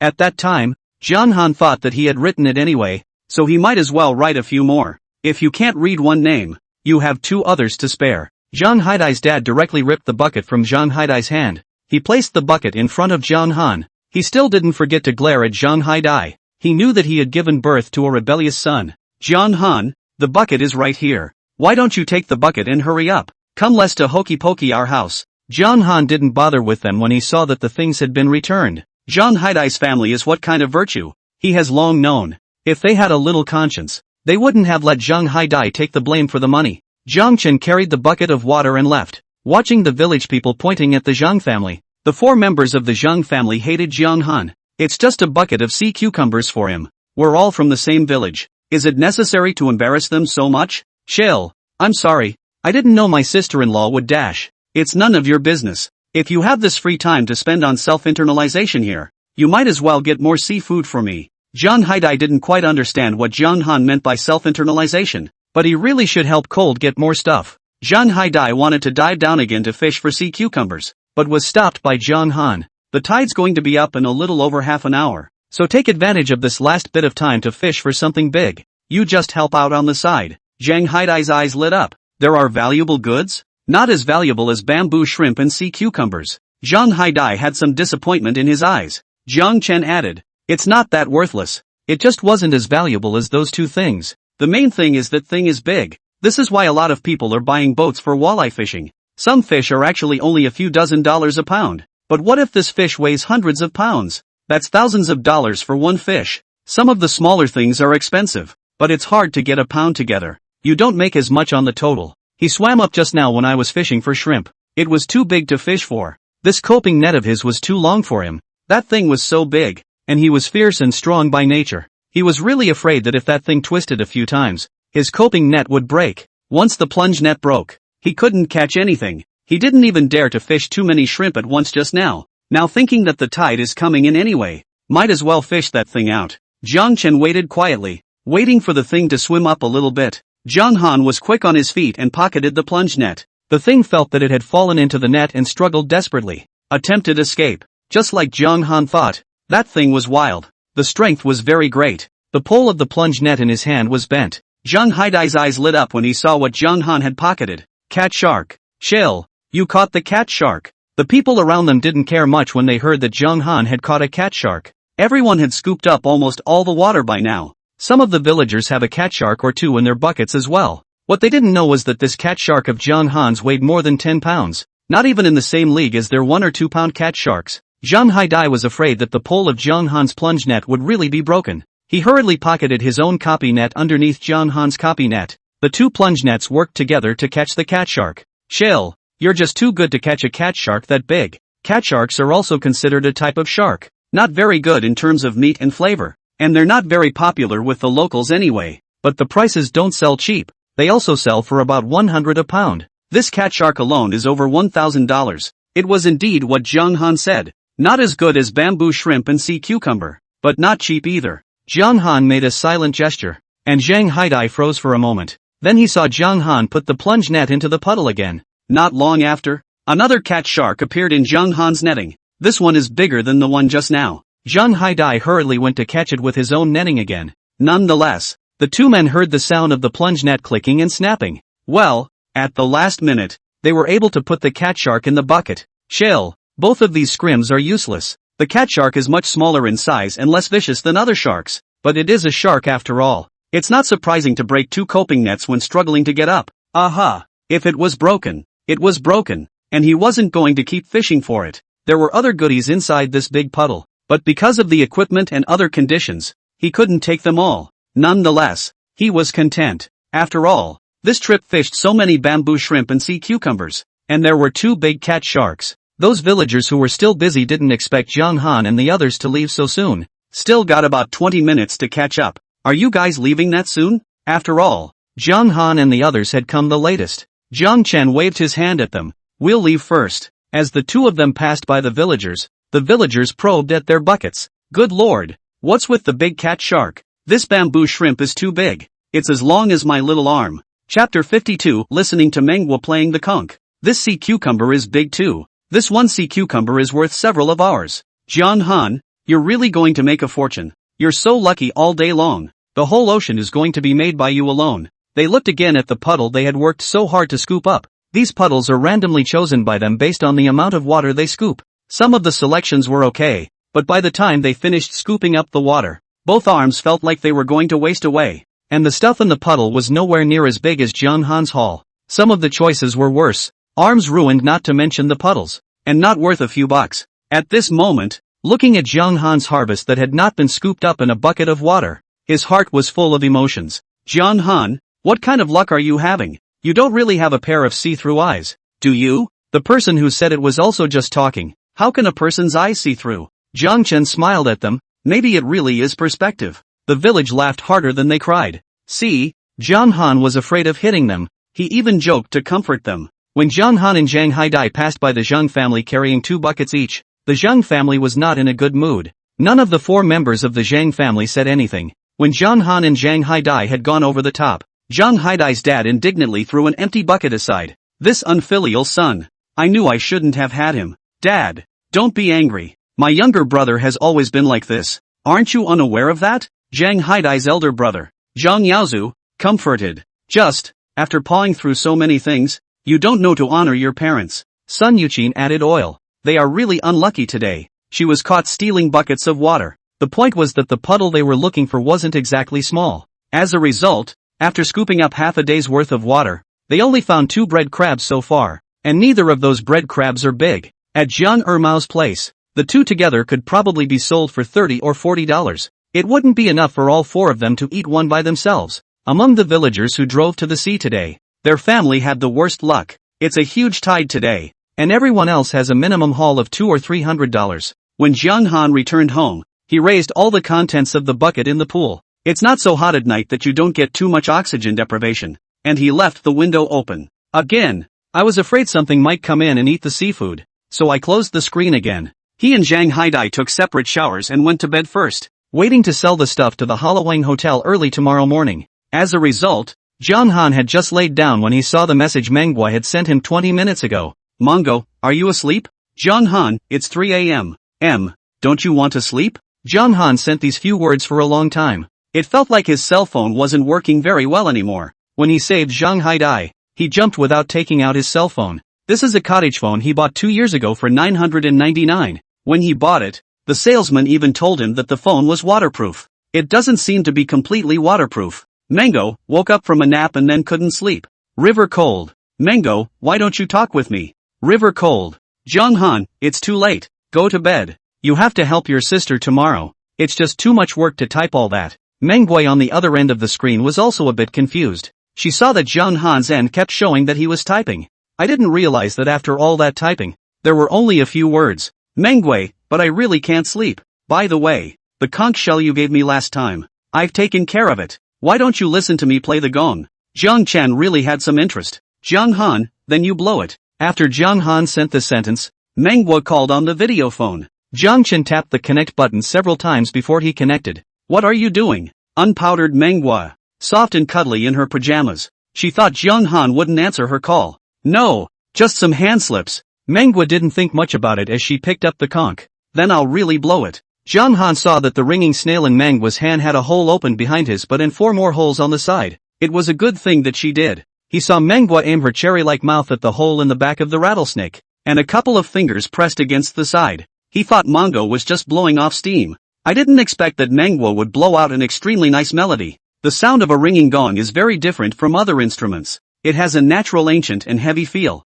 Jiang Han seems to be through the rolling yellow sand, to the age of war. Jiang Chen didn't know when he fell asleep. When he woke up, the video call between him and Manhwa had long since hung up. The talk time shows 35 minutes. Manga went so far as to blow a rattlesnake at him for 35 minutes. I wonder if Manhwa's mouth is sore from blowing. Should he buy a box of throat lozenges for her? Jiang Han woke up Zhang Haidai, and the 2 big men brushed their teeth, wiped their faces and set off on the electric triple trampoline. Jiang Han did not hurry to go to the Good Laiwang Hotel. When he passed by the supermarket, he saw that the door of the supermarket was open, so he came down and bought a box of lozenges. The Halawang Hotel was also open, and Memphis was already in the hotel. Jiang Chen looked around and didn't see Manhwa's figure. Where's Xiaogua? She's still sleeping. This girl usually gets up quite early, but this morning she couldn't get up. I saw her sleeping soundly, so I didn't wake her up. Jiang Chen's lips hooked. I guess it was caused by insomnia.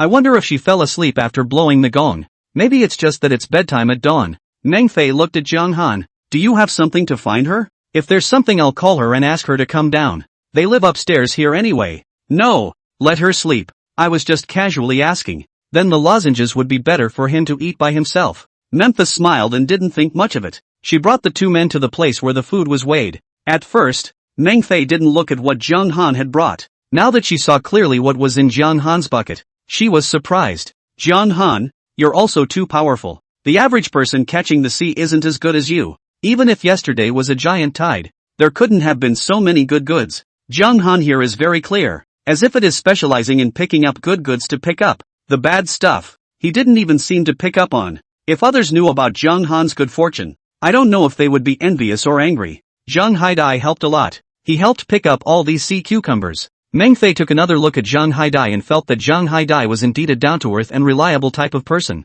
Zhang Haidai was embarrassed by Meng Fei's look and he rubbed his head. Short hair had grown on top of his own head, like a very short shaved inch. He put the contents of the bucket on the scale. Jiang Han had 3 things this time: a cat shark, a bamboo shrimp, and a sea cucumber. Chapter 53, Bamboo shrimp is worth a lot of money. Memphis weighed in and took notes. There are 2 cat sharks, one 12 pounds and one 15 pounds, a total of 28 pounds. Such a big cat shark. The price must be different from the ordinary ones. Count you 150 a catty. 2 cat sharks count you $4,200. Zhang Han and Zhang Haidai were both happy.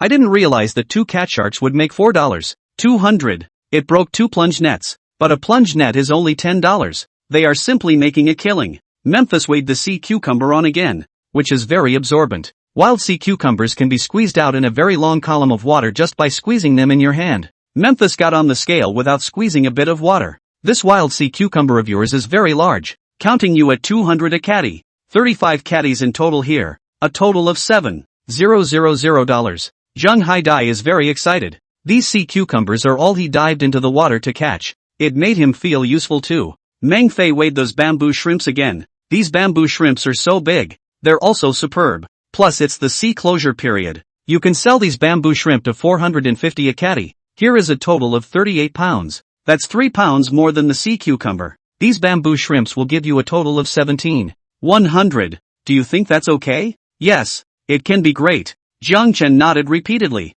The price given by Meng Fei has always been fair. Even so, Jiang Han never thought that these bamboo shrimps alone could be sold for more than 17,000. Memphis took the computer to do the math again, and this time the total turned out to be 28,300. 300. Meng Fei immediately transferred $28,300 to Zhang Han. Zhang Han was still in a bit of a trance, not realizing that he had earned more than 28,000 in one night yesterday. Meng Fei didn't avoid Zhang Han and Zhang Haidai. She left some of the seafood behind and called one of the store's fellows. You go to the dock with all this seafood and send it out for me. Meng Fei looked at Zhang Han. The amount of good goods you have this time is a bit large. This restaurant of ours may not be able to digest it in a short period of time. After a long time, and I'm afraid it's not fresh. Especially the bamboo shrimp. Dying a part of it is not a small loss. My relative has also opened a restaurant on the coastal side, and I'm sending these goods to his side. Meng Fei does things frankly. Zhang Han quite admires Meng Fei's character of doing things. Since these things were sold to your hotel, you can do whatever you want with them. We don't have any comments. Zhang Han looked at Zhang Haidai again, who hurriedly followed. Yes, we don't have any opinions. Meng Fei smiled happily as Zhang Han and Zhang Haidai gave her good goods. During this time, this store of hers became more famous. She also enjoyed working with Zhang Han. Ding! The host sold seafood for 28,300 yuan, gaining 28,300 system points. Accumulation of last points. Total system points, 29,637. Now you can consume 27,500 system points to exchange for a 55-meter scanning range. Do you want to exchange? Redemption successful. Host has a 205-meter scanning range. Redemption successful. Remaining system points 2137. Please keep up the good work and cheer up the host. Jiang Chen froze, not expecting that quickly. His scanning range was over 200 meters. The heart was slightly agitated. Zhang Han said goodbye to Meng Fei, and then transferred Zhang Haidai $2,800. Zhang Haidai involuntarily sighed. Jiang Chen looked at him suspiciously. What are you sighing for? Ugh, too much money is kind of a pain in the ass. Jiang Chen was speechless, feeling his hands itching to whip someone.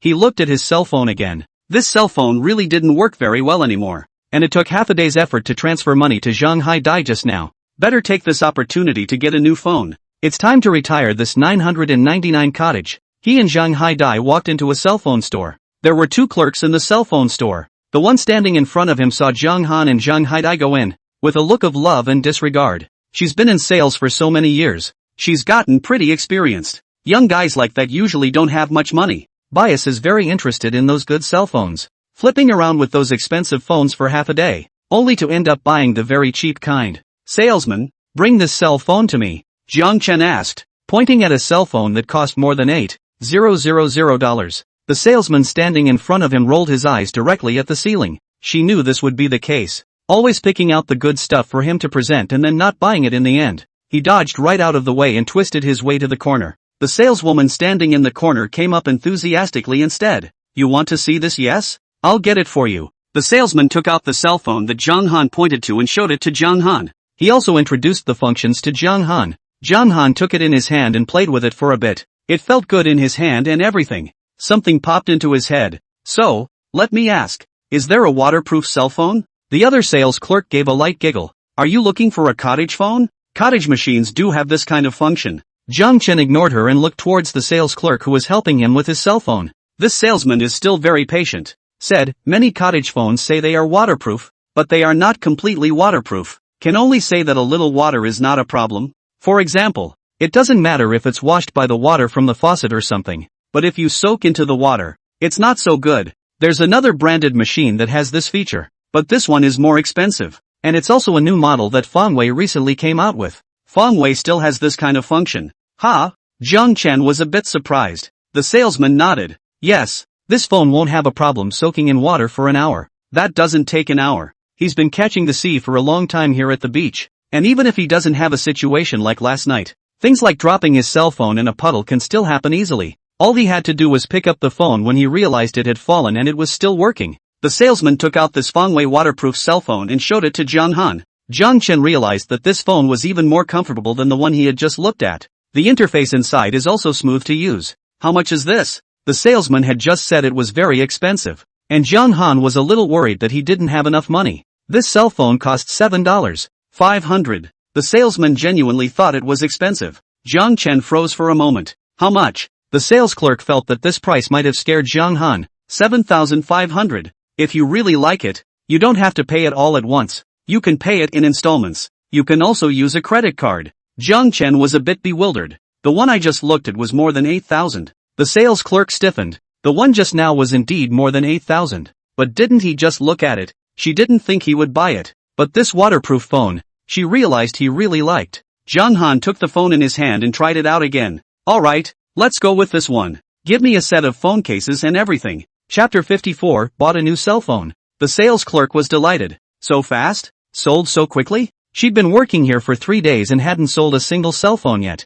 I didn't expect the first cell phone sold to be that expensive. The salesman was overjoyed. May I ask if you're paying in installments? Or using a credit card? Full payment. It's only 7,500 anyway. The salesman froze for a long moment. What did you say? I said I'll pay full price. The salesman could not suppress the smile on his face when he finally heard it clearly. Follow me, please. The salesman opened the list and waited for Junhan to open the payment code. Junhan's cell phone was really close to being scrapped, and his fingers crossed several times without reaching the payment code page. The other salesman involuntarily snorted. May, I think you've been tricked by him. So bold with his mouth, but he doesn't want to pay. This sales clerk named May was really good-natured. It's okay, take your time. Junhan was a little embarrassed, and after messing with it several times, he finally opened the payment code. The sales clerk, May, scanned it and managed to receive $7,500. The other sales clerk still didn't believe it until she confirmed over and over again that the money had really made it to the public accounts.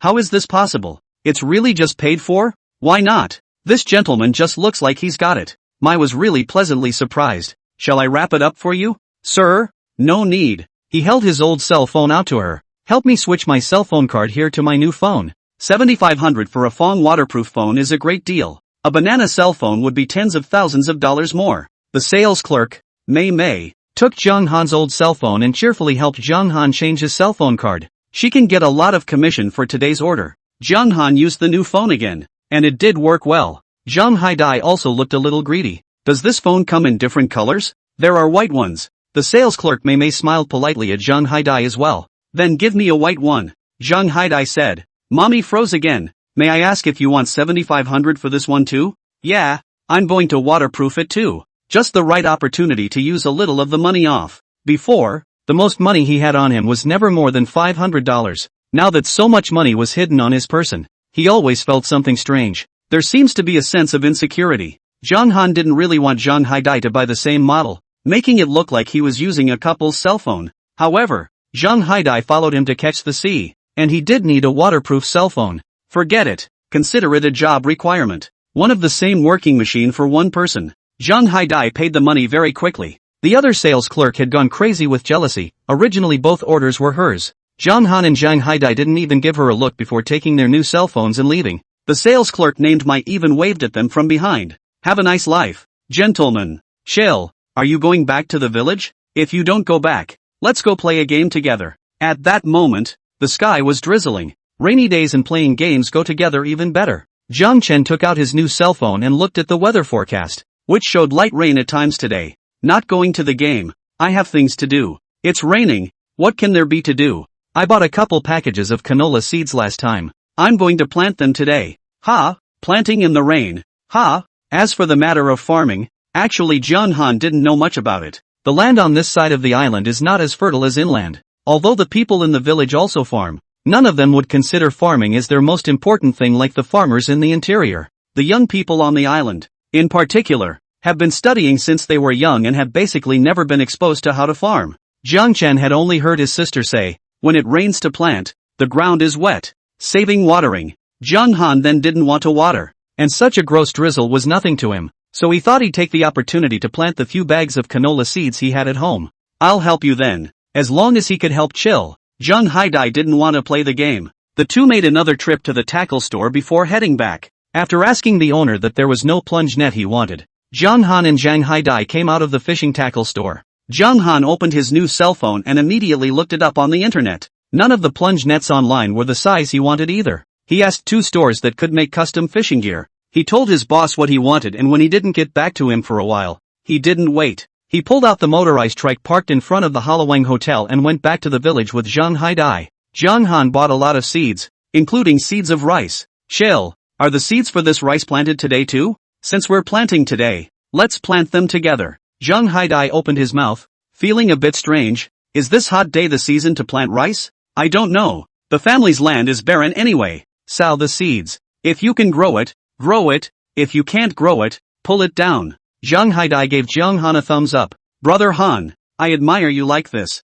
There are only so many villagers in Hajiang village, and many years ago the village set aside land for the villagers. Jiang Chen still knew where his family's land was. He and Zhang Haidai both carried hoes and iron rakes and went up the mountain. When they reached their destination, both were dumbfounded. They thought they just had to loosely scatter the seeds. As a result, they saw a field full of weeds. Zhang Haidai somewhat awkwardly touched his head and laughed. The fact that the weeds are growing so luxuriantly means that Brother Han's family's land is good. Zhang Haidai struggled to find a replacement for Zhang Han. Jiang Chen was also embarrassed to the point of embarrassment. If he had known it was going to look like this, he wouldn't have come. But he and Zhang Haidai, the two of them who climbed here with their tools on their backs, will not go back so easily. What else can we do? Pluck. This pass was a waste of breakfast for both of them. After finally pulling all this grass, the two men were already starving. Although he was wearing a dongpa hat on his head, he was soaked to the skin. Zhang Han threw Zhang Haidai a bottle of mineral water and another supermarket-bought bread. The two filled their stomachs to feel better.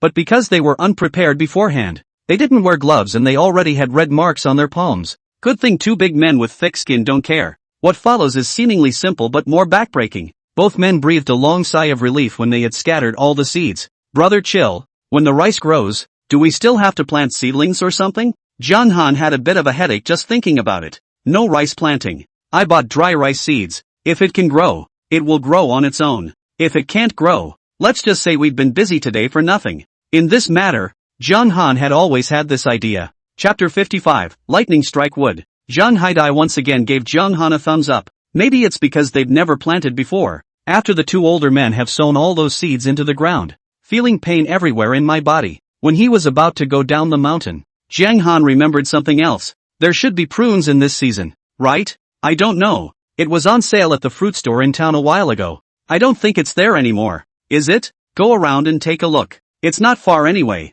Zhang Han's family also has a piece of land in Yangmingshan. Because mom and dad didn't ask for connections when the land was divided. Their family and Zhang Haidai's family were given the same size of land. But their family's land was filled with 5 poplar plum trees. And Zhang Haidai's family's land was filled with 6 poplar plum trees. They arrived first at Zhang Haidai's family's land, where no more prunes could be seen on the 6 prune trees. However, some prunes can still be seen on the tops of other trees. Zhang Han guessed that the Zhang family's prunes had just been picked, and the prune season had not yet passed. He found his family's prune tree, which was indeed full of prunes. There were more prunes scattered and rotting on the ground. Zhang Han had some regrets. Had he known this, he should have come earlier to pick the prunes. If you can't eat the prunes, you can still use them to make wine. The wine made from prunes is delicious, and it can also be used to make medicine. In summer, you can eat a few wine prunes to relieve a headache or stomachache. The prunes are picked one at a time, with a long gap between the earliest and the last. These prunes on the tree should be the last of them.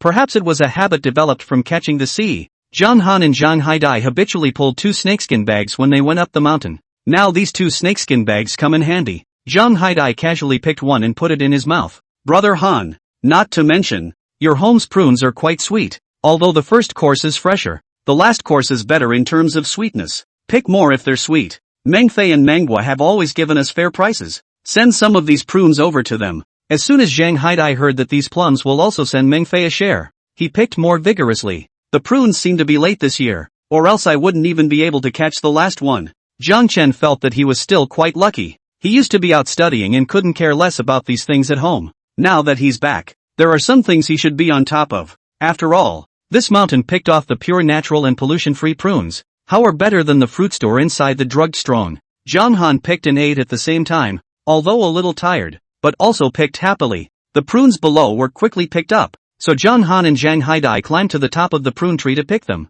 Chill, this weather isn't right. Jiang Chen looked up to the sky. Dark clouds rolled in the sky as if it was about to rain heavily. Indeed, it was raining a little harder than earlier.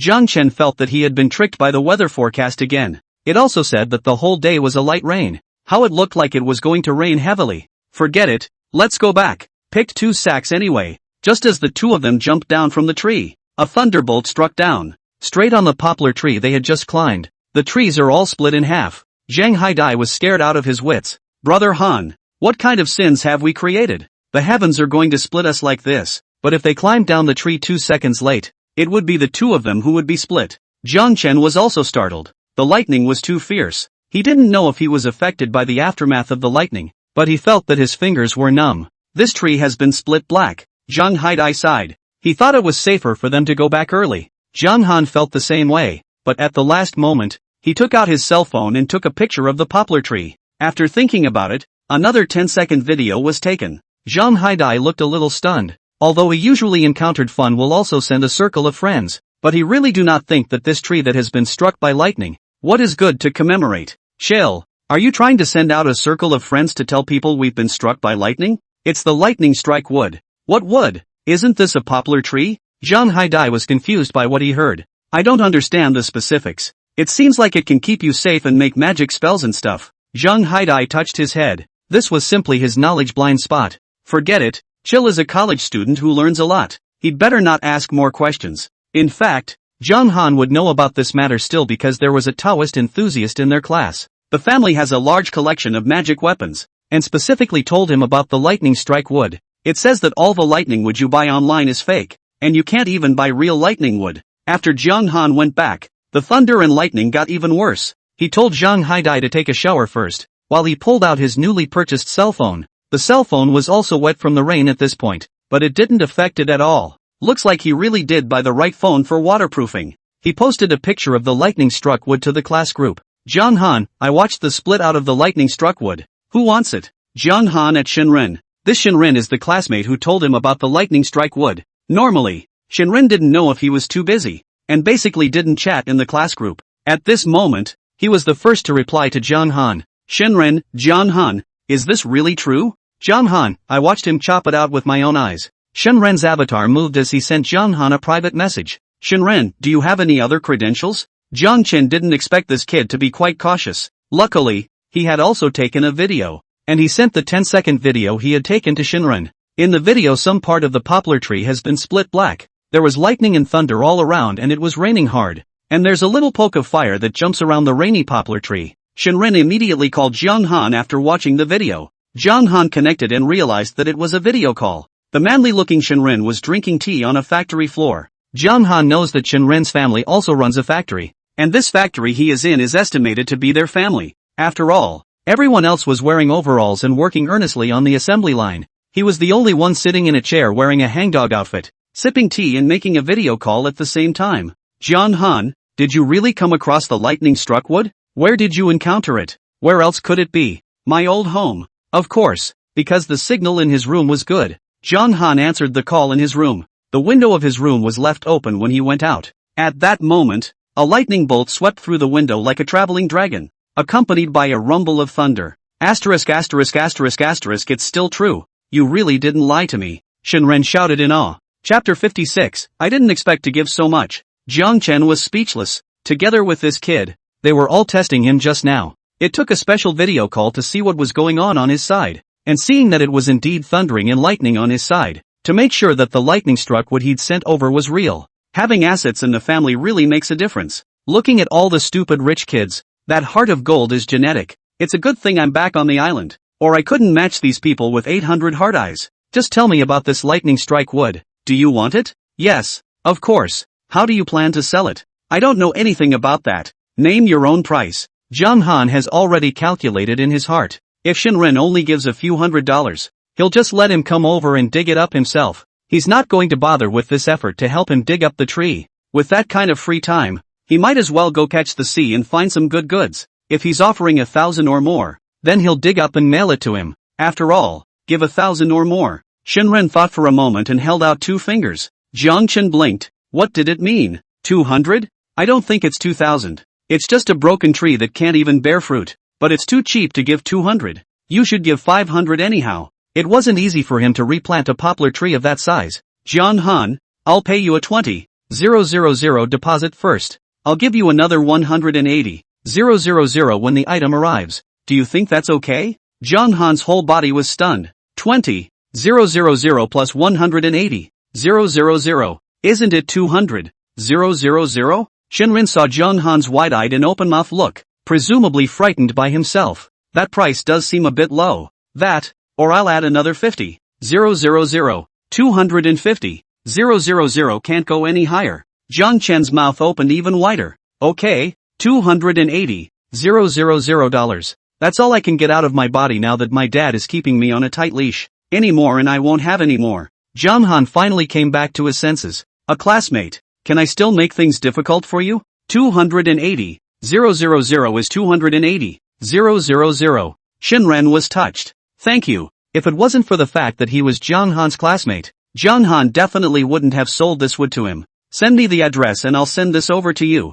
Zhangchen tried to keep his composure on his face. Okay, then be careful. By the way, how many tens of thousands of dollars deposit are you going to charge? You just said 20,000. So 20,000 it is. Shinren was moved to tears. Jonghan, you are really too good. I'll keep this favor. The two hung up the phone, both satisfied. Jonghan was a bit agitated, and he was a bit pressed when Zhang Haidai was still in the shower. Zhang Haidai had just come out of the bathroom and hadn't even put on his clothes when Zhonghan had already gone out carrying a hoe. Zhang Haidai shouted at the window, "Chill, where are you going?" But Zhonghan was already far away. Plus the rain was too loud for Zhonghan to hear. Zhang Haidai wanted to follow him up and take a look, but by the time he put his clothes back on, Zhonghan had long since lost track of where he was. When Zhonghan arrived at Yangmei Mountain, he began to dig trees with a hoe. Just kidding. This broken tree could be worth $280. 000 now. He doesn't feel comfortable leaving $280.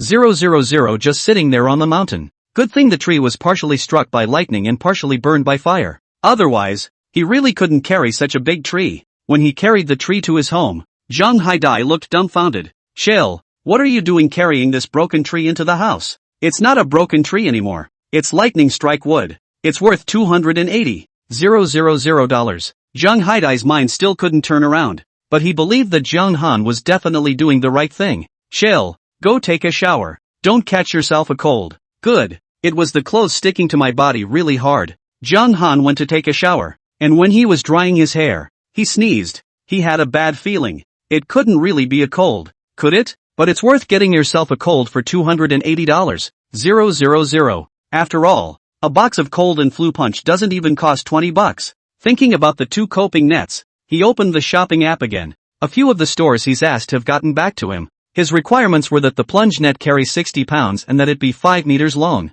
One of the stores actually said they could do it. "JC, how much?" "Shop, it's a bit expensive because it's customized. Need 580 it." Zhonghan did feel that it was a bit expensive. After all, his original plunge net was bought for $10 a piece. But if a custom-made plunge net really does the job, it's worth every penny. Zhonghan, okay, make me 2 customized ones. In addition, I will add another $50 and let the courier deliver them to the village for me. That's over $1,000 out of pocket. So that $50 is nothing. After all, he took a boat to the district to pick up his goods, and the round-trip boat ride cost $15. Zhonghan sneezed again, and his body shook. "Brother, chill. You're suffering from a cold, aren't you? I'll go to Aunt Hohat's to ask for a ginger and make you a bowl of ginger soup." Zhonghan didn't know if the ginger soup was useful. He took out 5 pieces of change from the drawer. "Aunt Hohat is having a hard time too. Don't take it from her for nothing." Zhang Haidai took the $5. "Got it." Zhang Haidai's action is very fast.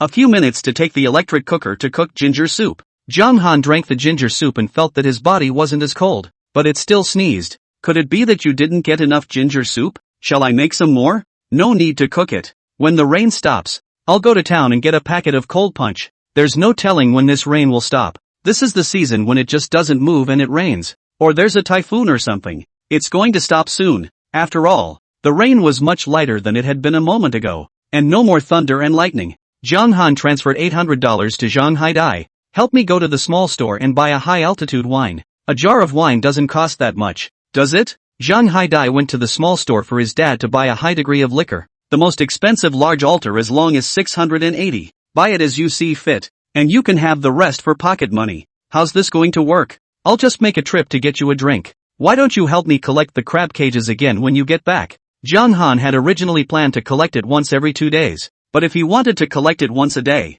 it was fine. Some people in the village collect hard, even once every few hours. "That's fine. Then you'll drink more water at home." Zhang Haidai felt that if he pulled any more strings with Chill over money, Chill was going to get upset. He really wanted to do more to help Chill, but Chill really didn't let him suffer at all. Zhang Haidai went out with an umbrella and soon returned with a large tank of highly alcoholic wine. Because they picked those prunes from the tree one by one, they were clean and didn't need to be washed. He soaked the prunes in several separate vats and sealed them. The rest of the prunes, Zhang Haidai again basket by basket. Zhang Haidai used to be a jerk, but he's still quite meticulous when it comes to doing things. Zhang Han called Zhang Feng, "Sister, Haidai and I picked prunes. Why don't you take some over?" Chapter 57 Manhwa is here. Zhang Feng didn't expect Zhang Han to pick prunes. In fact, when Zhang Han came back, Zhang Feng wanted to remind him that the prunes were already ripe and could be picked. But thinking that her brother shouldn't be that diligent about picking prunes, she shut up. "How can I want prunes from your side? Wenshan also got a share of the prune trees, and we have enough for ourselves." After Jiang Wenshan's family was divided, because there were many children in the family, it was divided to Jiang Wenshan, and there was only one prune tree. It's a good thing the prune tree grew well enough for their family. Zhang Feng had picked them once before Zhang Han came back, and at that time, not knowing that Zhang Han was coming back, she soaked all the extra prunes in wine. "I was planning to pick them again in the next 2 days, and the extra ones could be sent to Zhang Han. I didn't expect Zhang Han to pick it himself. The prunes you can't finish. You remember to soak them in wine. After soaking for a year, you can make medicine. I still have last year's soaked prune wine on my side, so come and get it when you're free. You can eat it when the weather is hot and you have heatstroke or something." "Got it." Jiang Chen finished hanging up the phone and sneezed again. Luckily his sister didn't hear him, or she would have been worried again. It stopped raining very quickly, and by now it had completely stopped. Zhang Haidai took care of the Yangmei and ran out to collect the crab cages according to the location Zhang Han told him about. 6 cages do hang over the seawall. Zhang Haidai is not too optimistic about crab cages. What kind of cargo can you get in such a small cage? But Zhang Han told him to take it. So he did. Sure enough, there was nothing in the first cage. Zhang Haidai put away the cage, which is a cylindrical crab cage. Even if it is put away, the side of the circle is also propped up, not like the square collapsible crab cages that are able to fold the cage up. Zhang Haidai went to collect the second cage. "I did not expect the second cage has 2 pike crabs of about 1 pound. Zhang Haidai was shocked. Brother Han is really not an ordinary person. Just these 2 pike crabs are worth a lot of money. He fished out 4 other cages. Surprisingly, there were several large green crabs inside the cages. There were also 5 tiger prawns, 2 blackheads. Zhang Haidai poured them all into the bucket. The more I look at it, the more I'm amazed. Is it so rewarding to put out crab cages these days? But that's not what everyone on the island says. Zhang Haidai ran to Zhang Han. "Brother Han, you're so lucky. 6 crab cages surprisingly caught so many things. If you put in a few more crab cages, wouldn't you be able to make money even while lying down?" Zhang Han saw the contents of the bucket and realized that the crab cage he had left for 1 day was no worse than the one he had left for 2 days. He was observant when he put it down, and there was a lot of cargo underneath before he put anything down. It's all about luck as to whether or not these things get in the cage. With the sudden thunderstorms today, weather like this might also make the harvest more rewarding. After all, they say at the beach, the more wind and waves, the more expensive the fish. "Has the cage been put down?" Jiang Chen asked Zhang Haidai. He had forgotten to put it down last time. "Put it down. Moved about 20 meters from your original position." As natives born and raised on the island, they still had basic common sense. Putting cages in the same place will only result in smaller and smaller harvests, so you need to move places all the time. Zhang Han nodded. "Good. The goods fished up at that time will be counted as yours." "Shell, don't be like this. This cage is yours. I'll just put in some pure effort. I'm already lucky that you let me follow you to catch the sea." He was really quite panicked when he looked at the amount of money that kept coming out of his account. Zhang Han sneezed again. "All right, I'll set the rules today. In the future, whoever puts up the cage, no matter who collects it, that income goes to the person who put the cage in." Zhang Haidai opened his mouth. His mouth was stupid. He didn't know what to say. In the end he didn't say anything. Whatever Chill says, it looks like he's going to take advantage of Chill again. "Chill, you rest at home. I'll take these things and sell them to restaurants." Anyway, he had rented a house in the town, and he would live in the town directly after selling the stuff. Jiang Chen nodded. "Then I'll leave it to you to sell it." Zhang Han was 100% assured of Zhang Haidai. On this island, other than his sister, the person he trusts the most is Zhang Haidai. Zhang Haidai carried a bucket of water and rode on Zhang Han's electric trike. Zhang Han lay down on the rocking chair and after sneezing twice, he felt cold again and his head was a bit groggy. His cell phone vibrated. One of his accounts was credited with $20,000 at once. Shinren had already wired him the deposit. He waited for a long time and the system didn't respond. It was purely by accident that he had gotten the lightning strike wood, and this system was estimated to need the income from catching the sea to be able to redeem the system points and increase the scanning range. Zhang Han didn't care about that. It was 280. $000, regardless of whether he could increase the scanning range or not. Wouldn't it smell good for him to take this $280,000? The last time he went to the district, the people at the boatyard seemed to say that a fishing boat of a recreational nature, the small kind all done up with a toilet, would be about $450, 000 or so, and it can be staged. He should have no problem getting an installment on a smaller fishing boat with the money he has now. But he wanted a fishing boat more than a fishing boat. He prefers the fishing boat that's around $5 million. Thinking this way, he left the fishing boat alone. Never mind, he'd better save some more money. His cell phone vibrated again, this time with $380 wired to him by Zhang Haidai. It looks like he's already taken it to the Halawang Hotel. Ding! The host sold seafood for $300 and gained 300 system points. Accumulation of last points. Total system points, 4,437. Now you can consume 500 system points to exchange for a 5-meter scanning range. Do you want to exchange it? Redemption successful. Host has 210-meter scanning range. Redemption successful. Remaining system points 1937. Jiangchen felt that as long as he didn't go out to sea, the 210-meter scanning range was enough. It's not so good when you get to sea. The sea is vast and endless. 210 meters of scanning range is just a little bit compared to the whole sea. Jiangchen felt his head getting heavier and heavier, and the whole person just drifted off to sleep. At some point, a sizzling sound rang in his ears.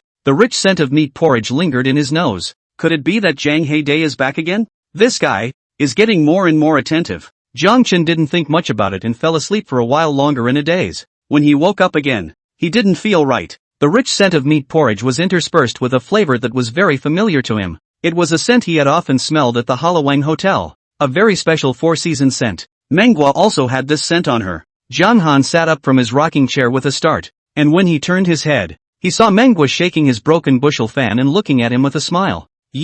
Why are you here? Zhang Chen stuttered a bit as he spoke. Chapter 58, Ex-Girlfriends Will Regret It. Manhwa was a little angry and pouted. Are you that unhappy to see me? I heard Zhang Haidai say that you weren't feeling well, so I took your house key from Zhang Haidai and rushed over to see you. I even got my shoes wet because I asked for directions. Manhwa usually wore flat sneakers, but at the moment Manhwa was wearing Zhang Han's flip-flops on her feet. Manhwa's feet were small, and Zhang Han's flip-flops were several sizes too big on her feet. Manhwa put a box of cold punch on the table.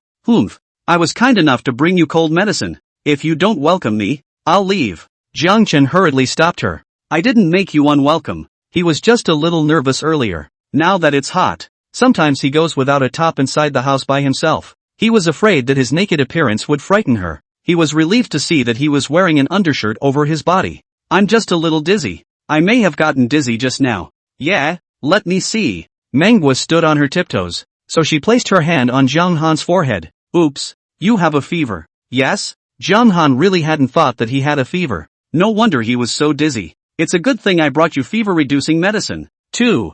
Manhwa took out a medicine box from somewhere. After she took out a box of fever-reducing medicine from it, Zhang Han saw that there were many other medicines there. Where did you get all that medicine? Of course I bought it. I heard that you don't even have cold medicine at home. So other medicines must be even less available. So I bought some of the medicines that you need to keep at home. By the way, I bought you a medicine box. Zhang Chen really saw that the medicine box contained some commonly used medicines. In addition, there were iodine, bandages, cotton swabs and other things that were often used to treat wounds. Zhang Han was a bit touched. Thank you. Manhwa's small face was a little red. No need to thank you. You often send things to our restaurant, and you're also considered our supplier. I'll consider it a condolence for the supplier. And you made me porridge, didn't you? That porridge was probably already cooked to death, and this scent was even stronger than it was at the beginning. Manhwa's one face became even redder. I didn't know when you would wake up. I was afraid that you would be hungry when you woke up, because you have a cold. I didn't put seafood. Put in some easily digestible sliced meat. Manhwa looked up at Zhang Han, her big fluttering eyes carrying a crystal light. Are you hungry now? Want to eat? Zhang Han smiled and nodded. Manhwa, can you serve me a bowl? Aha. Manhwa seemed happy, turned around and ran to the kitchen and went to serve the meat porridge. Zhang Han looked at the instructions for that fever-reducing medicine, then took out a pill and swallowed it with the water. The medicine was so effective that by the time Manhwa came over, he was sweating and his head wasn't so dizzy. Manhwa brought the porridge to the table. Drink it while it's hot. She pulled out another bag of squash. Want some? Han felt that manhwa was the roundworm in his stomach. He was thinking just now when he smelled the kanji that it would be better if there was a packet of squash. Unexpectedly, manhwa then put the squash in front of him. He scrutinized manhwa's soft and cuddly little face. Are you really not Doraemon? Surprisingly, everything became out. Manhwa was amused by Han. If I were Doraemon, I would have made a wish on myself. Chen ate while looking at her. The taste of this porridge was really good. It was appetizing even if she wasn't feeling well. If you could really make a wish, what would you wish for? Manhwa said without even thinking. Of course it's my principles of economics and English that will pass with flying colors. Han raised his eyes. You guys studying hotel management have to take these tests? Mongo beamed. Yeah, I find it baffling too. Why do we have to take these tests? It's just that the credits for those are so high. I'm studying financial management. I don't know if I'll be able to do your questions? Chen said casually. Manhwa looked at him in shock. Although she was also studying at the South University, but back then, she was stuck in the college entrance exam. She was the last one to enter this major. It's not that she's not a good student, but she's too biased. Her good grades in several other subjects were all pulled down by English. She thought it would be good to go to college. He liked running a hotel, so he enrolled in hotel management. I didn't realize that you have to learn English in hotel management too. And the principles of economics gave her a headache. In terms of practical combat, she felt that she could do better than anyone else. But these written theories, she really can't compare to those who read from a dead book. In one more year of school, she would be graduating. And she was really afraid that she wouldn't be able to graduate with her grades. I have a collection of wrong questions on my cell phone. Can you take a look for me? Manhwa daintily requested. She'd already handed her cell phone over and thought about taking it back. I really am. How can I bother you when you're sick? Chen, however, took the phone over at the last moment when she took it back. He looked at the questions inside the wrong question set. These things were different from what they had learned though, but everything was different. And he surprisingly felt that these questions were quite simple. He explained a topic to Mongo that Mongo couldn't understand anyhow. Mongo was shocked to hear this. Han, you're really too good. We're not in the same specialty. It's amazing that you even know our topic. The one Han had just explained was principles of economics. Manhwa showed Han another English question. These English questions in Mango are basically hotel application English related to hotel management. Han's English background was very good, and such questions were not difficult for him. He explained it to Manhwa, who looked at Han with even more admiration. Han, it's amazing that you speak more clearly than the professor. Zhang Haidai said that you study very well. So it's true. You're like this. It won't be a problem to get into graduate school, right? Chen had a moment's freeze as he remembered something bad again. Han, what's wrong with you? Manhwa's senses were sharp. I used to have a girlfriend, also from this village. Then she went to NTU with me. She went to graduate school and I didn't. She thought I wasn't good enough for her anymore and dumped me. Manhwa looked at Han in shock. How could that be? You're so good at studying, how could you fail the exam? Han smiled bitterly. If he really wanted to take the exam, he would be able to take it. Even if you don't get in this year, you're sure to get in next year. Coco, it doesn't matter. I think I'm doing fine now. Manhwa seemed to somewhat understand Han's meaning. Thinking about the goods Han had sent to the restaurant recently. Why go to grad school when you can make tens of thousands of dollars a day? And she could see that Han was really comfortable living like this, and he liked himself in this state. Your ex-girlfriend knows you're so capable now. She's going to regret it. Chapter 59, is it really that valuable? Chen smiled and shook his head. It doesn't matter between me and her anymore. Manhwa saw that Han didn't want to mention this, so she changed the topic. The 2 baskets of prunes you gave us.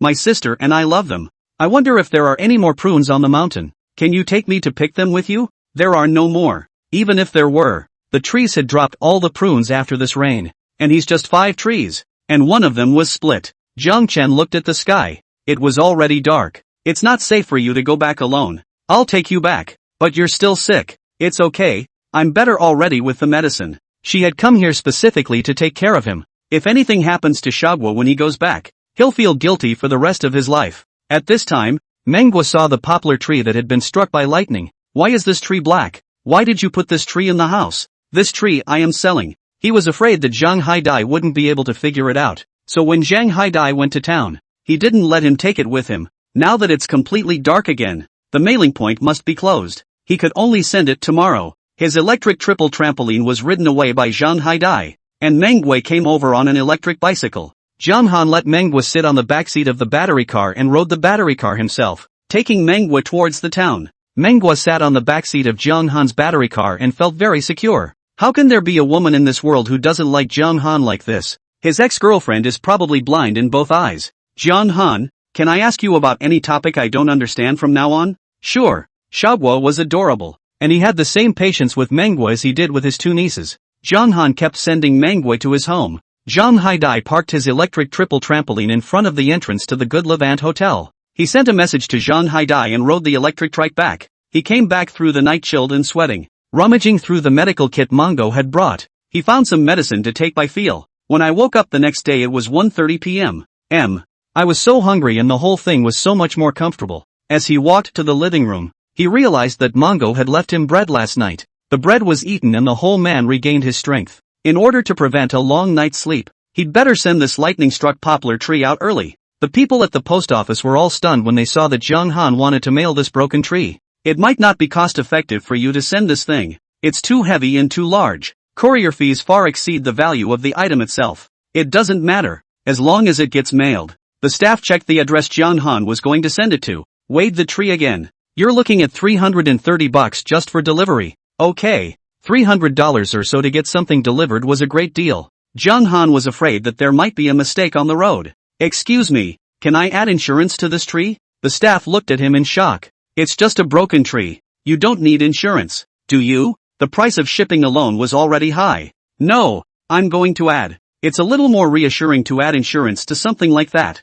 That's fine. Insurance on our side is 1% of the value of the goods. This broken tree of yours. The staff estimated the tree was worth $10 or $20? I'll pay $280 for the insurance. The staff looked at him like a little cutie. Like looking at Jiang Han. Do you know how much the goods sent are worth for the $280 of insurance? That's $280,000. Not $280. Not $2,800. Is your shitty tree worth $280,000? As black as this tree is, no one would want to sell it for $28, right? Jiang Han wrinkled his eyebrows. Can't you buy $280 insurance here? The staff felt that Jiang Han was just being unreasonable. I'm very busy right now. I don't have time to gossip with you. He felt that Jiang Han had already backed off when he heard the shipping costs, but for the sake of face, he deliberately picked a fight. You can mail it if you want to, but if you don't, you can take your piece of broken wood back with you. It's sitting here and he's feeling like it's in the way. The leader of the courier station came over. What's going on? Manager Feng, he's messing up. The staff put it out there. Jiang Chen's face wasn't very pretty, but he still kept his cool. I just want to get an insurance policy. Manager Feng looked at the piece of wood and also thought it was worthless, but he was more patient than the people underneath. To kill Jiang Han, he took a picture and sent the blackened tree to the insurance company. Sir, I've sent a picture of the tree to the insurance company. There are people over there who specialize in appraisals. Please wait over here for a while. As long as the insurance company side is willing to insure you, there is no problem. Jiang Han wrinkled his eyebrows. Wasn't it the buyer's call as to how much this thing was worth? Jiang Chen was about to open his mouth when Manager Feng's cell phone rang. Manager Feng stared at the cell phone screen for several moments. It seems to be hard to believe. Mr. Jiang, please fill out the information. The insurance company agrees to insure you. All the staff on the field froze in shock. Manager Feng, is the premium $280? Well, $280, which means it's really worth $280,000. The situation was instantly reversed. The entire staff of the courier station got serious.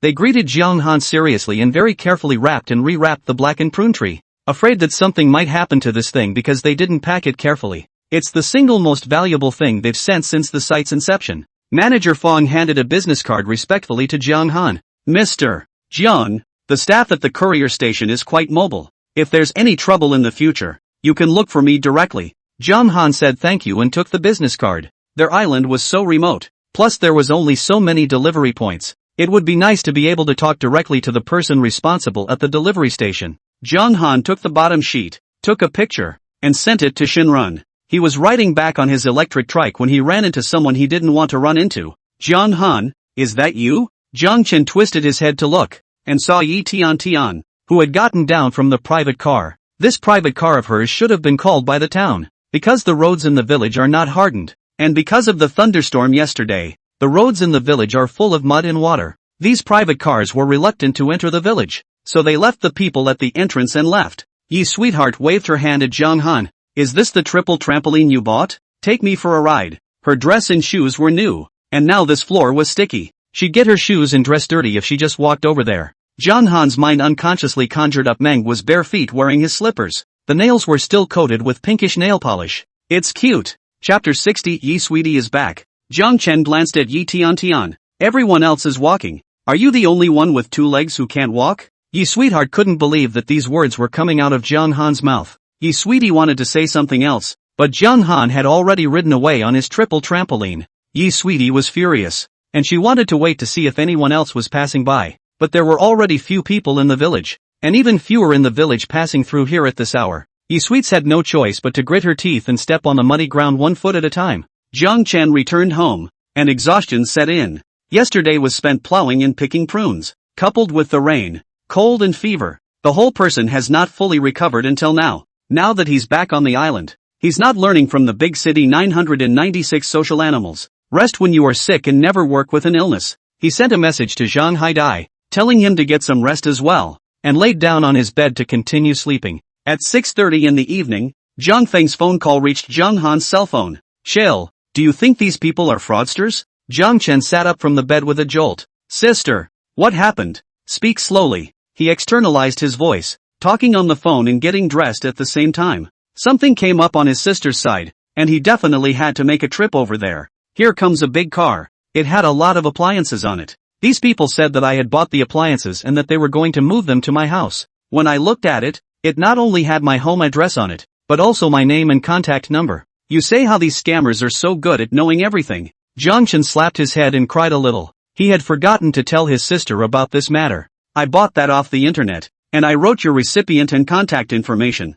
What? You bought this washing machine? This big refrigerator? How much did that cost? Geez, there's a big air conditioner and water heater in here too. Jiang Feng felt like he was about to faint. He knew his brother had made a little money in the meantime, but he couldn't afford to be so spoiled. She hesitated to buy just one water heater until now. As a result, Jiang Han bought so many at once. Is this not treating money as money? Sis, isn't money earned just to be spent? You, Jiang Feng stuttered. If mom and dad knew he was like this, they didn't know if they would be pissed off. Jiang Han also felt that Jiang Feng was infuriated even through the cell phone. Anyway, with his clothes on, he rode his motorized trike to Shangjiang village. Jiang Feng yelled when she saw Jiang Han. I don't want these things. Return them. Jiang Chen had sent her some small things, and she had accepted them. But this time, the things were just too much and too expensive. Jiang Han held Jiang Feng's hand. Sister, after mom and dad left, we were the only ones left. All those years, if it wasn't for you pulling me along,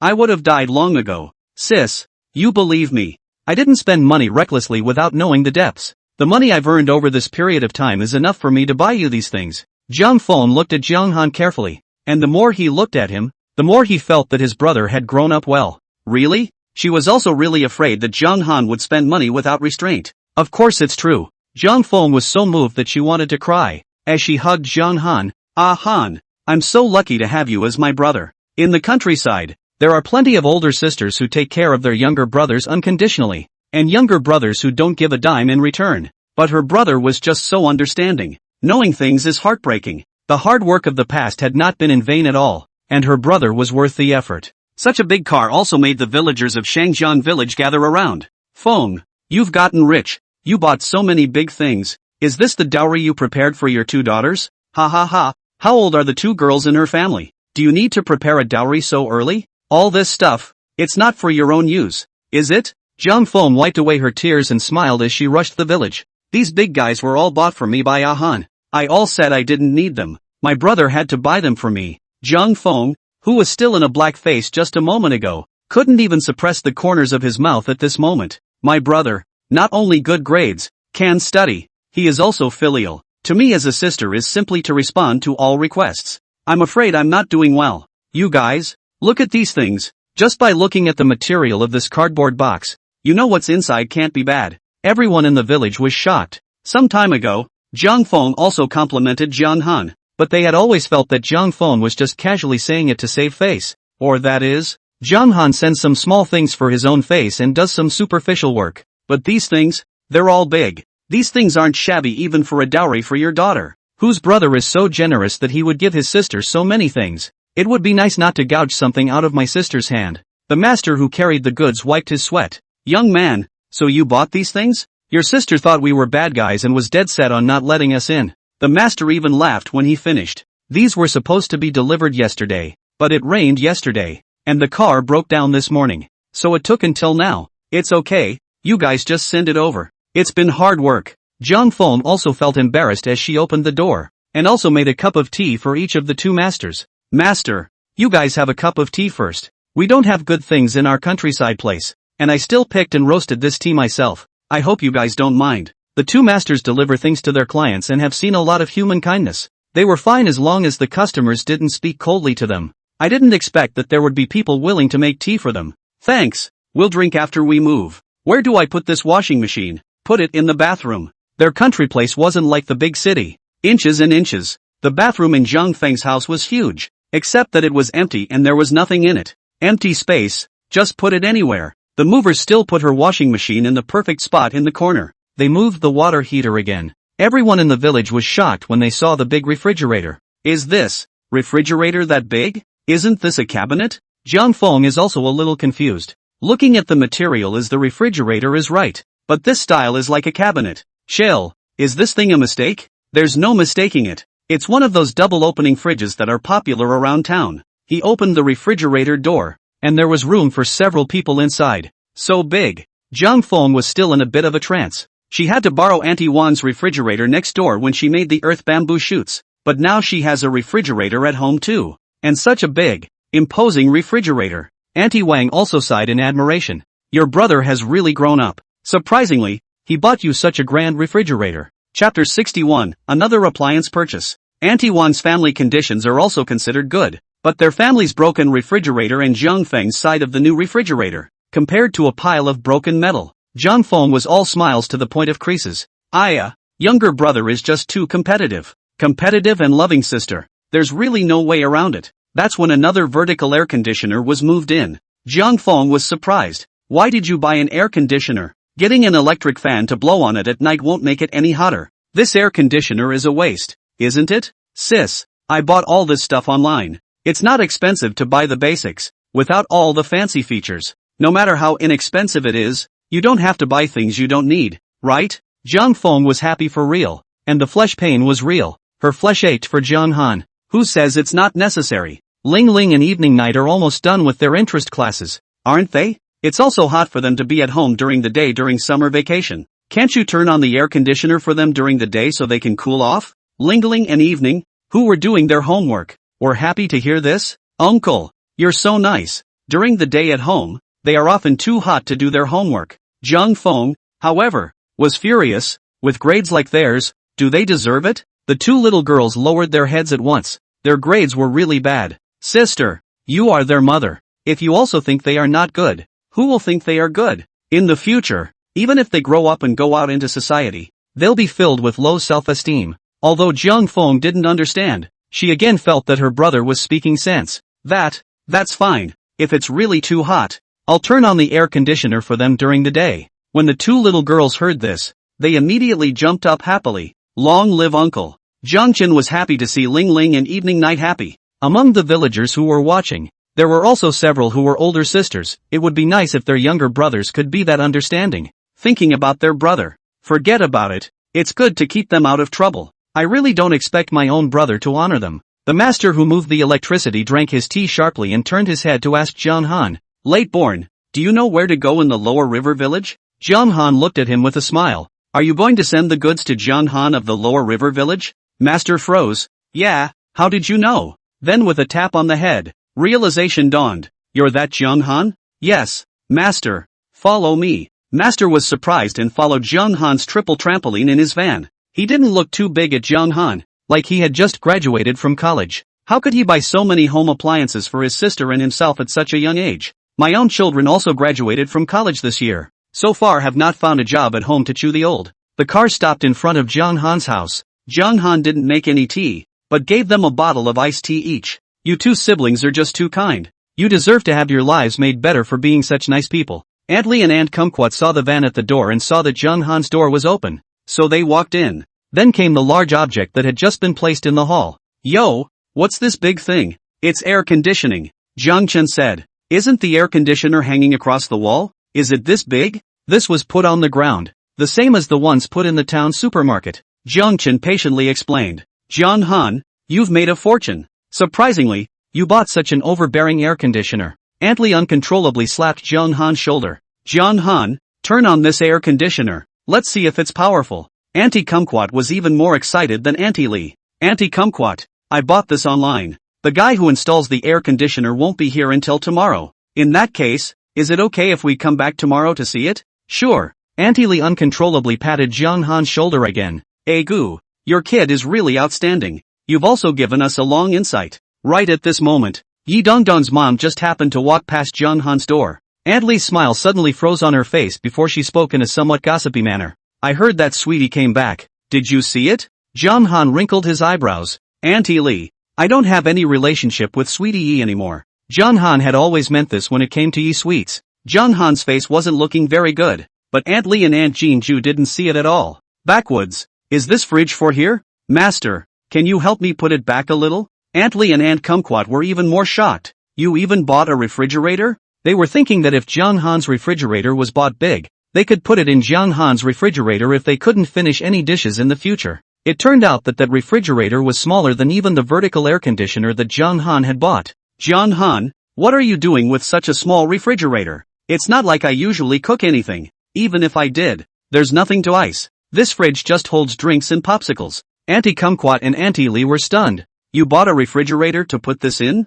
Do you have to buy a special refrigerator to ice this kind of stuff? John Han laughed. I just want to have an ice drink in the middle of summer. Aunt Li and Aunt Kumquat didn't know what John Han was thinking when he specially bought a refrigerator to ice drinks. Wasn't he just using the money as grass paper? But John Han seems to be really different. This home not only has an air conditioner and refrigerator, but also a washing machine and water heater. Originally, I felt that John Han's family's condition was poor, but once these things were put up, John Han's family's condition wasn't that bad. John Han, this home of yours would be more comfortable if you decorated it a bit more. Aunt Li sighed. There's no rush on the renovations. He's got old doors and windows here, but the renovation needed a unified plan, and he didn't want to just replace the old with the new. He sent the two ants away and saw the message manhwa had sent him. Mango, drink plenty of water for cold and fever. John Han was very obedient and drank a large teapot of water before going to bed. The next morning he got a call from the installer. After the master installed the air conditioner, he turned it on to test the overall effect.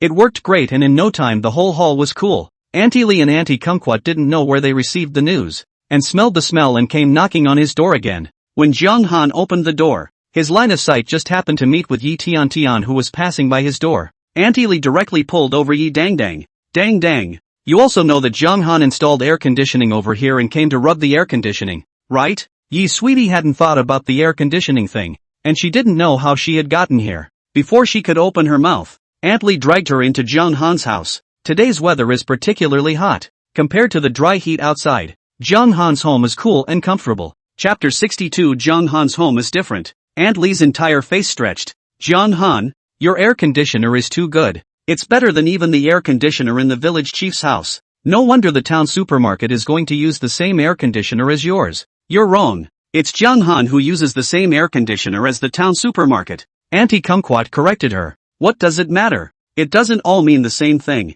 Aunt Li said indifferently. Yi Sweetie also noticed the changes in John Han's home. Since they went to the same university, they used to be together every time they came back. She knew best what kind of situation John Han's family was in. Although John Han's home was not small in size, his family was so penniless that he couldn't take anything at all. It wasn't on par with their family. Now, the broken rocking chairs and broken tables and chairs in this hall are still there. Nothing else has changed much, but there's an extra vertical air conditioner just out of the blue, and a small refrigerator. This kind of refrigerator she'd seen when she'd gone to her classmate's house in the city. It's designed to hold drinks and ice cream. Yi Sweetie wrinkled her eyebrows. John Han had bought the electric triple trampoline thing. Her mom had talked about it when she was on the phone with her. So yesterday, she wasn't at all surprised to see John Han show up on an electric trike. And an electric triplex is not a car. John Han riding an electric triple trampoline on the road. The whole body is dirt and slag air. At first glance, it is impossible to get out of the head.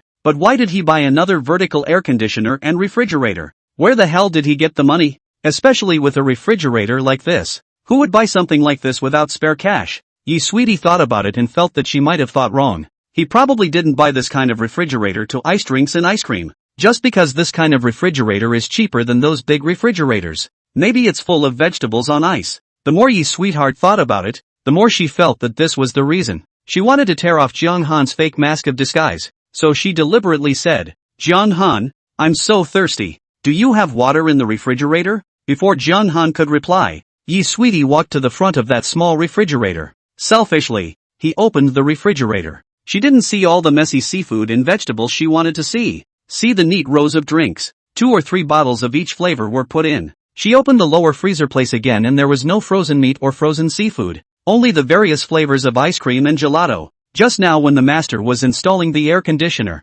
Jiang Han saw that the installer was sweating profusely, so he went to buy a lot of ice cream inside the small store. What the installer didn't finish, he put in the cooler. He chilled some more of the various flavors of beverages that he had, some time ago, bought from the town supermarket into the refrigerator. Yo, so many drinks, Auntie Lee exclaimed. And so much ice cream. Ice cream. It's so hot. You could sell ice cream. Auntie Kumquat chimed in from the sidelines. Jiang Han was amused by them. I bought this from a small store too. If I sold it more expensively than the store, you wouldn't have come to buy it. If I sell it cheaper than the store, not to mention my own loss, the store's Auntie Plum Blossom won't come and beat me up. Aunt Lee and Aunt Kumquat both laughed at the thought of this scenario. Sweetie, this air conditioner is very comfortable, isn't it? When are you going to buy one for your house? Auntie Kumquat felt that Jiang Han's air conditioner was blowing too comfortably, and her whole spirit was much better. I still have to study. Now is not the time to enjoy myself. Auntie Lee and Auntie Kumquat both responded.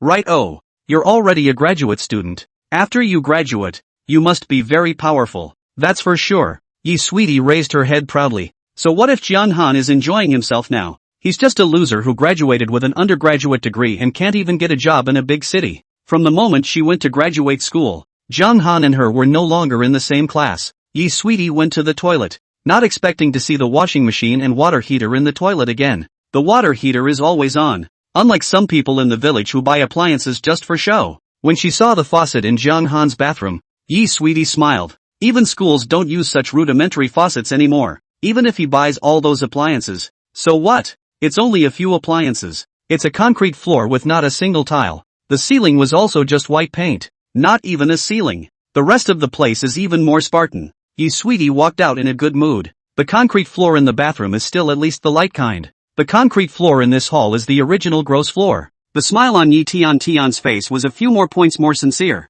She walked up to Jiang Han with her chest out and her head held high. Jiang Han, you're not small anymore. You can't keep reaching out and asking your sister for money. What did you say? Jiang Chen was baffled. You're going to need quite a bit of money for this set of appliances, aren't you? Your sister still has 2 daughters to support, and life is already hard enough. It wouldn't be right for you to ask her for money again. After hearing clearly what Yi Tian meant, Jiang Han only felt amused. How blind was one's own eyes in the past that one would like such a two-faced woman. Yi Sweetie used to fancy a cell phone of more than 5,000. He couldn't afford to buy it for her and only thought of working one more job and buying it for her when he had the money. But she couldn't wait that long and kept urging him to ask his sister for the money. It's a good thing that at that time, although he had been licking Yi Sweetie, he wasn't shameless enough to take his sister's hard-earned money to buy gifts for his girlfriend. What's more, Yi Sweetie's cell phone was fine. She just wanted to climb up the ladder and make sure to buy that new phone. Just then, Jiang Han's cell phone rang. When Jiang Han pulled out his cell phone, Yi Sweetie felt that the phone looked a little familiar,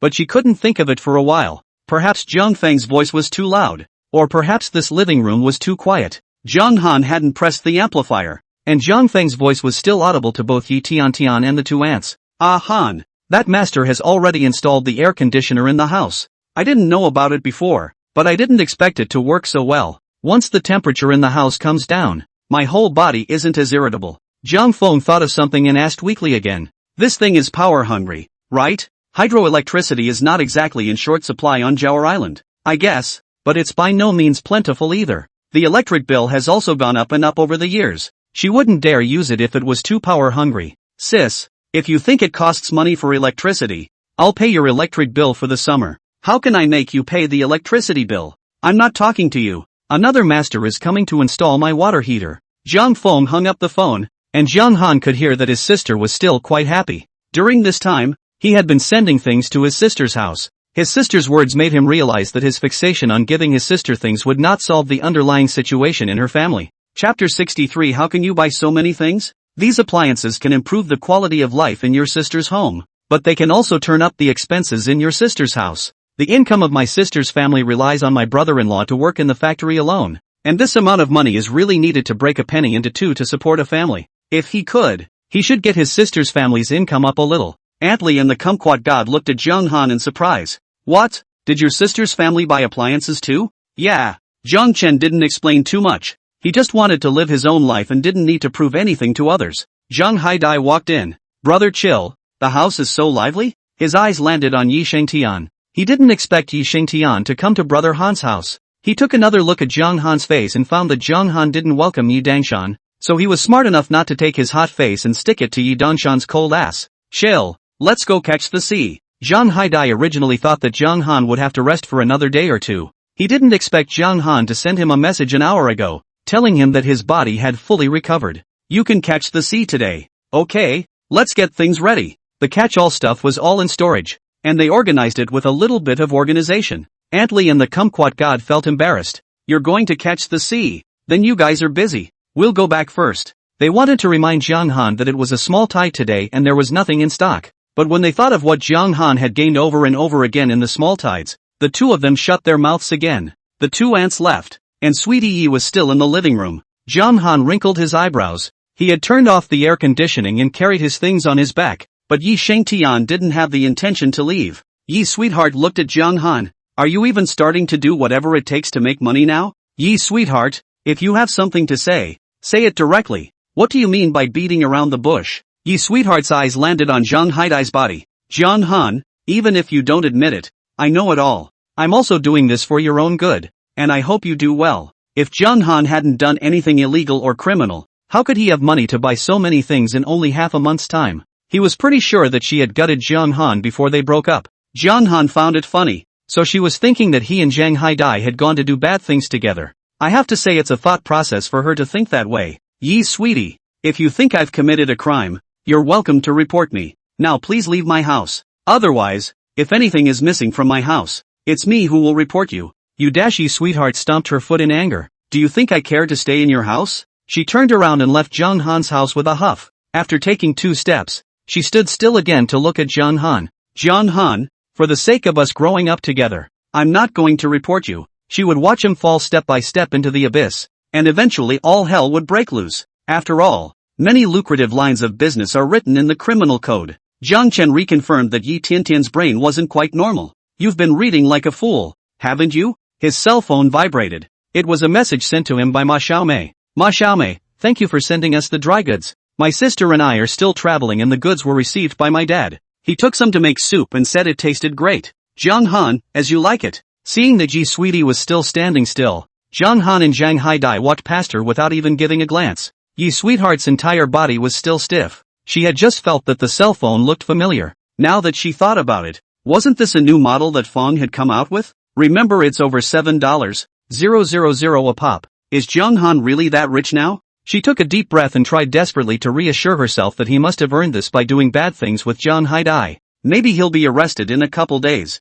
How could she not connect this with catching the sea? Zhang Chen didn't plan to go too far, so he went to hang out at the mud flats they frequented. Passing by the seawall, Zhang Han and Zhang Haidai saw the 6 crab cages. Zhang Haidai, I'd like to see if there's any goods inside the cage. Chill said he put these cages in, so what's inside these cages is also his. He doesn't want to occupy the cages. At the same time, I'm afraid I'm embarrassed that I'm getting too much. Zhang Han wanted to say that there was no need to be in such a hurry, but seeing Zhang Haidai's excited look, he let him be. Zhang Haidai picked up the first cage, which was empty. Zhang Haidai didn't have any ups and downs in his heart at all. After all, the last time he collected cages for Zhang Han, the first cage was also empty, but he then proceeded to lift 4 more cages in a row, all of which were empty. For a while, he didn't even dare to fish for a 6th crab cage. Chill, why don't you fish for the 6th crab cage? Zhang Han sniffed the crab cage. There is a saying that fishing nets and cages are used for a long time and a special smell emanates from them. Sea creatures get scared when they smell this odor and thus they stay away. That's why the various nets and cages need regular cleaning and sun exposure. He hadn't used these cages a few times and there was no smell on them yet. It shouldn't be for the reason he thought. He walked over to Zhang Haidai's side. Alright, I'll do it then. The location where the crab cages were placed was moved 20 meters from his original position, just as Zhang Haidai had told him last time. There is nothing wrong with operating this way. Zhang Han looked through the surface of the sea to the bottom of the sea. The cage was empty. There was really nothing inside. He'd really be counting this trip as Air Force if he just brought this cage up. Zhang Haidai didn't understand why Zhang Han was standing still, but he didn't rush. Zhang Han waited for a while before seeing a small white pomfret of about 1 pound. He shook the crab cage as he had done last time, and he covered the little white pompano inside. Small white pomfret is probably only $20 or $30 a pound. That's only 20 or 30 bucks for the trip, but there is such a thing as not counting the Air Force anymore. Strangely enough, the last time he came over, there was still a lot of stuff over here. This time when he came over, there really wasn't much left over here on the seawall. Now the Zhang Han's scanning range was 210 meters. Zhang Han looked out into the distance and saw that there were gradually more and more things beyond 50 meters of the seawall. It's not that there isn't anything, it's that things aren't coming to shore. At this time, Auntie Alan and Old Rascal had brought over a bunch of cages. Several of them were the same kind of square cages that could be folded. They greeted Zhang Han and Zhang Haidai and lowered the cage. Then Aunt Hohat also pulled her little grandson over to put the cage away. Zhang Han came to collect the cage. What do we have today? It's out of stock today. Zhang Chen reminded them. If it stays like this, they'll probably put all these cages in for nothing. Chapter 64, Not Leaning Toward the Shore. Aunt Hohat's mindset, however, was good. There's no stock today. Maybe there will be goods tomorrow. And if there are no goods tomorrow, maybe there will be goods the day after tomorrow. We live on the island. We live by the sky. We have to be patient. Aunt Cinnamon continued to set the cage. Auntie Alan and Old Rascal had finished the cages as well. Zhang Chen wouldn't say anything more. Aunt Hohat's little grandson, Little Leopard, walked up to Zhang Han. Brother Zhang Han, do you have any candy? Aunt Hohat immediately pulled her own little grandson over. You child, why are you asking your brother Zhang Han for candy? How many times have I told you? I don't want other people's things. Little Panther looked at Aunt Guihua with resignation. Milk, brother Zhang Han isn't someone else. He's our neighbor's big brother. Aunt Hohat cried and laughed. Say you, and you're still poor. Panther is right. I am his neighborhood big brother. Zhang Han squatted down, at the same height as the little leopard. Brother didn't bring any candy today. I'll give you some when I bring candy, okay? The little leopard immediately cheered happily. As Zhang Chen stood up, he saw a dongfeng snail that was swimming. Dongfeng snails are a type of flower snail and are a little cheaper than small white pomfrets. Adhering to the principle that a mosquito's leg was also meat, Zhang Han moved the crab cage and put away the dongfeng snail as well. Zhang Haidai has very low requirements and is still happy to see the small white pomfret and dongfeng snail. After all, this is the crab cage he personally put down. Chill, it's still your luck. Well, what the hell? The last time he'd done that, the thing he'd covered was a dirt patch. Why, it's not good. The first 5 cages I had were all empty. Only the cage you brought up is stocked. Zhang Han thought about it, but he relied not on luck, but these eyes of his. Chill, let's make this fish and snail bait. Zhang Han looked at him with a smile. You're willing to give it up? Why don't you give up? If we didn't have this little white pomfret and flower snail, we wouldn't even have bait. There's no rush. Let's go somewhere else. There's less and less in the area. Plus there are so many people putting cages in that they wouldn't be effective even if they did. Zhang Han asked Zhang Haidai to put the cage away. Aunt Cinnamon looked on in surprise. You're not putting the cage in? What if there is something? Old Luo and the others even fished a lot of goodies here yesterday. Originally, Lao Luo had a contemptuous attitude towards Zhang Han's release of the crab cage, but he didn't expect him to release it with vigor now. I guess I saw that he was getting something on this side of the seawall and came over to put the cages in as well. When Zhang Han put the cage, he picked the place where there was a lot of cargo to put it. If Lao Luo and the others placed their cages on the side of his cage, they would probably be able to make some gains as well. But the more these seafoods get caught, the smarter they learn to stay away from this side of the seawall. There's a lot of people put on this side. I'll look elsewhere. There was nothing wrong with Zhang Chen's words. Auntie Alan's ears, however, perked up. Zhang Han, which side are you going to put the cage on? She had heard that following Zhang Han to release the cages was highly rewarding. They can't rub their luck in the matter of catching the sea, but they can rub their luck in the matter of releasing the cages. Although she hadn't seen Zhang Han fish out anything today, but once in a while bad luck was nothing. Like the others in the village, she felt that there was nothing wrong with following Zhang Han. Zhang Chen was a bit helpless. I haven't thought about it yet. Originally, Zhang Han thought that the matter of putting the cage was quite good. Putting the cage down, these seafood would enter the cage by themselves. It's a layup. But if someone keeps putting cages by his cage, then he'll need to change places all the time. the harvest would also be greatly reduced. It looks like he'll take a few days off from the cage release. He and John Haidai headed over to the mudflats. In the past, John Han's luck was okay every time he came to the mudflats, and even though the coastline receded less, it didn't stop him from making money. But today, his eyes swept past. There really isn't anything too valuable where you can catch the ocean. All he could see were just some ordinary east wind snails, the same kind he had just caught with his cage. It's about $12 a pound. With such a small size, there's no telling how many you'd have to catch to make up a pound. Out of nowhere a log stranded on the shore. Seeing oysters growing all over it, John Haidai took a hook to pry the oyster meat there. John Haidai even ate 2 of them while prying. He looked at John Han. "Brother Han, do you want to eat?" John Han had eaten raw ones before, and the flavor was still relatively fresh and sweet. But he's a little less able to take raw food right now. "I'd better take it back and steam the eggs for dinner. The oyster thing still tastes okay, but it's not worth the money. It's a lot cheaper than the East Wind screw. This is the same as mussels, and when you really don't have anything to eat, you can always encounter some when you go around the beach." John Haidai didn't intend to take it to sell either. Otherwise, he wouldn't have just hooked the meat out. He put all this meat in a small clean jar. "Chill, where am I going to find something later?" Now John Haidai was used to John Han circling the place for him to find things. John Han sighed. Today was the most impossible time to find something from his first time to catch the sea until now. He ran around this side of the mud puddle, and there really wasn't much cargo within 210 meters of his line of sight. After all that running, there were only 2 more scallops on hand. When he saw Yi Sweetie early this morning, he felt that he was going to run into bad luck. "I didn't expect to really hit a nerve. Nothing good really comes from running into that woman." Obscure. Zhang Chen threw the 2 scallops in his hand into the bucket. "Do you know any methods to remove bad luck?" Zhang Haidai scratched his head. "How would I know about this? If it's a request for good luck, don't people inside the village worship Guanyin, the Dragon King, and the God of Wealth? Or just worship their ancestors?" Zhang Chen tapped his head and remembered that last time. His sister had said she wanted to go with him to pay her respects to his parents. Days went by and they didn't go. Zhang Chen directly carried the stuff on his back. Go back. I'll go to the grave to see my parents. As it is today, there's not much to catch the sea." Although Zhang Haidai felt surprised, what Chill said was always right. He also packed up his things and followed Zhang Han. "Brother Chill, I won't go to town first. Let's eat at your house for lunch. I'll take an egg and steam the oysters, then cook 2 portions of instant noodles." "Good. Take the eggs directly to Aunt Cinnamon's house. I'll check out together in a few days." "Okay." Zhang Han returned to the village and called Zhang Feng twice without answering. He then sent a message to Zhang Feng. "Sis, I'm going to see Mom and Dad first. I'll join you next time." After Zhang Han sent it, he went up the mountain to buy some incense and oil candles inside the temple, and some scriptures that he could burn for his ancestors.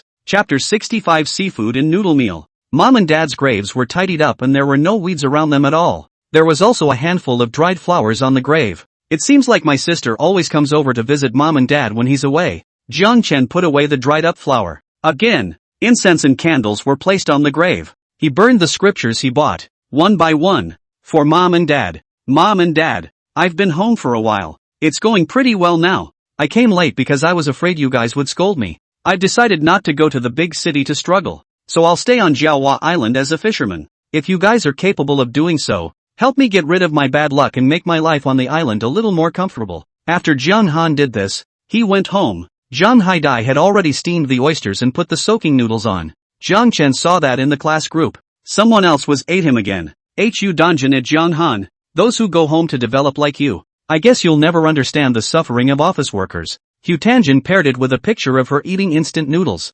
"Jiang Han, you call eating instant noodles suffering? Then I'm suffering too." Jiang Han also posted a picture of him eating instant noodles. The picture went out, but the class group focused on the plate of oysters.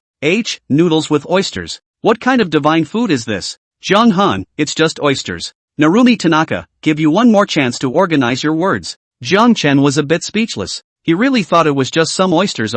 Oysters are something that, like mussels, a lot of people who live on the beach are tired of eating. Zhang Haidai looked at the time. "Little pomfret should also be good. And you made little white pomade?" Jiang Chen was a bit surprised. "I thought you said no more cages. If you don't put the cage in, you won't need them for bait. I saw you hadn't come back yet, and after steaming the oysters, I put the little white pomfret down to steam them too. You can't steam something like oysters for too long. 3 minutes is about right." Zhang Han was still on the mountain when Zhang Haidai finished steaming the oysters. Perhaps for the sake of convenience, Zhang Haidai steamed oysters also put the few dongfeng luo together. I also wonder if he learned it from over at the Halloween Hotel. When steaming he made a special presentation. In the center is a small white pompano with a circle of eastern snails around the edge. Seeing that a group of people in the group said that he ate so extravagantly with instant noodles, he simply sent this little white pomelo to the group as well. Hu Danjin, Zhang Han, do you still call what you're eating instant noodles? Zhang Han, if you don't call it bubble noodles,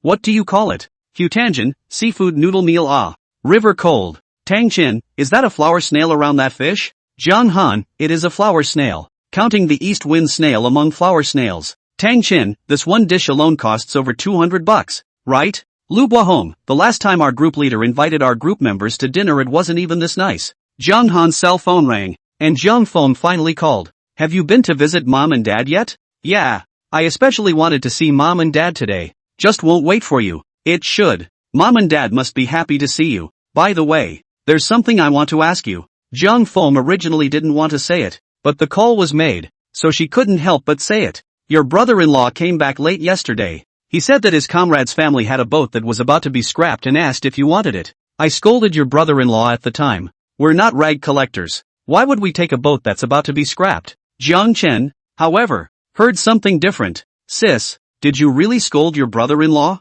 Dang. Of course. Jiang Feng's voice was a bit weak. I can curse loudly. Jiang Han couldn't help but snicker. His sister was only as tough as her mouth. After so many years, he hadn't seen his sister scold his brother-in-law. What kind of boat is this? It's the ship that's going to be scrapped. Jiang Chen. Jiang Feng sensed Jiang Han's silence. Alright, I'll let your brother-in-law talk to you. Jiang Wenshan's cold and deep voice came from the other end of the phone. My comrade's family's ancestral old wooden boat. Said he was keeping it to take up space and wanted to get rid of it. Your sister said you've been catching the sea since you came back. So I went to take a look. It does have some years on it. If it doesn't meet a big storm, it can still be used for another 6 months and a year. It's no problem to use it for 2 or 3 years if it's well maintained. The boat's engine was also put in later and is a bit old. If you don't think it's good, you can get a new one. I wouldn't recommend driving this boat too far. Within 100 meters of the island is still not a problem. That's what my comrade in arms is saying. You can't drive too far. Close is not a problem. Jiang Han also knew that shallow water was definitely safer than deep water. Within 100 meters from the island, if something went wrong with the boat, it wouldn't take much for him to swim over. Jiang Chen felt that visiting the graves really helped. His parents had really opened their eyes and sent him such great good news. How much did they offer? That I didn't ask. I just came back to ask what you meant.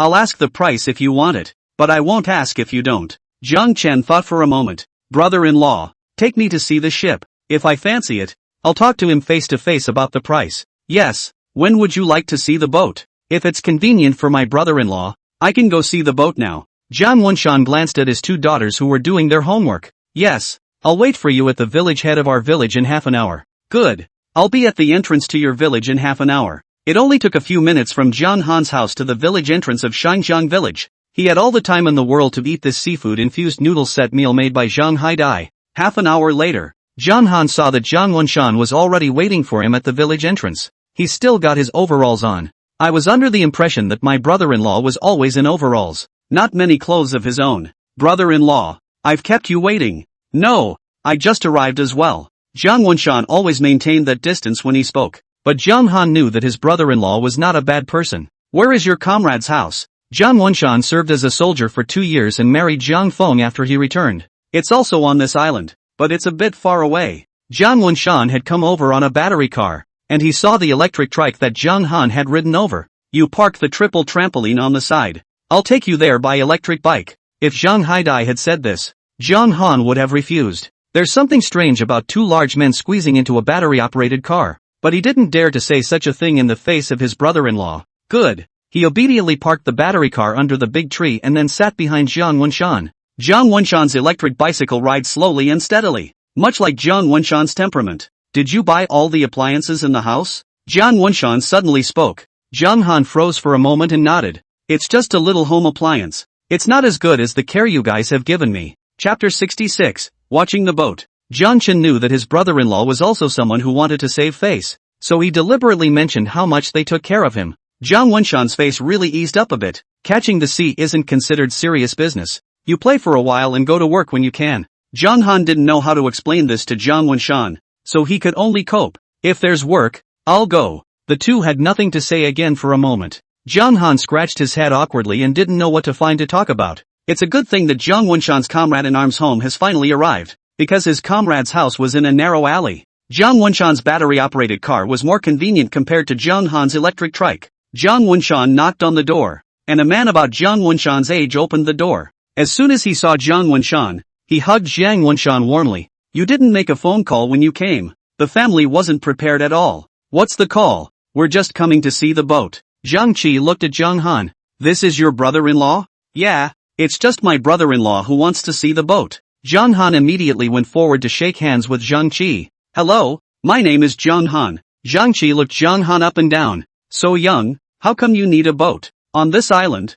all the young men who can get out do so. Even he works outside the home and only comes back to stay for a few days during this time when he has his annual vacation. I just graduated from college and can't adjust to life in the big city. It's better to fit in as a fisherman. Jiang Qi knew that individuals had their own personal choices. There aren't many young people who think like you now. It's actually quite good. Jawa Island also needs to have fresh blood. Nowadays, Jawa Island is basically populated by elderly people and left behind children. If there were no young people on the island, it would become a deserted island when the elderly left and the children grew up and left the island. It's so hot. Come in and have some tea first. Jiang Wenshan didn't go in. No need. There are still things at home. Jiang Wenshan didn't go in, so Jiang Han would be even less likely to go in. Alright, then I'll show you the boat now. The boat stopped over at their village dock, and Jiang Qi said as he walked, I won't hide it from you. This boat has not been used by our family for many years. I didn't think of selling it before, but when I came back this time, the village committee side came to me.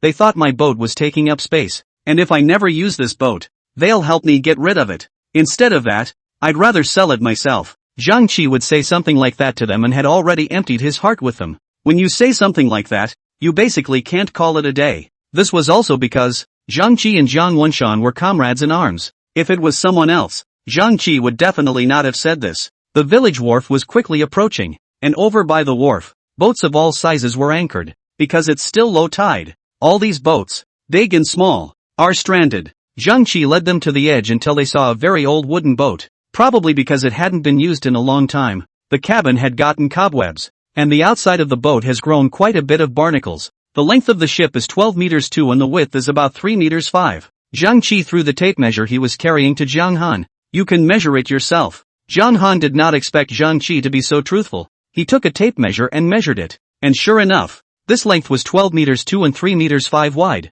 Jiang Qi jumped into the cabin again, and he opened a wooden board, underneath which was a large storage space. He went to the other end, which also had a large storage space when the boards opened. These two storage bins, you can put seafood in them if you add some water. You can also categorize the seafood. After all, crabs and such can't be put together with fish. Jiang Han was satisfied with this piece. The storage space was big enough to be able to put enough fish. If you want to talk about the disadvantages, one is that there is no shed, so it is sunny in the summer and easy to get wet when it rains. There is also no toilet, so you have to use the most primitive method to go to the toilet. But if it was only within 100 meters of the island, he could always go ashore if he couldn't take it. It's not like you're in the far ocean, surrounded by a vast expanse of sea, calling the heavens and the earth. How much wind can your boat resist? Jiang Chen asked. I heard from my dad that this boat used to have no problem resisting waves of 1 meter too high. It could handle winds up to grade 5. Now then Jiang Qi paused. Now I don't know.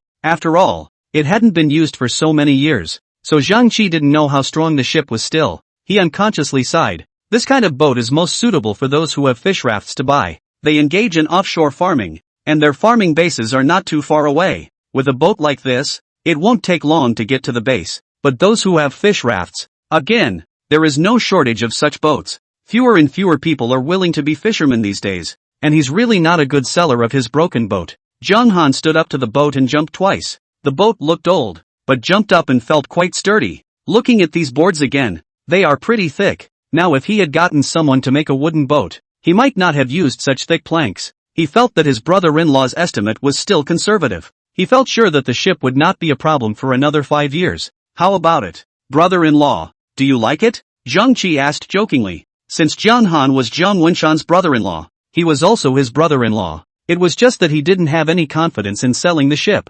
After all, Jiang Han was so young, and young people were even more likely to look at such a ship. Brother Kai, how are you going to sell this boat? Jiang Qi scratched his head. $500,000? How about cheaper? 400,000? Or 200,000? He slapped his thigh. If you're sincere about buying it, name your own price. How much are you willing to pay? It was the first time Jiang Han had seen someone bid like this, and he hadn't even countered before this person had already lowered the price to 200,000. Look at him as if he'd give him the boat for $178 million. Jiang Han didn't answer directly. It's almost high tide. Can I try the boat? He looked at the boat. Okay, just the surface is a little old. How is it actually like? Have to try it before saying. If it really doesn't work, let alone $200,000. Even if it's $100,000, it's useless for him to buy it back. Okay, you guys try. Jiang Qi looked at those barnacles and still said, if you really buy it back, remember to clean those barnacles. That way, the weight of the boat can be reduced and the draft will be less. Jiang Chen nodded. If I buy it back, I'll definitely clean it up. Then you guys wait for me. Jiang Qi shouted a few times to the service station, and an older man in his 50s or 60s came out from the service station. How much is a liter of oil now? Jiang Qi asked towards the older man. The older man made the sign of 8. Jiang Qi didn't realize that the price of oil was so expensive nowadays, and he wanted this ship even less. Give me 100L. My friend is trying out a boat. Chapter 67. Perhaps the uncle was a little less than happy to hear that he had to add too little gas, but he dragged a pipe out anyway. The boat originally didn't have an engine. It was all remodeled by my dad later. All fueled up as 1,000 liters. Jiang Qi spoke to them. Jiang Han figured out that it would cost $8,000 in gas to fill up this boat once. It's still a small boat like theirs. There are some ocean-going vessels that cost tens of millions of dollars for a single fill-up. And if the returns are not good, they can't even make back the fuel costs.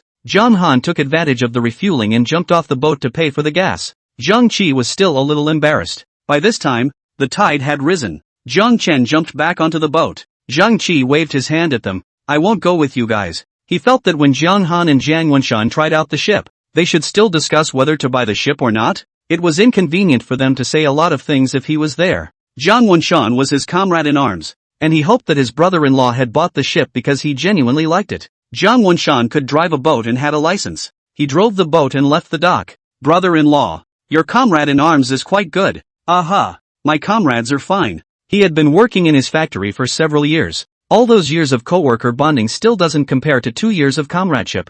Jiang Wenshan used to work on a ship, but shipboard work was unstable and there was no insurance or regular vacation. Considering his 2 children, he still chose to work in a factory. But in terms of experience, he was much richer than Jiang Han. He looked at the draft of the boat. I guess there's more barnacles underneath this one. Neither he nor Jiang Han were heavy, and as a matter of fact just the 2 of them on board was not enough to sink the ship that much. The barnacles underneath the boat were estimated to weigh as much as 2 river chills for this cumulative period of time. If you want the boat, these barnacles you shovel down to me. Brother-in-law, what do you want this for? This is not something you can eat. I see that there is lacquer on this boat. Lacquer is poisonous. The lacquer is all absorbed by these barnacles. Jiang Wenshan wanted to say that Jiang Han was young and didn't know how to cherish. When you have money, all you know how to do is spend it. And when you don't have it, it's still the couple who will be left holding the bag. But he opened his mouth and the words still didn't come out. Jiang Han was right. Those barnacles sucked on the ship's paint, and it really wasn't very good.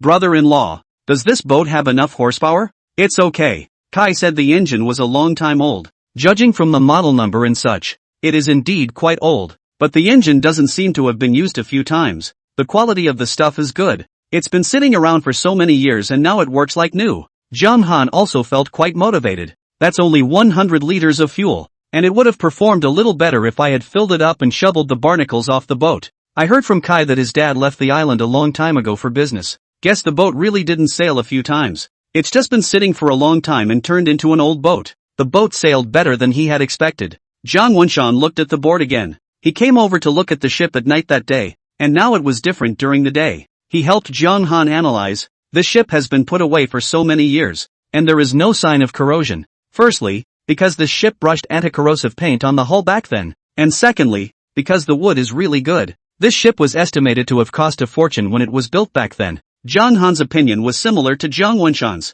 except that he didn't have that much money on him right now. He called Shinren and asked him if the lightning strike would have been received. This old six, who had put the courier Jiang Han had sent over with a pile of couriers, didn't realize that his lightning strike would had arrived. Shinren opened the package and inspected it, determined that it was real lightning strike wood. and was surprised again. Immediately, he called the remaining 260,000 to Zhang Han. Zhang Chen's mood immediately changed for the better. Brother-in-law, let's go back. That fast? Do you want another meeting? No, I'm happy with this boat. He went to the shipyard and saw that the comfortable, tin 12-meter fishing boats with sheds and bathrooms were about $2 million.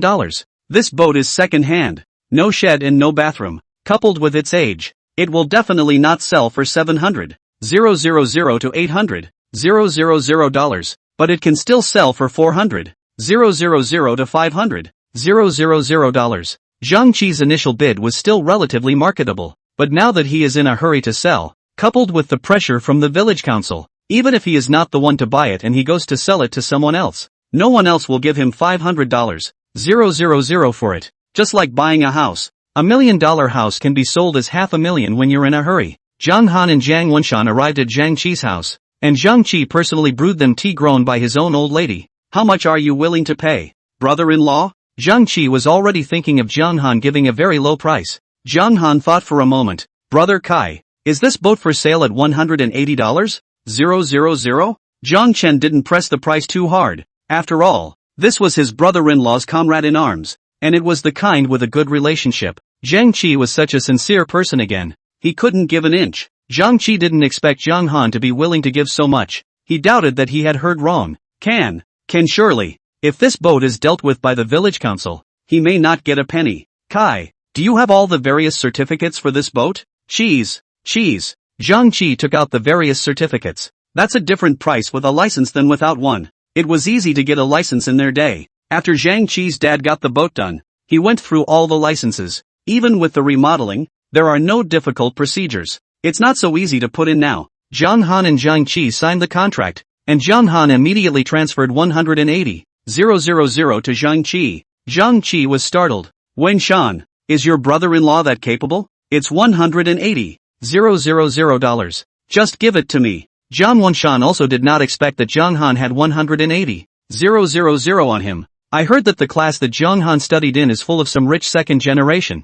Just now on the boat. He did not really hear, but it seems to be on the phone with his classmates. The money was probably borrowed from his classmates. Zhang Han and Zhang Qi went through the rest of the formalities again, and the ship had completely belonged to Zhang Han. Zhang Chen was a bit excited. He was also a person with a boat now. When he arrived at the marina, he immediately paid $7.950 to fill up the boat with gas. Zhang Wenshan saw that Zhang Han was so happy, so he couldn't pour cold water on Zhang Han. Oil is really expensive these days. There is no cost to catching the sea, but there is a cost to sailing the boat. Don't even make money on gas by then. It was already evening when Zhang Wenshan helped Zhang Han drive the boat to the dock in Xiaozhang village. Some people in the village are starting to eat. Zhang Feng also called to inquire about the situation. After Zhang Wenshan hung up the phone, he looked at Zhang Han. It's late then, let's go over to our side for dinner. Can't. Zhang Haidai has already made me dinner. In fact, Zhang Haidai has already returned to the town. He is just not too good to bother his sister. Brother-in-law, this boat needs to be taken care of tomorrow, so come over and help. I'll count the labor money for you. Chapter 68, Buying a Ship. No need for wages. I'll come by tomorrow. Zhang Han went back and transferred $28,000 to Zhang Haidai. Zhang Haidai was startled and hurriedly called. Shell, what's wrong with you? What kind of money is this? Such a large sum of money wired to me. Zhang Han then told Zhang Haidai about the matter that the lightning-struck wood was sold for $280,000. Brother chill, I can't take this money. I don't even know what thunderbolt wood is. Moreover, you carried that lightning-struck wood back in the rain. I didn't do anything to help. At best. He sort of looked at the lightning-striking wood for a few moments. Okay, we agreed that if you follow me as an officer, I'll share 10% of that income with you. Just because you've done less this time, I won't share it with you. That lightning-struck wood is what we saw together, and we were in that tree together at that time. So maybe that thunder came to incur you and ended up incurring on the tree. Zhang Haidai didn't expect Zhang Han to play such a joke on him. For a moment, he really felt that the thunder had come to strike him. He couldn't say Zhang Han, and he was also afraid that Zhang Han would get angry with him. So he took the money. Brother Chill was really the best Brother Chill in this world. He had really gotten lucky in his 8 lifetimes to be able to follow Brother Chill. He'll have to work harder in the future. Zhang Wenshan came over early the next morning, and brought 2 buckets of paint with him when he came over. Anti-corrosive paint for ships. Zhang Han knows that this paint is not cheap. These 2 small barrels look at the amount as not much. Have to be about 1,000. Brother-in-law. Just come over. What kind of paint are you bringing? I'm the one who asked to bring it. Jiang Feng brought the two children and followed Jiang Wenshan over. Jiang Han really can't help her sister. After so many years, even if he has the ability to take care of himself, his sister still thinks of ways to help him. Sis, I'll buy this paint myself. You've bought so many appliances for my house. What's wrong with me buying 2 buckets of paint? Jiang Feng didn't feel at all that he had done anything wrong. Zhang Haidai appeared out of nowhere. Brother chill. Which ship? Yesterday Jiang Han told him to come and deal with his newly bought boat today, and he came over before dawn. Wanting to come over and get things done first, he ended up with several boats he didn't recognize parked on the dock. Not wanting to wake up Jiang Han, he slept on the dock. A few of them worked together and it took half a day to get all the barnacles on the boat treated and painted. Even the 2 kids contributed a lot. Brother chill, will we be able to go out fishing in a couple days? Jiang Chen nodded, not expecting his dream to come true so soon. Originally he thought it would be good enough to get a boat by the end of the year. Sister and brother-in-law, thank you for coming over to help me today. Jiang Chen looked at the time. Sister, you don't need to cook either. I'll take you guys to town to eat. Jiang Feng felt that it was too wasteful to go to the town to eat, and wanted to refuse, but Ling Ling and Evening Night had already cheered out. Jiang Chen happily put the 2 children on his motorized trike. Again, Zhang Haidai jumped on the electric trike to take care of the 2 children. Sister, brother-in-law, this triple trampoline of mine is small and can't carry that many people. You guys go to the town by yourselves. Jiang Han said and rode off on his triple trampoline. Jiang Feng was speechless for a while. Now she couldn't even go if she didn't. But she was still quite relieved inside. I didn't realize I could even eat my brother's food now. Jiang Wenshan, however, poured cold water on her. Just bought a boat and went down to the restaurant to eat. Spoiling money like this, I don't know how long it will last. Jiang Feng also felt that Jiang Han was spoiling money, but she just had inexplicable confidence in her brother. Well, eating won't plug your mouth. Jiang Wenshan, inside the Holland Hotel. Mengfei and Manhwa saw Jiang Han and Zhang Haidai bring people over for dinner for the first time. As soon as she heard that the people coming were Jiang Han's sister and brother-in-law's family, Mengfei let Manhwa take out one of the best compartments in their hotel for them. When Jiang Feng and Jiang Wenshan saw such a high-grade decorated box, they couldn't sit or stand for a while. Instead, the 2 kids had a great time. While waiting for the food, Manhwa even thoughtfully took out a set of blocks for them to play with. Jiang Wenshan wrinkled his eyebrows. If I had known, I would have brought test papers for them to come over and do. We've already wasted a morning today and now we're here playing with blocks. Brother-in-law, Ling Ling and Evening Night are already working hard. You should let them combine work and rest. Jiang Wenshan glanced at Jiang Han, somewhat less eager to speak. Although he was from Lower River Village, he knew quite a bit about Upper River Village because of Jiang Feng. Jiang Han and Yi Tian were in the same class. People in the village often say that Yi Sweetie reads until late every day. Jiang Han, however, did not feel any pressure to go to school. Every day, he did what he had to do. In the end, the grade of the college entrance examination was instead a few points higher than Yi Tian. Some people just read too easily for themselves and assume that it will be easy for everyone else to read too. Mongo started serving the food. Because Jiang Han exists in the store a lot of things. This moment while the sister brother-in-law is in the sister brother-in-law. It is a lot of dishes to get up. Roasted conch, garlic scallops, steamed blue crab, braised moray eel, stir-fried shredded seaweed with veggies. Jiang Feng and Jiang Wenshan were dazzled. Jiang Feng finally couldn't sit still. Don't go on. Don't go on. We can't even finish it. Jiang Han looked at the fact that there were indeed quite a few dishes. So he didn't let Manhwa serve seafood. Why don't you serve 2 more vegetables and a fruit platter? Because there was a child present. Jiang Han ended up letting Manhwa serve another milk-sweet soup. Jiang Feng felt that today's battle could catch up with a banquet. Jiang Han knew what his sister was worried about. Sis, all these seafood are the ones I existed here some time ago. They're just processing it for me. I'm only giving them a processing fee as well. Really? It was the first time Jiang Feng had heard that you could store seafood in a restaurant. Of course it's true. Manhwa walked over again, and he smiled at Jiang Han before placing the fruit platter on the table. There were also a number of toothpicks inserted into the fruit, and another special platter of this fruit was transferred to the 2 children. Jiang Feng looked at Jiang Chen suspiciously. You guys know each other well? Jiang Chen thought about his relationship with Manhwa for a moment. Sort of a friend. Apart from business dealings between them, Manhwa came over to take care of him that day when he was sick. Jiang Feng didn't think much about it. He just thought that this girl was too pretty. She thought of Sweetie Yi again. Ah Han, if only you could find such a beautiful girl, it would be great. Directly comparing to Sweetie Yi, Jiang Han was made to cry and laugh. Sister, I'm either not looking. If I do look for it, then the starting point is definitely not to compare ye sweets to her. He wanted his relationship to be truly about love. Nothing else messed up. Zhang Feng glanced at Zhang Han. She had also asked Zhang Han about finding a girlfriend last time, but Zhang Han only said that there was no hurry. Zhang Feng just felt that her brother was held back by Yi Dangshan. As long as her brother could find a girlfriend, it didn't matter if he was a little bit worse than Yi Sweets. Chapter 69, finished with the exam. The family ate a lot. Especially Ling Ling and Evening Night were very satisfied with their food. Restaurant food can be so much better than mom's cooking. The last bowl of sweet soup with milk, they both almost licked the bowl all over again.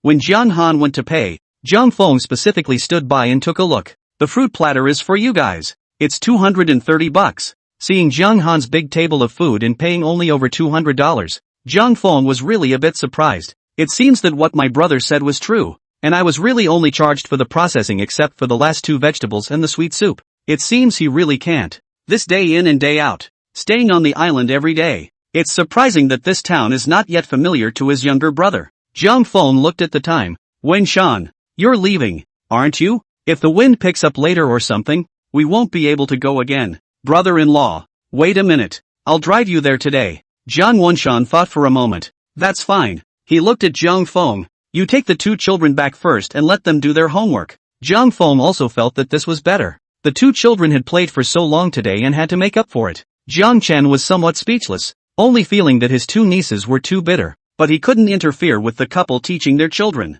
Brother-in-law, I'll be right over. Zhang Han familiarized himself with the back room of the restaurant, and the head chef even greeted him. Jiang Chen took out 2 large sealed bottles of marinated seafood from the refrigerator. One portion was crab paste and one portion was pickled yellow mud snails. Not anything expensive, but like inlanders always want some savory. Pickled vegetables. The islanders are the same, and both of those things go down well. He held these 2 items out to Zhang Wenshan. Brother-in-law, this is what I had the kitchen people pickle for me some time ago. You bring it to the factory to eat. When he was studying, his sister was afraid that he wouldn't be able to get used to eating outside, and every time he returned to the island, she would always let him take quite a bit of pickled seafood out. Now it was his turn to prepare something for someone else as well. Zhang Wenshan's entire body was a bit frozen. The words of Zhang Feng drifted through his mind. Brother has really grown up. Zhang Wenshan came back to his senses and took the item. Thanks. He never felt that Zhang Han was a bad person. It's just that over the years,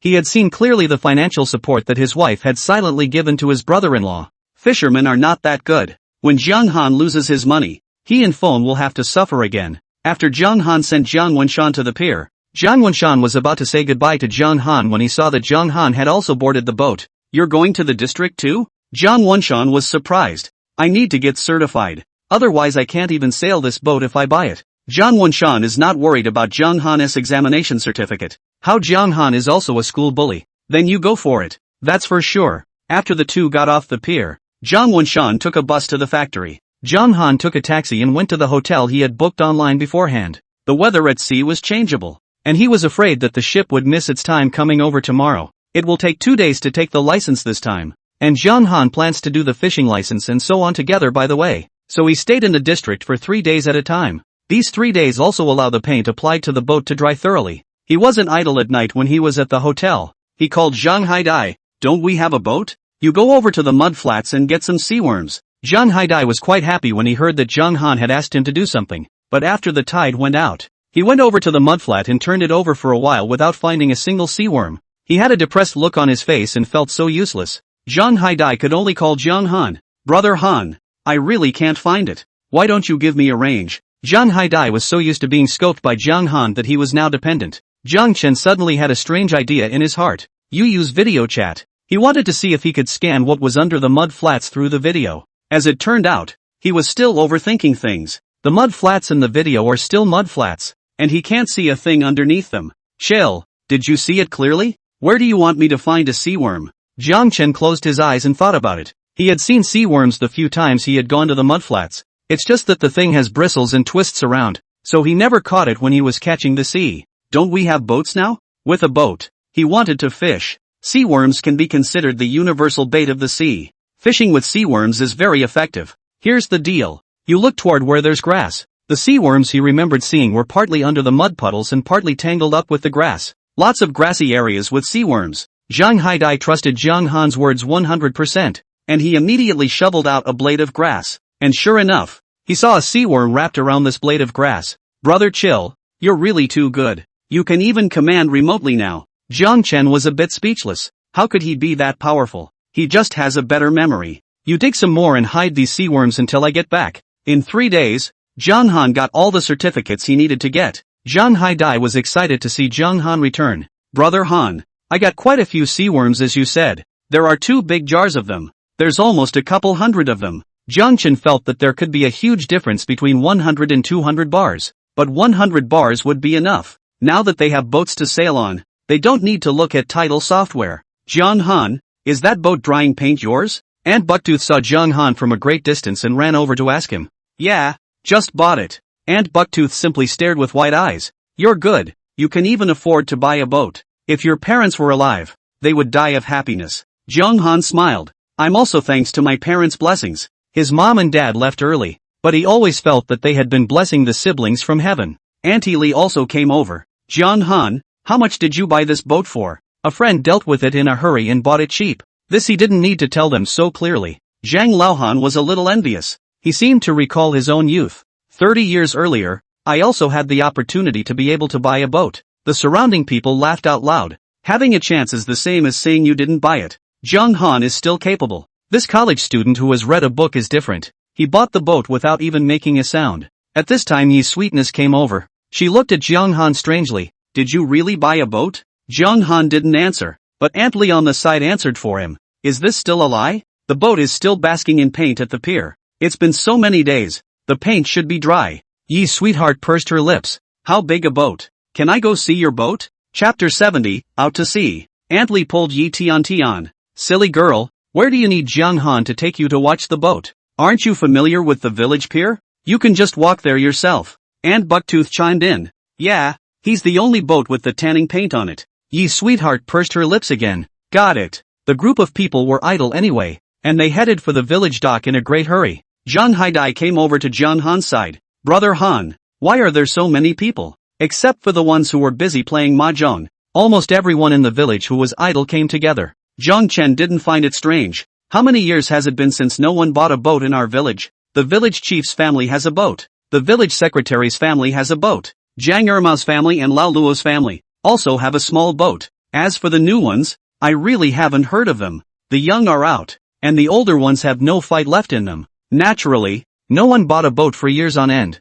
They're just looking the other way, and they're probably happy for us, too. The group soon arrived at the village dock, where a new boat was docked. These should be coming from outside. Many outside boats passing by the village marina also do some resupply, like getting a fill-up of gas or buying some necessities at the service station. People in the village usually buy very little from the service station, which is quite a bit more expensive than Auntie Plum's little village store. Some of these people were seeing Jiang Han's ship for the first time. They were stunned. Jiang Han, your boat isn't small. I thought it was at most a 7-meter boat, but I didn't expect it to be that big. It's a dozen meters, isn't it? I think it's a 12-meter boat if I'm not mistaken. Jiang Chen felt that Zhang Liahan's eyes were quite accurate. It is indeed 12 meters. Jiang Han scanned the circle. These people in the village were all old people, basically over 60 years old. He thought better of it and went to the dock workers. There were no young men like him on the docks either, but there was a strong labor force in their 40s and 50s. Like last time, Jiang Han gave them $100 each, a total of 8 people. Together with him and Zhang Haidai, there would be a total of 10 people. Please do me a favor and help me push my ship into the sea. He shoveled barnacles, and painting required setting the boat up on high ground, and a few rocks underneath. Now it was necessary to get the boat back into the sea. The workers on this side of the dock are the ones who do the strength work. Usually it's also for whoever has a job to do. It doesn't take much work to push a boat, but it's $100, and these workers are happy. The group worked together and soon pushed the boat into the sea. As they pushed, Old Man Zhang and Old Luo also came to help. Jiang Han also gave them $100 each. Jiang Han and Zhang Haidai were just about to jump on the boat when Zhang Feng came running over with something in the wind. Hey, what's your hurry? We haven't even worshipped the ship's officer Bodhisattva yet. Zhang Feng glared somewhat angrily at the villagers who had gathered around. My brother and Zhang Haidai are young and don't understand. You guys are a lot older and still don't understand? The villagers on the sidelines choked on their dislike. I thought they weren't into that for young people. Aunt Bucktooth said with some aggravation. Who says it's not exciting? They just don't get it. Zhang Feng laid out the things he had brought against the boat. This ceremony could be complicated if she wanted to make it complicated. But today, in a hurry, she could only make it simple. In the old days, you would have to invite the ship's officer, the Bodhisattva, to the ship for enshrinement. Zhang Feng lit the incense and candles. Boat officer Bodhisattva, make sure you bless my brother Zhang Han and his friend Zhang Haidai, and keep them safe and sound while on the boat. After she paid her respects to the boat, she paid her respects to other places. Goddess of Mercy, Dragon King, God of Wealth. My younger brother doesn't know any better. When he comes back from sailing the boat, he'll come back to worship you all. According to the rules over here, after each boat is bought, it is necessary to worship at each temple head before boarding. Those who go out to sea have to worship again every time they go out. Zhang Feng pulled Zhang Han over and told him to worship as well. Zhang Han had no way to take his own sister. In fact, he was just hanging around the edge of the island. There would be no danger at all. But the islanders had believed in them since time immemorial, and to reassure his sister, he worshipped them too. Zhang Feng also didn't forget to instruct at the side. There are some things that can't be sloppy. When you guys come back, remember to make sure to worship the Goddess of Mercy and the Dragon King, as well as the God of Wealth. I did just talk to all of them. Zhang Han cried and laughed, but could only nod. Don't worry, after I come back, I'll definitely go to each temple head to pay my respects at the first opportunity. Zhang Han and Zhang Haidai finally got on the boat. Zhang Feng also packed fruits and snacks for them to bring on board to eat. Zhang Han waved goodbye to the people on the pier. We're leaving. Zhang Haidai also followed Zhang Han's example and waved his hand to everyone. In the crowd, the young and beautiful Yi Tian appeared particularly abrupt. Brother chill, why do you think Yi Sweetie's face looks so bad? Who knows? Reading is mentally abnormal. I guess. He didn't have the time to care what kind of situation Yi Sweetie was in. Zhang Han drove the boat seriously. He was a little rusty at first,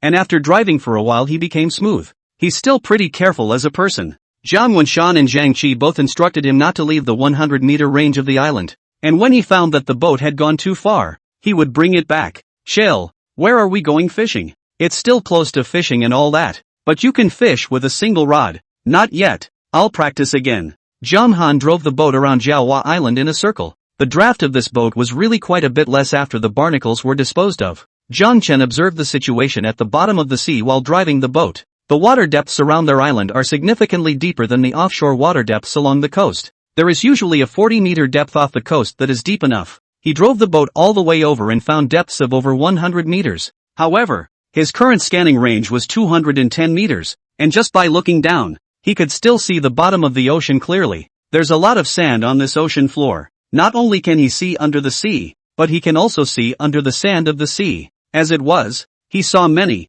sea cucumbers on the bottom of the sea, and quite a few snails lying under the sand. Zhang Chen gulped and felt some pity. Such deep water. Not to mention that he didn't dare to dive. Even if he dared to dive, he couldn't dive so deep. He'll just have to lose his way with these sea cucumbers and snails. Chill, got any fish? Zhang Haidai always felt that as long as it was something in the ocean, Chill knew all about it. Yes, how could they not have fish when they were already at sea? I just don't know if they can catch them. Zhang Han stopped the boat at a place where there were more fish. Through the water, he saw a fish, not too big or too small, no longer able to tell the species, being partaken of by a school of fish. It was brutal, but it saved him the time of nesting. Bring out the sea worms. Chapter 71, The First Fish Caught. Zhang Haidai took out a large jar of sea worms from his backpack. Chill, that's all I took today. And there's a small portion sitting at your house. There's over 150 of them in this big jar. It seems that Zhang Haidai really caught more than 200 seaworms in the past few days.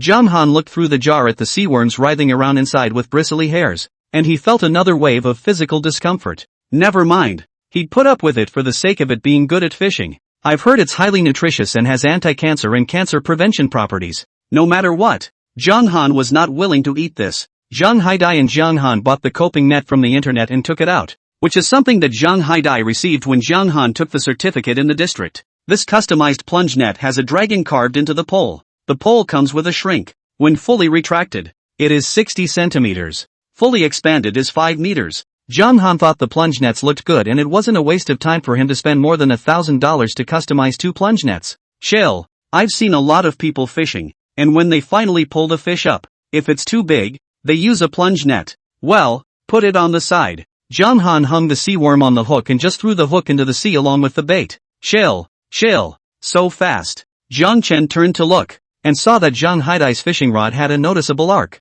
Hooked so soon? But the arc only lasted for a moment before Zhang Haidai felt the rod lighten and the rod straightened. Zhang Haidai lifted the fishing rod up, and the sea worm on the rod had gone most of the way. Only a little bit of the head was still hanging on the hook. The corner of Zhang Han's mouth twitched. Not bad. At least the fish hook is still there. Zhang Haidai opened his mouth. Can this fish hook also be bitten off? Zhang Han did not expect Zhang Haidai really believe. He just casually said so. He looked down to the bottom of the sea, where Zhang Haidai was, and a red snapper just swam away leisurely. When you hung the sea worm earlier, did you leave the hook exposed? Zhang Haidai thought hard and finally concluded. Brother chill. I don't know. He just hung it randomly. How was he to know if he had exposed the hook when he hung it? Even though he was an islander, the most he did when he was a kid was catch the sea, and things like fishing were still rare. Even if you go fishing, it's just random fishing. It never seems to produce a fish. He was excited when the fish bit him just now as soon as he got off the rod. Several things can come off the hook.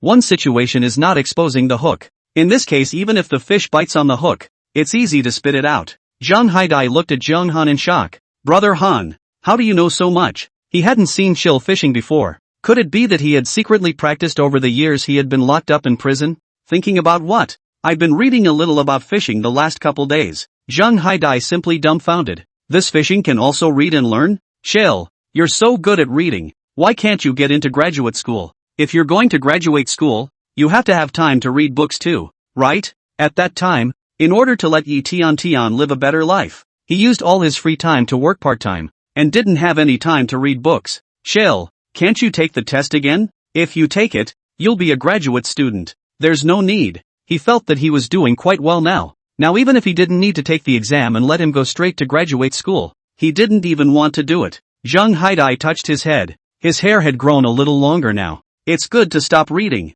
Like you said, Yi Tian has become mentally unbalanced from reading. We're fine without having to suffer like that. Zhang Han surprised to look at Zhang Haidai. He said that Yi sweet reading mental abnormality. Just casually so say. Did not expect Zhang Haidai also took it seriously. Zhang Haidai showed Zhang Han the newly hung sea worms. Brother Han, am I doing this right? I think so. When he read the e-book, the picture that accompanied the book did just that. Just then, Zhang Han's fishing rod also sank a little. Zhang Han looked down. His hook was bitten by a flounder. The flounder was very large, eyeballing 1.5 meters in length. Flounder are still relatively easy to distinguish from other fish, because it appears to be lying on its back. Its body is very flat and both eyes are still on the same side. Flounder fishing in many places is also called flatfish fishing. Most of the commercially available halibut are farmed, and there used to be another type of halibut that was golden in color, also called golden flounder. It was sold at a very expensive price at the time. Later on, people found out that golden halibut was raised entirely in drugged water.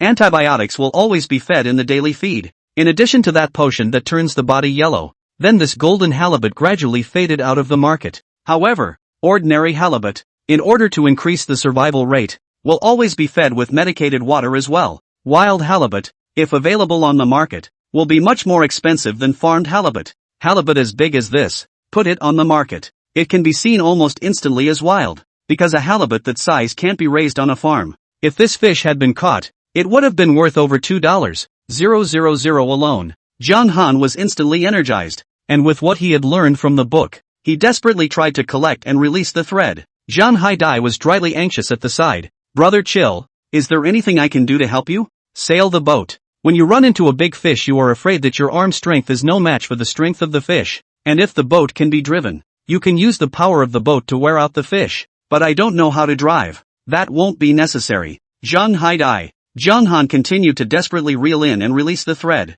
Experience is not enough. Enlightenment comes in. In a tug of war, the line got shorter and shorter, and the flounder got closer and closer to him. Gradually, even Zhang Haidai could see the shadow of the fish. Wow, what a big fish! Zhang Haidai exclaimed. Quick, use the plunge net. At the moment, the distance between this halibut and the surface of the sea was about 4 meters, and Zhang Haidai's hand reached down a bit more, and he was already able to reach it. Zhang Haidai reacted from the state of watching the show and hurriedly took out the plunge net on the side and pedaled the flounder as fast as he could with all his strength. When Zhang Han asked the businessman to customize the net, he asked that when the net was stretched to 5 meters, it could still bear 60 pounds. Now that the plunge net is pocketing the flounder, there is a noticeable curve throughout the pole of the plunge net. Chill, it's heavy. Seeing that the fish could no longer escape, Zhang Han put down the fishing rod and fished the flounder up with Zhang Haidai. A fish that big has to be 100 pounds, right? How can it be? Really 100 pounds? The pole of this plunge net is broken.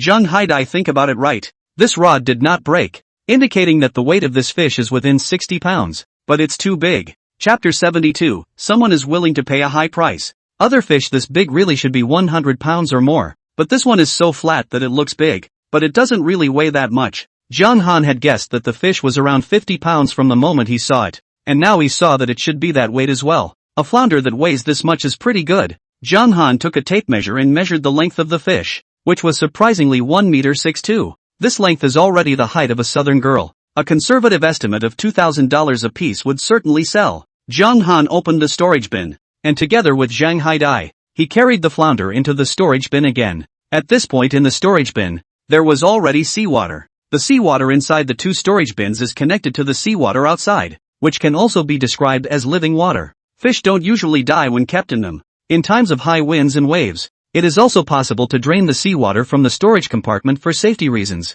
This is why fishing boats are so expensive. In addition to engines, fishing boats have a lot of fishing storage equipment. This fish boat that Zhang Han had bought didn't have many features, but this system of fish storage alone was already worth every penny. As for the other fish that you don't have the means to keep, there is a larger storage box on the boat, so you can just put the fish in the storage box when the time comes. Just then, Zhang Haidai's side took the bait again. Zhang Chen took a look at it. It was a very small fish, about half a kilogram. If you look more closely, it's an anchovy. Anchovies are called anchovies because of their beautiful tails, like an unfurled fan. Some particularly beautiful anchovies will also become ornamental fish. The one caught by Zhang Haidai is not particularly beautiful. Zhang Haidai lifted the rod and saw that what he caught was a small fish. He frowned, but soon, his brows stretched again. Smaller is better. At least he caught it. It's the first fish he's ever caught. He also excitedly held the fish to show Zhang Han. Brother Han, I caught a fish. It wasn't comparable to the fish Chill had just caught,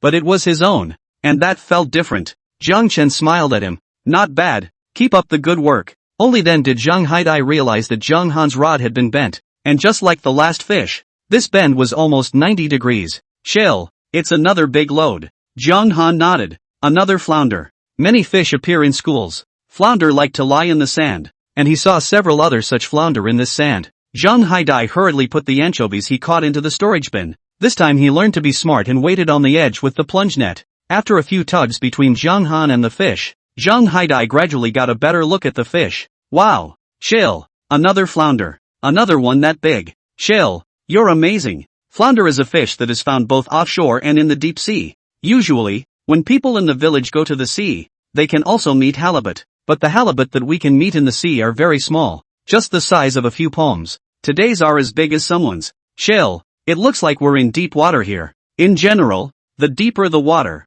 the bigger the fish. Zhang Haidai once again admired Zhang Han. The position chosen by Brother Han was always the best. Seeing that the distance was about right, Zhang Haidai's plunge net fell. Once again, the two men combined their efforts and pulled the flounder up. Zhang Han removed the hook and measured it again with a tape measure. 1 meter 6'3". Surprisingly, it was a little bit bigger than the flounder from earlier. Zhang Chen was also happy in his heart. He hadn't fished much before, and now when he did, he caught one that big. The feeling is amazing, even addictive. No wonder those who like to fish often go out at dawn and return when it's dark, not afraid of even very dangerous fishing spots. It seems like fishing is really fascinating. Zhang Han asked Zhang Haidai to take a picture of him, and after he put the fish away, he casually sent the picture to his circle of friends. Catching a fish that big is worth remembering. They were located close enough to Scorched Frog Island that the signal wasn't too affected. Then he felt his cell phone keep vibrating in his pocket. He pulled it out and looked at it, and in only 5 minutes it already had over 50 likes.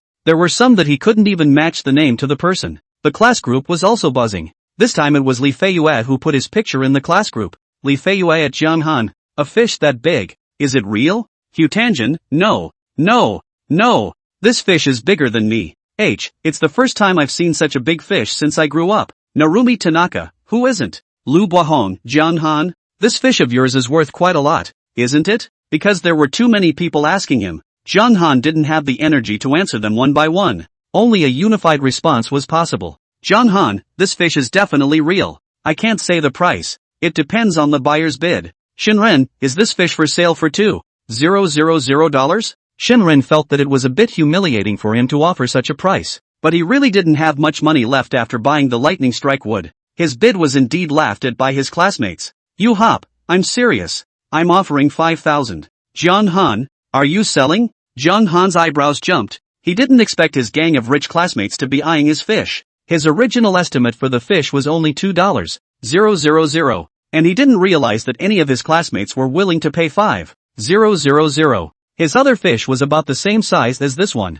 "If we sell them all to you hop, isn't it true that we can make 10,000 for 2 fish? Jiang Han at Yuha, it's not that I'm not willing to sell to you. It's because transportation is really inconvenient on my side. Now this fish is still alive. Shipping it to you dead, not to mention. By the time it gets to you the fish will probably stink." He thought about it. The fish live. He can still go to the delight of those customers. The fish, if the stink, not only send out, put their own food, are not willing to eat. He took another look at the picture. What a big fish. For them landlocked, a halibut of this size is a real rarity. It's really too bad that there was no way to harvest this fish. Lu Buahong's jealousy was on the verge of spilling over. "Lu Buahong, what did I see? Selling a fish for more than I make in a month? Jiang Han, isn't this something I haven't sold yet?" Lu Buahong was still uncomfortable when he saw Jiang Han say that. Originally they both started from the same place. Ever since Jiang Han returned to the fishing village and he continued to stay in the big city, he suddenly felt that his starting point was higher than Jiang Han.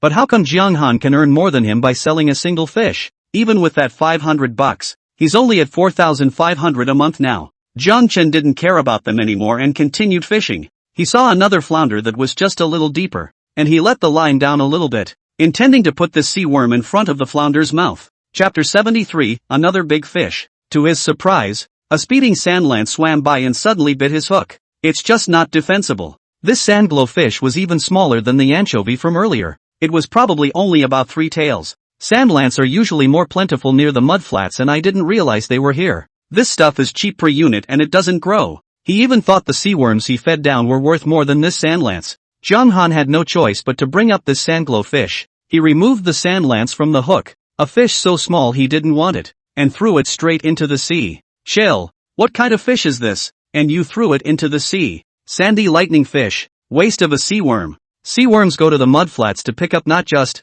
this sandlight fish, although not worth money. The flavor is still quite fresh. "Let's take it to the Good Lai Wang Hotel and let Sister Fei put a bowl of soup in it for us." Being told this by Zhang Haidai, Jiang Han was right when he thought about it. Anglers, out of some sort of emotion, have been known to release the small fish they catch into the sea to grow up. It's kind of an act of ecological conservation. But sauerkraut don't grow much. A 3-to-8 sauerkraut is already an adult fish. Plus, the sauropods are poorly adapted to the environment. And now that the weather is so hot, they won't survive long even if they are thrown back into the sea. He'd already wasted a seaworm, so why not reel in this sauropod? It's useless to think about that now. This sandlance has long since swum away. Jiang Han could only rehang the seaworm and put the hook down. In the past, the people in the village always said that the sauropods were voracious, and he had never really seen one. Now he had just put the bait down, and the sandlance, which had been distant, had returned. With its big mouth open it tried to bite his bait again. Jiang Chen was furious and couldn't let go of the seaworm,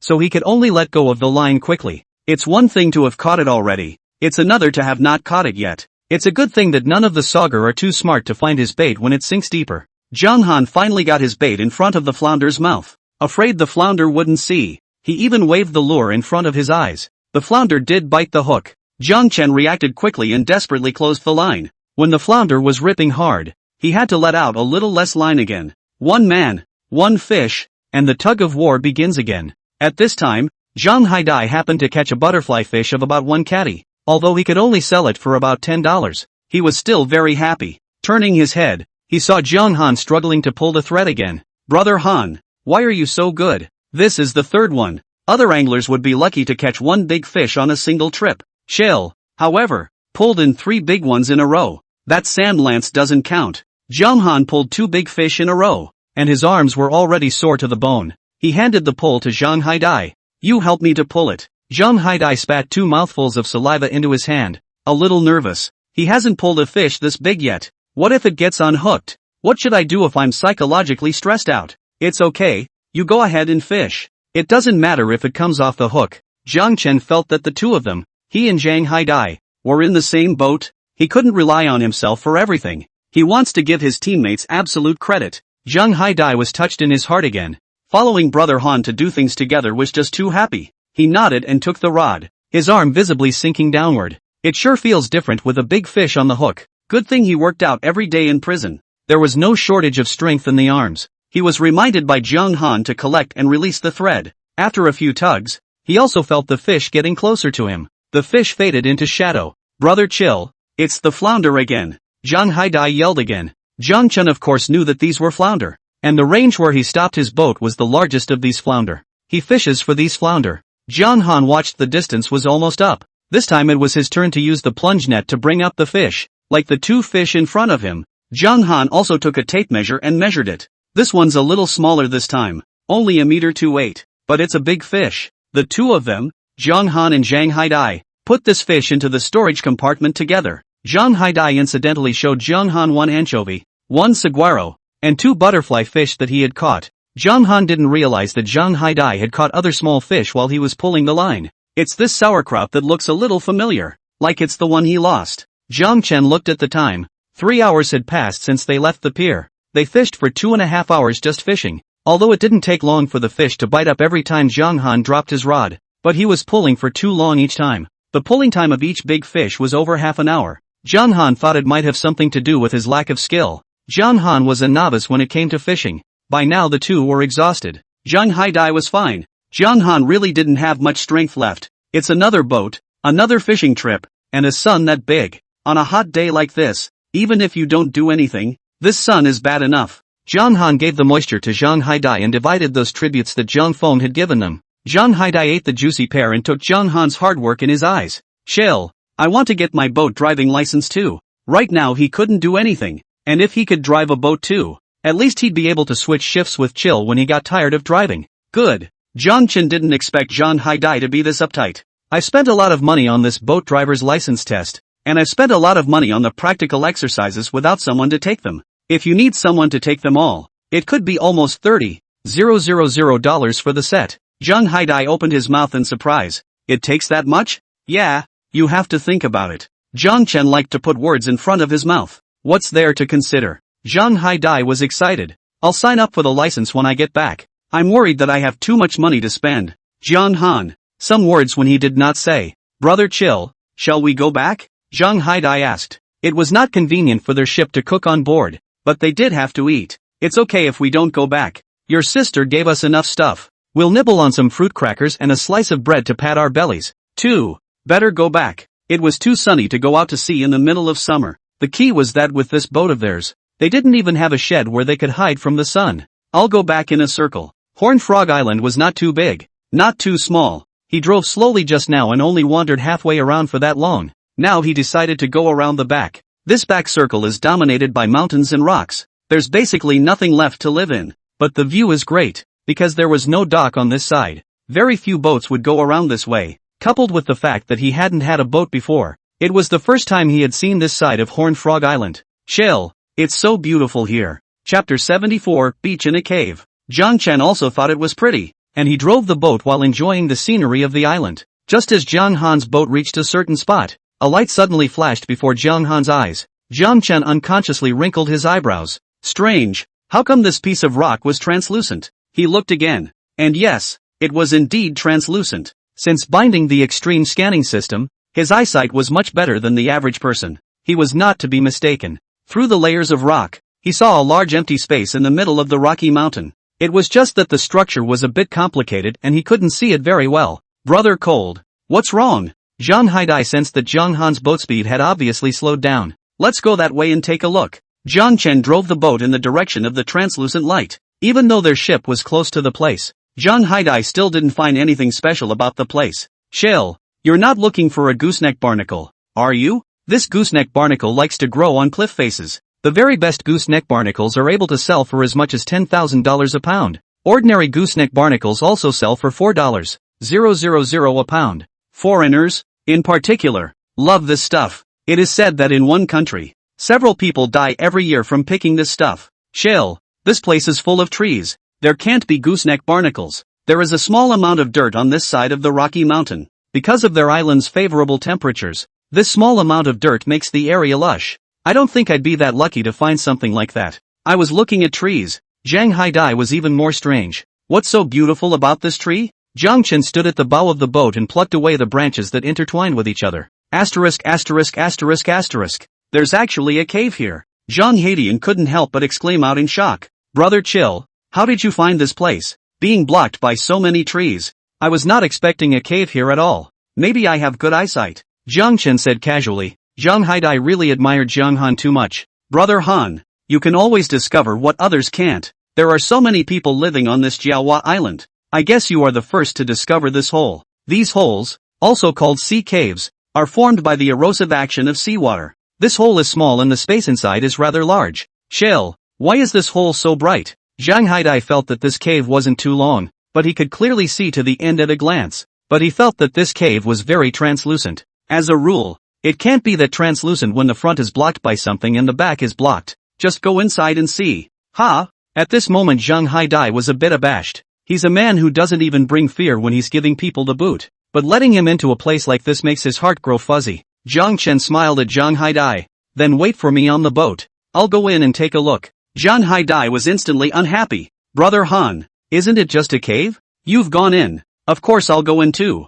I don't know if it was to reflect his bravery, but Zhang Haidai jumped into the cave first. The cave is on the low side and there is some water in the area of the cave. Good thing it wasn't deep, only up to the belly of one's calf. But Zhang Haidai this jump. Shoes and pants all wet. The splash also wet half of his clothes. Jiang Han took Zhang Haidai speechless. In fact, it's okay for him to stay on the boat. You take off your shoes before you go in. Zhang Haidai also didn't expect that he would enter the cave in such a lousy position. Jiang Han parked the boat. With Zhang Haidai's previous experience, Jiang Chen was much more careful. He took his shoes off on the boat. To protect themselves from the sun, he and Zhang Haidai wore long clothes and pants. He rolled up the legs of his pants to his thighs, then moved gracefully into the cave. There was no splashing or wetting of clothes. Zhang Haidai. Jiang Chen looked at Zhang Haidai with some sympathy. It was really hard for Zhang Haidai to be stained by wet clothes. On the ship, Zhang Haidai didn't dare to take off his clothes. It's not like there's any sun in this cave to get sunburned anyway.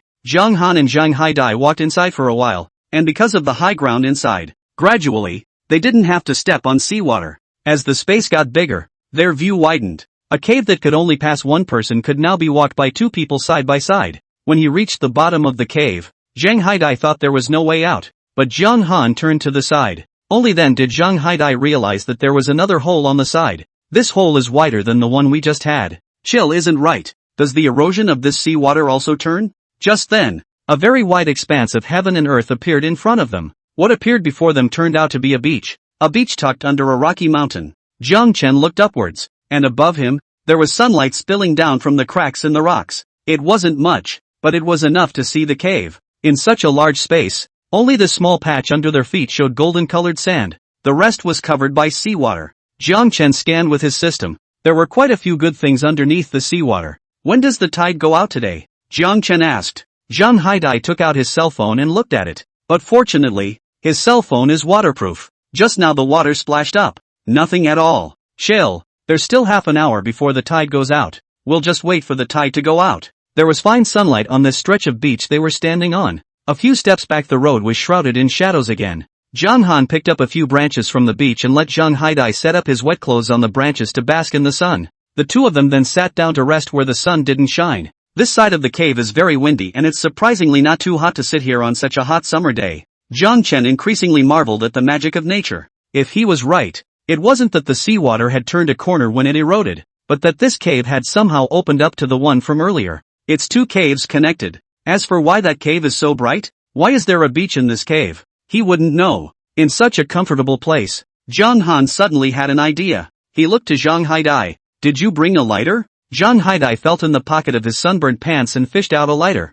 Chill. It's still hitting. In that case, why don't we barbecue here? Grilling while waiting for the tide to go out. Those dead branches, I wonder if they fell from that crack up there. There are enough branches here for them to barbecue anyway. Zhang Haidai also came into the spirit. That's right. It's really a pity not to use such a good environment for barbecuing. Didn't I catch 2 butterfly fish? Anyway, it won't fetch a price. So I'll bring it over and grill it now. Jiang Chen nodded. You go get it. Zhang Haidai didn't leave for long before returning with 2 butterfly fish in his arms. Jiang Han had already picked up a small pile of dead branches. With the Swiss folding army knife he had on him, he sharpened 2 sections of twigs, pierced the butterfly fish and put it on the fire. The 2 fish were soon bubbling with flavor, and the sea faded a little before them. Chapter 75 Barnacles in the Cave. Shell, this is just amazing. Well, we'll catch the sea here when we're done eating. Butterfly fish are also flat, and unlike flounder, which swims lying down, butterfly fish, like other fish,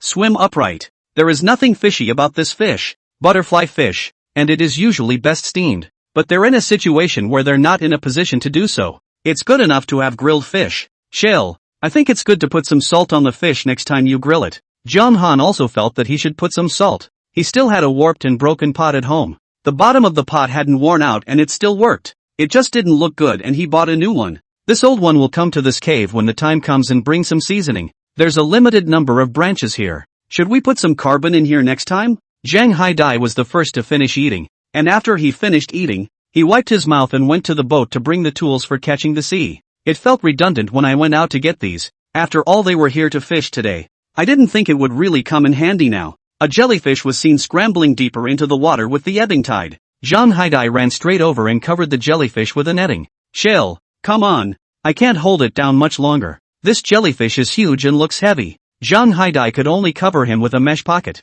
There was no way to pocket him. Zhang Han carried the biggest bucket over, and it took the combined efforts of the two to put that jellyfish into the bucket. As soon as this jellyfish was put in, one bucket was full. Shell, this is too heavy, isn't it? It's heavier than any fish they've caught today. Zhang Han carried the bucket and lifted it. I estimate that there is a 70 to 70 pounds. You fortunately did not use the plunge net pocket up. Otherwise the pole of the plunge net is going to break. So heavy, Zhang Haidai exclaimed. Jellyfish are heavy. The heavier ones over in the deep sea are hundreds of pounds. Shell, how are jellyfish sold now? A jellyfish that heavy? Are we getting rich? Zhang Haidai actually had no concept of the price of many seafood. In his consciousness it was the heavier the better and more expensive. Zhang Han thought about that day's visit to the seafood market for a moment. I saw in the market that they were selling it for $8 a pound. It's wild. It should be able to double that. Zhang Haidai struggled to do the math and still didn't get it. Zhang Chen put the bucket aside. There was no one else in this place and there was no need to worry about it being taken away.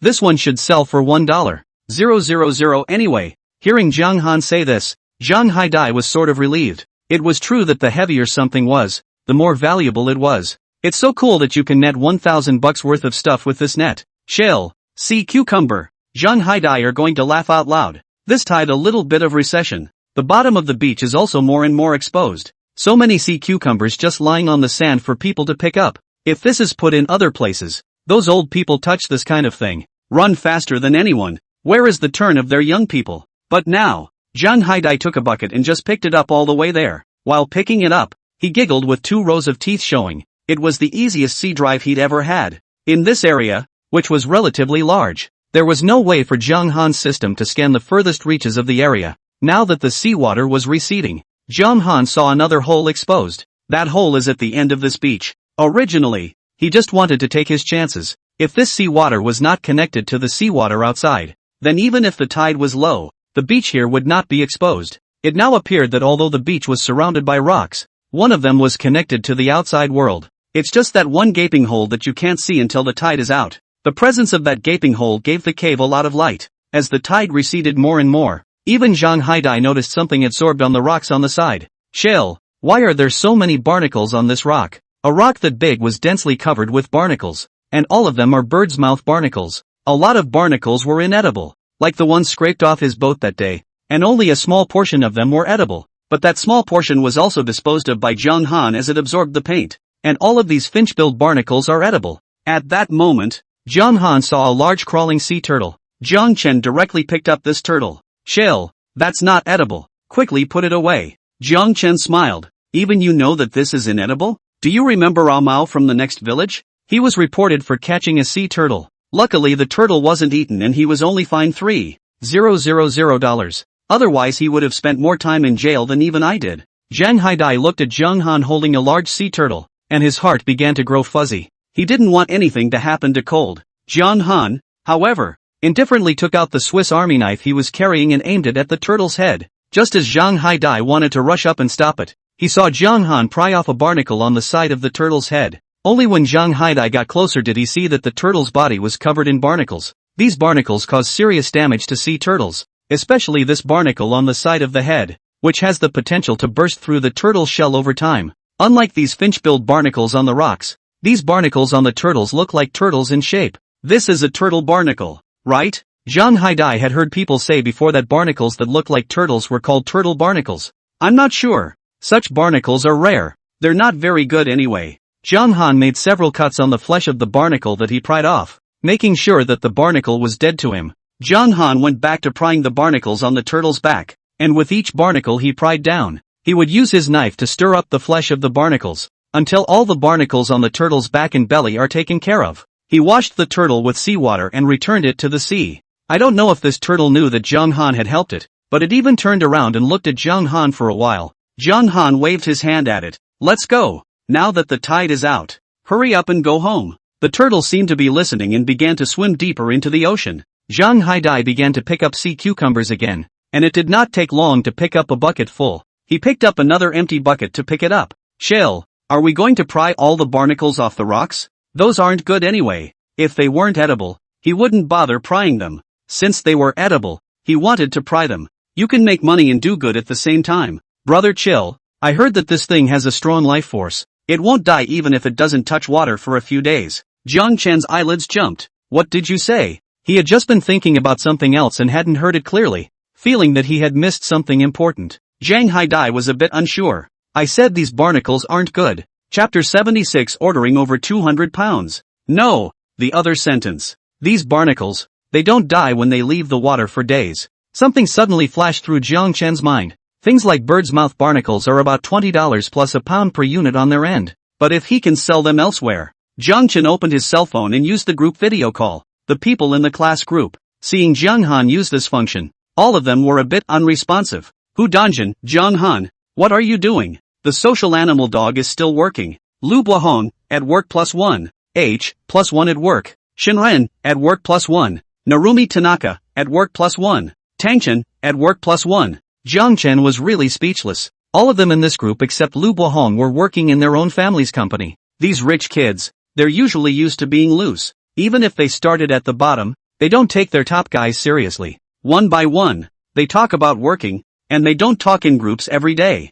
Jiang Han, I have something good to show you. As soon as this was sent out, Yu Hop was the first to pick up the group call. Then, he saw the stunning scenery in Jiang Han's video. Then, Hu Danjin, Tian Chengwen, Tang Qin, Shen Run, one by one all entered the group video call. Even Lu Buahong came in. Hu Danjin, Jiang Han, where are you here? It's so beautiful? Jiang Han only showed them the partial scenery, and these people didn't realize that this beach was inside a cavern. Jiang Chen also had selfishness. He didn't want this place to be known by others so quickly. Jiang Chen smiled at the screen. Of course I'm in my old home. He aimed the camera at the barnacles on the rocky wall. Tang Qin screamed at once. Aya mama. What is this? So scary. Li Feiyue carefully stared at the screen for several moments. This should be a barnacle, right? Jiang Han nodded. To be exact, this is one of the barnacles, called the bird's beak barnacle, an edible barnacle with a very delicious flavor. I can't ship you that flounder, but I can ship you this barnacle.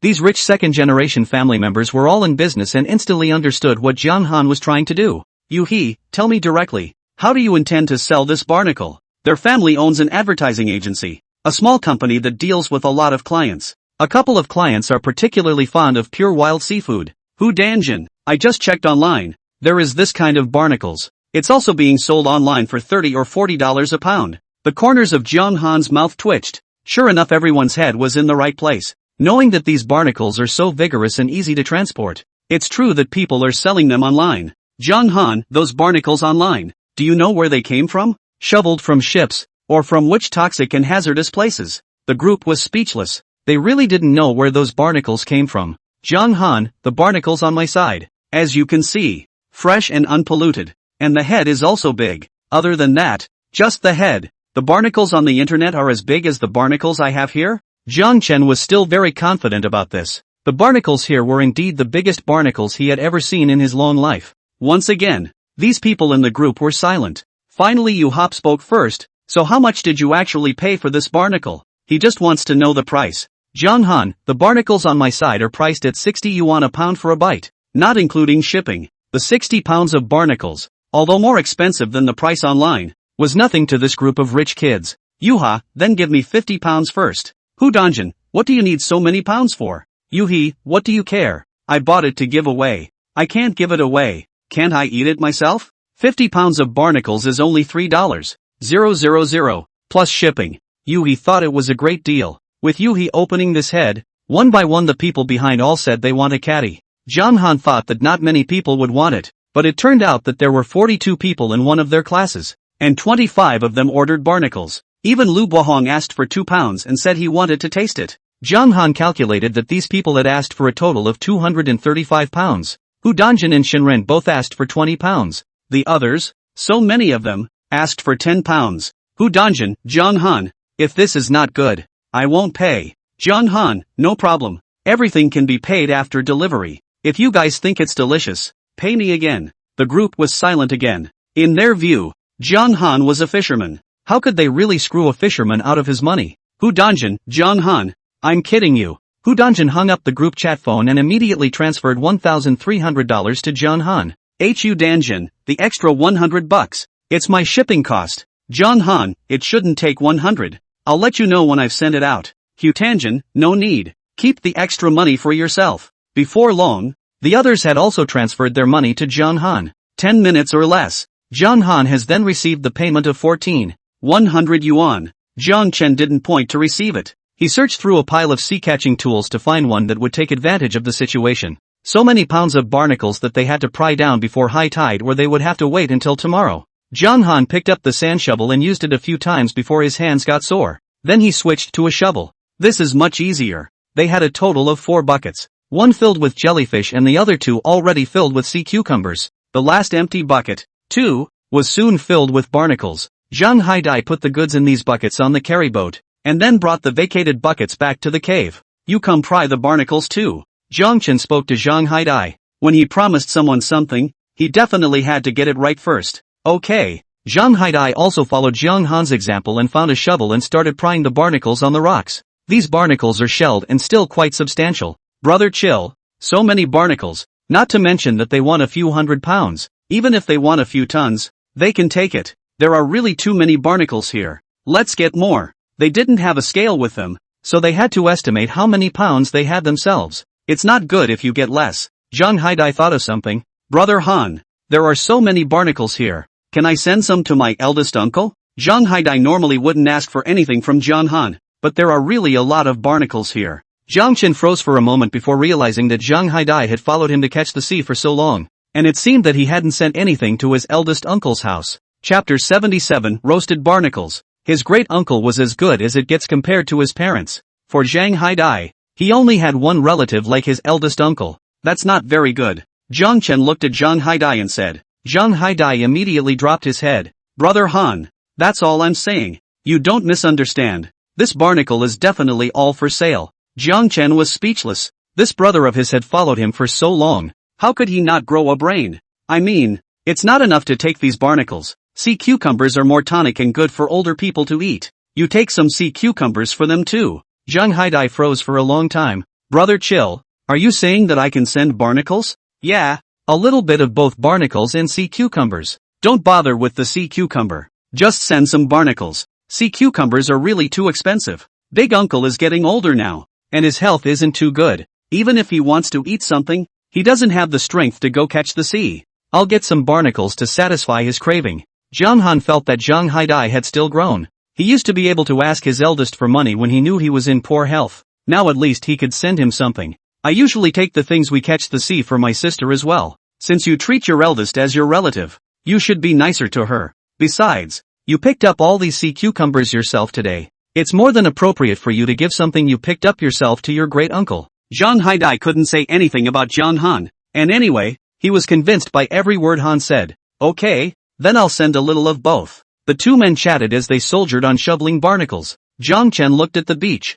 and he saw that there were so many ezo scallops bigger than his head underneath this beach. Originally he was going to dig up these shrimp scallops, but now he thought it was better to shovel these barnacles. When the 4 buckets were full, they carried the stuff to the boat and got empty buckets to fill. There were several trips back and forth like this, and they didn't know exactly how many barnacles they had shoveled, until my arms got sore and the tide started to rise. It was only then that Zhang Han and Zhang Haidai retreated to the small patch of beach where they had eaten the grilled fish. They had eaten a butterfly fish for lunch, and now the whole group was tired and hungry. Both arms were sore as if they didn't feel like themselves. Chill. Going back now? Rest again. The scenery here was nice and quiet. Resting here was no different from resting at home. And he didn't want to sail right now. The two just lay on all fours in a position where the sun couldn't reach them. The sea breeze was blowing on them through the hole. More comfortable than turning on the air conditioner. When he regained some strength, Zhang Han realized that there were still quite a few dead tree branches on the beach. Let's eat something before we go back,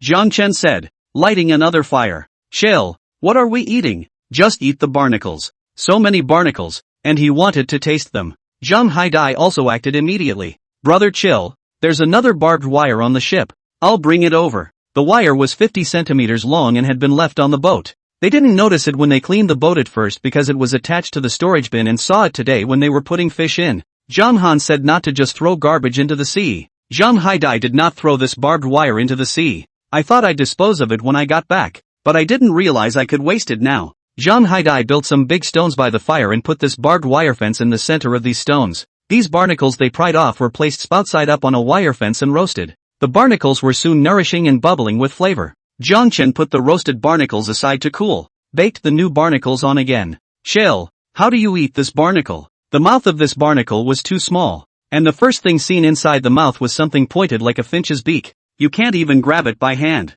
If it's at home, they can use tweezers to get the meat out of it. There's not much in the way of tools here right now. Should I break the shells open with a rock? That way, the soup inside is gone. The soup in the bird's mouth barnacles is a masterpiece. Zhang Chen gave him his own Swiss Army knife. You peel off a bit of the shell on top, then take the knife and pry out the meat. Zhang Haidai followed what Zhang Han said and really pried the meat out. The shells are no longer hot by this time, but the meat is still bubbling with the slightest bit of heat. Zhang Haidai took a bite, and the freshness of the whole thing went up in smoke. Brother chill, it's really too delicious. He drank the soup inside the shell again like water. This soup with the flavor of natural seawater is concentrated with the essence of the bird's mouth barnacles and is simply fresh in a way that cannot be described. Chill. They say gooseneck barnacles are expensive. They say that gooseneck barnacles are a delicacy from hell. I think the thing about cuisine is a matter of opinion. I just don't think gooseneck barnacles are as delicious as bird's mouth barnacles. Zhang Chen came interested. You've also eaten gooseneck barnacles? That thing is a rare commodity. Usually on the market basically cannot see. Even if you see it, that price is also ridiculously expensive. It was the kind of thing that even he had only heard of, not eaten. I used to hang around all the time. Someone in the gang I used to hang out with got a gooseneck barnacle. He didn't have the notion that he was going to make any money, so a couple of his brothers split it up and ate it together. If you ask me, fresh is fresh. It's just this bad aftertaste, a little bitter. Zhang Chen was shocked. Is there something wrong with your tongue? Such an expensive thing is still bitter?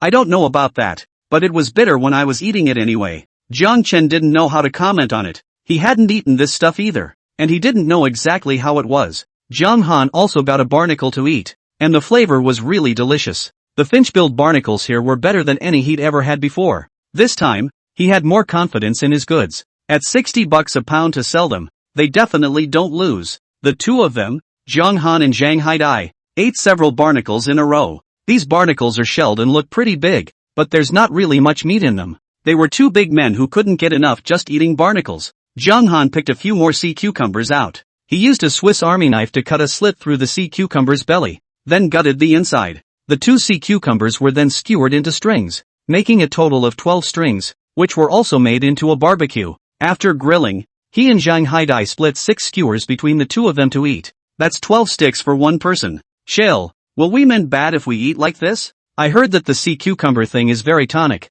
Many people who eat sea cucumbers all year round buy over just eat 1, 2 or 3 days.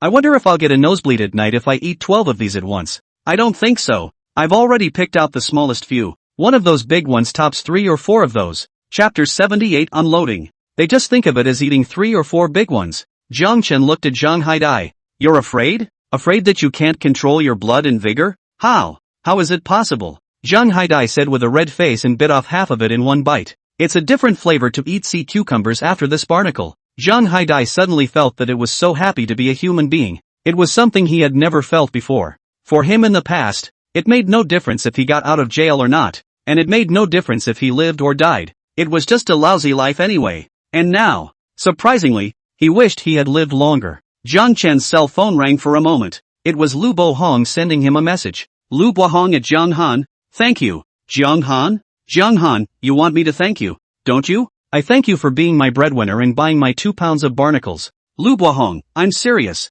You've made me figure out a lot of things. Jiang Han? Jiang Chen realized that he wasn't on the same channel as Lu Bohong, and he couldn't understand a thing he said. Lu Bohong, do you remember what I told you about the job? I stayed with my old company because of that $500. Lu Bohong, I always thought that as long as I stayed in the big city, I was better than you. Only losers leave the big city to go back home. Lu Bohong, but you have completely defeated my ego and my self-righteousness today. You sold more than $10,000 of goods in less than half an hour, and it's still a no-brainer. Jiang Han, I have a cost. I fill up the gas once is very expensive. Lu Bohong, I always thought that I stayed for $500, from the comprehensive consideration to the commission, but what you did today makes me feel that my commiseration is ridiculous. Lu Bohong, thank you. I've decided to resign. Life is short. I want to be responsible for my life. Have a good and splendid time. Jiang Han didn't even know what to say. He didn't seem to have said anything. How did he resign? If you quit, you quit. He'd heard him complain many times about that unit. One person doing the work of several, and being made to feel bad about it at every turn. Such a job is not to be done. Jiang Han, then congratulations on a better future. Lu Bohong, thank you. The sun had already set by the time the two of them, Jiang Han and Zhang Haidai, had eaten and drunk enough. The whole sky was red, and the evening sunlight illuminated the area even more beautifully. The two of them got on the boat, and so it was, straight to the town dock in the evening sun. Things like barnacles are not like other sea creatures. It's not like they'd be able to put something like that in the storage bin. Plus, they shoveled so many barnacles that they put them right on the board. The people at the town pier were all dumbfounded to see so many barnacles. It's sea closure and you can't use the net, so there are basically no fishing boats out on the water right now. The ones that are going back and forth more are the fishing boats that take people out for fun. If it had been unblocked, the fishing boats would have had a decent catch. It was the first time a group of workers at the docks had seen anything like this. Backwoods man, you're driving a fishing boat to catch the sea? There's no need to drive such a big boat to catch the sea. And is that all the barnacles in one boat? It's too much fuel for such a big boat to catch the sea, isn't it? The boat looks like it's 12 meters. It must have used up $600 or $700 in gas this hour, right? In fact, Jiang Han didn't really have much time to drive the boat today. He had been circling around the island all the time, and in total, it might have added up to $1,000 of gas. Jiang Chen smiled at the workers on the shore. If I didn't take such a big boat out, I wouldn't be able to load so many barnacles. The workers thought about it, but something didn't feel right. Where did you find so many barnacles? Postulants? That's too much. Just saw it by accident and shoveled it down. Jiang Chen wasn't exactly telling a lie. The workers did not continue to ask. Jiang Han called manhwa. Do you have a bigger car there? I have a lot of barnacles here. Can you help transport them? Manhwa looked confused. How many barnacles do you have? A lot. We're already at the town dock. The unknown manhwa drove a pickup truck over and was shocked to see so many barnacles. Why are there so many? Did you guys end the barnacle's nest? It wasn't uncommon to see things like barnacles, but it was the first time she'd seen them in such large quantities. It's fine if you want to say lair. Jiang Chen glanced at the pickup truck driven by manhwa. Their hotel also had a tricycle for hauling goods, and he expected her to come in a tricycle. He didn't expect to drive a pickup truck. There are not many cars on the island and even fewer girls on the island who can drive. This was the first time Jiang Han knew manhwa could drive. A pickup truck was obviously better compared to a tricycle. It was just that manhwa, such a delicate girl, coming down from such a big car really surprised him. How much can you fit in this car? Jiang Chen asked. 1,000 pounds is no problem. Once Jiang Han heard that he could fit that much, he thought that he would be able to get rid of all these things in one go. Jiang Han found 2 stevedores at the pier and gave them $50 each. Master, help us move the goods. The master was happy to collect the money.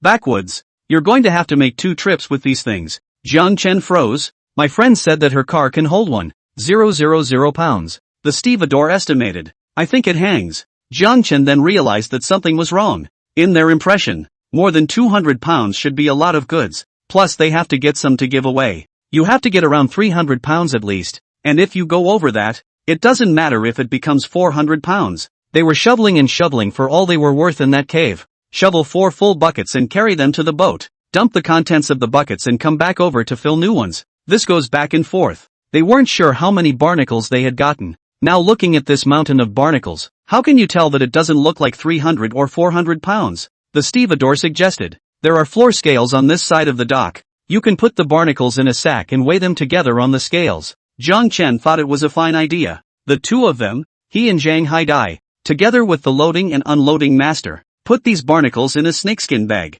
Another snakeskin bag of goods was placed on the floor scale. Looking at the numbers that kept jumping upwards, everyone was dumbfounded. Surprisingly, it's 115 pounds. The two of them, he and Zhang Haidai, actually got more than 1,000 pounds of barnacles. Manhwa was also speechless. It seemed that it really had to be split into 2 trips. They first shipped over 800 pounds and got it in the car. John Han asked Zhang Haidai to stay behind and watch the rest of the things, and he got into the car with Manhwa. Let me be clear. We can't take that many in this restaurant. My relatives probably won't accept that many barnacles either. Manhwa really didn't expect Zhang Han to get that many barnacles. Chapter 79, Kissed Up. Zhang Han saw that there was a pack of wet wipes in the car, so he drew one out to wipe his face and sweat in the process. That amount scared him too. It's a good thing that barnacles belong to the harmful organisms of the ocean, and there is no such thing as a closed sea period or not, or else such a large amount. The relevant departments are looking for him. How much can you charge?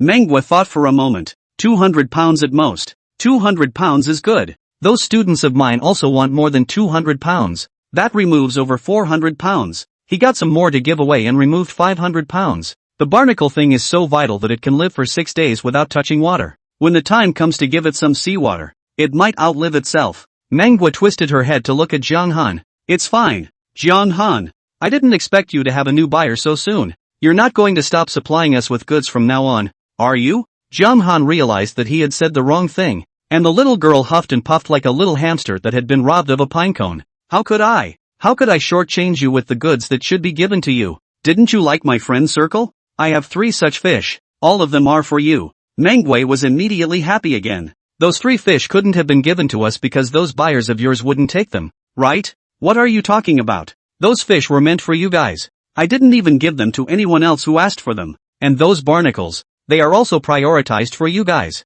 You guys go ahead and pick the good ones, and pick the rest before giving them to others. Jiang Chen finished speaking, and swallowed somewhat sheepishly. He stole a glance at Manhwa's face, and the little girl was no longer puffed up. They didn't go to the front door. Manhwa parked the car at the back door. That side was closer to the warehouse. Manhwa asked Jiang Han to pile up these barnacles in the open space of the warehouse. When Jiang Han was unloading the goods, Manhwa was also helping. She was wearing a short tee and shorts, and with these little arms and legs, she couldn't carry much, but she did her best to lift. You sit next to me. I'll do it. It was embarrassing enough to borrow their hotel's warehouse. Where else could she help? Mongo drank a bottle of water and went out. Soon she brought over a worker from the hotel. Old Xia helped Jiang Han unload all these things from the car. This old Xia usually worked as a handyman in the kitchen and had seen Jiang Han a few times. The old summer people were all quite nice, and when they heard they were going to help, they took the work seriously. Jiang Han was a little embarrassed and ran to the side store to buy a packet of huazi and stuffed it to Old Xia. Old Xia took the cigarettes and worked harder. Jiang Han and Manhwa came to the pier again and put the rest of the barnacles on the car again. Next up is what's in the storage bin. The people on the pier all gasped out in shock at the sight of 3 halibut that big. Backwoods men, is this what you caught? Zhang Haidai was very proud. Yeah, it was all caught by Chill alone. The crowd looked at Jiang Han differently. They thought that these 2 young men would only shovel barnacles, but they didn't expect to be able to catch such a big fish. And there are 2 barrels full of sea cucumbers. Backwoods men, you've gone to catch the sea? It was the sea closure period. No one would be so bold as to go casting nets at this time of the year. And it's still not the same as catching it in a net and catching it from the sea. The people on the dock knew at first glance that the fish had been caught and the sea cucumbers had been driven to the sea. As a rule, there aren't that many sea cucumbers to catch. You guys dive to pick them up, right? Zhang Haidai wanted to say something, but when he saw Jiang Han shaking his head at him, he stopped talking. Diving is diving. Anyway, he picked up quite a few sea cucumbers on his last dive.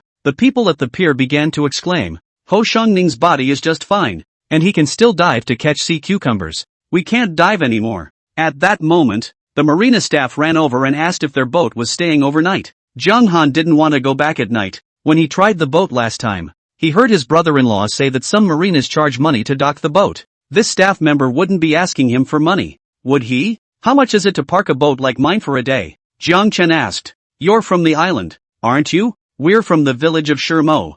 There's a deal for islanders. It's only $100 to park a boat like yours for the day. Zhang Haidai was dumbfounded. $100 a night and you call it a discount? Parking fees aren't even that expensive. The staff at the marina was also surprised by Zhang Haidai's words. Boat parking fees are definitely more expensive than parking fees. How many people have boats? People with cars are everywhere. You are still people on the island. If you were outside, a boat of more than 10 meters would charge at least $500 a day. Jiang Chen didn't want to argue, and he hadn't expected it. If you think about it, it makes sense that they don't have to pay to park their boats at their village dock. But other boats parked at the village dock are also charged. This was why the village committee of Zhangqi's village was in a hurry to get rid of Zhangqi's ship, because this ship, parked there for years and years, took up space on other ships and got in the way of their charges. Zhang Han paid the money and that's it for tonight. The big deal is to just dock the boat at the village pier later. $100. He could buy a lot of things. When Zhang Han and the others returned to the warehouse, Manhwa put the things they got this time on the scale.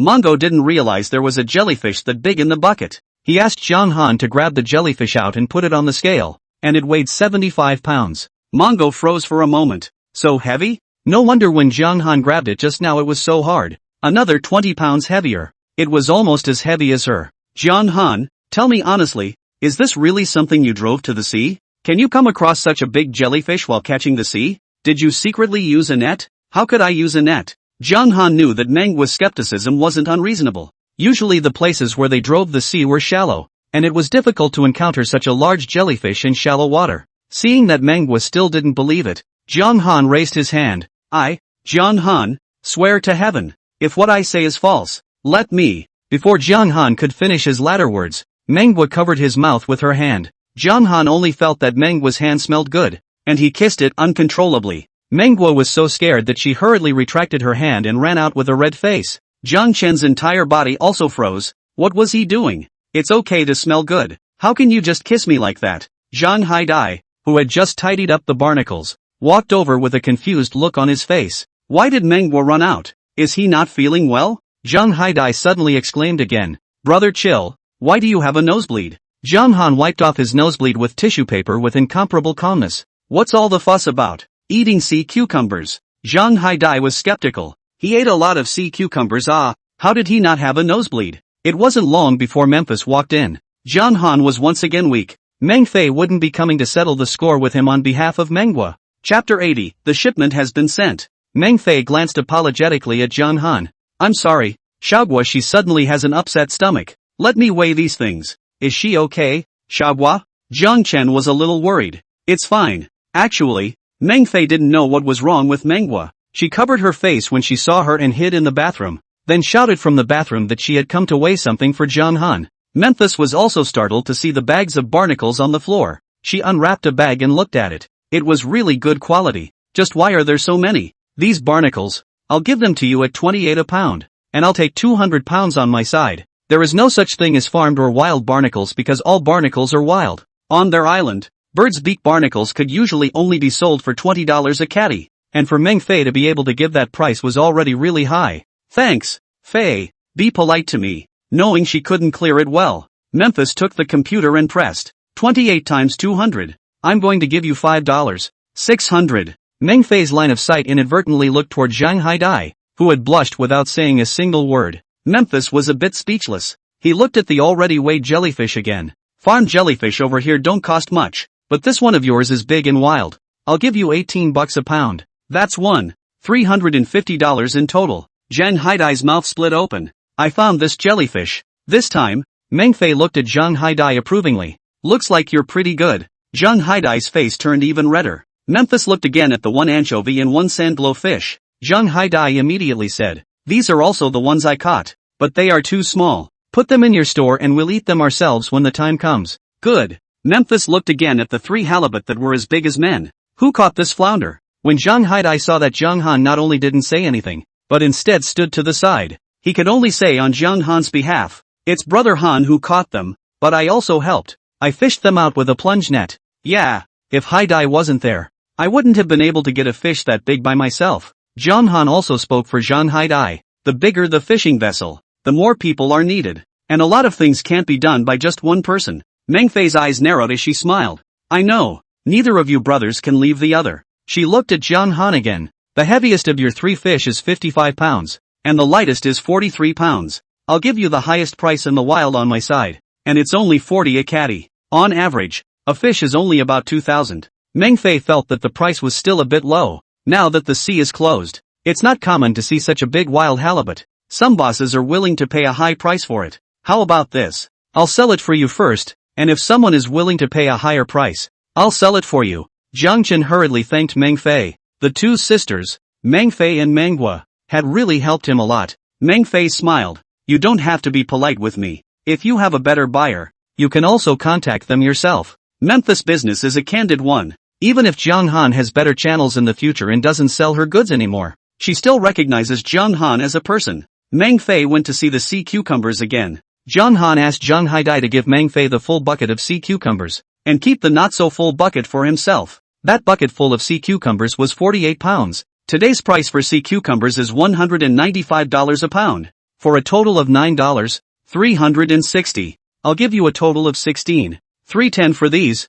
not counting the flounder. Memphis gives a little more each time, and this time it's 40 more as well. When Meng Fei had people come to pick barnacles, Jiang Han also sent an extra 20 pounds. Ding! The host sold seafood for 16,350 yuan and gained 16,350 system points. Accumulation of last points. Total system points, 18,287. Now you can consume 17,500 system points to exchange for a 35-meter scanning range. Do you want to exchange it? Redemption successful. Host has 245-meter scanning range. Redemption successful. Remaining system points 787. The host continues to work hard and cheer. Fei, do you have any foam boxes here? Meng Fei pointed out the pile of foam boxes in the corner to Jiang Han. This is all the foam boxes we have in the store. All the previous ones were thrown away. Jiang Chen took a look. There were about 30 to 40 of these large and small foam boxes. That's enough of that. Can we keep busy here for a while? The restaurant was about to close,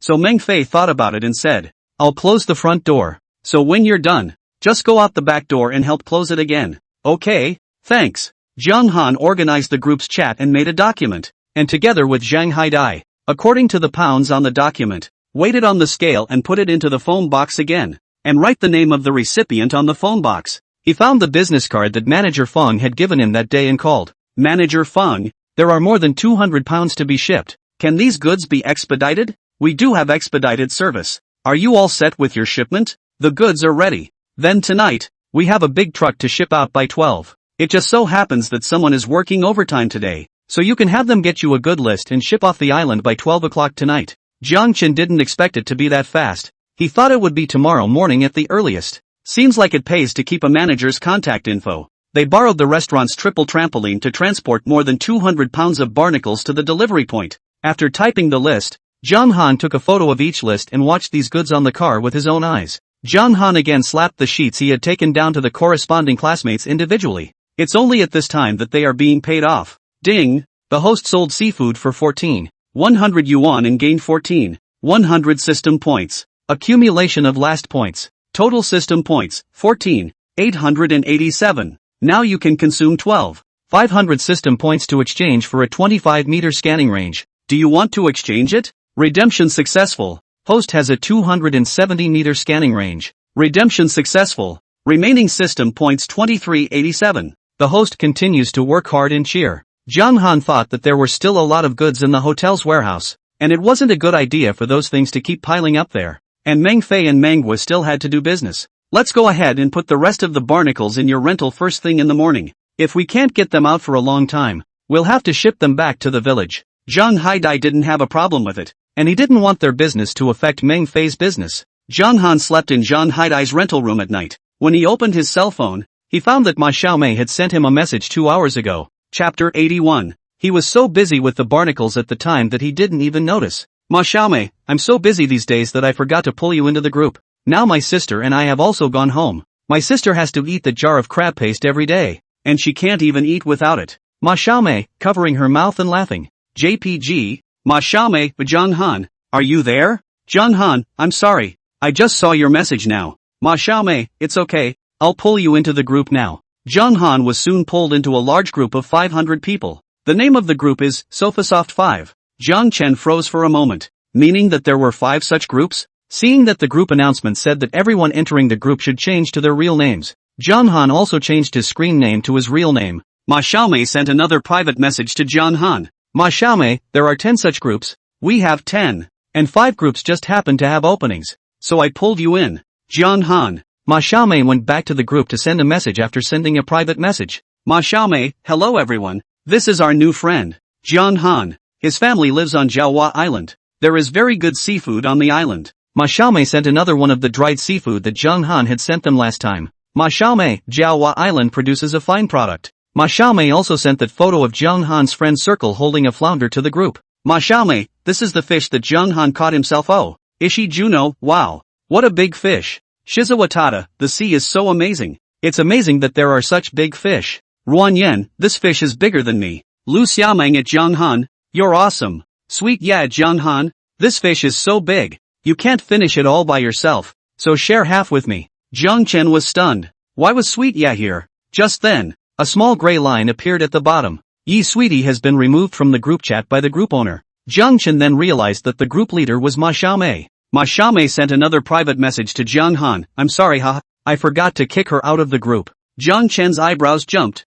Why did he feel that Ma Xiaomei was doing it on purpose? Deliberately waiting for this time to kick Yi Sweetie. But this was something he had no proof of. Someone in the group is at Jiang Han again. Ruan Yan at Jiang Han, can you express a copy of the dry goods you gave to the group owner? I'll give it to you at the market price, and I'll pay for the postage. Lu Xiaomeng, I want dried seafood too. CZ Ning, I want one too. Fong Dalong, +1. Juno Ishii, +1. Shizuwatada, +1. Jiang Chen didn't expect there to be such a channel. Jiang Han, I don't have the dry goods in stock on my side for now, but I do have some bird's mouth barnacles. Do any of you want them? Jiang Han posted a picture of a bird's mouth barnacle. Jiang Han, you'll be able to buy bird's mouth barnacles elsewhere online. The price is around $30 or $40. Mine is a bit more expensive. 60 pounds. No shipping. Lu Xiaomeng, wow. Your goods are so expensive. Jiang Han, goods and goods are still different. I have confidence in my goods. Not only are they big, but the freshness is also excellent.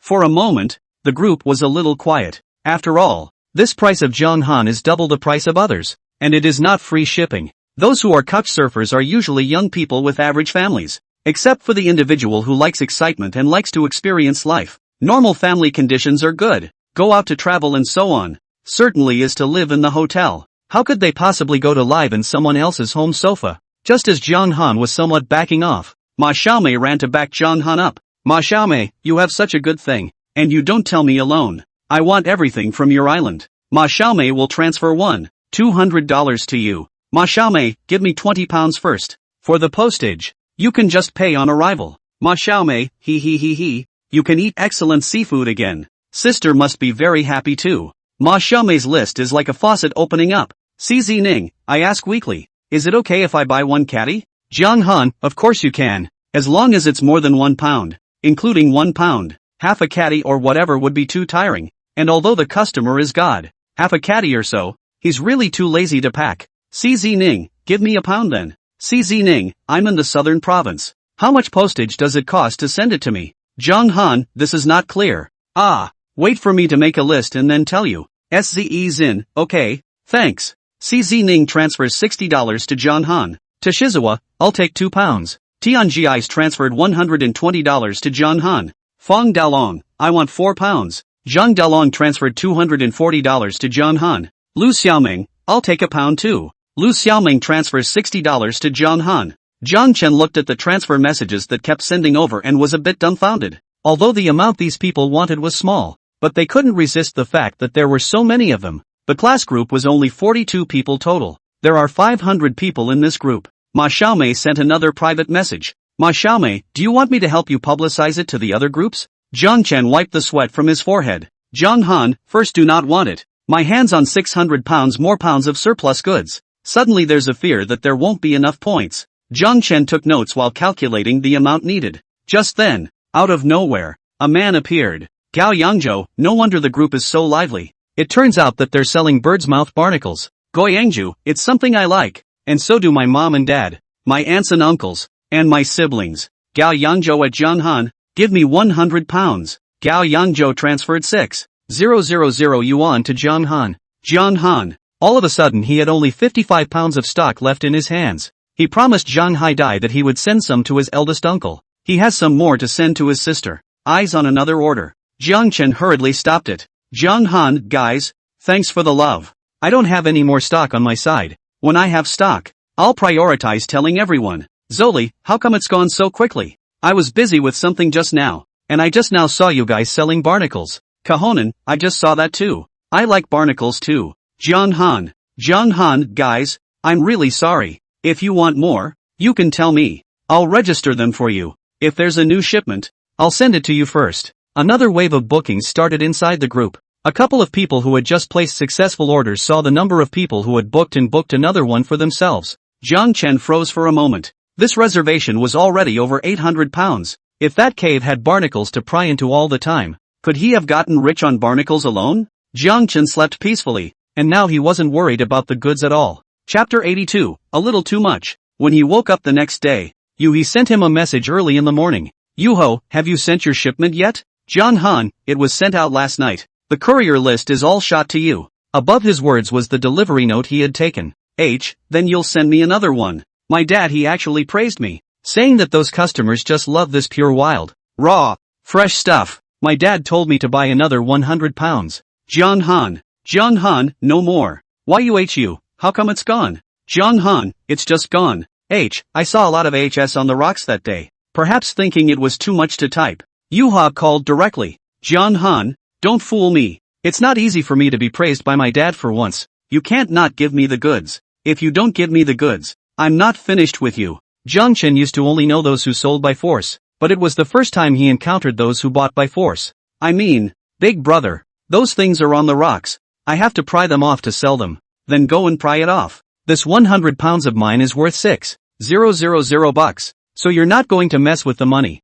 are you? Jiang Han naturally didn't want to mess with money, but he lifted his arm. It was so sore. Yesterday, I didn't feel much, but today the sour feeling went straight to the sky. Will a couple days do? I'll add 500. Jiang Chen's eyelids jumped. This was a bit much to add. I'll add another 500 for a total of 1,000. Okay, I'll go pry it down for you today. After hanging up the phone, it was a transfer message from Yuha. Yuho transferred 7,000 yen to Jiang Han. YUHU, you're receiving it. Jiang Han, I'll order it after I've sent the goods. YUHU, you order it now. If you order it, you can't renege. Jiang Han. Jiang Chen still didn't point. Now not only were his hands sore, but his whole body was sore. Eating or not eating didn't seem to matter anymore, and he set his alarm to sleep for another 2 hours. Zhang Haidai was also tired and got up late. By the time they got up, it was after 10. Brother Cold, what are we doing today? Zhang Haidai wiped his face and waited for Jiang Han's orders. Let's go to the hotel and organize the goods and send those out first. Zhang Haidai was dumbfounded. Brother chill, you're confused. You already sent the goods out yesterday. He even helped out together yesterday. Well, someone else placed an order. Zhang Haidai's entire body froze in place. Both of them were very tired last night. He collapsed on the bed and went to sleep.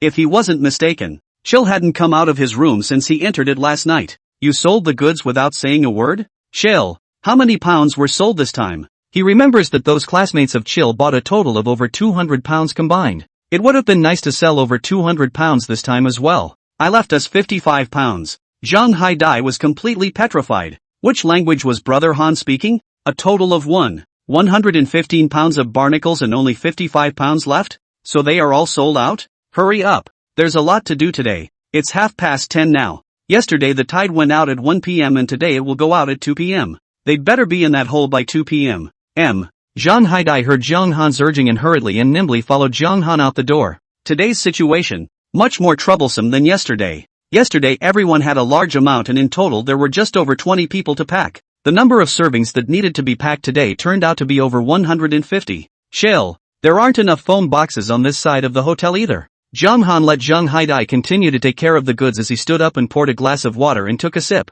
Then he called manager Fong. Jiang Chen told him about his situation. It's okay, I'll have someone send you some courier sheets. You can just fill them out and stick them on yourself. The foam packing boxes you want, we have them in our warehouse too, but we have to charge for it. What exactly is the charge? Jiang Chen hadn't intended to take them for nothing. $10 a piece for a 3-pound bag, $15 a piece for a 20-pound bag. Okay, I'll get the foam box. John Han again looked at the price of the phone box on the internet. And the price on the internet is at least 1/3 cheaper. He decisively ordered 100 of each size online. After reading that it was going to be picked up at the district, he didn't dwell on it. Anyway, Zhang Haidai is going to the district to learn how to drive a boat. And when the time comes, just let him help turn the consignment. Manhwa came in and watched in amazement as they loaded the boxes and labeled the delivery slips. No way. You found a new buyer that fast? Zhang Han smiled at Manhwa. Yeah, thanks to you. Manhwa originally thought that even if he found a buyer, he wouldn't consume too much.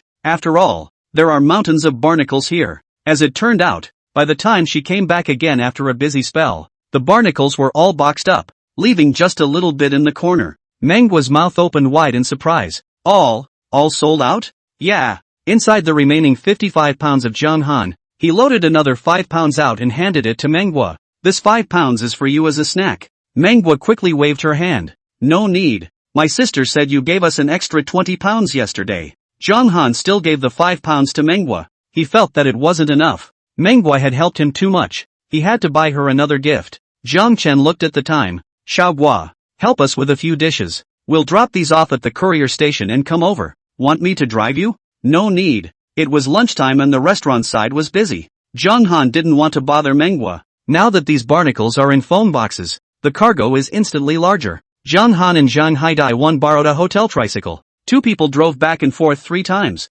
It took all 657 pounds to get to the delivery point. The tricycle was returned to the hotel. Their table of food has been served. That sauerkraut was literally made into soup. Zhang Chen looked at the head of the sandglow fish with a depressed expression. He really had given it a chance. As a result, it was repeatedly trying to crash into his dining room table. It is said that October sandlight races goat soup. Sargasso tastes best in the winter. Now that it's summer, it doesn't taste as good as it does in the winter. But it's good and fresh, because they were in a hurry. Zhang Han and Zhang Haidai wolfed down the lunch. After eating, the 2 of them took their own boat back to the village. Zhang Han made a phone call and asked his sister to come and get the barnacles and sea cucumbers by herself. He also sent Zhang Haidai to take advantage of the freshness of the things and send them to his eldest uncle first. On his own, he started fixing things at home. He brought the family pots and spices with him, and asked Aunt Hohot next door for some charcoal. Rural people often use wood stoves to roast chestnuts and bamboo shoots for whatever. When they use big wood,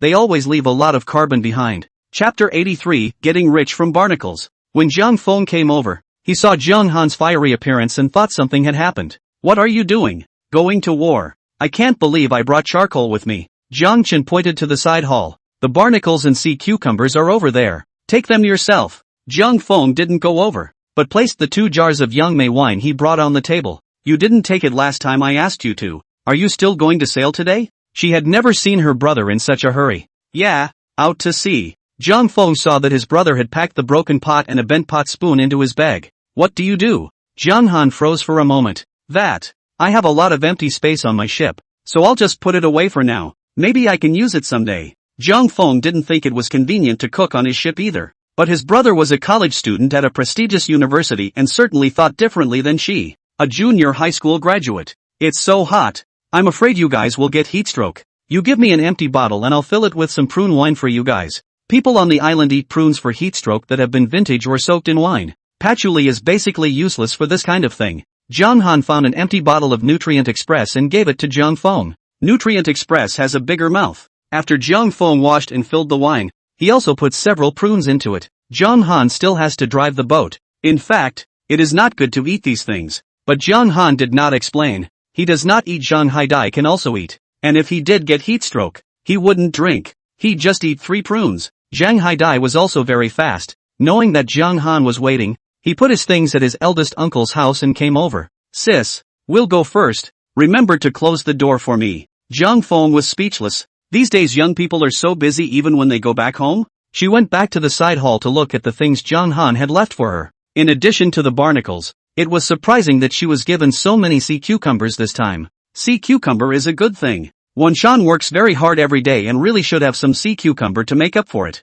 Leave half of it for Mansan to eat. Sell the rest for money and keep it for your brother. The 2 of them, Zhang Han and Zhang Haidai, arrived at the ship, and Zhang Han looked at the time before relaxing. Ding! The host sold seafood for 10,000 yuan and gained 10,000 system points. Accumulation of last points. Total system points, 12,378. Now you can consume 10,000 system points to exchange for a 20-meter scanning range. Do you want to exchange it? Redemption successful. Host has a 290-meter scanning range. Redemption successful. Remaining system points 2387. Please keep up the good work and cheer the host. Jiang Chen was startled when he heard the sudden system beep. Taking out his cell phone and looking at it, $10,000 arrived on his bank card. The remitter is manhwa. Jiang Chen didn't expect that his scanning range was now 290 meters. His eyesight had also reached a great improvement. Now right out at sea, 250 meters away, he was surprised to be able to see a seagull standing up with some kind of dorky hair. Manhwa's phone called. John Han, my sister asked me to wire you $10,000. Have you received it? Roger that. Did those 3 fish sell that fast? One of the bosses took a shine to it and took all 3 fish with him. Looks like you're pretty lucky. Jiang Chen had a smile on his face. Thanks to you guys. If it wasn't for you, I wouldn't have been able to sell it for such a high price. You're just sweet talking. You don't have any real action. Jiang Chen raised his eyebrows. What practical action do you want? I don't know about that. Think for yourself. Say no more. My sister is calling me. I'm going to get busy. Manhwa hung up the phone after saying that. Jiang Han suddenly looked at Zhang Haidai. What do you think is good if you give a gift to a girl? Zhang Haidai froze. Brother chill. Why are you suddenly asking this? The 2 sisters, Mangfei and Manhwa, have helped us so much. We have to show something. Zhang Haidai thought about it. He had a lot of money on him now, and he had long wanted to buy a gift for Mangfei. Just don't know what to buy. I was originally thinking of buying clothes for Memphis. Then I went online and looked it up. Is it okay to buy clothes for a girl? As a result, he saw a lot of mixed reviews. I bought clothes for my girlfriend on Valentine's Day, and she gave them to the dog, saying that the ones I bought were too small for her to fit into. She also said I made fun of her for being fat. My girlfriend used the clothes I bought as a rag. Says it's ugly and rustic. Originally there was a girl I was talking to about the same thing. She broke up with me after I gave her an outfit. Zhang Haidai cleared his throat. Other than buying clothes, everything else should be fine, right? Jiang Chen also felt that it was not good to buy clothes. Everyone's eyes are different, and there are so many clothes on the market. He simply did not know how to pick the style. When you go back, it's better to look it up online. Seeing Zhang Haidai in a trance, he asked, "What's wrong with you?" Zhang Haidai thought for a moment, but still said, "I think my eldest uncle is quite strange. At first, when I took something over, he thought that I had gone and done something bad again and was going to beat me. I assured him that I had gotten it by catching the sea." He sighed again, but he was pretty happy when I left. Zhang Han didn't say anything more. Zhang Haidai's family situation was indeed quite breathtaking. Looking at Zhang Haidai's blank face, sometimes it is good to live without a heart. The 2 of them arrived at the cave with a little time to spare before the tide went out. Jiang Chen simply took care of the unfinished business. In the morning he was afraid that it would be too late. He just tapped the delivery slips one by one on his cell phone and didn't send them out. Now he sent them out one by one in correspondence, receiving their transfers in the process. Ding! The host sold seafood for 39,420 yuan and gained 39,420 system points. Accumulated points from last time. Total system points, 41,807. Now you can consume 40,000 system points to exchange for 80 meters of scanning range. Do you want to exchange? Redemption successful. Host has a 370 meter scanning range. Redemption successful. Remaining system points 1807. Please keep up the good work and cheer the host. Now, he didn't even have to calculate the total himself. The system had already done it for him. Little did he know that this time, he would sell nearly $40,000 worth of barnacles. At this point, he could clearly see that under the beach in the distance, there were not only ezo scallops as big as his face, but also colorful scarlet scallops. Jiang Han calculated that those barnacles he shoveled yesterday were sold for a total of 59,120 yuan. That math did startle him. He felt like he could really get rich selling barnacles. He figured that the total revenue from yesterday's shipment totaled $79,870. Jiang Han directly transferred $8,000 to Zhang Haidai. Brother chill, why is there so much? Zhang Haidai felt even more that the money could not be spent. There's just so much of it. It's pretty costly for you to drive the boat once, isn't it? For gas and all that. Do you ever cut those costs out? By the way, there's also the fee for stopping the boat. Just for stopping the boat for one night yesterday, we were charged $100. Zhang Haidai wanted to save some money for Jiang Han. Chapter 84. How come there are so many? Jiang Han really didn't cut costs. I'll give it to you and you can keep it. In itself, giving him 10% of the profit was not high. Jiang Chen again told them the courier fee that each person needed. Soon, Jiang Han collected all the courier fees again. Jiang Chen felt that it was quite a waste of time for him to keep doing this kind of fine work. I don't know if this is the kind of thing my sister would be willing to do. He would be quite willing to pay his sister if she was willing to do it. I'm afraid my sister won't take the money. By this time, the waters had slowly begun to recede. I tried a few tools yesterday and finally decided that a shovel would be the least labor-intensive. There is a section of these rock walls where the sun doesn't shine. There's no one else here to see it anyway. Jiang Han and Jiang Haidai too simply took off their clothes. Bare shoulders began to do the work. After yesterday's labor, the arms are already sore. It's really gritting my teeth at this point in time. They worked for an hour, took a drink of water, rested, and went back to work. He was afraid that Jiang Han wouldn't give him a chance to pry the barnacles, and he even called to hurry. Jiang Chen's temper came up. Be quiet. If you keep arguing with me, I'll ship to everyone else but you. He immediately hung up the phone,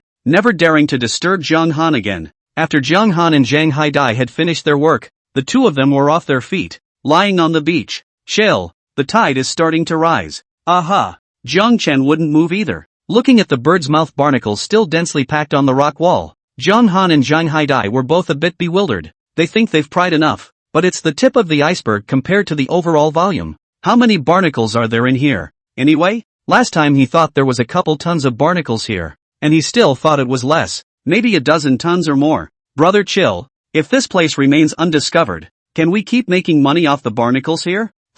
This didn't look like they were going to have too bad of a time, anytime soon. The two men rested for over an hour. When the tide went out just now, Jiang Han was still too late to pick up the scallops hiding under the sand. It's a good thing that Jiang Haidai hurriedly picked up 6 sea urchins and returned. Jiang Han put instant noodles in his bag. Now that they were both hungry, they simply put 2 packets of instant noodles in the broken pot and cooked them. While the pasta was cooking, they cut open the sea urchins again with gloves. These are 6 sea urchins, 2 are purple sea urchins and 4 are horse manure sea urchins. Jiang Han had brought things like salt and vinegar, but had forgotten to bring mustard. Solely, the yellow bile yolk of the purple sea urchin was poured into the boiled bubbly. Jiang Haidai also followed Jiang Han's example and poured the bile yolk of the purple sea urchin into his bubbly. The purple sea urchin tastes more like crab roe, but it's a little fishy. The sea urchin they got last time over at 4 Gates was basically this purple sea urchin. The heavy flavor of the bubbly is just enough to neutralize the fishy taste of the purple sea urchin. Horse manure sea urchins would be delicious and much more expensive than purple sea urchins. Horse manure sea urchins are fine eaten straight raw. Jiang Han had forgotten to bring chopsticks and spoons, and although there weren't many dead tree branches on the side, it was still possible to make up enough for 2 pairs of chopsticks. Jiang Han and Jiang Haidai, each holding 2 branches as chopsticks, ate bubble noodles and sea urchins. A horse manure sea urchin that size would cost, at retail, an estimated $100 apiece. Another $200 plus per person seafood infused meal for the 2 of them. The purple sea urchin doesn't taste as good as the horse manure sea urchin, but it's a different flavor when tossed in instant noodles. A few bites of instant noodles and a few bites of horse manure sea urchin would not taste too good. Brother chill, I heard that there are a lot of horse species sea urchins over at Little Days, and the price is still more expensive than our side. I wonder how it tastes. Jiang Han leisurely ate the bile yolk. The things in the small days are expensive. That's because they're imported. Some people just like to use imported everything. In fact, the taste is not as good as domestic. Other than that, at least the domestic ones are fresh. Think about that kind of fruit. Imported fruit is expensive as hell and doesn't taste like cheap domestic fruit. Jiang Haidai, think about it. It seems not imported. Expensive is good. He took another raw bite of the horse manure sea urchin, so delicious he couldn't believe that the small side of the day would be better than what they were eating. When they went back, the boat was loaded with many more bird's mouth barnacles. Jiang Han thought about it or told Jiang Feng about the barnacles. Sis, is it convenient for you to go to town? I'm really busy, so just help me register, collect the money, and take care of the goods. I can share 10% with you. Really that busy? Then wait for me. I'm going to town now. The money won't be necessary. Thinking about today's noon, the way her brother was on fire, she truly believed that he was busy. If you don't charge me, I don't need your help. I'll pay someone else $100 an hour to help me out. Jiang Feng was shocked when he heard, which can be such a waste of money. Okay, 10% into 10%. I'll take your money is. Jiang Han let out a long breath. Are Ling Ling and Evening Night and the girls alright? They're fine. Auntie Wang next door is empty, so I can ask her to keep an eye on them for me. Hearing Jiang Feng say that, Jiang Han was relieved. Jiang Han created a new group and put the QR code of his own group into the Tian Nan Nan Bay Sofa Guest 5 group. After all, Ma Xiaomei's group is a group for couchsurfers, and it's not good for him to keep selling seafood in this group. He himself this group, named Seafood Free Shopping Group. He pulled his sister Zhang Feng also into the group.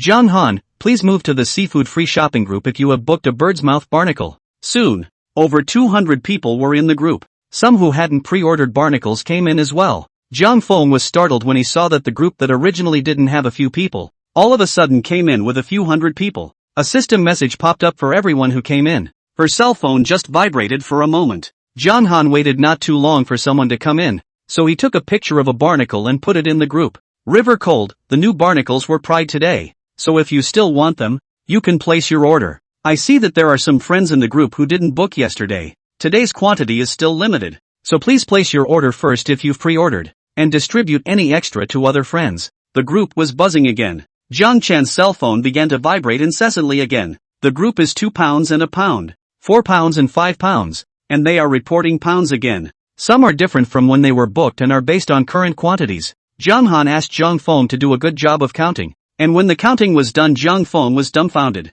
The total number of bird's mouth barnacles to be had is 920 pounds, and after those people reported their pounds, they transferred money inside the group. Zhang Feng calculated that his brothers sold barnacles at a surprising price of $60 per pound. Yesterday they ate 10 pounds as a family. Jesus! They had $600 for one meal, and the total price for 920 pounds is $55. 200. The brother said he wanted a 10% share of her money, and 10% of $55. 200 is $5. 520. Zhang Feng's entire body was dumbfounded. How could there be so many? Chapter 85. The sound of money coming in is very stress-relieving. Zhang Feng wanted to ask a lot of things, but didn't want to bother Zhang Han. Had to speed up to get to town. She waited at the pier for a while before she saw Zhang Han driving his boat over. Seeing the mountain of barnacles on the ship, Zhang Feng's heart dropped by half. She was originally worried that her brother wouldn't be able to take such a large amount. Now it seems that everything my brother did was prepared. You sent me money on purpose, didn't you? One of Zhang Feng's faces was taut, unable to tell if he was happy or angry. Sis, I'm really short of manpower. It's said that fertilizer doesn't flow to outsiders' fields. If my fat water doesn't flow to you, who will it flow to? Zhang Feng's tightly tensed face was finally out of control, and the smile at the corner of his mouth couldn't be suppressed again. Just you read a lot and can talk. This time, Zhang Han didn't call Meng Wei over. He and manager Fong had already contacted each other, and Zhang Haidai went to get the phone box and the list after getting off the ship. He got 2 more workers to put the barnacles into sacks and put them on the floor scales to weigh them. This one was even more than the last. Add 1. 220 pounds. Zhang Han handed another pack of cigarettes to the pier's management and borrowed a small piece of the pier's grounds. When Zhang Haidai came back, Zhang Feng and Zhang Haidai started packing and posting the list. Now the matter of taking pictures of the list and passing the courier list to the customers was also left to Zhang Feng. Zhang Han was instantly relaxed. His group placed an order for 920 pounds,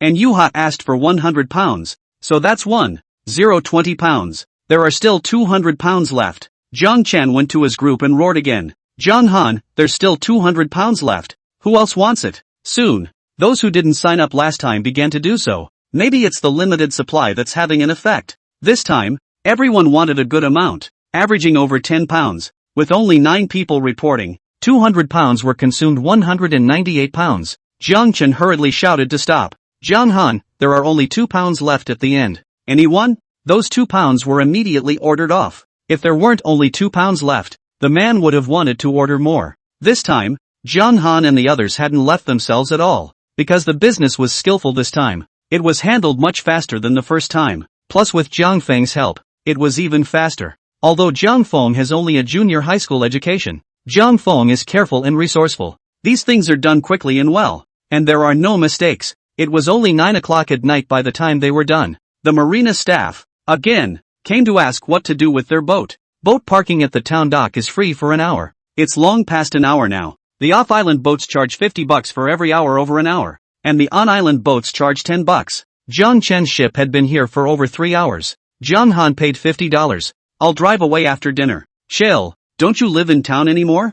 Well, I'm going back to bed. The golden nest is not as good as his own grass nest. Zhang Han still feels comfortable sleeping in his own home. At this time, the Haolai Wang restaurant had not yet closed, and Zhang Han called the manager of the express station, Mr. Feng, and asked him to go with them for a late-night snack. Zhang Feng looked at the time. Ling Ling and Evening Night are still at home. I'll go back first. When Jiang Feng came over, the sky was still bright. At this moment it was already dark. Jiang Han was uneasy, called a car, and gave an extra $10, so that the master must be sent to the door. The cars on the island are like that, often dropping people off at the entrance to the village and leaving. Call a trip is only $30 or $40. The master charged $10 more, naturally willing to send people to the door. Jiang Feng waved with Jiang Han. Don't make it too late for you either. Rest early. Got it. Sis.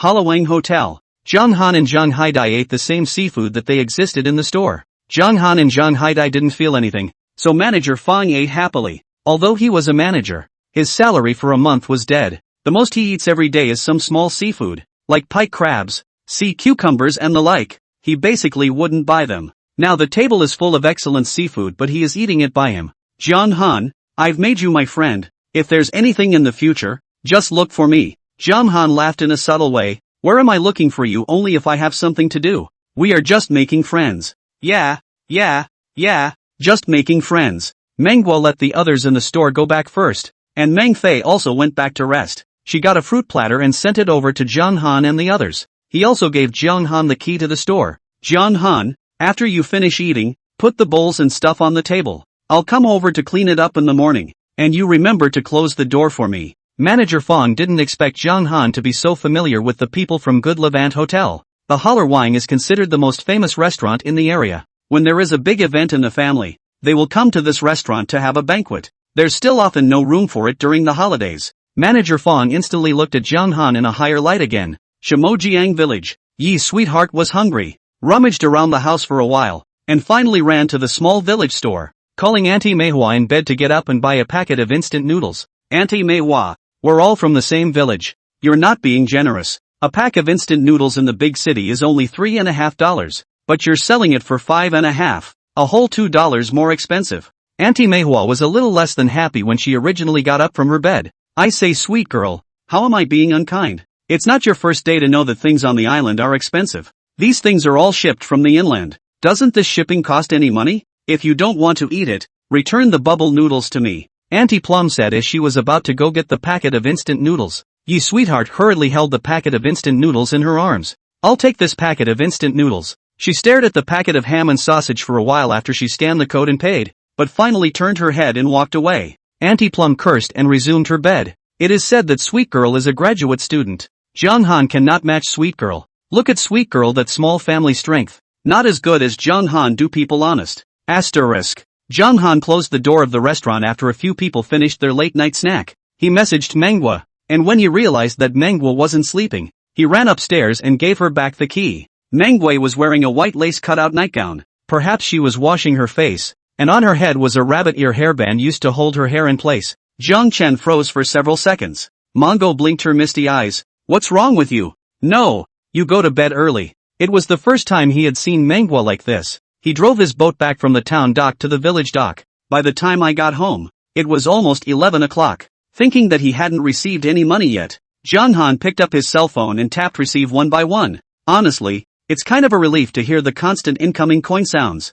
The fatigue of the day seemed to have washed away quite a bit. Ding! The host sold seafood for 200 yuan and gained 200 system points. Chapter 86, placing an order for design plans. Accumulated points from last time.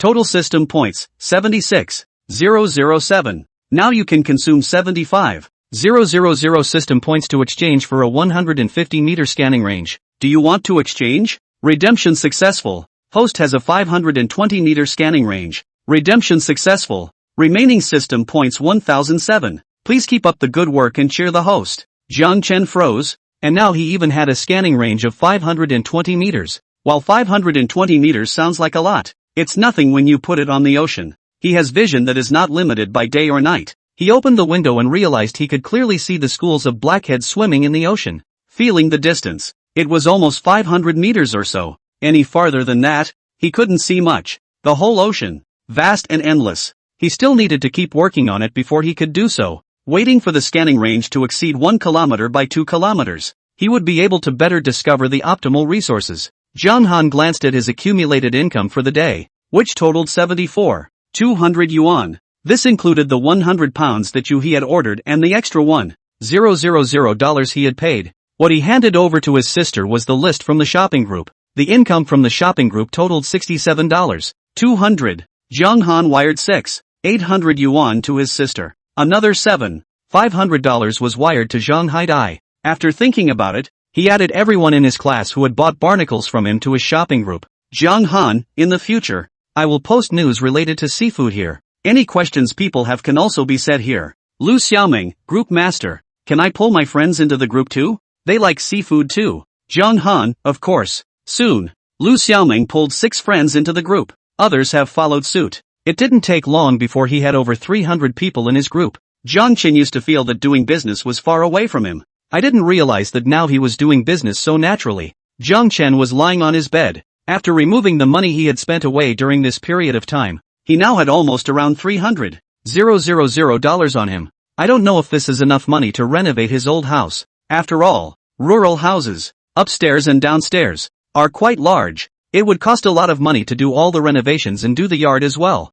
Zhang Han looked on the internet and finally found an interior design company. Zhang Han, can you help me out with a design? Bright Moon Design, sure. What kind of house do you want to design? Zhang Han sent over a picture of this old house he lived in. Manhwa Design, this is similar to a small villa. Such a design plan would cost 3,000 apiece. Manhwa Design, if you do a full package or half package in our company, the design drawings are free. Zhang Han inquired about the price, and the other party sent over the price list of the full package and half package. There are several grades of both all-inclusive and semi-inclusive. Each grade has a different price depending on the material. Zhang Chen looked at it. According to his price, the cheapest half package costs $500,000, and a full package is even more expensive. Zhang Han, I just need the design drawings. The other party still fights to sell his half and full package services. Zhang Han, I'd better look elsewhere. Bright Moon Design, don't. Our designer is a very famous designer in the country, and we are also very efficient. If you order today,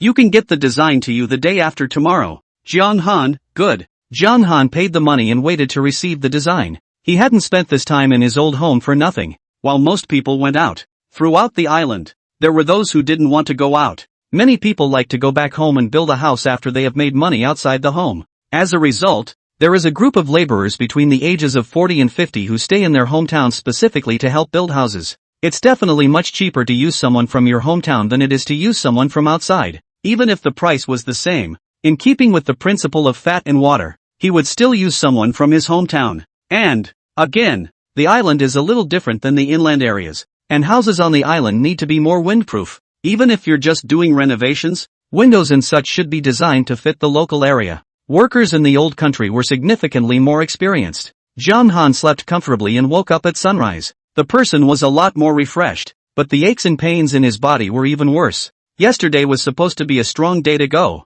and by the end of the day, it was just a pain in the ass. Zhang Haidai called, "Brother Chill, are you still sailing today?" Zhang Chen felt even more pain in the painful areas of his body. "You still have the strength to go out." Ha! Zhang Haidai was also sore, but he could endure anything for the sake of Chill. "I'll go out as long as Chill lets me. Let's wait for the night. We'll rest during the day. The sun is too much in the daytime and the light is unbearable. If you still have energy in the evening, go fishing a bit. Forget it if you don't have the energy." Zhang Han used the rice cooker to casually cook a pot of sea cucumber porridge, and used a dish of mud snails as a side dish. An early breakfast was so briefly dealt with. After breakfast, the temperature gradually rose, so Zhang Han turned on the vertical air conditioner and lay on the rocking chair in the living room, swiping his cell phone while eating ice cream. Thinking of Zhang Haidai said that he also wanted to take the boat driving license. He then sent the information he had read to Zhang Haidai. He didn't know how long he had been lying on the rocking chair, but Zhang Han felt his legs getting a little numb.